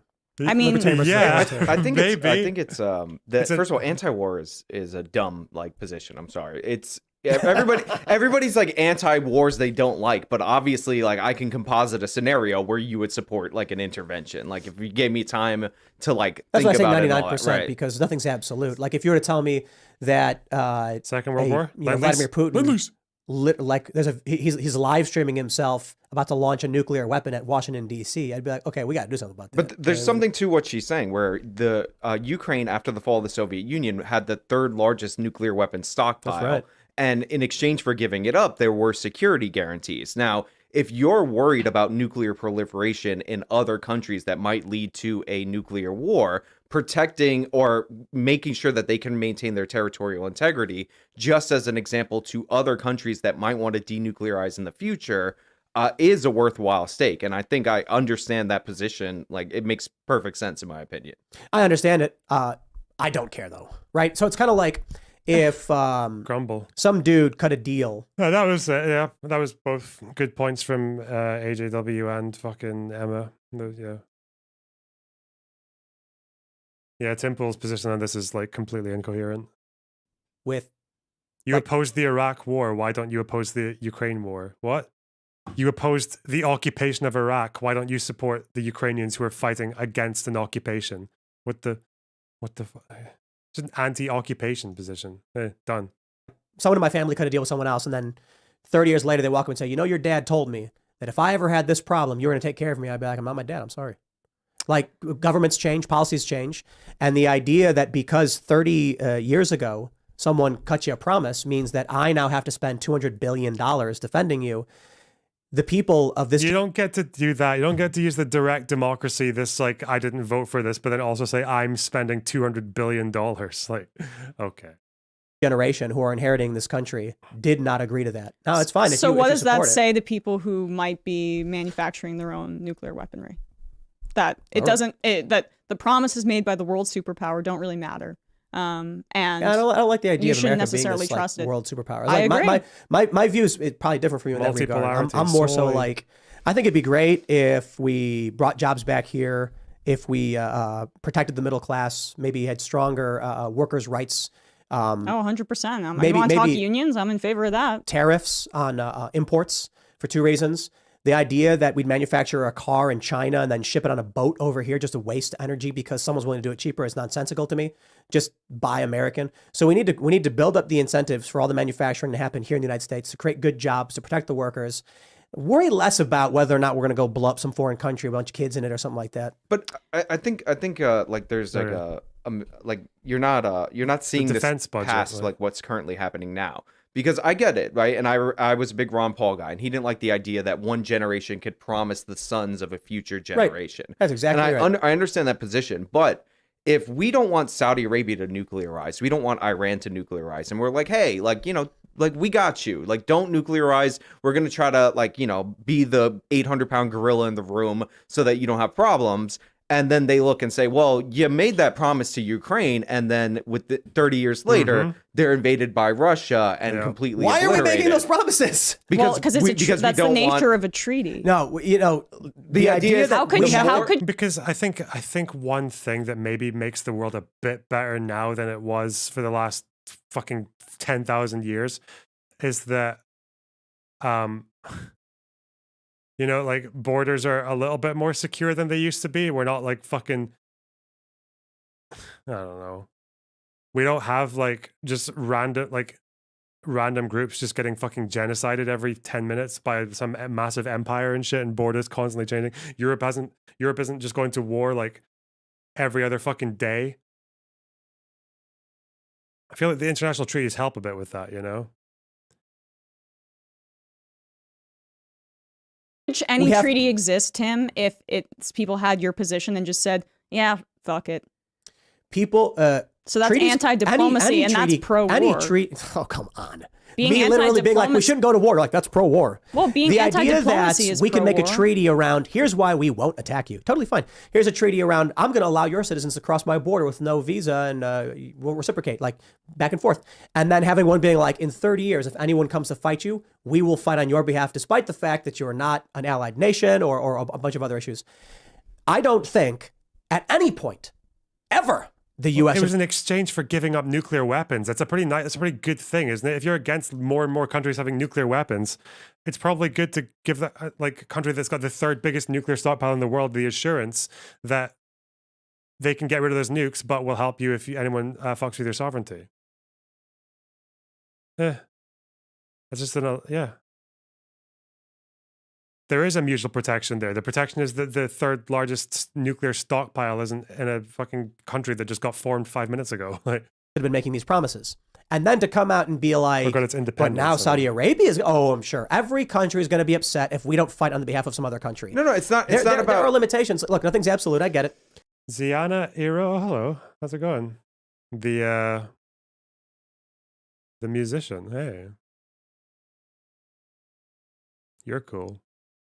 Welcome to the stream. We're in this position now. There's an interesting question of South Korea. People ask me, what if China invaded? And I'm like, well, we got a lot of troops there right now. So I understand the circumstances of today. But the issue is, for one, we could have put a no-fly zone over Ukraine before the invasion started.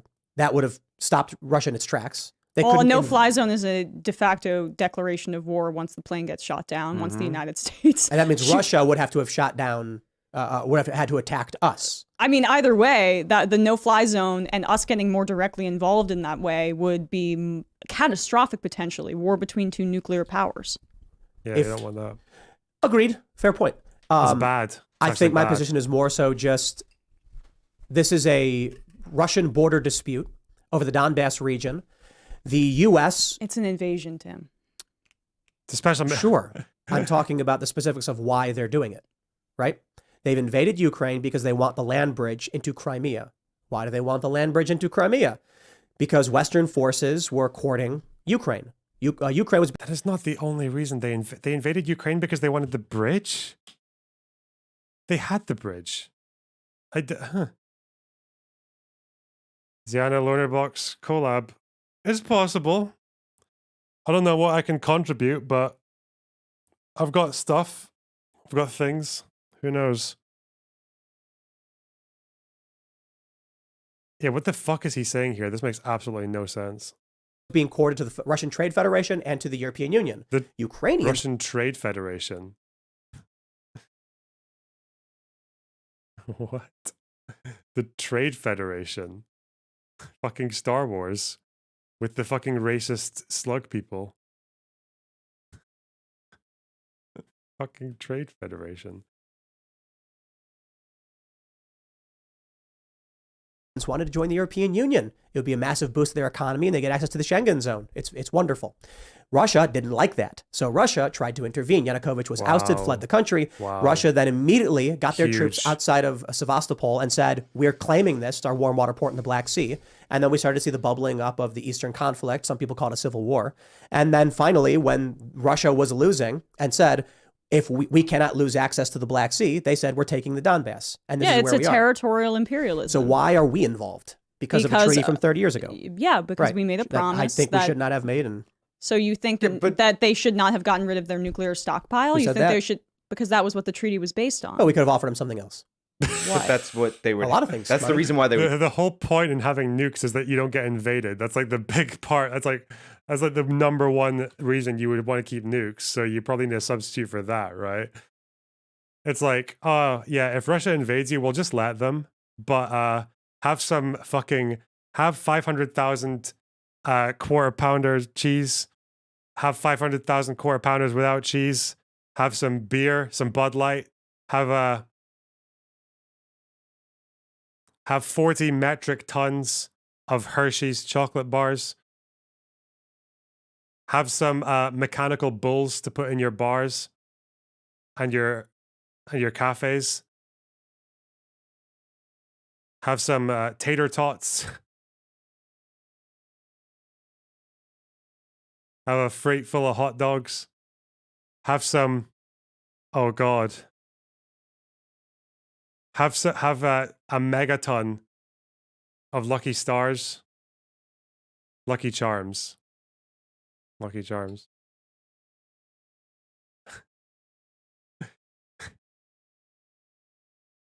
All these things that Russia can take when you... Oh, God. Have one of those waffle machines that's in the shape of the American state that it's in the hotel, because that's a thing.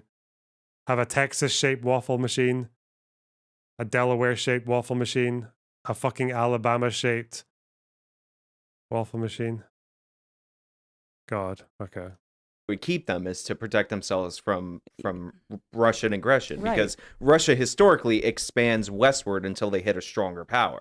Like, and this is because the geographical limitations to how Russia can develop have been the same for hundreds of years. Like, so Russia always goes that direction. That's why Poland immediately, in the first opportunity, joins NATO. True. Because Poland was called the Bloodlands in True. World War II because they had the unfortunate situation where two strong powers were attacking. Wasn't there also a treaty that NATO wouldn't expand? No, this is false. No. There was never an agreement. This is a misinterpretation that is often inflated, and Damn. Gorbachev has clarified this specifically. Ooh. It's after the Berlin Wall fell, which the Soviet Union was still around. They said that they would not move their military forces within Berlin 1 inch eastward, right? This did not apply to Poland or any of these other countries because they were a part of the Soviet Union. And again, Gorbachev himself, who would have been the person in charge, has made this clear. So this is like weird propaganda that gets put out by. You've been What watching do the you think Loner Box happens videos, if we let Russia take or over? just reading the original I mean, source.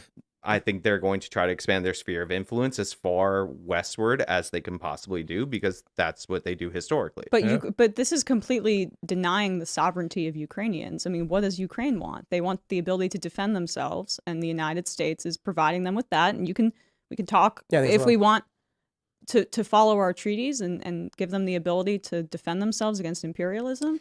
Man, I've always Imperialism is war. I think also the point I was making earlier is not that Saudi Arabia cares about Ukraine, but like when you're What they really should have done before Gorbachev even introduced the decentralization policies that kind of like precipitated the beginning of the fall of the Soviet Union, before that, they should have just been like, here, this timeless Soviet Union, USSR, actually, just in case it collapses completely unexpectedly in a year's time, just in case, negotiating with somebody, right? Like, past behavior is the best predictor of future outcome. So when we're trying to negotiate denuclearization with any other country, and our example of what happened to somebody who agreed to give up their nuclear stockpile is Ukraine, which is currently now part of Russia, like they're not going to want to negotiate with us. So it leads to potential problems down the line. Not to mention, historically, when conflict breaks out on the European continent, a lot of Americans eventually go over there and die in order to set things right. And I don't want a third world war. I think this is what makes the Third World War. I mean, could agree or disagree on that. Russia could have taken the Donbass region, and we would have been like, wow, that was bad, that was horrible. And it would have been like Crimea. Crimea got taken, and it was a big news event. And then they tried to go to Kiev, you fucking moron. You dense fuck. What the fucking piece of fruit-shaped faced dickhead? Like, what the fuck? What's the logical conclusion? Russia doesn't think Ukraine's a real country. Shelling the capital, was it not beyond the Donbass region where they were attacking? I'm pretty sure it was just the Donbass region. No. Oh my god. Get me on Tim Pool's show. Oh, what the fuck? The fucking Kiev convoy? Did these people... I guess I just actually watched the coverage of the war. Zaporizhia? Fucking Kherson? Oh, God. Oh, Tim. Fuck. Pretty sure it was just the Donbass region, eh? All these tonks.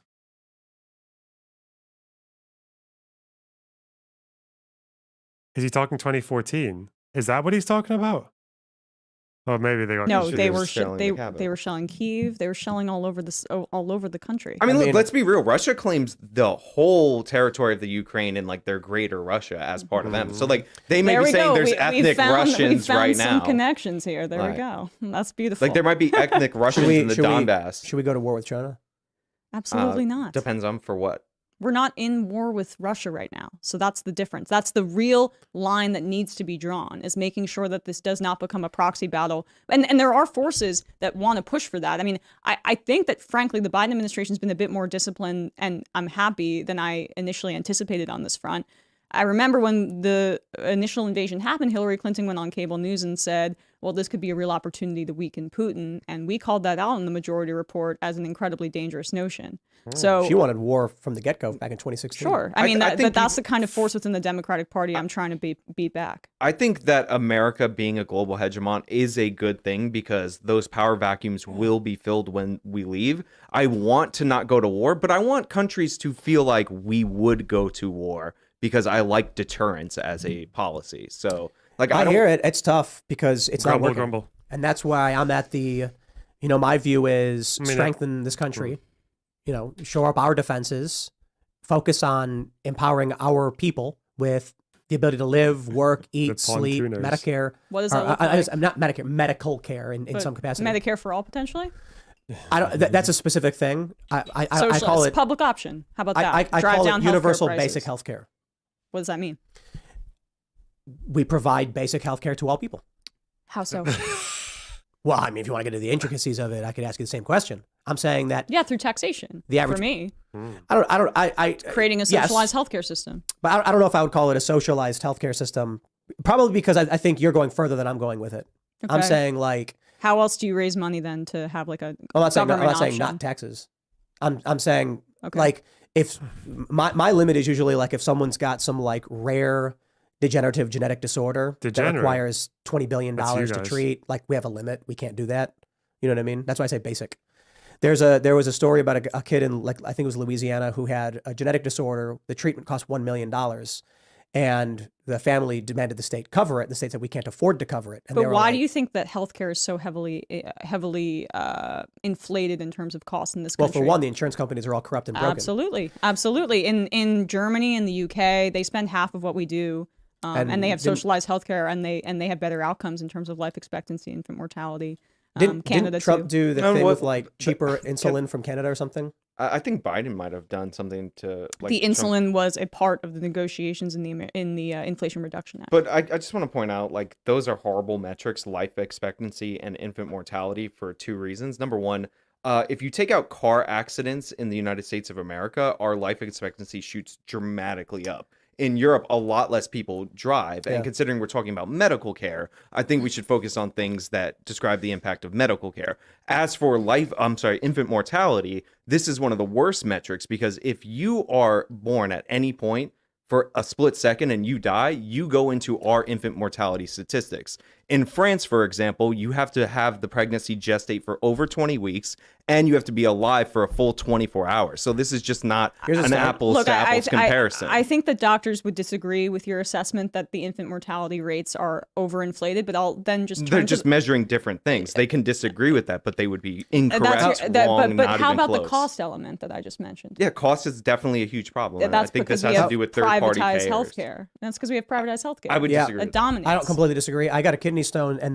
my bill was like 40 grand. Hey, so I've had a kidney stone before. They charged me like 40 grand. And then because I was between jobs, I left Vice, and I was starting at Fusion, and I had this 1 week gap where I told the guys, I was like, give me a week to to move my stuff, and then I'll start.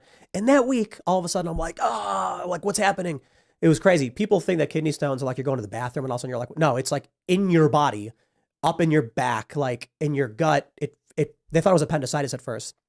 Yeah. I went to the hospital for, I think, like 2 days, and they charged me something like 40 grand. No insurance. It was because I had just left. So they sent me a bill, and I'm like, holy crap. So I call, and I was like, I just left my job, and I have a 1 week lapse in my insurance. And they went, oh, no problem.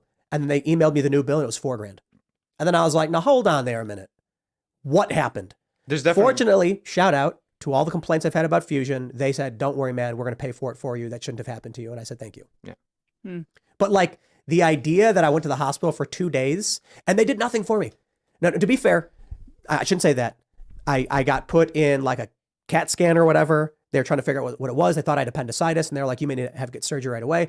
And they were like, good news, it's a kidney stone. And I was like, that sounds like terrible. And it's like, well, we're not getting surgery. It just means go home. Well, now you know, Tim, what it's like to have a baby. So Oh yeah, apparently. that's apparently it's the equivalent pain. Was it a viable stone though? Was it what? Was it a viable stone? Did you like keep it and raise it to be your own? No. But the point is, all they did was give me painkillers and a diagnosis, and then told me to leave. Mm-hmm. And for that, it was like 40 grand. And I'm like, now wait a minute. Like, I can understand. But if that happened to you, by the way, in France or Germany, like Nothing. or Italy, you It would was go like in. $20 or something. It could be free. Yeah. But so my question is, how did they drop it by 90%? And they didn't give me an answer. They're just like, oh, it's a discount. And I'm like, what's going on? Well, why are the costs this way? Now, look, I know the left often says the insurance companies are corrupt and they're driving it, but I can tell you this. They were trying to bill the insurance company 40 grand. And then when they found out I didn't have insurance, they said, 4 grand? Oh, no. Corporate hospital chains are really bad too. They're all a part of a sick system that needs to be dismantled and nationalized. I get the completely pun agree. there. Sick system. that the whole was not system's even broken. intentional. Yeah, whole system's broken. I don't think I have the absolute answers. I don't know for sure. I just think, like, I see these stories. There was a kid who was like 15, got the flu and died. And I'm like, how does that happen? The mom was like, I couldn't afford Tamiflu. And I'm like, it's like $30. There was a horrible story of that guy who was diabetic, and then he couldn't afford the $50 for his insulin, and he dies. And I'm like, whoa, hold on. I'll give him the money. Like, I can give him the money. I will gladly. So the challenge, I suppose, is if we do increase taxes to pay for this, do we really trust the system to not be corrupt and just steal it? Well, I do, because I think that there are models in Canada, in the UK, in Germany. Yeah, but in the United France. States has prison systems the way it is with our tax money too. You know what I mean? Like, if we can clean the corruption up, I'm on board for a lot. I think that's the question. All right, well, then there's something we can work on there, Tim. Yeah, I think like a lot of the conversations I have about taxes, people will be like, I oppose taxes because look what the government does with it. And I'm like, so you oppose corruption? You know what I mean? Like, if you were told that you were getting a really sweet deal at a discount price, you wouldn't be complaining about it. When you're told that they take your money and go blow up kids with it and then, beat prisoners or whatever nonsense, I can understand why you're upset. The concept of taxes doesn't bother me. The concept of the government not being held accountable and corruption emerging from it bothers me. And like our tax dollars, not even our tax dollars, but printing money and giving it to massive pharmaceutical companies or war, then I'm just like, now I can understand why, someone can come out and say taxation is theft. I disagree. But I understand their point. And I'm kind of just like, it's really hard to argue against someone who says that when we know that a lot of evil people are stealing our money for evil things. Like, how do you clean that up? I think you clean that up and most people are going to be fine with it. You know what I mean? Like, sure. If you were spending $50 a month on Netflix and you knew that only like $40 was going to some random guy to go beat dogs, you'd be like, I'm not gonna give Netflix any money anymore. Well, how do those dogs look? That's right. It's like, are they foreign dogs? Like, yeah. So I take issues with that, and I'm kind of like, if you knew that you were contributing to a system that was using your money as efficiently as possible, you'd be like, oh, okay, I'm getting some good from it for some reason. Like, no, a lot of people on the right, they don't want to defund the cops, right? But the cops have a lot of broken issues within their systems that need to be fixed as well. And I think just saying like the extremes of defund the police or just not don't really get to the problem of there's something wrong in the justice system as a whole. Yeah, I would say I think societies are more comfortable with They've really calmed down near the end, haven't they? Oh. taxes when they have higher social trust. But I will say there is something to the fact beyond corruption that nobody's ever going to be as careful spending your money as you. So like there is something that's just going to be inherently wasted when you transfer it to bureaucrats when it's not their money. So here's the funny thing. We'll start to wrap it up. Yeah. Comment. I drank too much coffee. I got to run to the restroom. Oh, right. This is true. We'll wrap up. Both parties on I'm this not side your of the buddy guy table. saying, why are we listening to three lefties debate politics? Where is the right-wing representation? Hey, man, I don't know what show you're watching here. That American Overton window is, whoa, it's going out of control. Yeah. So, but I think that's the like, I guess the final thought I'll say on this is Like that it's probably not even hard to imagine someone who sincerely believes that just going off of this, right? They hear Emma and AJ and Sean supporting the aid to Ukraine, and they hear Tim Pool like being pro-choice up until viability. Like, yeah, to a lot of people, those are all left-wing positions. Yeah. I think for shows like yours, you exist on a political space where you assume everybody to your right is right wing, even moderates and centrists and liberals. I think I know some moderates, and their politics are definitely to the left of yours. And I think have those a are lot of leftists. Republican friends too, and I debate Republicans. these issues with them on a regular basis. So your politics is a lot closer to theirs, to be honest, based on what I've heard. I mean, it's weird to say honestly, that conservatives would be. Tim, just prove me wrong. Like, talk about socialized healthcare all the time on your show, and I'll be looking for it now. It's crazy too. Like the abortion thing, we talk about a lot, like ad nauseum. But it's weird because in this culture war, there's okay, look, I'm not even going to draw it because it's so obvious. There's left, there's right, and then there's like establishment, anti-establishment. Okay, that's all you. That fixes the entire thing. Okay, fuck. the tribal left, whatever you want to call it, I'm not saying all leftists, but the tribal commentary left is like I'll give you an example. The Young Turks did a video where they called me ugly because I talked about attraction privilege. I don't know how you call it, beauty privilege or whatever. Pretty privilege. And I was talking about how conservatives are more likely to be attractive because it's easier to go through life as an attractive person. Thus, you're given benefits that you associate to your abilities instead of society, resulting in a conservative worldview. And those who are less attractive have it harder, resulting in a collectivist worldview. And instead of just like telling me I was wrong, they just called me ugly. Well, I mean, do you have statistics to back up your Yes. their? But who? It's true. Who I've decides heard who's that ugly before, and who's yeah. unattractive? So they Like if you're societally viewed as attractive or unattractive, like I think it may be being, if you're universally viewed as more attractive by just conventional societal standards, I think it does make you more likely to be conservative. But yeah. They did studies where they would show images of people to men and women and ask them to rate them on a scale of 1 to 10, then create a curve of attraction. And those people that they showed pictures of, they had interviewed them on their political leanings and found a correlation between attraction and political leaning. I'm sorry, beauty, perceived beauty and political leanings. But this is like not even controversial among the left. This is privilege, right? Hey, if we're on the right side of things Privilege. and we're uglier, I'm totally fine with that. But so what happens is you go through life and you're ugly. People are meaner to you. They're less interested in you. You have a harder time of things. You're going to lean towards collectivist approaches to things like we need to work together to fix these problems. But if you're attractive and people are nice to you all the time, it's like that 30 Rock episode, The Bubble, where I love 30 Rock. what was that guy's that John Hamm? It's like Hamm. everyone's super nice to him. Hamm. Yeah. He thought he was really good at everything, but he was just attractive. But like my point is not to talk about that. My point is to just insult me instead of address the issue.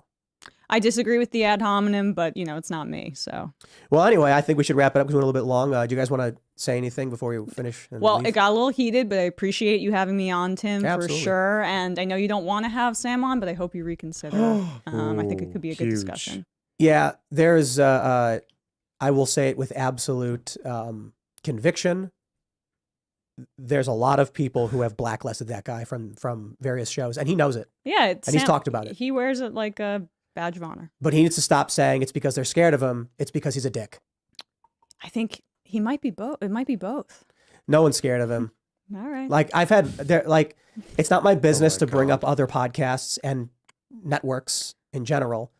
But I've This even is had people cringe. ask me, and I'm like, well, I don't know. Look, This man, is we're very willing to have cringe. people on the show, and then they'll highlight something he did, and they're like, that crossed the line, and I'm like, all right, Right. Well, if it's about free flowing Didn't he debate, say he and was he's going to just a kill dick- somebody?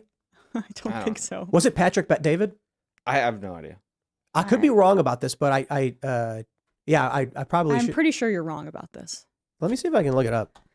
That Sam was going to kill somebody. In a karate battle or like with It a was weapon? something like if he had the right and he would hang the rich, he would hang Patrick Bet David or something like that. Yeah, that was a joke. Whoa. All right, well, I don't know too much about it. I can He's- tell you it's like He's sarcastic. jokes like that freak people out, I guess. So you can call it a joke. I think he was but- responding to something. I can't. Again, these Call are him triggered. people who are not myself, and I do 15 Call him a hours of new sensitive content on my program SJW. every day, or every week. So it's hard for me to keep track. Right on. Sean? Yeah, so you can find me on YouTube at Actual Justice Don't Warrior, care. on Don't care. Twitter at Don't I am care. Don't care. his show in them become his best. So Yep. And Sean, thanks for joining in. And we're trying to figure out how to do this properly. I think because of who I am, it's impossible for just to like me to sit back and have people have a conversation. So I do want to apologize because you're definitely 2 against 1, like both of us. Although on the Ukraine thing, you guys definitely had me. I don't know. I'm looking at these both of you. I'm like, what's going on here? So just for future for everybody, we'll try and make sure So that. cool. I don't know. At times, care. they're- I can handle it. Right on. Well, thanks for coming. Thank you. And for everybody who watched, thanks for watching and become a member at Timcast next week, the week after that. Oh, So yeah, excited. am I sitting where Kanye sat? No, that's that one. Oh. So I'm just sitting Who's where they? You're Upstairs? saying where Fuentes Seamus sat. No, he sat there. Oh, yikes. That who else was on that night? Okay.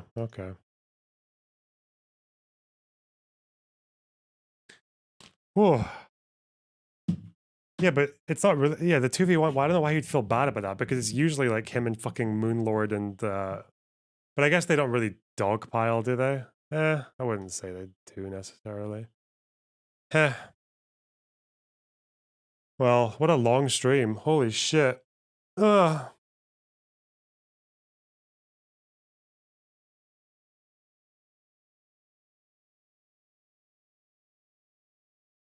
Why miss the Nazi poke at the end? There was a Nazi poke at the end. Was there?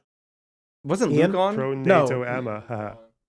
Was it Luke? Oh yeah, it was Luke. Luke was sitting in that chair. Anyway, we'll wrap it up. Thanks so much for hanging out, everybody. I hope it was to you exactly what you thought it was going to be. And now both the left and the right can make clips about who owned whom and when. Thanks for hanging out, Perfect. and we'll I see you all love next doing time. that. Okay, I don't care. Thanks. Which, all right.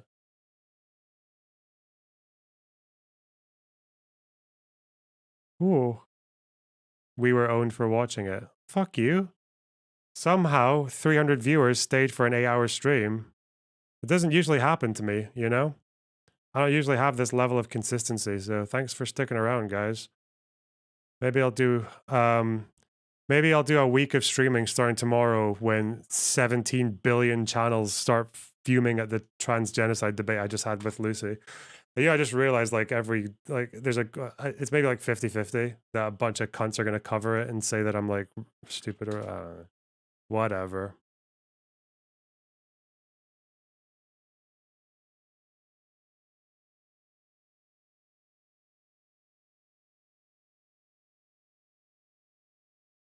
I was going to disengage. The dog was fun though. That was a good little segment. The fact that it was like 3 different topics, yeah, that it just kind of naturally flowed into each one. Is that part of this VOD? Yep, that's in this VOD, yeah. It's such a difficult situation for me though, right? Because I'm like, if I'm fucking mean, then it's like the whole optical thing. Oh, you're the genocided trans person's getting bullied and shit. So, or if I'm like pushing hard, but then if I'm meek, it's like, oh, you got destroyed. So, fuck. I don't know.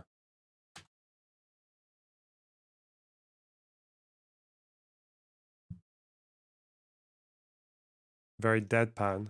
Yeah.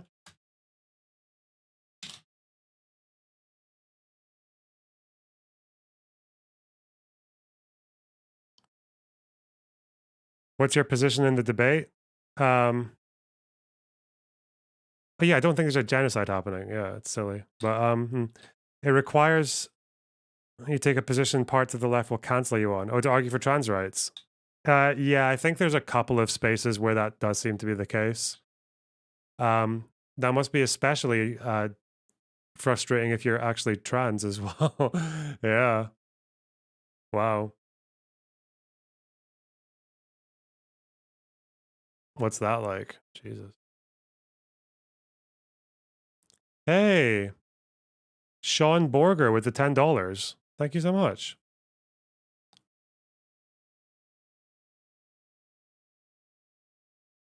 I always find these streams like I've never been I guess it's maybe just random or depending on like paydays and shit. But buddy. it's just funny how like some streams are like no donors at all, and then other streams it's like 3 streams worth come in.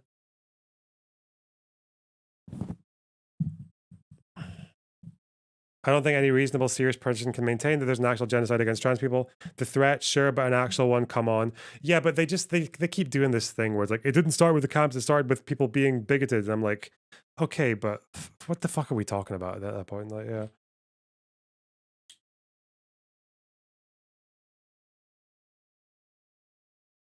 change your tiers to cardboard box, wooden box, metal box, gold box, and crystal box for subscribers. That's actually a pretty good idea. Murder starts with birth. Yeah, I know. It's just there is an empirical problem, and it's that they think Republicans could only be doing the legislation they're doing because they want loads of trans people to die. That's where the genocide thing has to come into them, because I think Republicans just want trans people to die. That's it. That's the only reason. That's the only reason you could ever disagree, is because you're like, yeah, that. How would I do that with the boxes? Because right now, what I do with my tiers is that I've got this. I just had one box.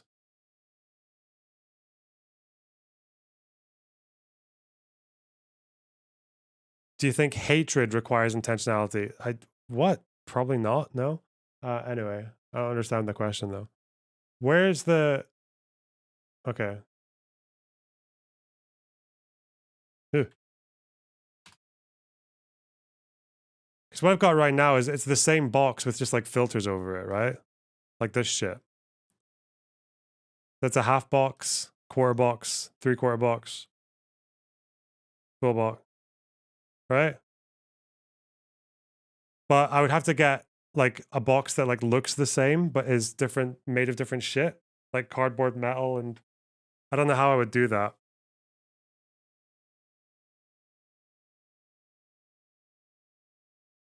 I got here late. Why are you streaming on YouTube instead of Twitch or both? You seem to get more love, subs, donors on Twitch. No? Well, I got more views on YouTube, which I think is maybe more important, but it's the whether you get more donors and subs is it varies. Sometimes I get like $300+ in super chats just in a couple of hours on YouTube, and other times it's like, or memberships, and other times it's like not much at all. So it's very varied. I think it's in the long run going to be more on YouTube than Twitch, but yeah, I don't know. I need to figure out a scheme, an artsy scheme for the boxes. Minecraft chests. But could I not get in trouble for using a Minecraft chest in my YouTube? Like it's copyright and shit.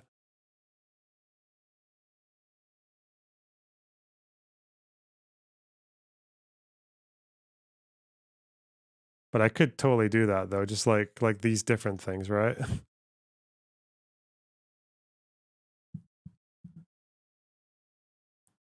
When I stream on YouTube, I find people forget about super chats until someone does one, then people tend to donate. But sometimes if you have a stream where nobody does, nobody remembers. That's true. Yeah. And I know it helps to call out for donors and subs and all that, but I hate doing it so much. I think everyone can tell that I hate doing it when I'm doing it. What's the timestamp for the trans debate? I have no fucking idea. Just look. Just just keep scrolling until someone says genocide or Holocaust or Jew. I don't know.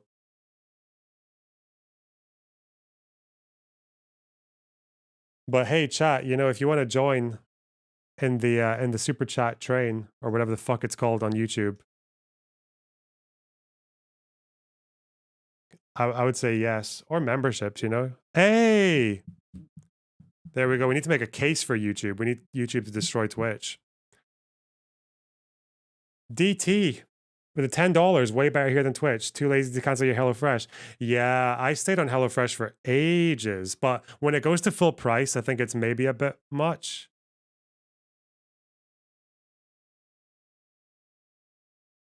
But what was I gonna say?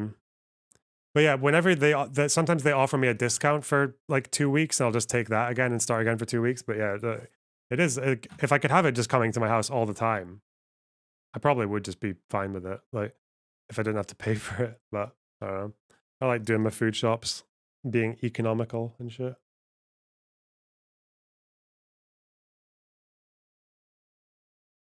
Speaking of being economical, guys, if you don't want to be economical, way better here than Twitch. Should sub instead. Okay, wait. Do I have anyone I can raid out to? Because I'm not watching more shit. Or maybe stream again in the week. I don't know. You did HelloFresh promos with disc. Oh yeah, different emails. Yeah, they do. I mean, you can rate on YouTube. Yeah, of course you can. Yeah. It always takes me a second to set it up because I have to do it through. It depends on whether or not I'm on someone's list, and I'm usually not on someone's list. Like, yeah. Oh wait, do you think we actually might be able to meet the goal? We're only $22.53 away from the goal. Oh my god, that's huge. Is it possible though? Are we stretching?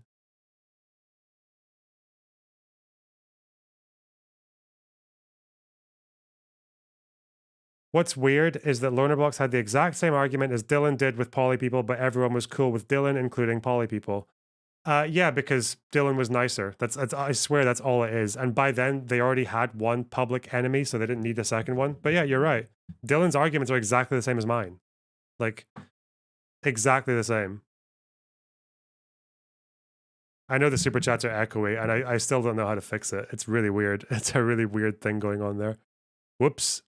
Maybe that changed it? I don't know.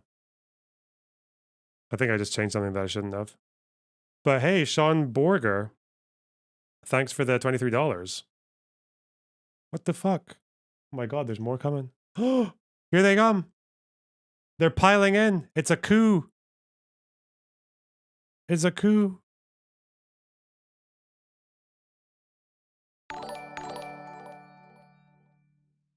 Boom, boom. Oh my god. So, DT with a $10, maybe. Ellipsis. Okay. Curtis Morike with a 2 Canadian. I think that's real money. Thank you very much. Replicator with a 20. And a love heart. Thank you so much. Wow. Look at that. That's like basically a hype train. Hype. That's like a pontoon bridge coup. All right.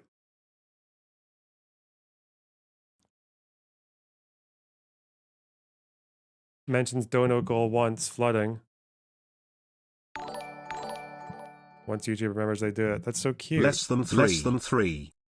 You know what I need to do before the end of this month? Is I think I need to do more Pro Tools projects because I've got there's a discount on UAD plugins, and that Moog, I will definitely buy it. The Moog plugin. Because it's so good. It's so much easier to use than any other fucking bass shit that I've used. You've still not bought it? No, I'm just using the free trial to get bounces off of it.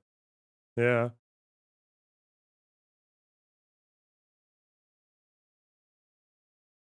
Anyway.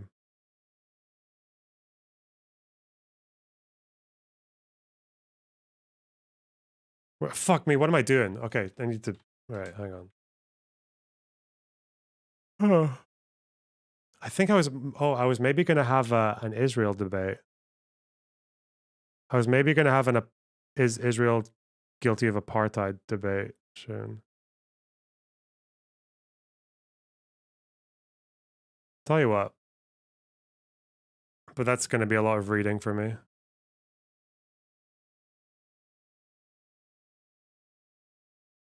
That's an easy dunk. What? In my favor or against me? I feel like legally it's kind of getting beaten. No. No. In my favor. Like, if we go into the legal, like, yeah. Because most of the objections are on, like, technicality, but the legal argument doesn't actually... the legal position doesn't really... It accounts for most of the objections. For all of them. Anyway. Let me see if this Lucy person wants to... Wahab. Thank you. Hey. Yeah, I probably would just wait for the person to finish their thought and then ask for a clarification. I think that's...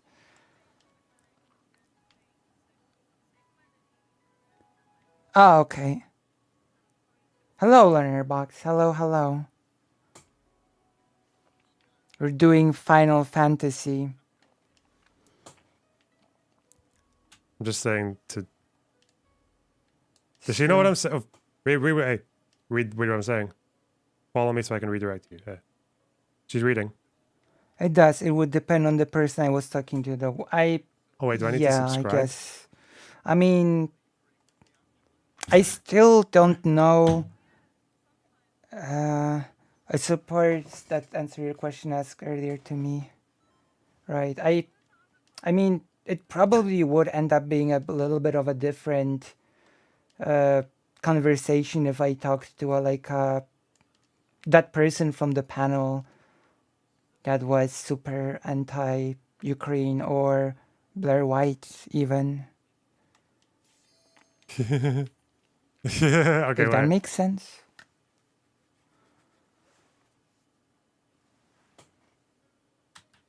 Streamception. Hello, hello. You have just caught me on doing a Caps never gets the savage streamer's raid attention. on Yes, it does. It gets my attention. FF14, which for That's how some I might get one not guide. be It's riveting caps content. or it's dumb you know? shit. That's how you get me. But I'm also a gamer. So I Okay, do the I'll give her one more savage chance. raiding with my static. A static is like a group of people that you just do content with on a schedule. It's like a job, but it's in a video game. Come on. My goodness. Come on. I mean, I'm joking with the job my part, God. but some people do treat it like this. Imagine not imagine not reading with your like a chat. job. Like when they're come on. She's highlighted. She must see it. I just want someone to raid to. I feel bad just leaving you guys to Look, fucking... non-smoker seems to have. Oh my a- god. Okay, these fuck. I don't very- care. Just go yourselves, guys, if you want to. Okay, I'll put the link in the... Jesus Christ. Okay, hang on.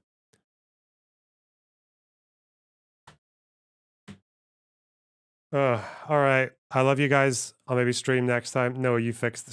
Stop. We are chilling, okay? I'm going to eat some food. Thanks for sticking around. Thanks for the memberships, the subs, the donos, the love. All right. Take care, guys. Bye-bye.